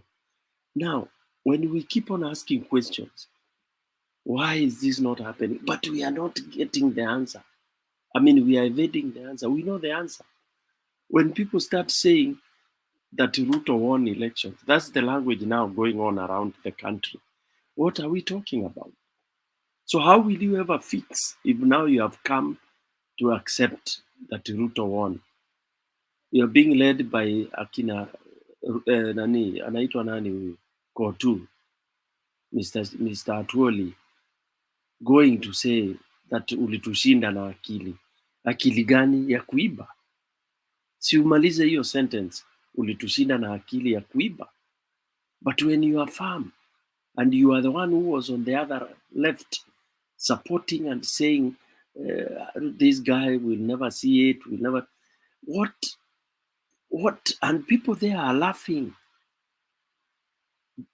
giving the authority and mandating that whatever he's saying is true. So Ruto is now a legit president. So the system was okay. The Supreme Court was okay. The IBC Chebukati was okay. I've not now, even in panelists, in other televisions, I'm hearing people acknowledging that. People wanaanza kuongea with undertones. Ati unaogopa ukisema you don't recognize Ruto as a president, then unaambua you are disrespecting. See, Kenyans, what English did we learn? Why have we spoiled our English? I don't have to respect your president. I can say he's not my president. I can disown that. And don't crucify me. Don't start saying, you see, leaders are brought by God. So Stone PK is defying God's choice. That's nonsense. Okay? So, and that's why we want those who do not believe that there is justice should stand up. Should stand up. I've been listening to Raila of the last two weeks. He looks beaten. And I'm telling Kenyans, now that our leader looks beaten, he has not fallen. In fact, if Raila today just said now enough is enough, he goes home. Not that he has surrendered. He has done the journey. If I were him, that's what I would do. I would not even call up a meeting. I would just go call a few people from my office at Upper Hill and announce to Kenyans, now you're on your own. I've brought you this far, now take on. So that is what I want to hear from Kenyans. If you are given that what do you call it, icho kijiti, can you run, utakimbia? Or mutapewa mwanze kurudi nyuma vile Ruto alikuwa anadescribewa na Uhuru. Okay? We are now started refusing to recognize where Raila has come from and where he has brought us. We just now everybody nikisikia akiongea, they start saying, oh, Raila deserves to be president because he was jailed. That is not the reason we want Raila to be president. That he was jailed, no, Kenyans and Raila followers, that is not the reason. To be jailed is part of your struggle. Okay? And being jailed is individual. For Kenyans, we think he is the right guy. Other than being jailed, all the other qualities he has and why he sacrificed to go to jail is because of those qualities he has. So our strong point that whenever we are talking about this leader or the other leader, we should talk about the qualities, the principles that he has that would support now all what we have been debating for all these hours, that would support justice happening in IBC. As we are talking now, everything should be disbanded and we start afresh. I think we will play that ka clip ile ule mechanic alikuwa anasema. He was not joking. He was saying where the Kenyan mahali tumefika, Kenyan community, we have become illiterate in terms of elections, in terms of politics, in terms of everything. And that's why you find some leaders wana adopt hiyo ya mutadu, whatever, mutadu, ile hiyo phrase watu wanasemanga mutadu nini. It's because of course it's true, mutadu. Yeah. Senate has wasted our money wakifanya mambo ya Mwangaza juu mutadu. Because why? They need that money. It's about what money am I making as an individual. The rest, nyinyi wananchi, you are on your own kwa sababu mtadu. What was the purpose of that Senate meeting, if I would ask anybody? What was it? Ilikuwa ni ya nini? Stage managed. To waste time, pass time, because they are idle. The brains are not working in terms of strategizing about the country, because whatever they may want to strategize can't work, because the government that is in place is illegal. It's a government of thugs. So the more they sit in ties with offices and all that, and that is what they are going to do for the rest of the years. Wanazunguka hapa wakidebate, wakiongea hizo nini na nini, mpaka kina Senate Nyamwati anasimama hapo kupeana lecture, when 2-3 weeks ago you are in another very embarrassing situation. Kenyans, we were there listening. Yeah. So uongozi unaanza na nini, na self discipline. Yeah. Because in our times you cannot be addressed by somebody who has doubtful characters. Ni kama kuambia wakinyonga, kuna waizi walikuwa wanaitwa wakinyonga, wanogo, unawaita wakuja wa lecture university students, kuambia how to make money. Presentations by wakinyonga and wanogo and others. In some countries you don't allow to be addressed by mtu ambaye amepatwa na dosari. As a leader, if you take alcohol, you are not supposed to be seen drunk. Period. Whether unaanza kuniuliza imekutua wapi na nini, we see you staggering, you are gone. It's like the way in our days you would not see your teacher, mwalimu anakunywa pombe, but you would never see mwalimu mlevi. It's only these days where you would even find them naked on the street, wamejikojolea. And that is the moral degradation that has befallen our country. So who would respect leadership in Kenya today? Bwana Guru na Jeremia na wale wengine. Nani ati sasa unaambia mheshimiwa anapita. Unasema puzi. Hakuna. We've lost that, which is very bad. When you lose this, you lose respect to your leaders. It's like in a family, when the family wanakuja wanadismiss mzee wa nyumba ama mama wa nyumba. That family cannot hold. This country will not hold. We have tumekata hizo social political fibers, tumekata. It's hanging, it's floating. Kama ina float ni kama nini? Hizi water lilies kwa maji. So it will go anywhere. Wacha hivi watu wanasema ati It's in this country where people talk about peace. You see, we are peace, we are united. Who said so? We are not. We are not at peace. It's boiling. We are not united. Kenya is not united, ndugu zangu. Watu wanauma, ni kidonda kimefunika hapa, kimekauka hapa juu tu kwa sababu ya kupigwa na baridi, lakini kimeoza hapo ndani. Kiguza hivi kitatoka damu na usaa ya ajabu na katanuka. I don't know when, but katanuka. Mtaenda makanisani kuomba, itakuwa zi, because we have let it happen. Oh, tuchunge hao wachungaji, usiongee juu yao, and they are the ones rotting us.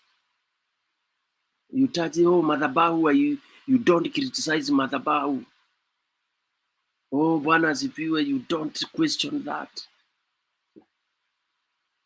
Politicians, waheshimiwa, you even unaanza unajiintroduce, mimi naitwa mheshimiwa Stone PK. Look at this foolishness. You are telling the people who elected you that I'm called Mimi, my name is Mheshimiwa Stone PK. It is in Kenya where people talk like that.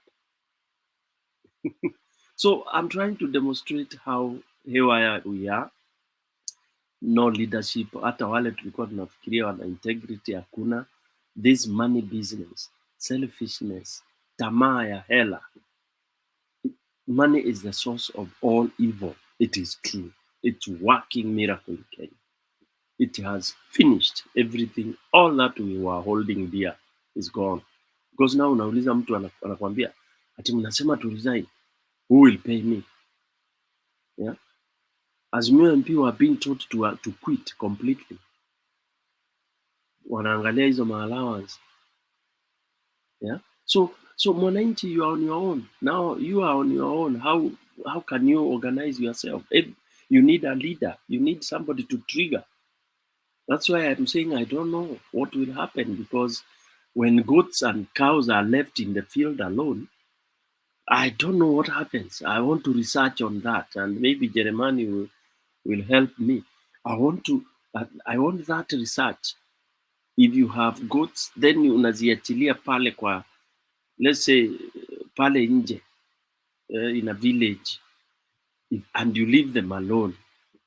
I would want somebody to do that. What happens? And we should observe that very keenly. Ziacho hapo tu, you bring goats tofauti. Zile hazijuani kama 20 unaziweka hapo. Unaziachilia ziende. What will happen? It's something I would want to know. Because I want to know now what direction mwananchi wa Kenya, mwananchi mzalendo, wacha wananchi wa matumbo. Mwananchi yule anaona mambo si sawa. Even if they are few, what is it they are looking forward to?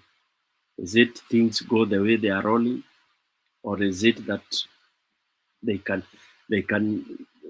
whatever raise? But how do you raise your voices when all the media have also been bought? They have been threatened. They are scared. Yeah. So media is gone. It's social. Security is gone. Yeah? What do we call them? Civil society is gone. So where are we heading? The church is gone. So mwananchi atakimbilia wapi? Ama if everything is okay, then that's cool. We relax and say ewala, mambo yaende na tuseme haleluya. So ngoje, if people think there will be election, they go to continue. But again, it will be like fools when you are not seeing any framework, when you are not seeing anything that is semblance of justice. Tupige rubber stamp tu tuseme haya, wacha kaende, anarchy. Which is, we are talking of systems. When systems are run by people, it's like saying that sasa hii gari haikufika, sasa wacha tubadilishe tununue gari mpya, and you don't have the driver, and you are giving a crew to ati unaona ukimpa gari mpya ndio itafika. You are not fixing the problem. You are sugarcoating. Unazunguka hivyo kando kando. How can we start saying that hatuna digital system? Systems are run by human beings. I find ourselves tumepotea sana. Right now, for me, what people are calling radical is not radical. It's addressing the issue. When ukiwa na ugonjwa wa gangrene, you amputate. Ukiwa na ugonjwa, and countries that have done that zimeshika, zingine zimekwisha kabisa. When it's because sometimes you can be too late. You can be too late to cure, so you just die. And you become a country that has no other. And it can happen in this country. Let people not pretend here that God loves us. How many countries that are there in the world? And you think that God will protect us? That's a lie. We are living a lie. Kenyans have to be charged. You have to take what is yours, take it. Usikae hapo, because una kabiashara kadogo, unasema, sasa kabiashara akazalishi, you are not getting the money from that biashara. Si afadhali uharibu, uanze ingine upya, uanze kitu itakusaidia. You take that risk. Kama mbaya. Wale watu walikuwa wanasema noma, wote wameenda wapi, wako wapi? I'm wondering which Kenyan, which politician will come and asimame pale kwa this. Sijui you guys whether you are seeing what I'm seeing. Who will? Can you imagine a campaign? Let's say a campaign like in the next, let's 1, 2, 3, 4 years. Who will you listen to? Atuoli? Hassan John? Akina Sifuna? Who are they? When I enjoy debate pale, wasting Kenyans money hapo at their grilling, Kawira and all that. I think that was satire on stage. Those of you who did literature, that was comedy going on. What pained me was the money, the resources that are used. They don't have to subject Kawira to that when they think, these things were flimsy. An opinion poll should have been conducted, they see that. Because they should not pretend they are following the law. There is no law in Kenya that is being followed. As Senate misbehaves in Dubai, nani flag Kenya. A senator is somebody very senior, and you don't talk about it, and you do nothing about it. Nobody raises it in the Senate because they are fighting women. Call this nonsense. And I'm trying to demonstrate how rotten, how we've lost the direction. That anytime Stone PK behaves, then if I'm addressed, I'll start say, women are against men. Why do we go to that direction? Hiyo Senate hakuna kitu kama hiyo. It's rubbish. I'm telling you. So, election, hiyo mambo nimesahau. Back to you, Germany.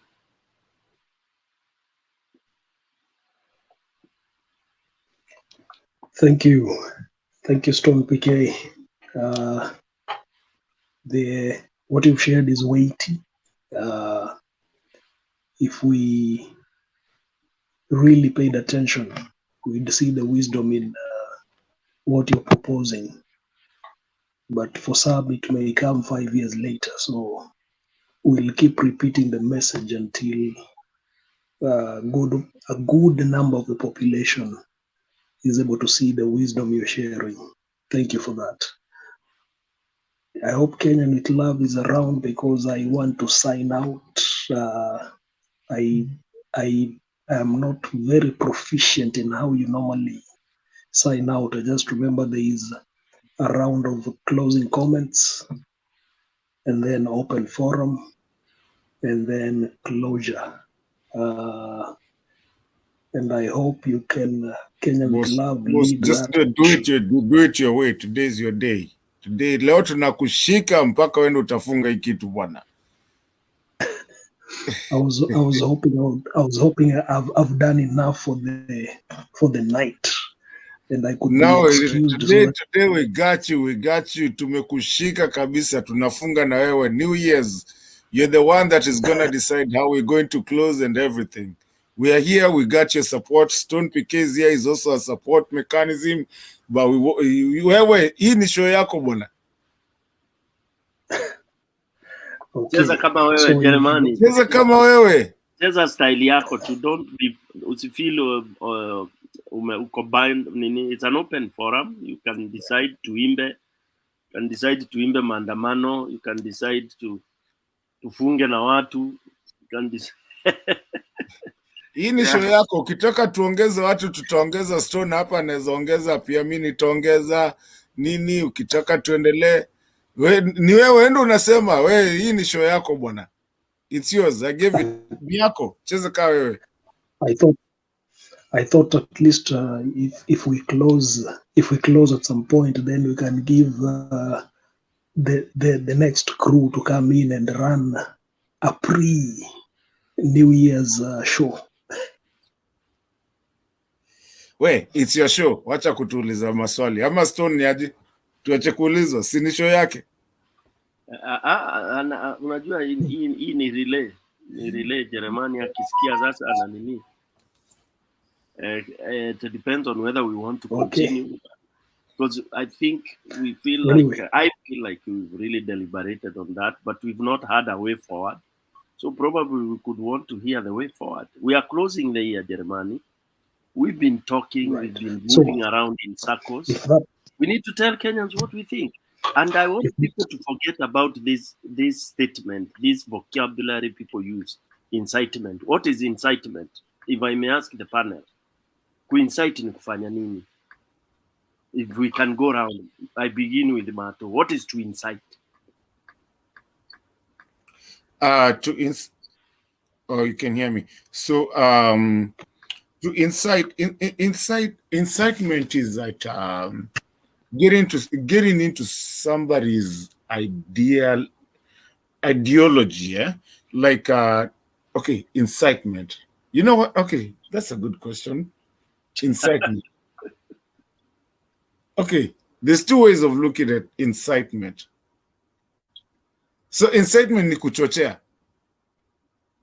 Kuchochea nini? Baiskeli? Kuweka pumzi kwa mpira? No, kuchochea mtu afanye. Si aduru, unaweza chochea hata mtu, unaweza chochea mtu akule waya. Waya gani? Si hata ya sengenge, ukimwambia unamchochea tu uko enda uma hiyo, kwani unauma, huwezi uma, sijui nini. Aende ya umemchochea, umemuincite to go chochea. And then there's another incitement ya kwenda kuincite mtu, ule jamani mtu mbaya, sijui nini, mchukie, sijui nini, and then una you know, when you're incited, then uchukie huyo mtu. So there's two ways of incitement. Ama si ni kuchochea? Stone umemute. Jerumani, hata unaweza endelea kuuliza watu, because there is something I want us to agree on. Because Kenyans, we throw in vocabularies here and there. That's how we came up with this nonsense called a hustler, and it has misled us totally. So now Kenyans, you're being told we are being told about incitement, about despondence and all those kind of things. So what is incitement? Radical. People call me radical. They say my way, I'm radical. What is to be radical? And what is to be rapid?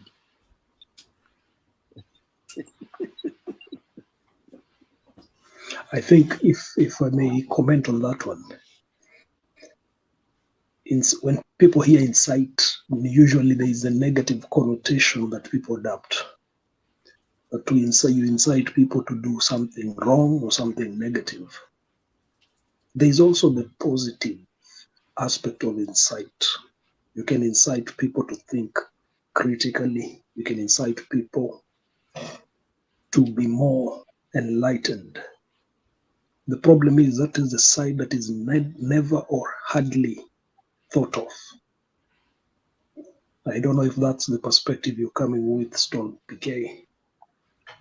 Thank you. Yeah, you've come in the same line with Father Danny Darius.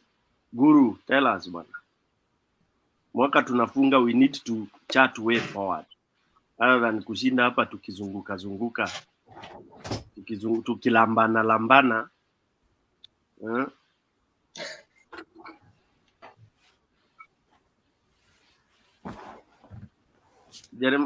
Uliza Guru ama ana time a comment.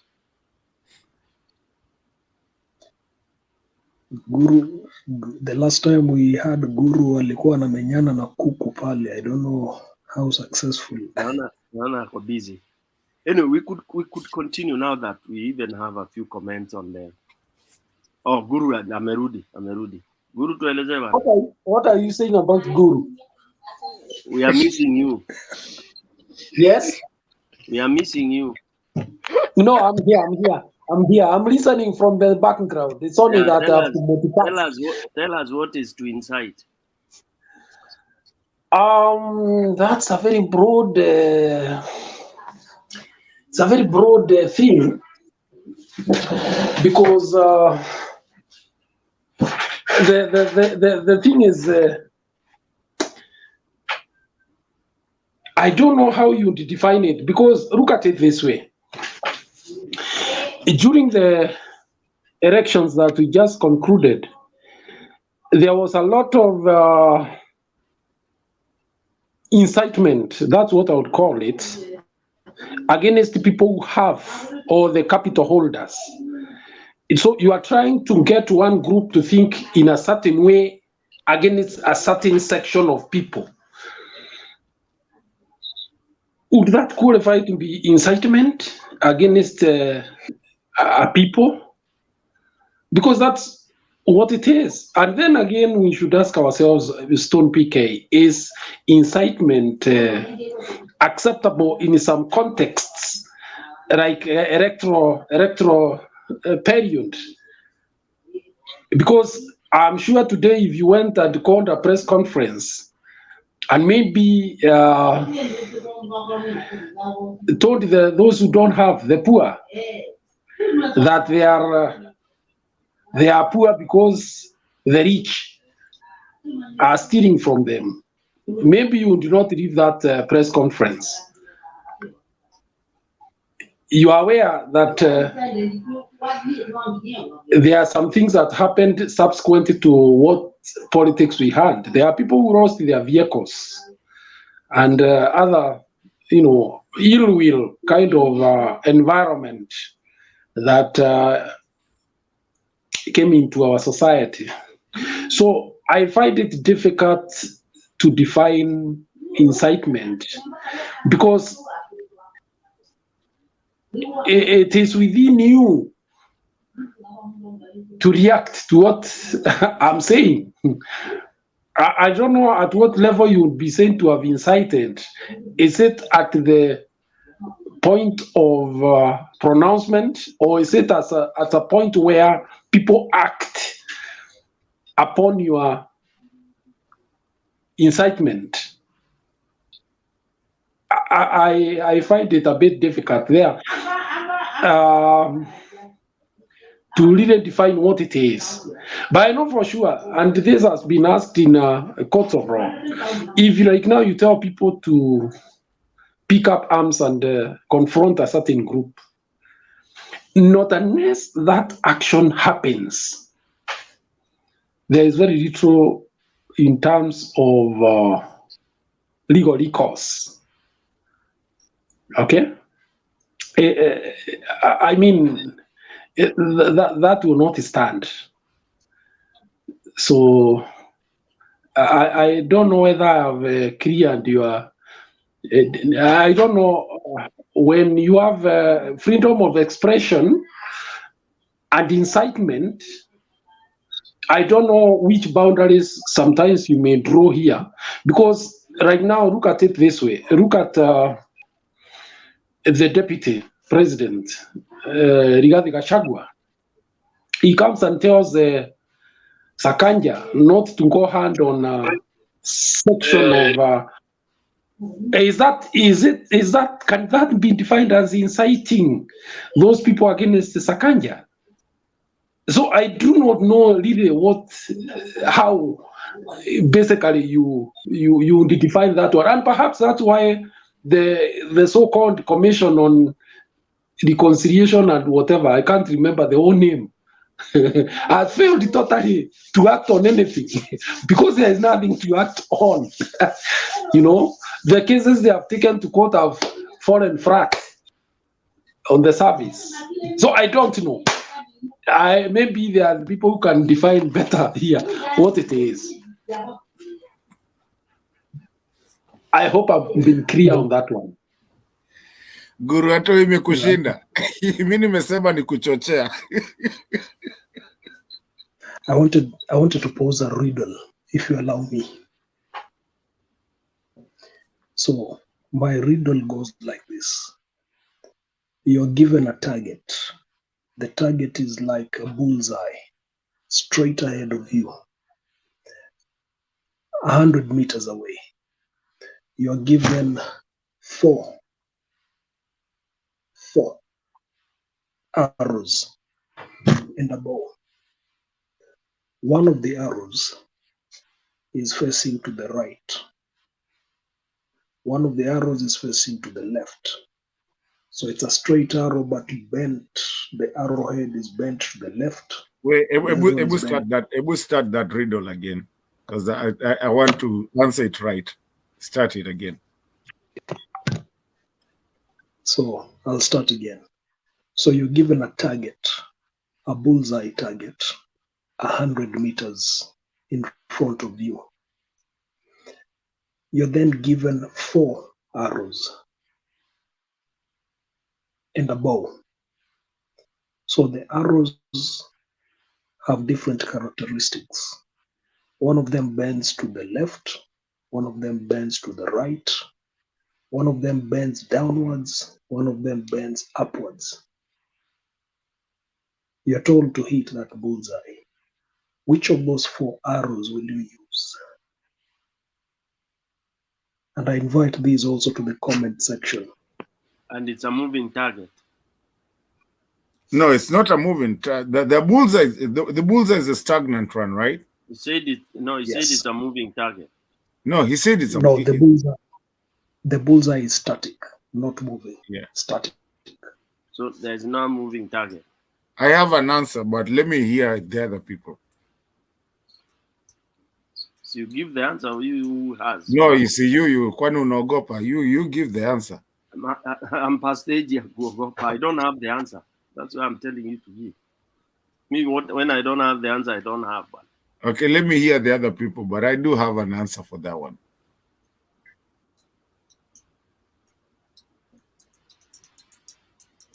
Guru. The other people are only Guru. Yes. But you answer, Bwana. I don't have an answer. North Island. Yeah? No, I'm neutral. There's an answer. Let me hear what you have to say first. North Island. Malilala. Matupeana answer haraka ndio tuende kwa insight.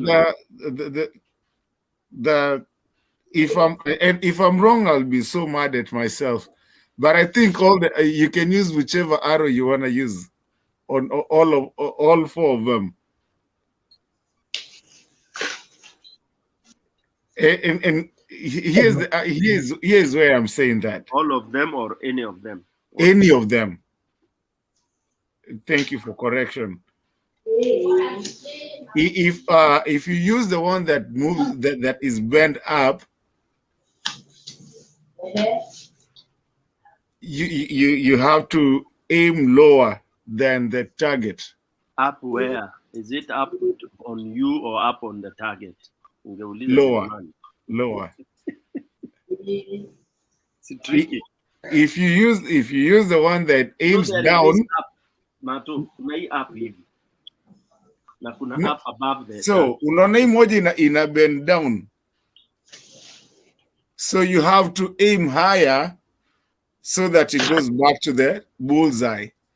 Ile ya kuangalia chini hivi, you have to aim way lower for it to hit the nini. Your left, unless niko your left, kwa sababu ya wind, ile yenye inaangalia side ya left lazima uende more onto the right ndio ikuje ifike, na ya side ya left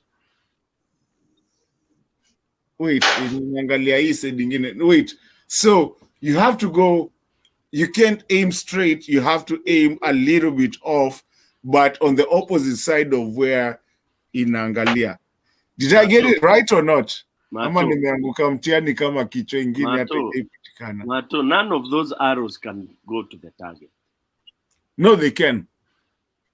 Physically, they can. I don't think so. No, physically they can. When you talk about physics, when you talk about the laws of gravity and the laws of, I mean, physically they can.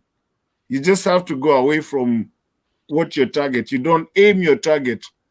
You aim away from your target depending on how much is gonna deflect.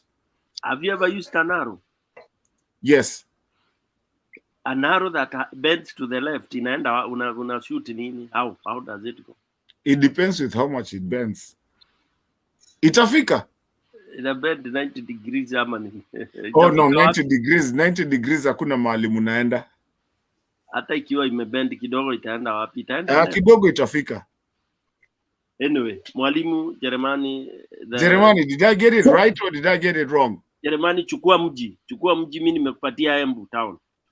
Mimi nakupatia Makueni. Wacha nichukue hizo miji yote iwe yangu sasa.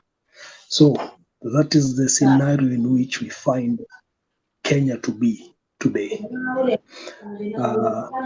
And in particular the electoral commission. Saitan, hujaniambia kama nimepata right kwanza, and kama nimepata right ndio nigonge stone PK. Umeanguka, sikiza explanations ndio utajijazia. You know, I think so much for the arrows. I think like Jeremiah said, none will hit the target because the pointed side is looking other way. So, but let me just add this. I have just come across what we are told by the Constitution. Yes. Answer the comment. So, as I say, that is the scenario in which we find Kenya today, and the Electoral Commission in particular. A bent arrow can never hit its target. So I got it. It can. I got it. And no one got it. But I said there is no arrow there. You can't use any of this arrow. Yes, none of those four can be used. You have to go back and get a straight arrow. You have to go back and get a straight arrow. That is the only way you can get the target. Scientifically, okay. Theoretically, what you're talking about, no. But scientifically, it can hit. It can't. Mato hata kama ni kwenda kwa moon na kurudi, it can never. Hata utumie science ya Archimedes principle. Hata utumie ya Plato, it can't. A bent arrow will never hit. Did you know what a sniper? Did you know what a sniper uses? The sniper uses, sometimes they even, use the wind and how it's going to bend. Sniper ni force. It is the force, the speed and the force to get the target. Ikienda pole pole ana miss target. Mato. Bana, hata kama ntini wazee. Haya, sawa. Acha okay, sawa, nimekubali, tuendelee. Scientifically, I don't agree with it, lakini theoretically I agree. Through the chair. I think Stone PK asked what incitement is. I just want to share with you just a bit of what freedom of expression is said to be here in Kenya. That every person has a right to freedom of expression, which includes freedom to seek, receive, or impart information or ideas or knowledge, freedom of artistic creativity, and academic freedom, and freedom of scientific research. The right to freedom of expression does not extend to, this is where now the crux of the matter is, propaganda for war. You define what that is. Incitement to violence,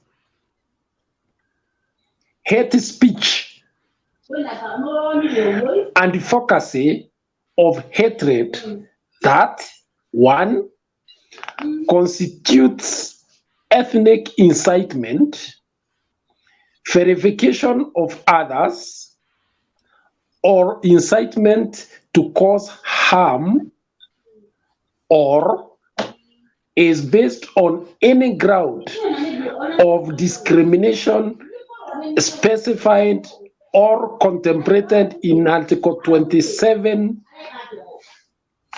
Chapter 4, into bracket 4.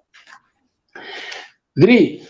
In the exercise of the right of freedom of expression, every person shall respect the rights and reputation of others.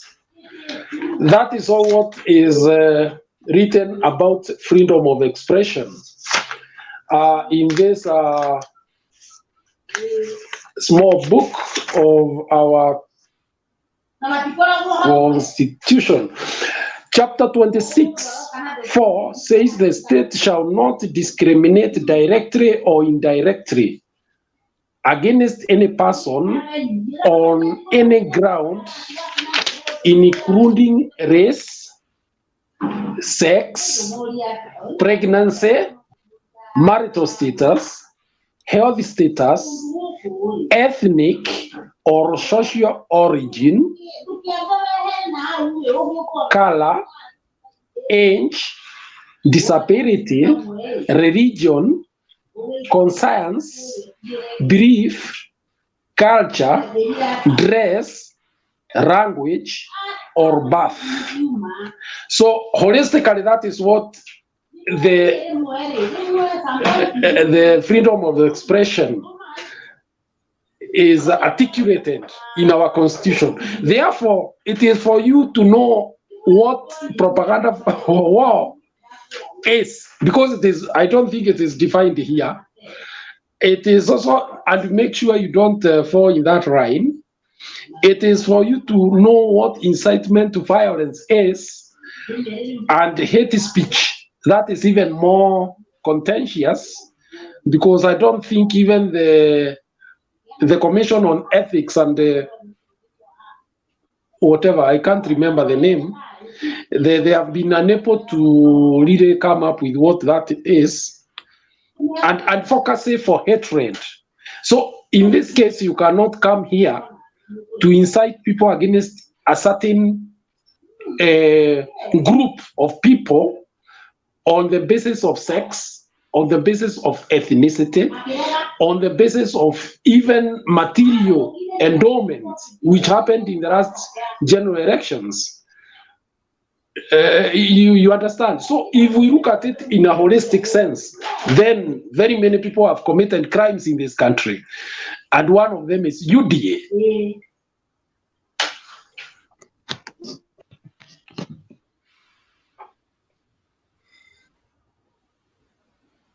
Noted. I think that was Kenyan with Love's question. Mutembei, he looks very shocked. No, I said shocked. Oh, yeah. no, I'm amused. I'm holding a bomb. I want to unleash, but I want the chairman to give uprising time.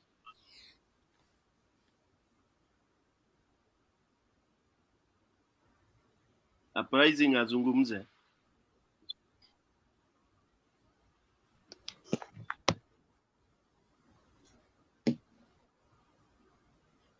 Uprising ako next year. Nasema wacha nisimame pahali nitaongea. Okay, sawa. Chairman, I mean moderator Jerani, do I talk? Ama you want to say something? Go ahead. Yeah. No. It's open for now. Why I'm smiling is because you've really gone academic, which is very good because that is what is written. And why I'm so amused is because that is the genesis. You see the way umetumia words nyingi. Hata sidai kuita Kiingereza mingi. Anytime you find somebody addressing you, anaanza kuweka akifanya mikono hivi, vocabulary, and then you concluded very well. You said like the propaganda thing, it's not defined, it's left to you. Incitement is left to you. That is now the failure of our country and our leaders. Because once you tell me that kuna propaganda for war, what propaganda? They even don't define propaganda properly. How about if I'm telling you the truth? Facts. That Stone PK amekuja kwenyu Embu, amepanga underground groups zinaiba ng'ombe za watu usiku. Kwa hivyo mnaamke usiku, muweke guard, kila mtu akae na panga, na muweke curfew in your estate. Because your cows have been zimekuwa zikiibwa. Is that what do you call that? When communities decide, for example, you know, wameteswa sana na wezi hawa wadogo hawa, wanadungwa tu visu nini na nini, and then they decide to form like the groups they used to form in the mtaani. Zilikuwa zinaitwa sungu. Yeah? Ukija usiku umedropiwa, ulikuwa shift ya usiku, they pick you from the stage, wanakuescort mpaka kwa nyumba. Okay? And then when you say they do that, the government tells you this is wrong, those are illegal groups, they blah blah blah, the constitution does not allow this. Yeah. But ukikufa, then pole, that death was not related to that, it must have been XYZ. So when people sit and say enough is enough, we are not going to take this hogwash and hot air. This is how we are going to run our estate, our village. Is that incitement? When people come and say, this chairman tumechagua wa DP yetu, anakula dawa ya ng'ombe, anauza, anaiba, huyu chairman wa majani, this committee we have elected to do our to take care of our cooperative is corrupt because they are not returning books well, there are no records and all that. Then we talk, Stone PK as ambie members, we have to chase these people out of the office, close it, and then we have a new beginning. And members know it is true. Is that incitement? In short, when you tell people the truth, unakuta mtu ni wa kifafa, unamwambia wewe because ni wa kifafa, usikue unaota moto peke yako. Ensure you are seated na mtu ambaye next to you.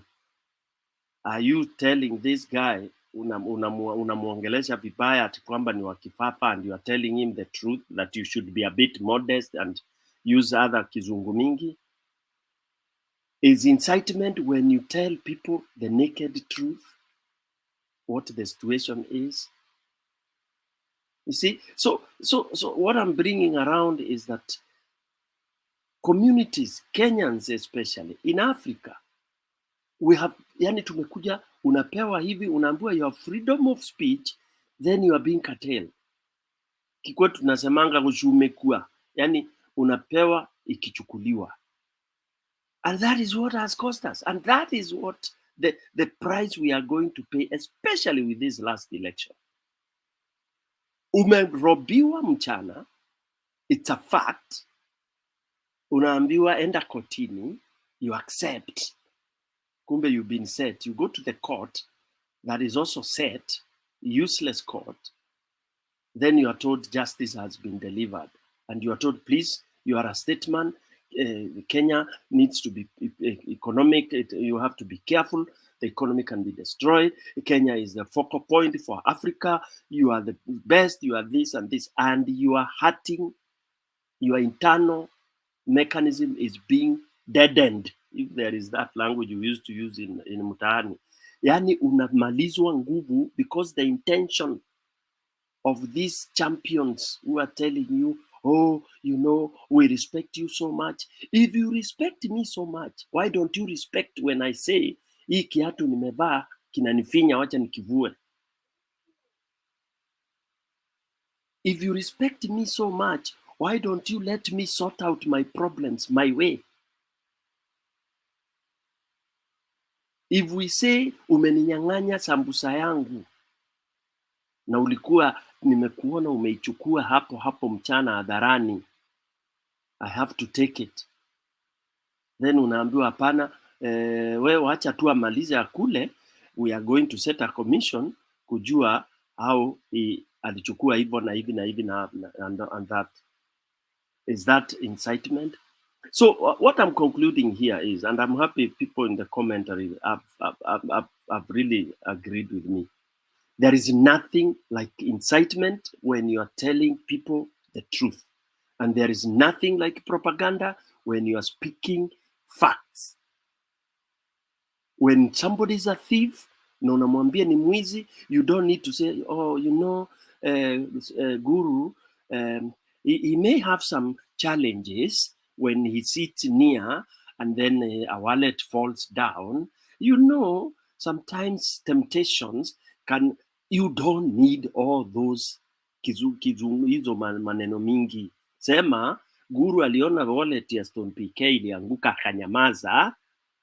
Okay? Stone PK aliposimama akaichukua na akaenda nayo. Na hiyo ni nini? Aliiba.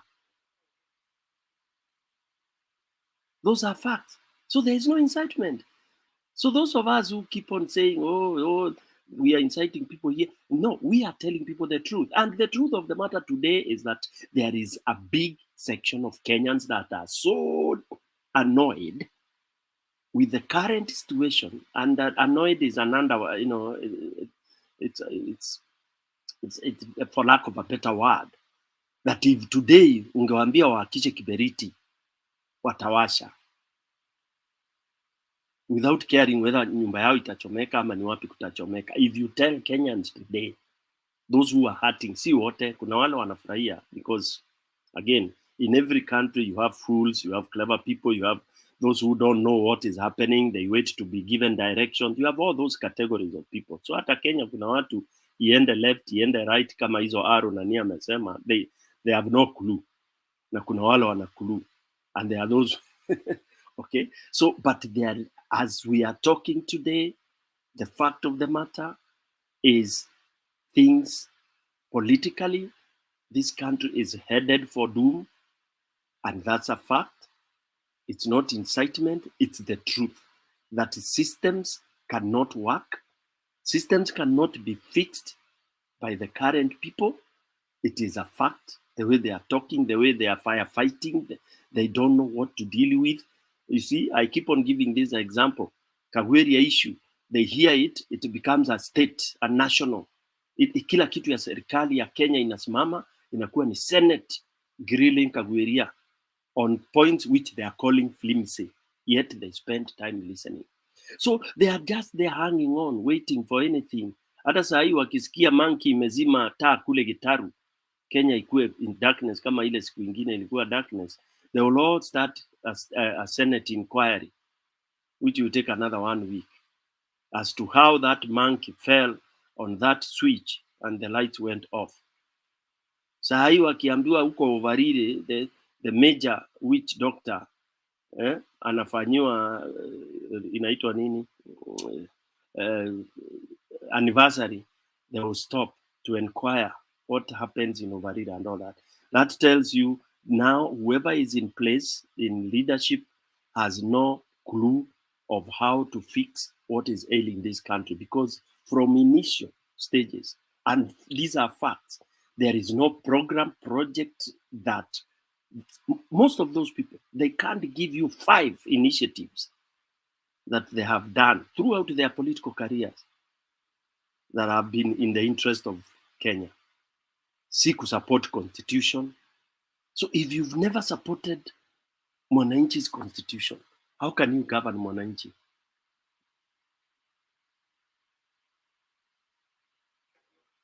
Back to you, Guru. Yes, I just went to look at what Google says about propaganda for war. It's a branch of public relations devoted to manipulating people's attitude to end a war or war in general, rather than engaging in open dialogue. It includes both pro-war propaganda by governments and war industrialists, and anti-war propaganda by pacifists or enemies, sympathizers. So I do not understand where this came to be the first thing that was picked by our constitution, because a common person like you and me, how do you really engage in that? I mean, right now our army is in Somalia. So what Stone PK says, how does it, oh well, we are not in war with Somalia, but assuming we were, and indeed we have some differences with them because of territorial, you know, interests. We have a common territory that is in contention within the Indian Ocean. So therefore, I am trying to find where you praise this one. Is it that when Kenyans maybe support that we can go in there and get our land by force or use of military, then I would be in breach? I don't know. Anyway, we need legal minds to tell us what it is. But I am surprised that it was the first thing to be picked by our constitution as a violation of expression of, you know, expression, freedom of expression. Incitement, you have heard, is basically about ethnicity. If you incite people against a certain ethnicity, then you are in breach of the constitution. That means if you tell people these people are undesirable and this should happen to them or should be done to them, then you are in breach. That one is very understandable. But then again, where do you place the boundary? Also, because the constitution is very wide, you should not discriminate anybody on the basis of how they look, their color, their socio-economic status and the rest, which happened a lot in the last general elections. So where do we draw these lines? That is what should exercise our minds. And then again, how will it affect the way we play politics? Because the nature of politics is that you must talk against a certain way of doing things, which is actually driven by a certain group of people. So I think it is a very dicey situation. It's the boundaries are very thin. Because essentially, when you say they are dynasties and they are hustlers, what you are saying is that there is one undesirable group. Okay,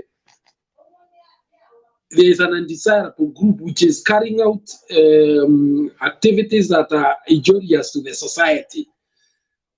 And therefore, what you are telling the other group is that be on the lookout, or maybe even act. You never know.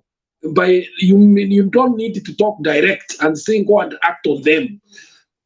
But the moment that spirit enters into this group, you can see the kind of results that we can have. So therefore, it's a dicey situation where you can't exactly tell when the expression, the right to expression, self-expression, and these other things that are put as limitations, they come in. Pricing, I think.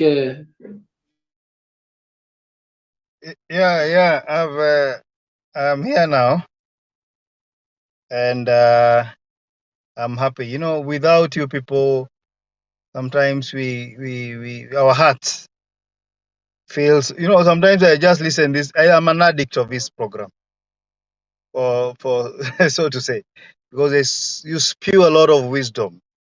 You keep the fire burning. It might be a small light in the darkness, but somebody has hope. When I listen to Nguru and I listen to Stone PK and Iceland, Kenyan with Love, Rhoda, I feel there are people who can see wrong and right, because you don't have to be spiritual to know that we are in the wrong direction. You don't have to be spiritual to know what is right and what is wrong.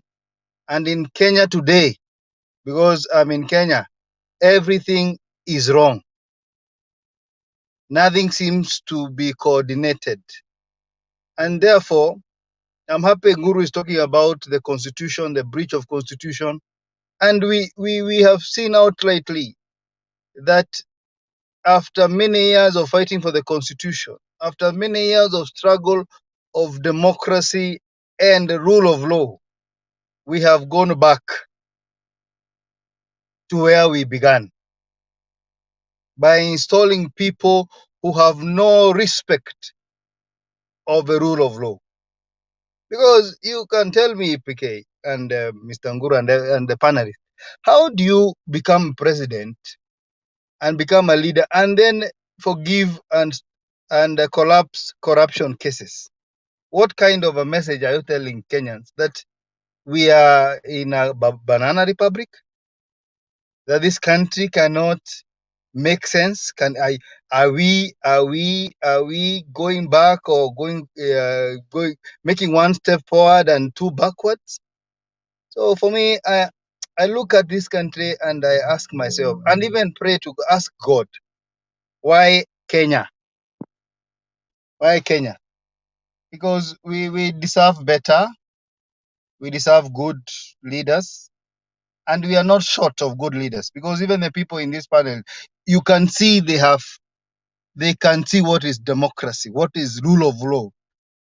And those who are telling us that we come here to incite people, we are not, as PK says, we are not inciting anybody. We are just telling people it is good to rise up and speak your mind. Say whatever is happening is not good. Civil disobedience does not start with Kenya, or did not start with Kenya. It has been there over the history. It happened in India. India have one of the best democracies and the best governors. Why? Because of civil disobedience. And therefore, it is important to understand that where we are as a country, we have to make a decision. It doesn't matter. It might be triggered by anything. There's a time, I think, PK, you were saying the Sudan whatever revolution began by a lady who went to buy bread, and then took a kitamba and started. And they began. And what Kenya is now ripe for that kind of a trigger point, where anything now, because as we look at what you are saying, Mwangaza impeachment,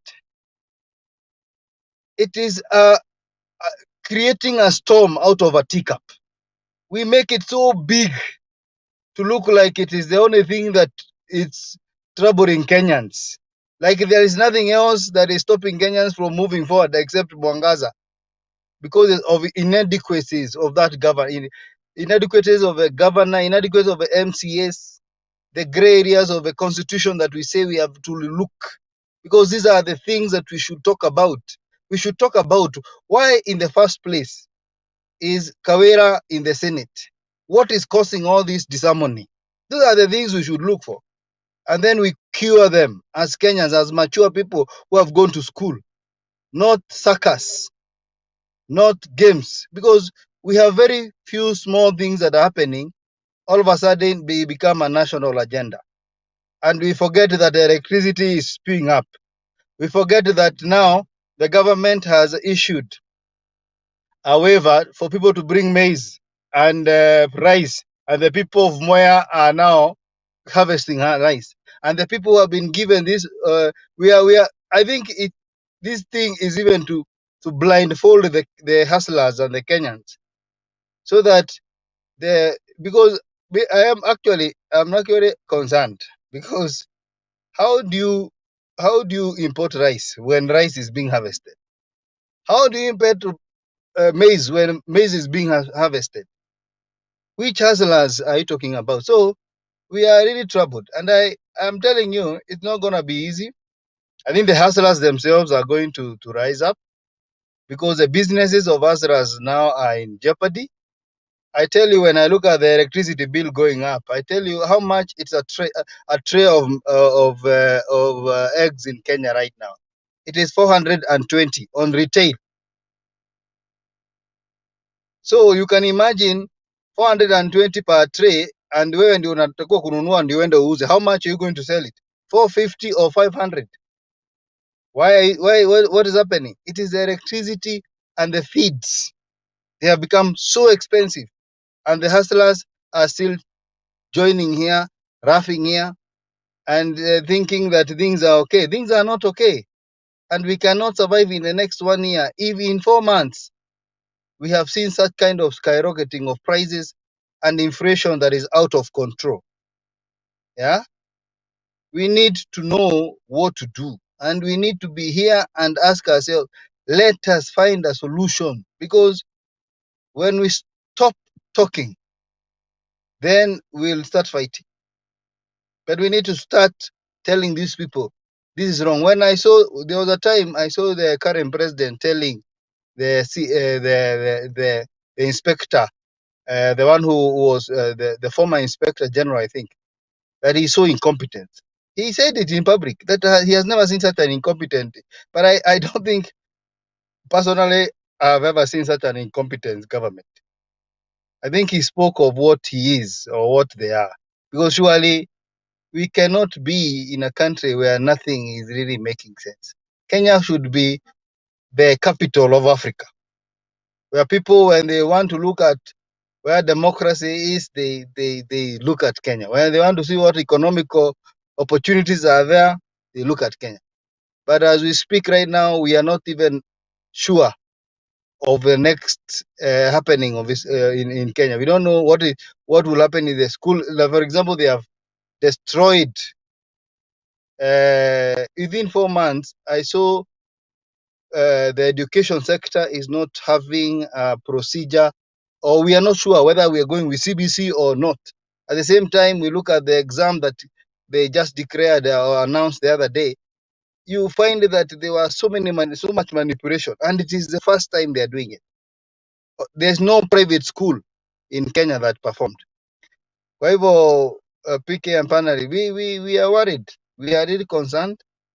And I'll just urge you, let's keep talking until something happens. As the Bible says, keep praying until something happens. Asanteni.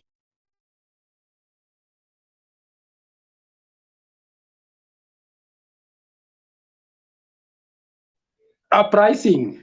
I don't think Stone PK would agree with you on the last statement you made. Let him elaborate on that one. Yeah, I heard him saying the other day we have no option, we have no hope. But I think if we lose hope, then there will be no need of even living. So we still have hope. We know that what happened. I usually tell people I look at this thing as a conspiracy. I am an Uhuru person so much, but I can tell you, I think when Moy said one day that Kanu will rule for 100 years, I didn't know the investment they had put in it. People thought they were just words. But I think Uhuru knew Ruto was not a good candidate in terms of character, but he had to abide with what was in the program of Kanu because Kanu will rule us in different names. Because Kanu have ruled us in the name of NAC. They have ruled us in the name of TNA.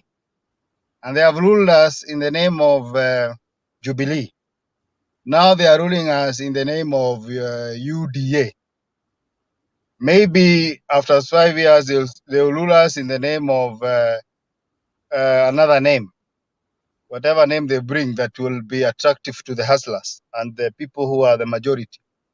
But the way I look at it, I find that we have never had a real liberator, a person who is outside the program that was started by Wakina Kenyatta. And that by itself is where the problem has been. And the Kenyans know this, but they are gullible to be lied to that a person who is a billionaire and is a hustler, is a fellow hustler, and they find it so attractive that that person can solve problems. That you find a person telling you the problem you have is because somebody kept it there. Yeah. Because we were told so many stories, Bwananguru. We were told, and I think you were in Kenya, you were told, the problem we have high fuel cost and expensive unga is because there is some cartels somewhere, we don't know which village they live in, that are causing all this to happen. In fact, we were And told they it are is not. domiciled within the dynasties. Yes. And they are domiciled within the dynasties. Yes, and there was somebody to come and destroy the cartel. So people Uprising. believed because yeah. Uprising, there's maybe I thought this because Ukwapa before you start driving again, before uanze kwenda tena. There's a man here called Joseph Mutiso is saying that the biggest mistake we ever made was to do counties as a country. The mistake was to adopt the devolution. What do you have to tell this guy? Because if I wanted to say something, I would have said something very bad. But what would you say, since you're here now, to someone like that? Counties were a very good idea to me, and we have seen the spill of the effect on the ground in so many counties. Like in Mandera, you go to Kakamega, you go to Makwiny, you find like Wote, you find like Kakamega town. They have grown in a way that you have not, we never expected. But I think we need to streamline devolution. Devolution is a good idea, but with the bad people like Waitito and Kawiras of his world and Wakina Sonko, then devolution becomes a comedy, a theater of dreams, a theater of comedy and whatever, gymnastics. But for me, I think devolution is the best idea. I think what we should do now, and that is why BBI was important, is to look at the constitution. We look at the constitution and find how do we make it better? How do we make these counties better so that we remove these wastages that are being happened? Because I'm told most of spouses, the first man and the first ladies of the counties, they go to buy toothpicks in Dubai, you know, toothpicks, and they go for some hairdressing in Dubai. I mean, it should not be like this. It should not be like this. These are wastage This is what is causing some counties like Kiambu, my own county, to suffer. We have never seen the importance of devolution. We don't know what they have done since the devolution started. Therefore, I'll tell that friend of mine, let us not give a blanket condemnation on devolution, but let us look at the areas that are causing all these wastage, disharmony, and fighting. I hope I try to answer. Pricing. Maybe there is something you missed there on. I am happy to hear you in Kiambu. We share a county that has rather found itself in the most disadvantaged position since counties were adopted. Not more because we got readers who are fashionless, but also the fact that this county has been starved of funds. If you go to the analysis of those counties that contribute most to the center, the national revenue, you will find Kiambu to be among the top 3 or 4.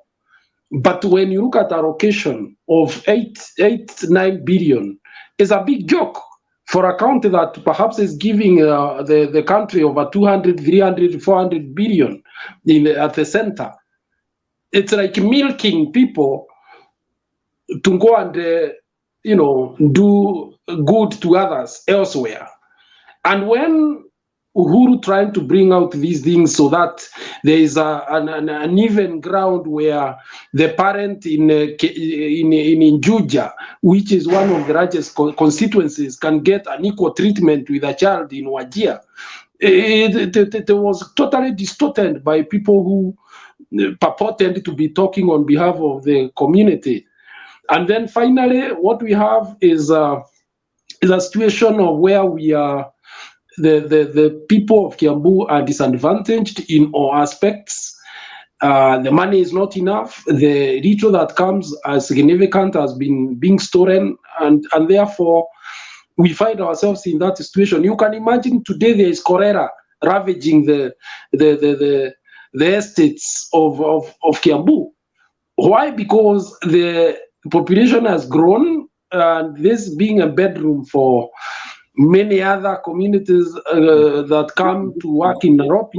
So you imagine that you imagine that the water systems and the sewage systems should expand as fast, but this is not what is happening because there is little money, and perhaps even the planning is not right. So that is the situation we are in. Guru and Uprising.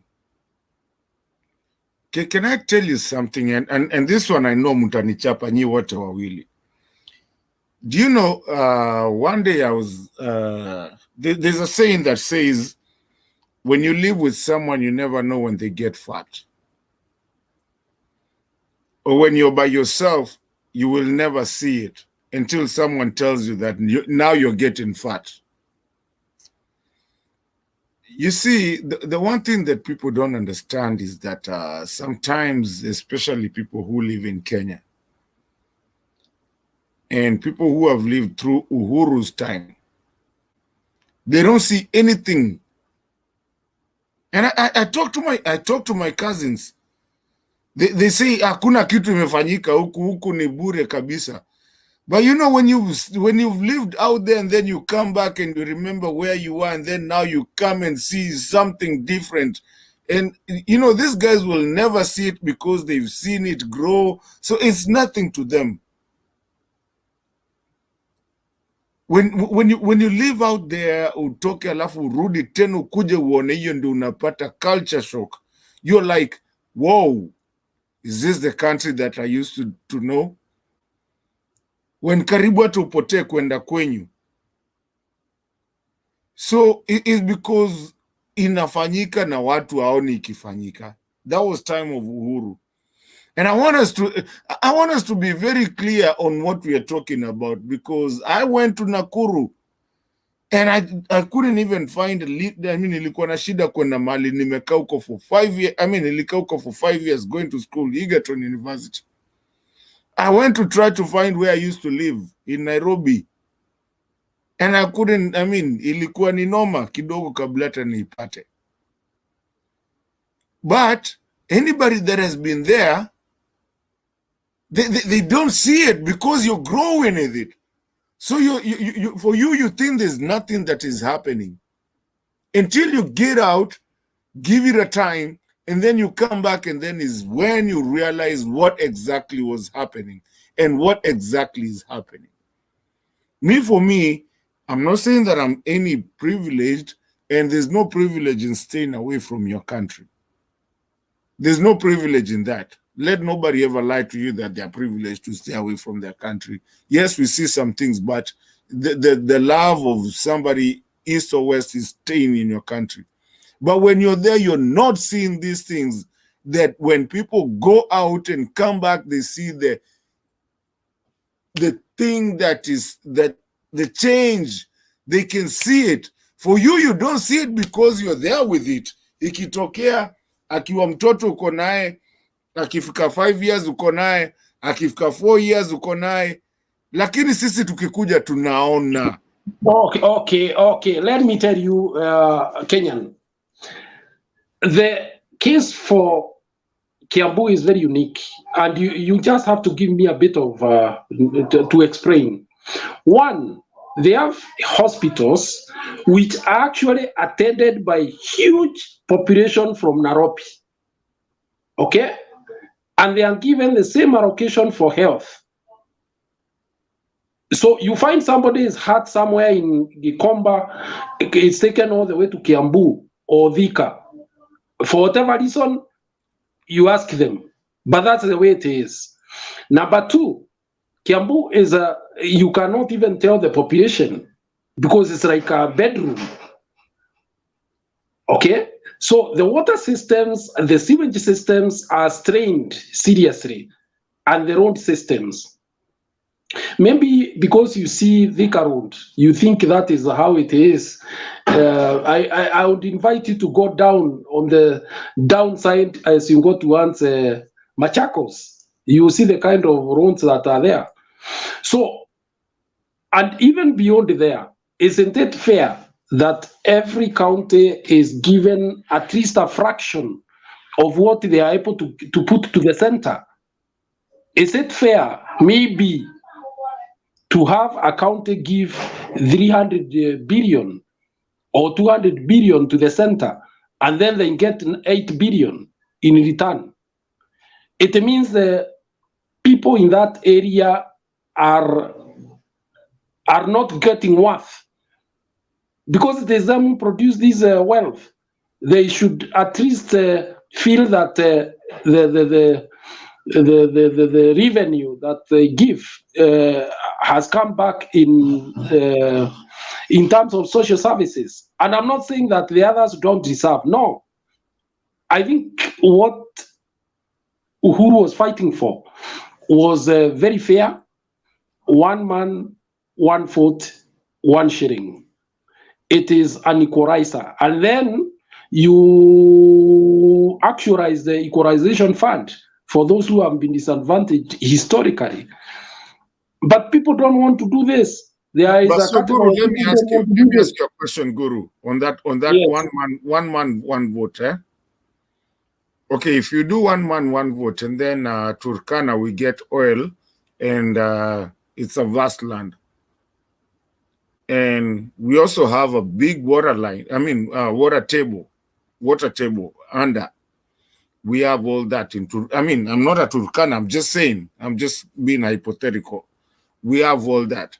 Now, would you want our resources to come also distribute to the 1 man, 1 vote?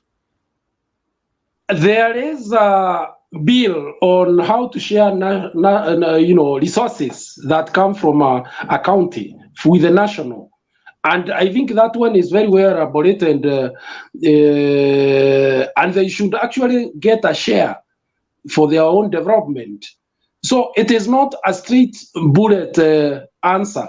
In fact, I think they praised it at about 20% of what that region should get from the whatever is earned from oil resources, which is fair return on their part. They should also develop. There is nothing wrong with that. It is just being fair. You know, right now we have a very contentious issue on Muranga. They have been complaining. The most households do not have water. With all due No. respect, no, hold on. With all due respect, I saw Stone Pike akinua mkono, but Stone Pike, you know you're the moderator at this point, eh? You're the kingpin. Wacha kuninulia mkono. Mi hata kwanza I'm misbehaving. Ati? You're the moderator. You're the one that is running the show. Unahepa kwa nini? Sinaona ukinua mkono huko sijui unaninulia mkono na mimi ndio na misbehave hapa na Guru. Guru, continue. I just wanted to make sure that I thought we are in an open forum. I thought we are in an open forum where interjections can come at whatever level, as long as we don't make noise. Exactly. So what I was saying is that there is nothing wrong with the Turkana sharing in the natural resources that come from their. In fact, it would be unfair if they were to be left the way they were, in case such a resource is exploited.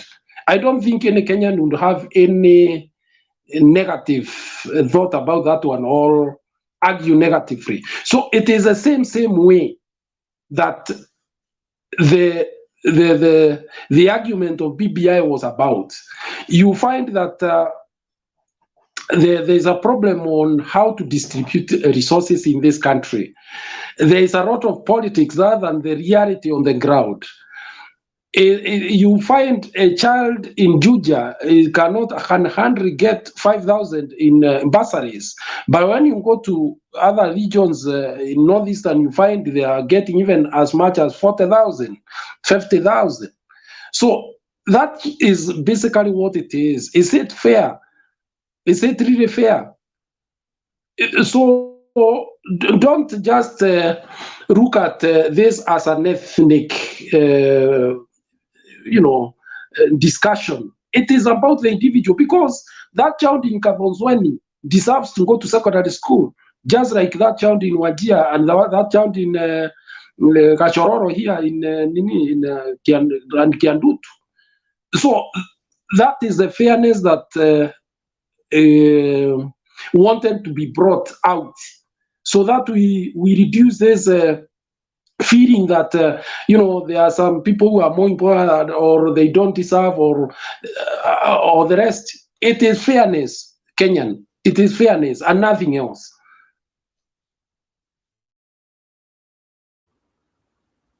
Honestly, Guru, I've always had a problem with that 1 man, 1 shilling thing, yeah? And I'm so sorry.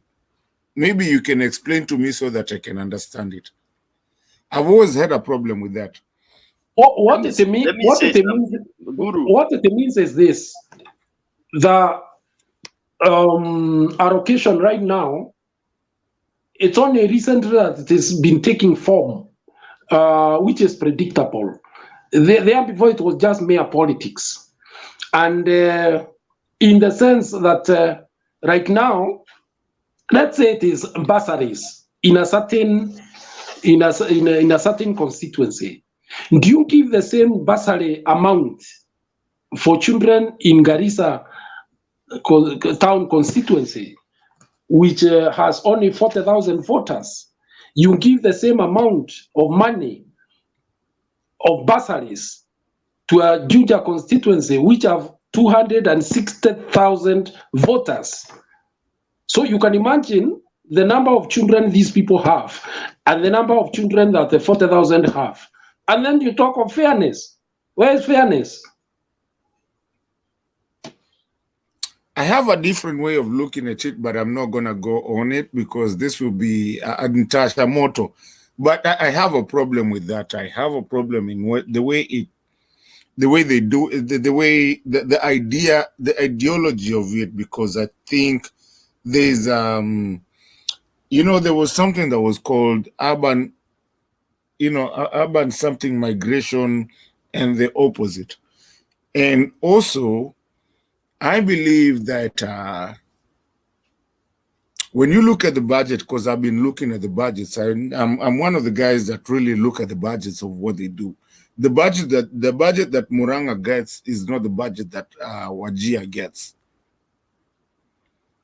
The thing is that in Muranga they have politics that actually can force things to come in there.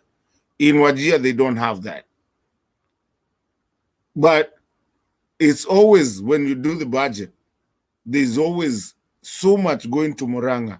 Yes, we understand the population is more. I'm just giving as an example. So this thing has been there. There was a time that it's only that devolution came in after 2010 constitution that people like, people from Marsabit started not saying that, oh, mumeachaji Kenya kuna kukoaje, because they never thought they were Kenyans. So I'm just saying that now that the devolution is here, we also have to be very careful in how we do things. So when you cry about one vote, one whatever, first of all, somewhere like, let me not use that, because this is more associated with the central part of it. Let me not even associate with that. Let me go to somewhere like Rai. Rai is Ukambani. Who claims Rai that we need one man, whatever? And that's Nairobi. Just the way, it's considered Nairobi nowadays, even though if you demarcate, if you do your lines, you'll realize that it's not Nairobi. But then when you look at also Kiambu, you consider it Nairobi, but it's not really it's not really Nairobi. So when you talk about that, I don't know, maybe it's mtu anaweza idea. I have a problem with that one man, one shilling. I have a problem with it. I don't think it's the right thing. I think it's always been there, but I think it's a selfish way of looking at things, because somewhere like Rai, Kamulu, Mlolongo, and if we want to go that route, Mlolongo all the way at the river, we could also ask for the same thing. But why are we having it come from just one side?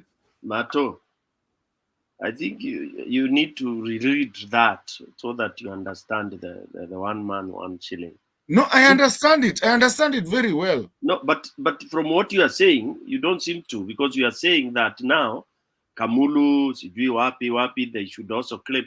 They have a right to claim. Kamulu is Ukambani. Yeah. Mlolongo is Ukambani, Machakos County. All right. Kiambu is Kiambu. You see. Yeah, but we cannot do that if we have a county thing. That's why we need not to concentrate ourselves into Nairobi. That's why we have devolution, so that you can even move to Mandera and go there and live there, so that you are not concentrating in one place. No, you are not getting it. Nobody is saying you concentrate in one place. You spread money to where people are, Mato. It is people who are in Mandera. No, you spread. Listen. People migrate. People migrate to go where the money is. Migration. Usikizi bana. Pole. There are people in Mandera. Not everybody migrates. If you migrate to Nairobi, you get your shilling in Nairobi. You get your services in Nairobi, Mato. If you are born wherever you are born in Mandera. Precisely. Yes, Mato bana. It is a very simple principle. It's only hustlers who stupidly refuse to understand what to a ruto, and that's why they are messing us. But 1 shilling, if that school, every school should be standard. In fact, if I was to get into that government, I would even have introduced something very interesting. Yeah, that a school in Mandera should be the same, public school should be the same as a school in Nairobi. Why not? Why? Exactly my point. There you got my point right there. No, ukiweka hivyo unadhani watu wangapi wataka kwa Nairobi waende nini? No. People will stay wherever they want. because you know what your interests are. But what we want to have is we have facilities everywhere. Let me give you an example of where you are, America. America is one of the biggest oshagos I've ever seen in the world. This is an oshago country. Ni oshago kabisa. Only that sasa unaingia huko katikati oshago, umeweka stima, umeweka kila service which you find in Nairobi City or you find in New York. Kama ni casino iko, kama ni bar iko, yani kama ni lami iko. That is what you need, equitably distributed in the entire country. Si kusema tunajua kwetu ni Turkana, mafuta ni yetu, tutangengenge. Mnaweza wachiwe hiyo mafuta mkunywe basi. Na nyinyi msiulize ame iwalinde mkivamiwa huko north. Ama hospitali basi you facilitate all your things and then you just secede. Okay, hold up. I think maybe you misconstrued what I was talking about. I was not talking about that. I was just talking about you have a this. problem with people moving from one place, people feeling like this is that's not what I was talking about. Maybe I did not explain myself well.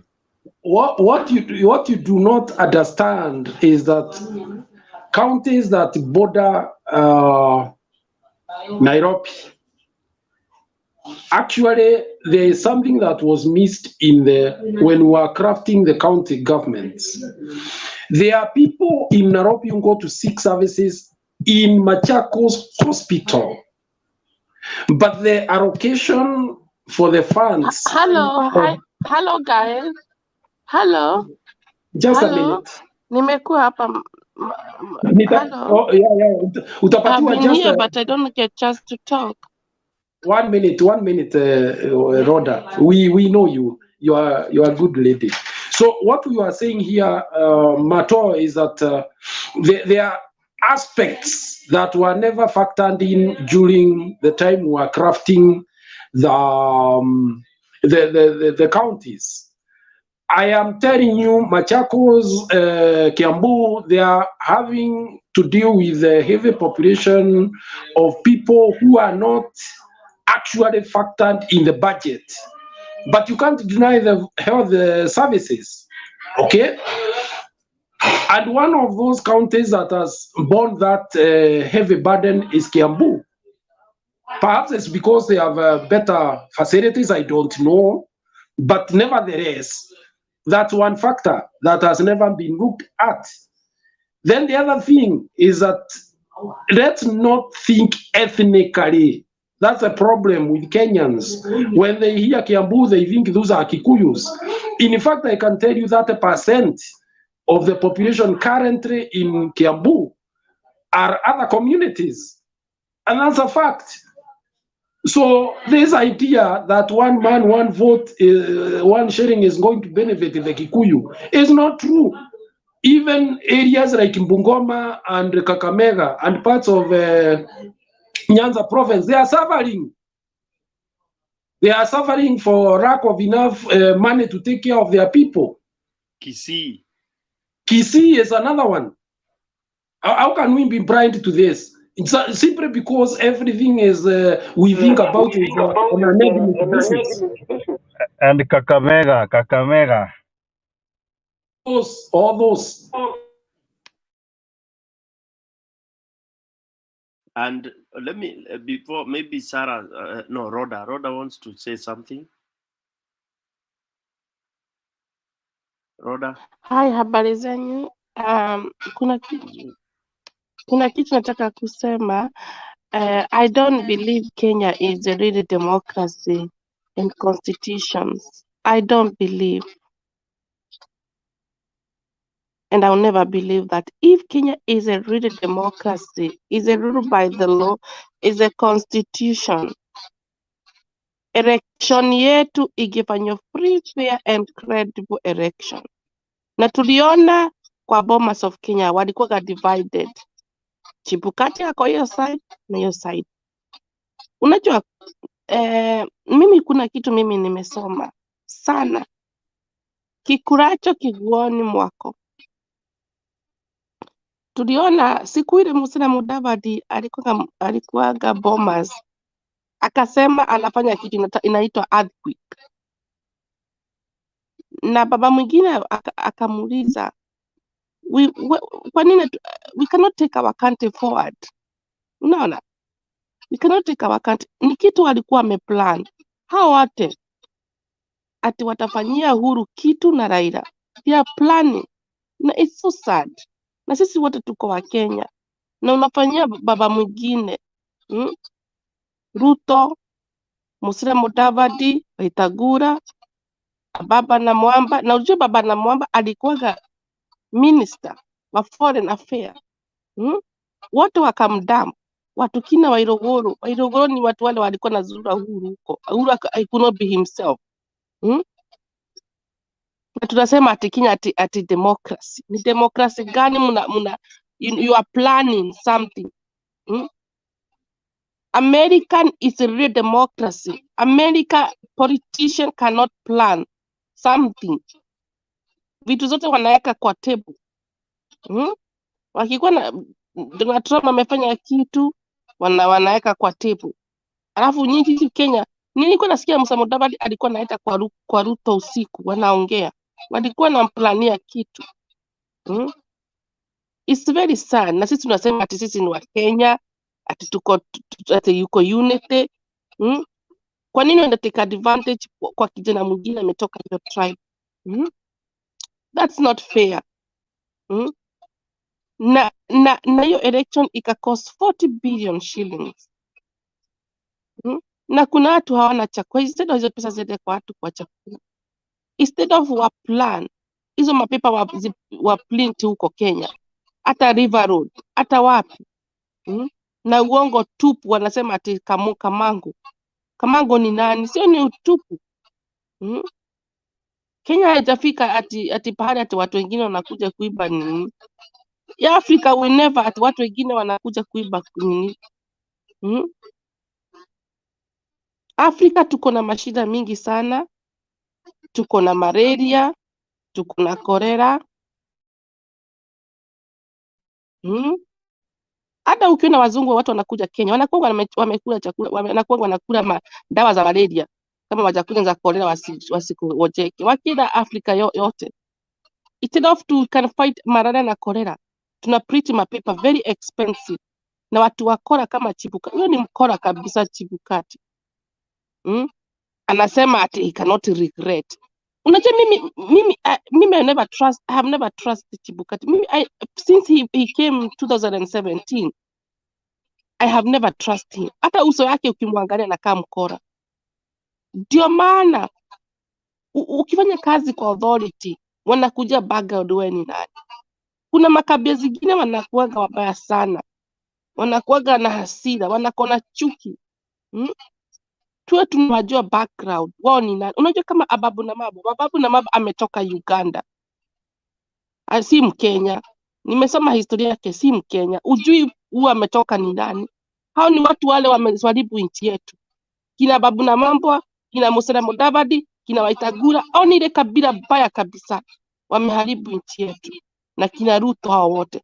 Na baba mwingine aliwa baba mwingine huko nini Bugoma. Tunatakikana tutachukua hatua. Tukijua kuna kabila wanaharibu wengine, tunachukua hatua. Tunaona kabila zingine wanaongea vibaya kwa mtu mwingine. Uhuru Kenyatta alikuwa very innocent. Hakuwa na chuki na watu. Alikuwa naenda mazishi ya Musalia Mudavadi mamake. Na akatengeneza barabara huko Vihiga. Na walikuwa naipaitiwa State House. Wote Waitangula wote. Hakuwa na chuki na mtu. Na kuna kitu walikuwa wameplan. Lakini watu walikuwa wamefungua macho. Hatukuwa tunajua. Ningekuwa nimejua vile wamefanya, hata mimi ningefungua Uhuru wetu macho. Kitu mimi nimesoma. Kenya kuna makabila wale wako na chuki. Chuki baya. Tunasema ati sisi tuko wa Kenya. Unachezea mkabila mwingine ni plan. Na amezaliwa Mkenya, amezaliwa hospitali uzaliwa hapo Mwani. Tunakula mchele kama ile unakula. Wanaume wa Kikuyu wanatairishwa, Wajaluo Waluo wanatairishwa, Wakalenjin si mwanaume ni mwanaume. Unatesa mwanaume mwingine ametaishwa kama wewe. Ai, too much. Aki mimi niko na hasira sana na hao makabila wanakuanga walikuwa naingilia mtoto wetu. That's not fair. Kila Mkenya wote anatitiwa the same light. Si kuchukua kuteka advantage, mnamchezea mtu, mnakutana huko kwa mahoteli, mnapanga plani. Chuki ndio imekula nchi yetu. Kuchukia mtu innocent, mtu hajafanya kitu, mnaplania mtu. Ni kama uone mtu akitoka tuseme Afghanistan amekuja Kenya, mnamplania kitu, lakini ametoka nchi nyingine. Mkenya kama wewe, mwanaume kana wewe, ako na suruali kama wewe, anazaa kama wewe, unamchezea. Shame on you Kenya, shame on you. Sina kitu ya kusema, asante sana.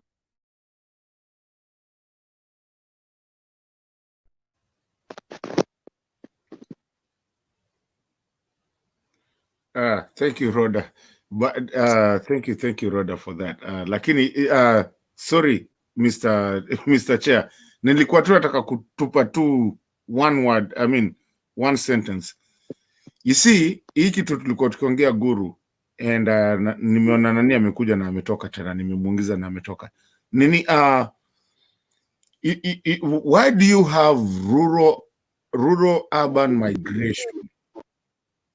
Is because of that thing that you guys are trying to do of 1 man, 1 shilling. So where is populated, you want to put more money there. So you will have the rural urban migration. Instead of, I think at this time after we pricing uko here, instead of saizi,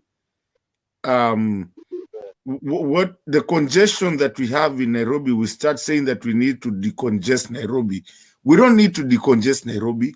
We need to put resources in other places so that someone like pricing does not have to be around Nairobi or whatever where there's the money. They can even be other places. That's how you decongest, because we have so much land out there. If we put we put money, enough money out there, na tuacheki tu ya 1 month, do whatever at Malimko, and mostly even people don't even vote there, they just go to work. If you can put it out there, then you will start having, urban rural migration instead of rural urban migration. Then you start decongesting this thing, and Kenyan. that's why, yeah. Kenyan. Yes, sir. You got it all wrong. Let me just enlighten you a bit. Our framers of Constitution were very much aware of the differences that exist between the various regions in Kenya in terms of development. And that is why they did not adopt just one bullet solution. There is something called Equalization Fund. And this fund was to make sure those counties that have been left behind in terms of infrastructural development are brought up and catch up with those already up there. That's one. But there is also the issue of human capital.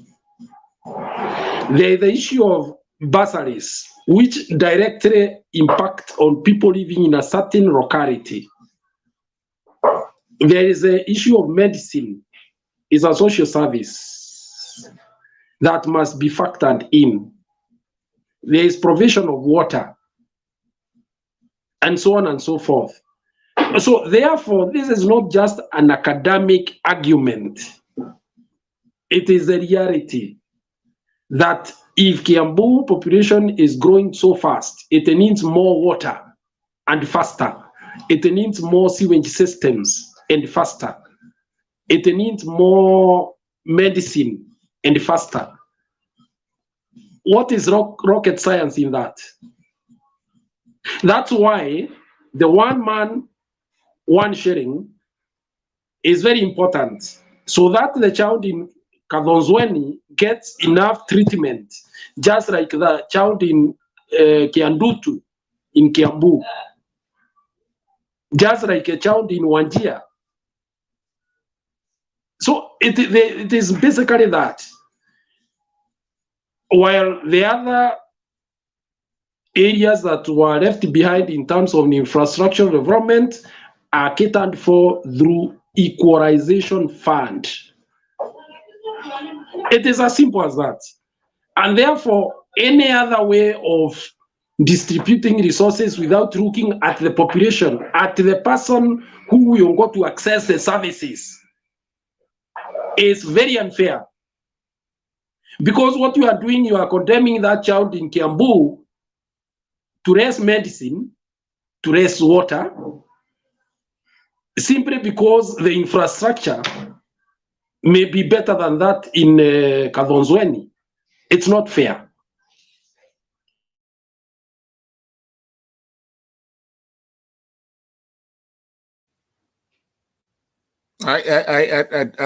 Guru, I honestly, when I look at it in my mind, I really don't think that I'm trying to say that the kid in Kiambu, just because Kiambu is more populated, that that kid should suffer.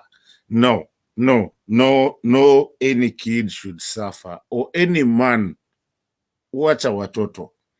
What I'm trying to say is that, like one thing that devolution did, I was in Ukambani just the other day, and I drove, and I could see myself get to Ukambani very quick, and I could see, and there's all sorts of languages, you know, I mean, people from all sorts of areas, Wajaluo, Wakikuyu, and everyone there, because when you look at the infrastructure, the roads and everything, you can see, and even the schools, things are changing, because now, you know what? You're not talking about Nairobi. You're talking about Mutua, you know, because Mutua is right here. I also went to Kitui, and you could see that you can see all sorts of anyone coming there. I also went to Nakuru, and you could see things have changed. I was there, najua kwako, Kiamunyi. I went to school there, by the way. Ndio maana nakwambia Kiamunyi. So what is it that you are not... So what I'm trying to say is that, yes, the devolution has come, but I'm against this thing of one man, one vote, because it's so restricted to places like Kinasisi. I will not say Nisiguze Kutukubaya is restricted like Sisi Ukambani, because we know we're just right next. Where is the restriction, Mato? No, it's restricted to places that are populated. But how for me, you see, that's why yeah. The people, no. The people. This is the problem of looking at this matter. Let me finish and I'll keep quiet. Let me finish and I'll keep quiet. Is restricted with the people that are asking for 1 man, 1 shilling, are the people that they think their area is populated, so they need more money. Now. Yeah, but when you move to the other places, when you say 1 man, 1 shilling, is because you're gonna get more money where there's more people. But when you go to the vast land, and which we are called the semi-arid, and all, when you go to the semi-arid areas of our country, which places that actually could actually start, and that's why we don't even have the Konza City, or even you don't have the, you know, the Marsabit. They were supposed to start something over there. But if we had that area being given equal funds, even some of these people that are in Kiambu, Machakos, Ukambani, that area, the people will start moving out and getting away from even Nairobi, moving out and not coming to Nairobi to look for work, but having cities, start a city. This is what you have in the United States. You have city everywhere. So if you have a city, you have a Marsabit city, you have a Moyale city, those places that Nasemanga, I mean, there's no people, it's just a vast, vast land.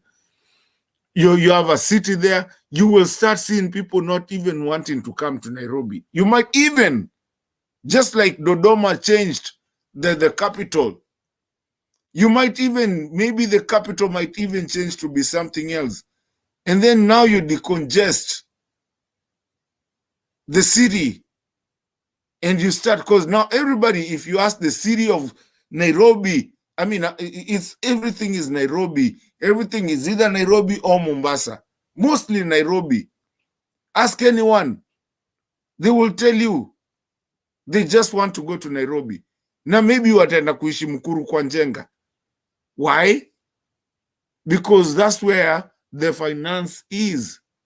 But if you open up and even move the finances to other places, then we will not be talking about Kiambu, we will not be talking about Machakos, we will not be talking about that. But guess what? Unajua nini? Marsabit is a capital. I mean, it looks very good, better than Nairobi. Who will want to be in Nairobi and their job uko Marsabit? Then you've decongested, because we have so much vast land that is Kenyan. Yeah. There is something you are missing here, and the problem with you is mixing infrastructural development and social services. You see, the child in Korogocho, the child in Kadhonzweni needs to go to school. He needs fees, school fees. He needs medicine. Now, not when Kadhonzweni will become a capital city. You understand? So therefore, even as you talk about one man, one vote, one sharing, it is more to do with the social services. It is about the bursary. How much does that child in Kadhonzweni get? And the one in Korogocho, and the one in Kiandutu, and the one in Wajir. How much medicine is that child entitled when he visits the hospital?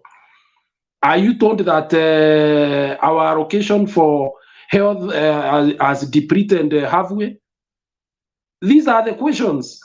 Otherwise, infrastructural development is something different completely. And the framers of the Constitution had envisaged that there would be gaps, just as they are historically, that the schools are not as developed in Kitui as they are in Kiambu, and so on and so forth. So what the issue here is should be the actualization of equalization fund.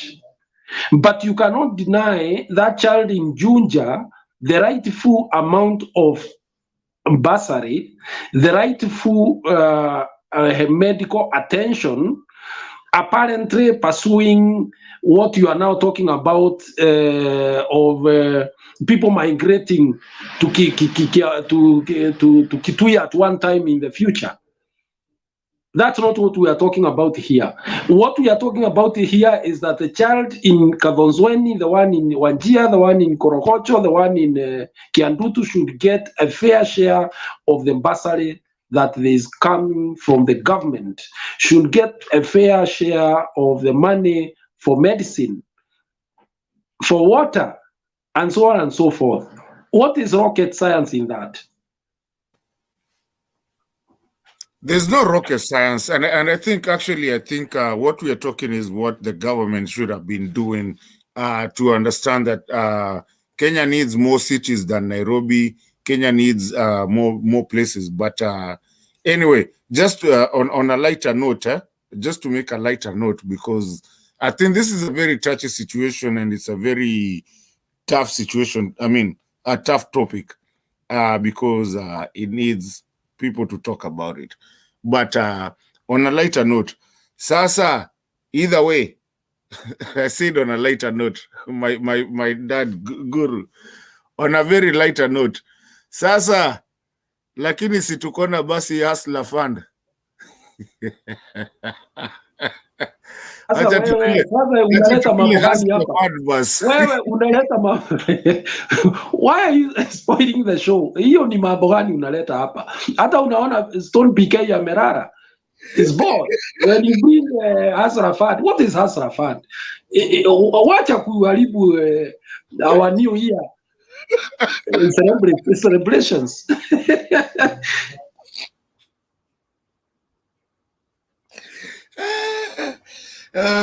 Hizi ni vitu tugongea kama tuko na serikali ya ukweli, lakini sasa hatuna serikali hapa, tuko na hustler fund. Si basi ndio hiyo one man one shilling 500, hata si one shilling.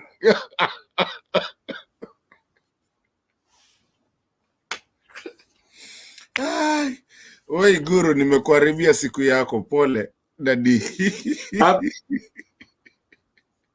You know, that is why we come here to share perspectives, and it is for the public to know what we and discern what it is about. Otherwise, it's not about anything else. You give what you know, I give what I know, and on a balance, people are not fools. They make a decision on these matters. But at the end of it, Guru, I want you to think about it. If we had cities all over the country and not focus on this one man, one vote, one shilling, if we actually focused on our devolution nicely, which I think it's a baby in the making. I think it might, if this guy doesn't mess the country the way I think he's doing right now. If he was another Uhuru, I would have been okay, because Uhuru understood where we need to go as a country and the infrastructure that we need to do. On his second term, he really knew, and he moved that country to be somewhere. The expressways and all that, and all the when you travel, because I did travel that country for a long. I went vast, and you could just see what was happening where that like you enter somewhere like you go somewhere and you're like, why should I even be in Nairobi? Man, this place looks good. If we had a president that understood that there's no Marsabit, there's no nothing, everything has to be a city, different cities and all that, where people don't have to congest and come into the capital city, or even move the capital city. Tanzania moved their capital city. So even if they move to a different city, and we have different cities in the countries, to where, Guru, you don't have to be in Kiamunyi. You can decide to go to Mandera and you're living a very good life there. Then you have no business to do with Nairobi. You have no business to do with Kiambu.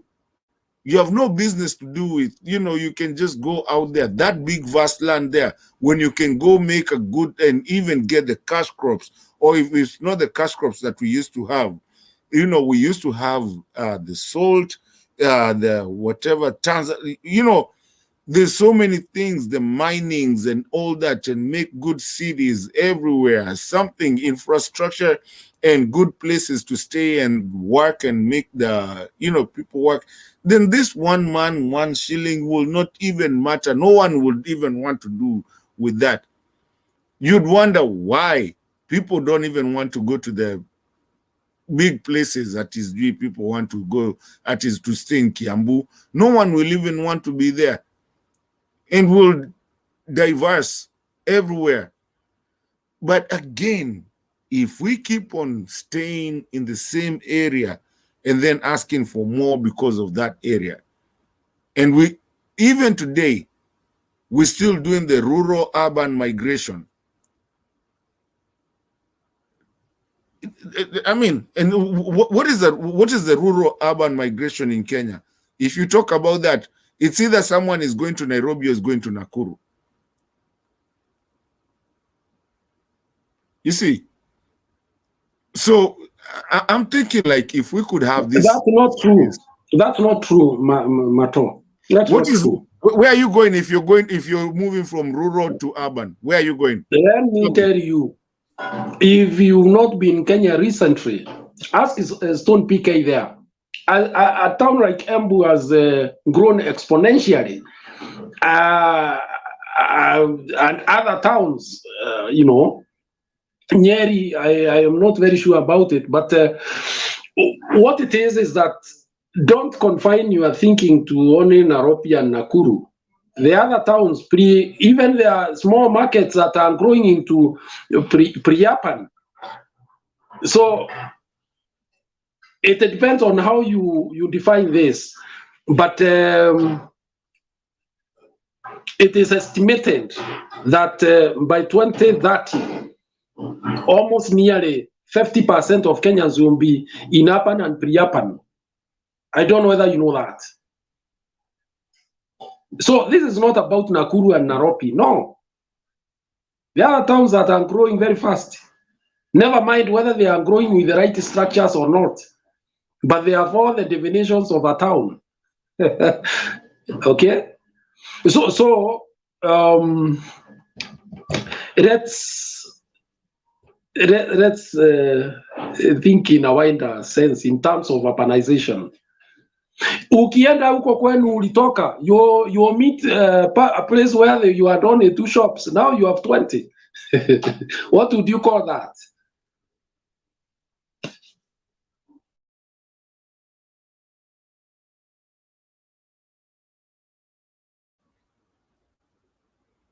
No, I did see that. I'm not saying that I never saw it. I mean, Guru, I saw that when I was in Kenya. And unfortunately, I should be in Kenya right now, but I'll be there in about 3 months. Easter time, I'll be there. But I did see that the last time I was there. I saw what devolution is doing. But I just think that we need to do more. Let me just say that I think we need to do more into making people not really have to think that you have to go to Nairobi or you have to be around, Kamulu, Kiambu, Mlolongo, and all those places for you to succeed. That you can also be at your place and you still succeed and you still be in. I don't know if I'm talking the right thing, but I think for me, in my mind, that is what I'm thinking. To where if I'm... Mato. Yeah. Why do people migrate? Greener pastures. Greener pastures is a relative.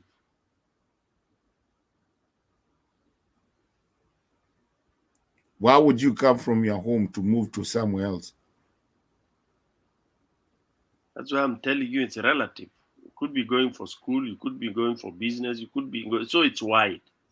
Now, when you hear people saying that you have 1 man, 1 shilling for the socioeconomic, empowerment, it means, for example, services that you may want to go from Machakos town, from let's say, what we call this town where they chonga nini, Wamunyu.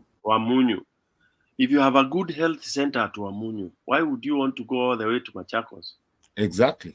Yeah. So it is where the people are, you develop because people are there. The industries we were talking about, like what Ngilu did, that is what keeps people there because they want money. All right? They want money. You talk in terms of people.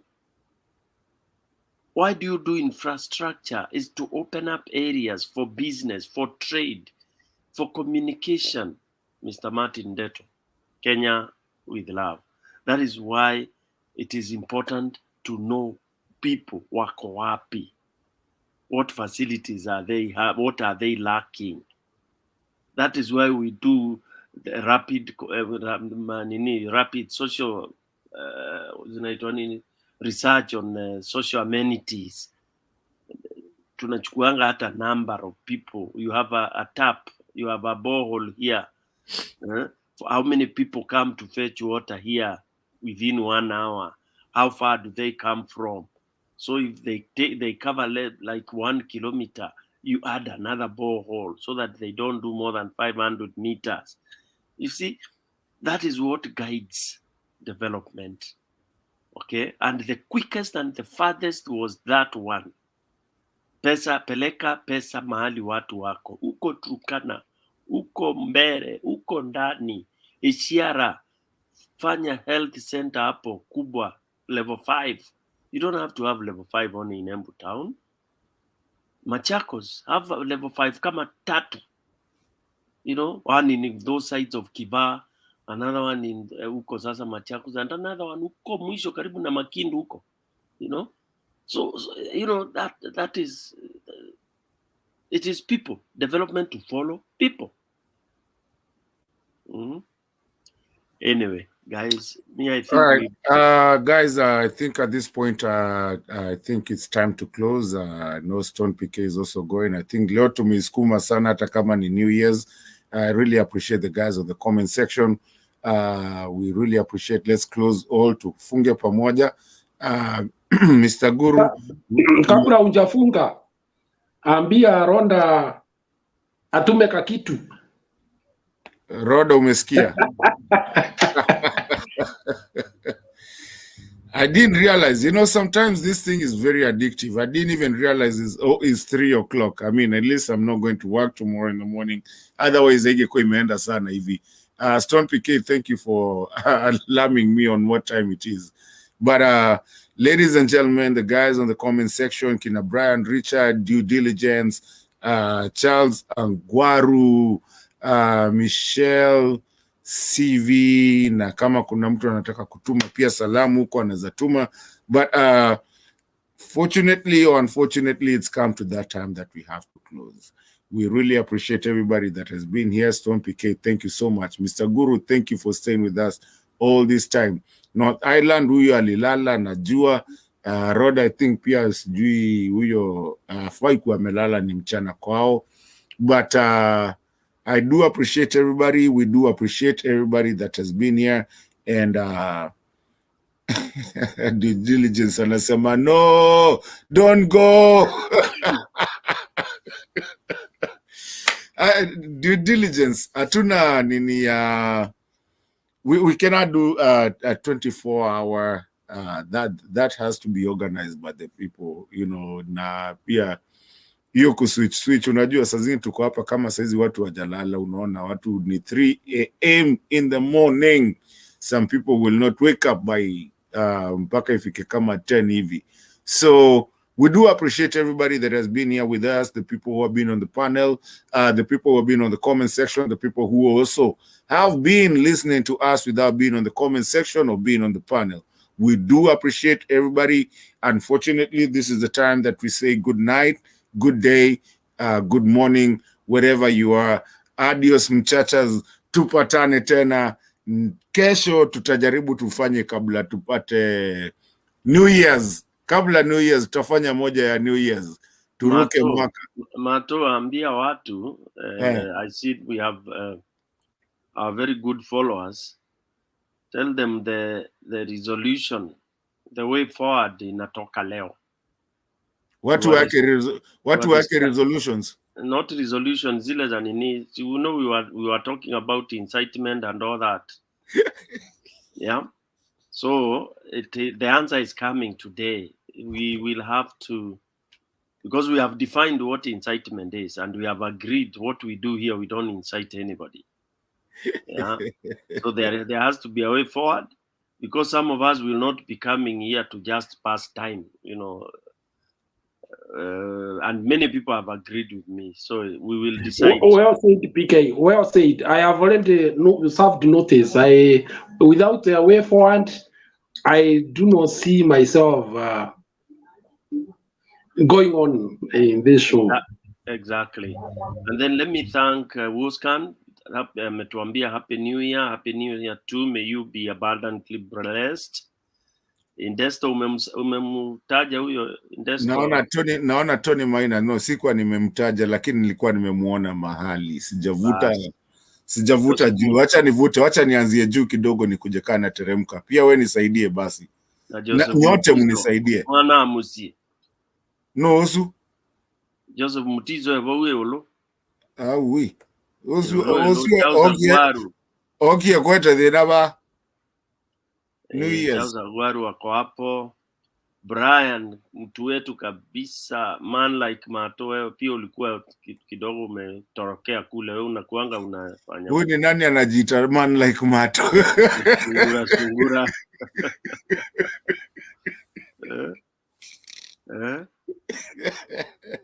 Uskan anasema anangoja sana. Charles Agwaru ameuliza swali, tutamjibu leo jioni. Na Brian Richard namuona huko. Michelle anauliza, for how long will you guys keep on talking about Ruto? No changes. The longer you wait, the baddest. We'll talk about him until he gets off the presidency, or if he stays there, then we'll always talk about him. No, Mato, I disagree. Let me give you a short story. You know, in Mbere, we give people stories, you interpret. There is something called the owl. Sijui inaitwaje kwa Amerika wanaita owl. Kamba sijui anaita nini. Owl. Ita mindo. Najua ile yenye inakoga macho nini? Yeah, inaitangwa ndunduguru. Ndundulu. Yes. Sasa owl ilikuwa inakuliwa watoto kila kwa nest. Binadamu alikuwa anakuja anavunja hizo mayai zake. Okay? Kila akitaka mayai pale karibu na kwa huyo binadamu anaenda anaziua, because binadamu wanaamini hiyo bird is a bad omen. Yes, kwa Kikamba tunasemanga, kwa Kikamba kulikuwaga na some theory that ati ikililia hapa juu ati kuna mtu atakufa kwa nyumba. Wacha nimalize yangu kwanza. So wife yake wife wa huyo Ndunduguru akamuuliza, na wewe ni mwanaume aina gani? Watoto tunazaa wanakuja wanauliwa na ule binadamu pale. What kind of a man are you? Wewe ni fala tu. Ndunduguru akasema, mimi niwaniambia mimi ni fala. Okay.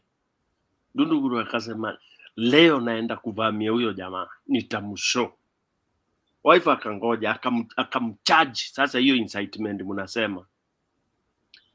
Positively. Juu anataka Ndunduguru aende achape huyo revenge juu ya watoi.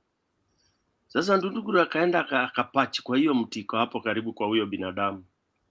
Jamaa akatoka shambani, anakuja, anaingia, akaenda shower, anatoka.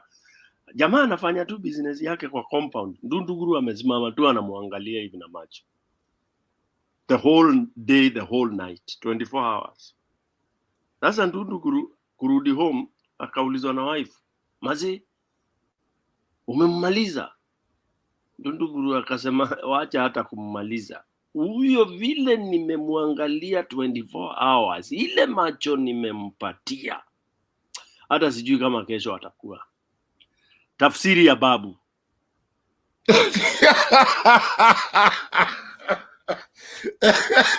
Stone wewe. So there hence comes the myth about ikikuja kwenyu. Okay. So sisi hatutakuwa kama Ndunduguru. We have to decide either we are Ndunduguru by tomorrow or we are not. That's true. So there's Charles Agwaru, kuna Betty. I haven't seen Betty. Do you know Betty? My people Mbarikiwe, PK Mato, Guru and Roda. That's Betty. I don't think I know her. Na amechapa hapa mablue kabisa. Karibishe kwa nguvu na kishindo. Karibu Betty. If you're new, you're very welcome. We are always here. Na umekaribishwa na Stone PK, na kata kutafuta hapo kando. Na kuna Michelle CJV. Watu wana majina kweli. Ati huyo ndo ulisema, aliuliza kwa nini tunaongea sana juu ya Ruto, for how long we're going to talk about Ruto. Yeah. All right, na teremka nilienda nikapande huko juu nione kama kuna mtu nimesahau. Ambere wanasemanga tena, Mato Ambere wanasemanga tena, Guru anajua hii. Kuineria monote kwa uziara. Kuimba sana si kufanya nini? Rhoda, I hope Rhoda has slept, eh? She has slept. Oh, good. Kuimba sana si kufanya nini? Tika kwa ni kimbere hiyo. Yes, hiyo ni kuimba sana kuiniri ya Mungu. Utampeleka kwa babu. Hata mimi pia nimelala. Guys, nilisahau. Kumbe ulikuwa hapa? Hapana, ni usingizi ilinichukua ndo nimeamka. Ni kufunga tunafunga basi. Ni kufunga tunafunga. Basi fungeni vizuri. Happy New Year. Happy New Year. Thank you North Island. We'll see you tomorrow bado. North Island. Tomorrow ama leo? Leo mnafungua? Kabisa. Itafunguka, lazima ifunguke hii ya kufunga. Leo tunafungua kwa resolution. Basi baadaye and good job. Bye. Stephen Ojwang, kwa heri. Kila mtu, thank you so much again. I will always say again, thank you for everybody that comes around. We really do appreciate. Join us every time that you want to join us. We will always be here. And you come here, we have a conversation. We always have a good conversation. It's a family. Sometimes it gets addictive. But thank you, the guys in the comment section, the people who are listening to us, and the panelists and the people who have been in the panelists. So, guys, sikesho, kaumane, watu wakalale. Good night. Good night.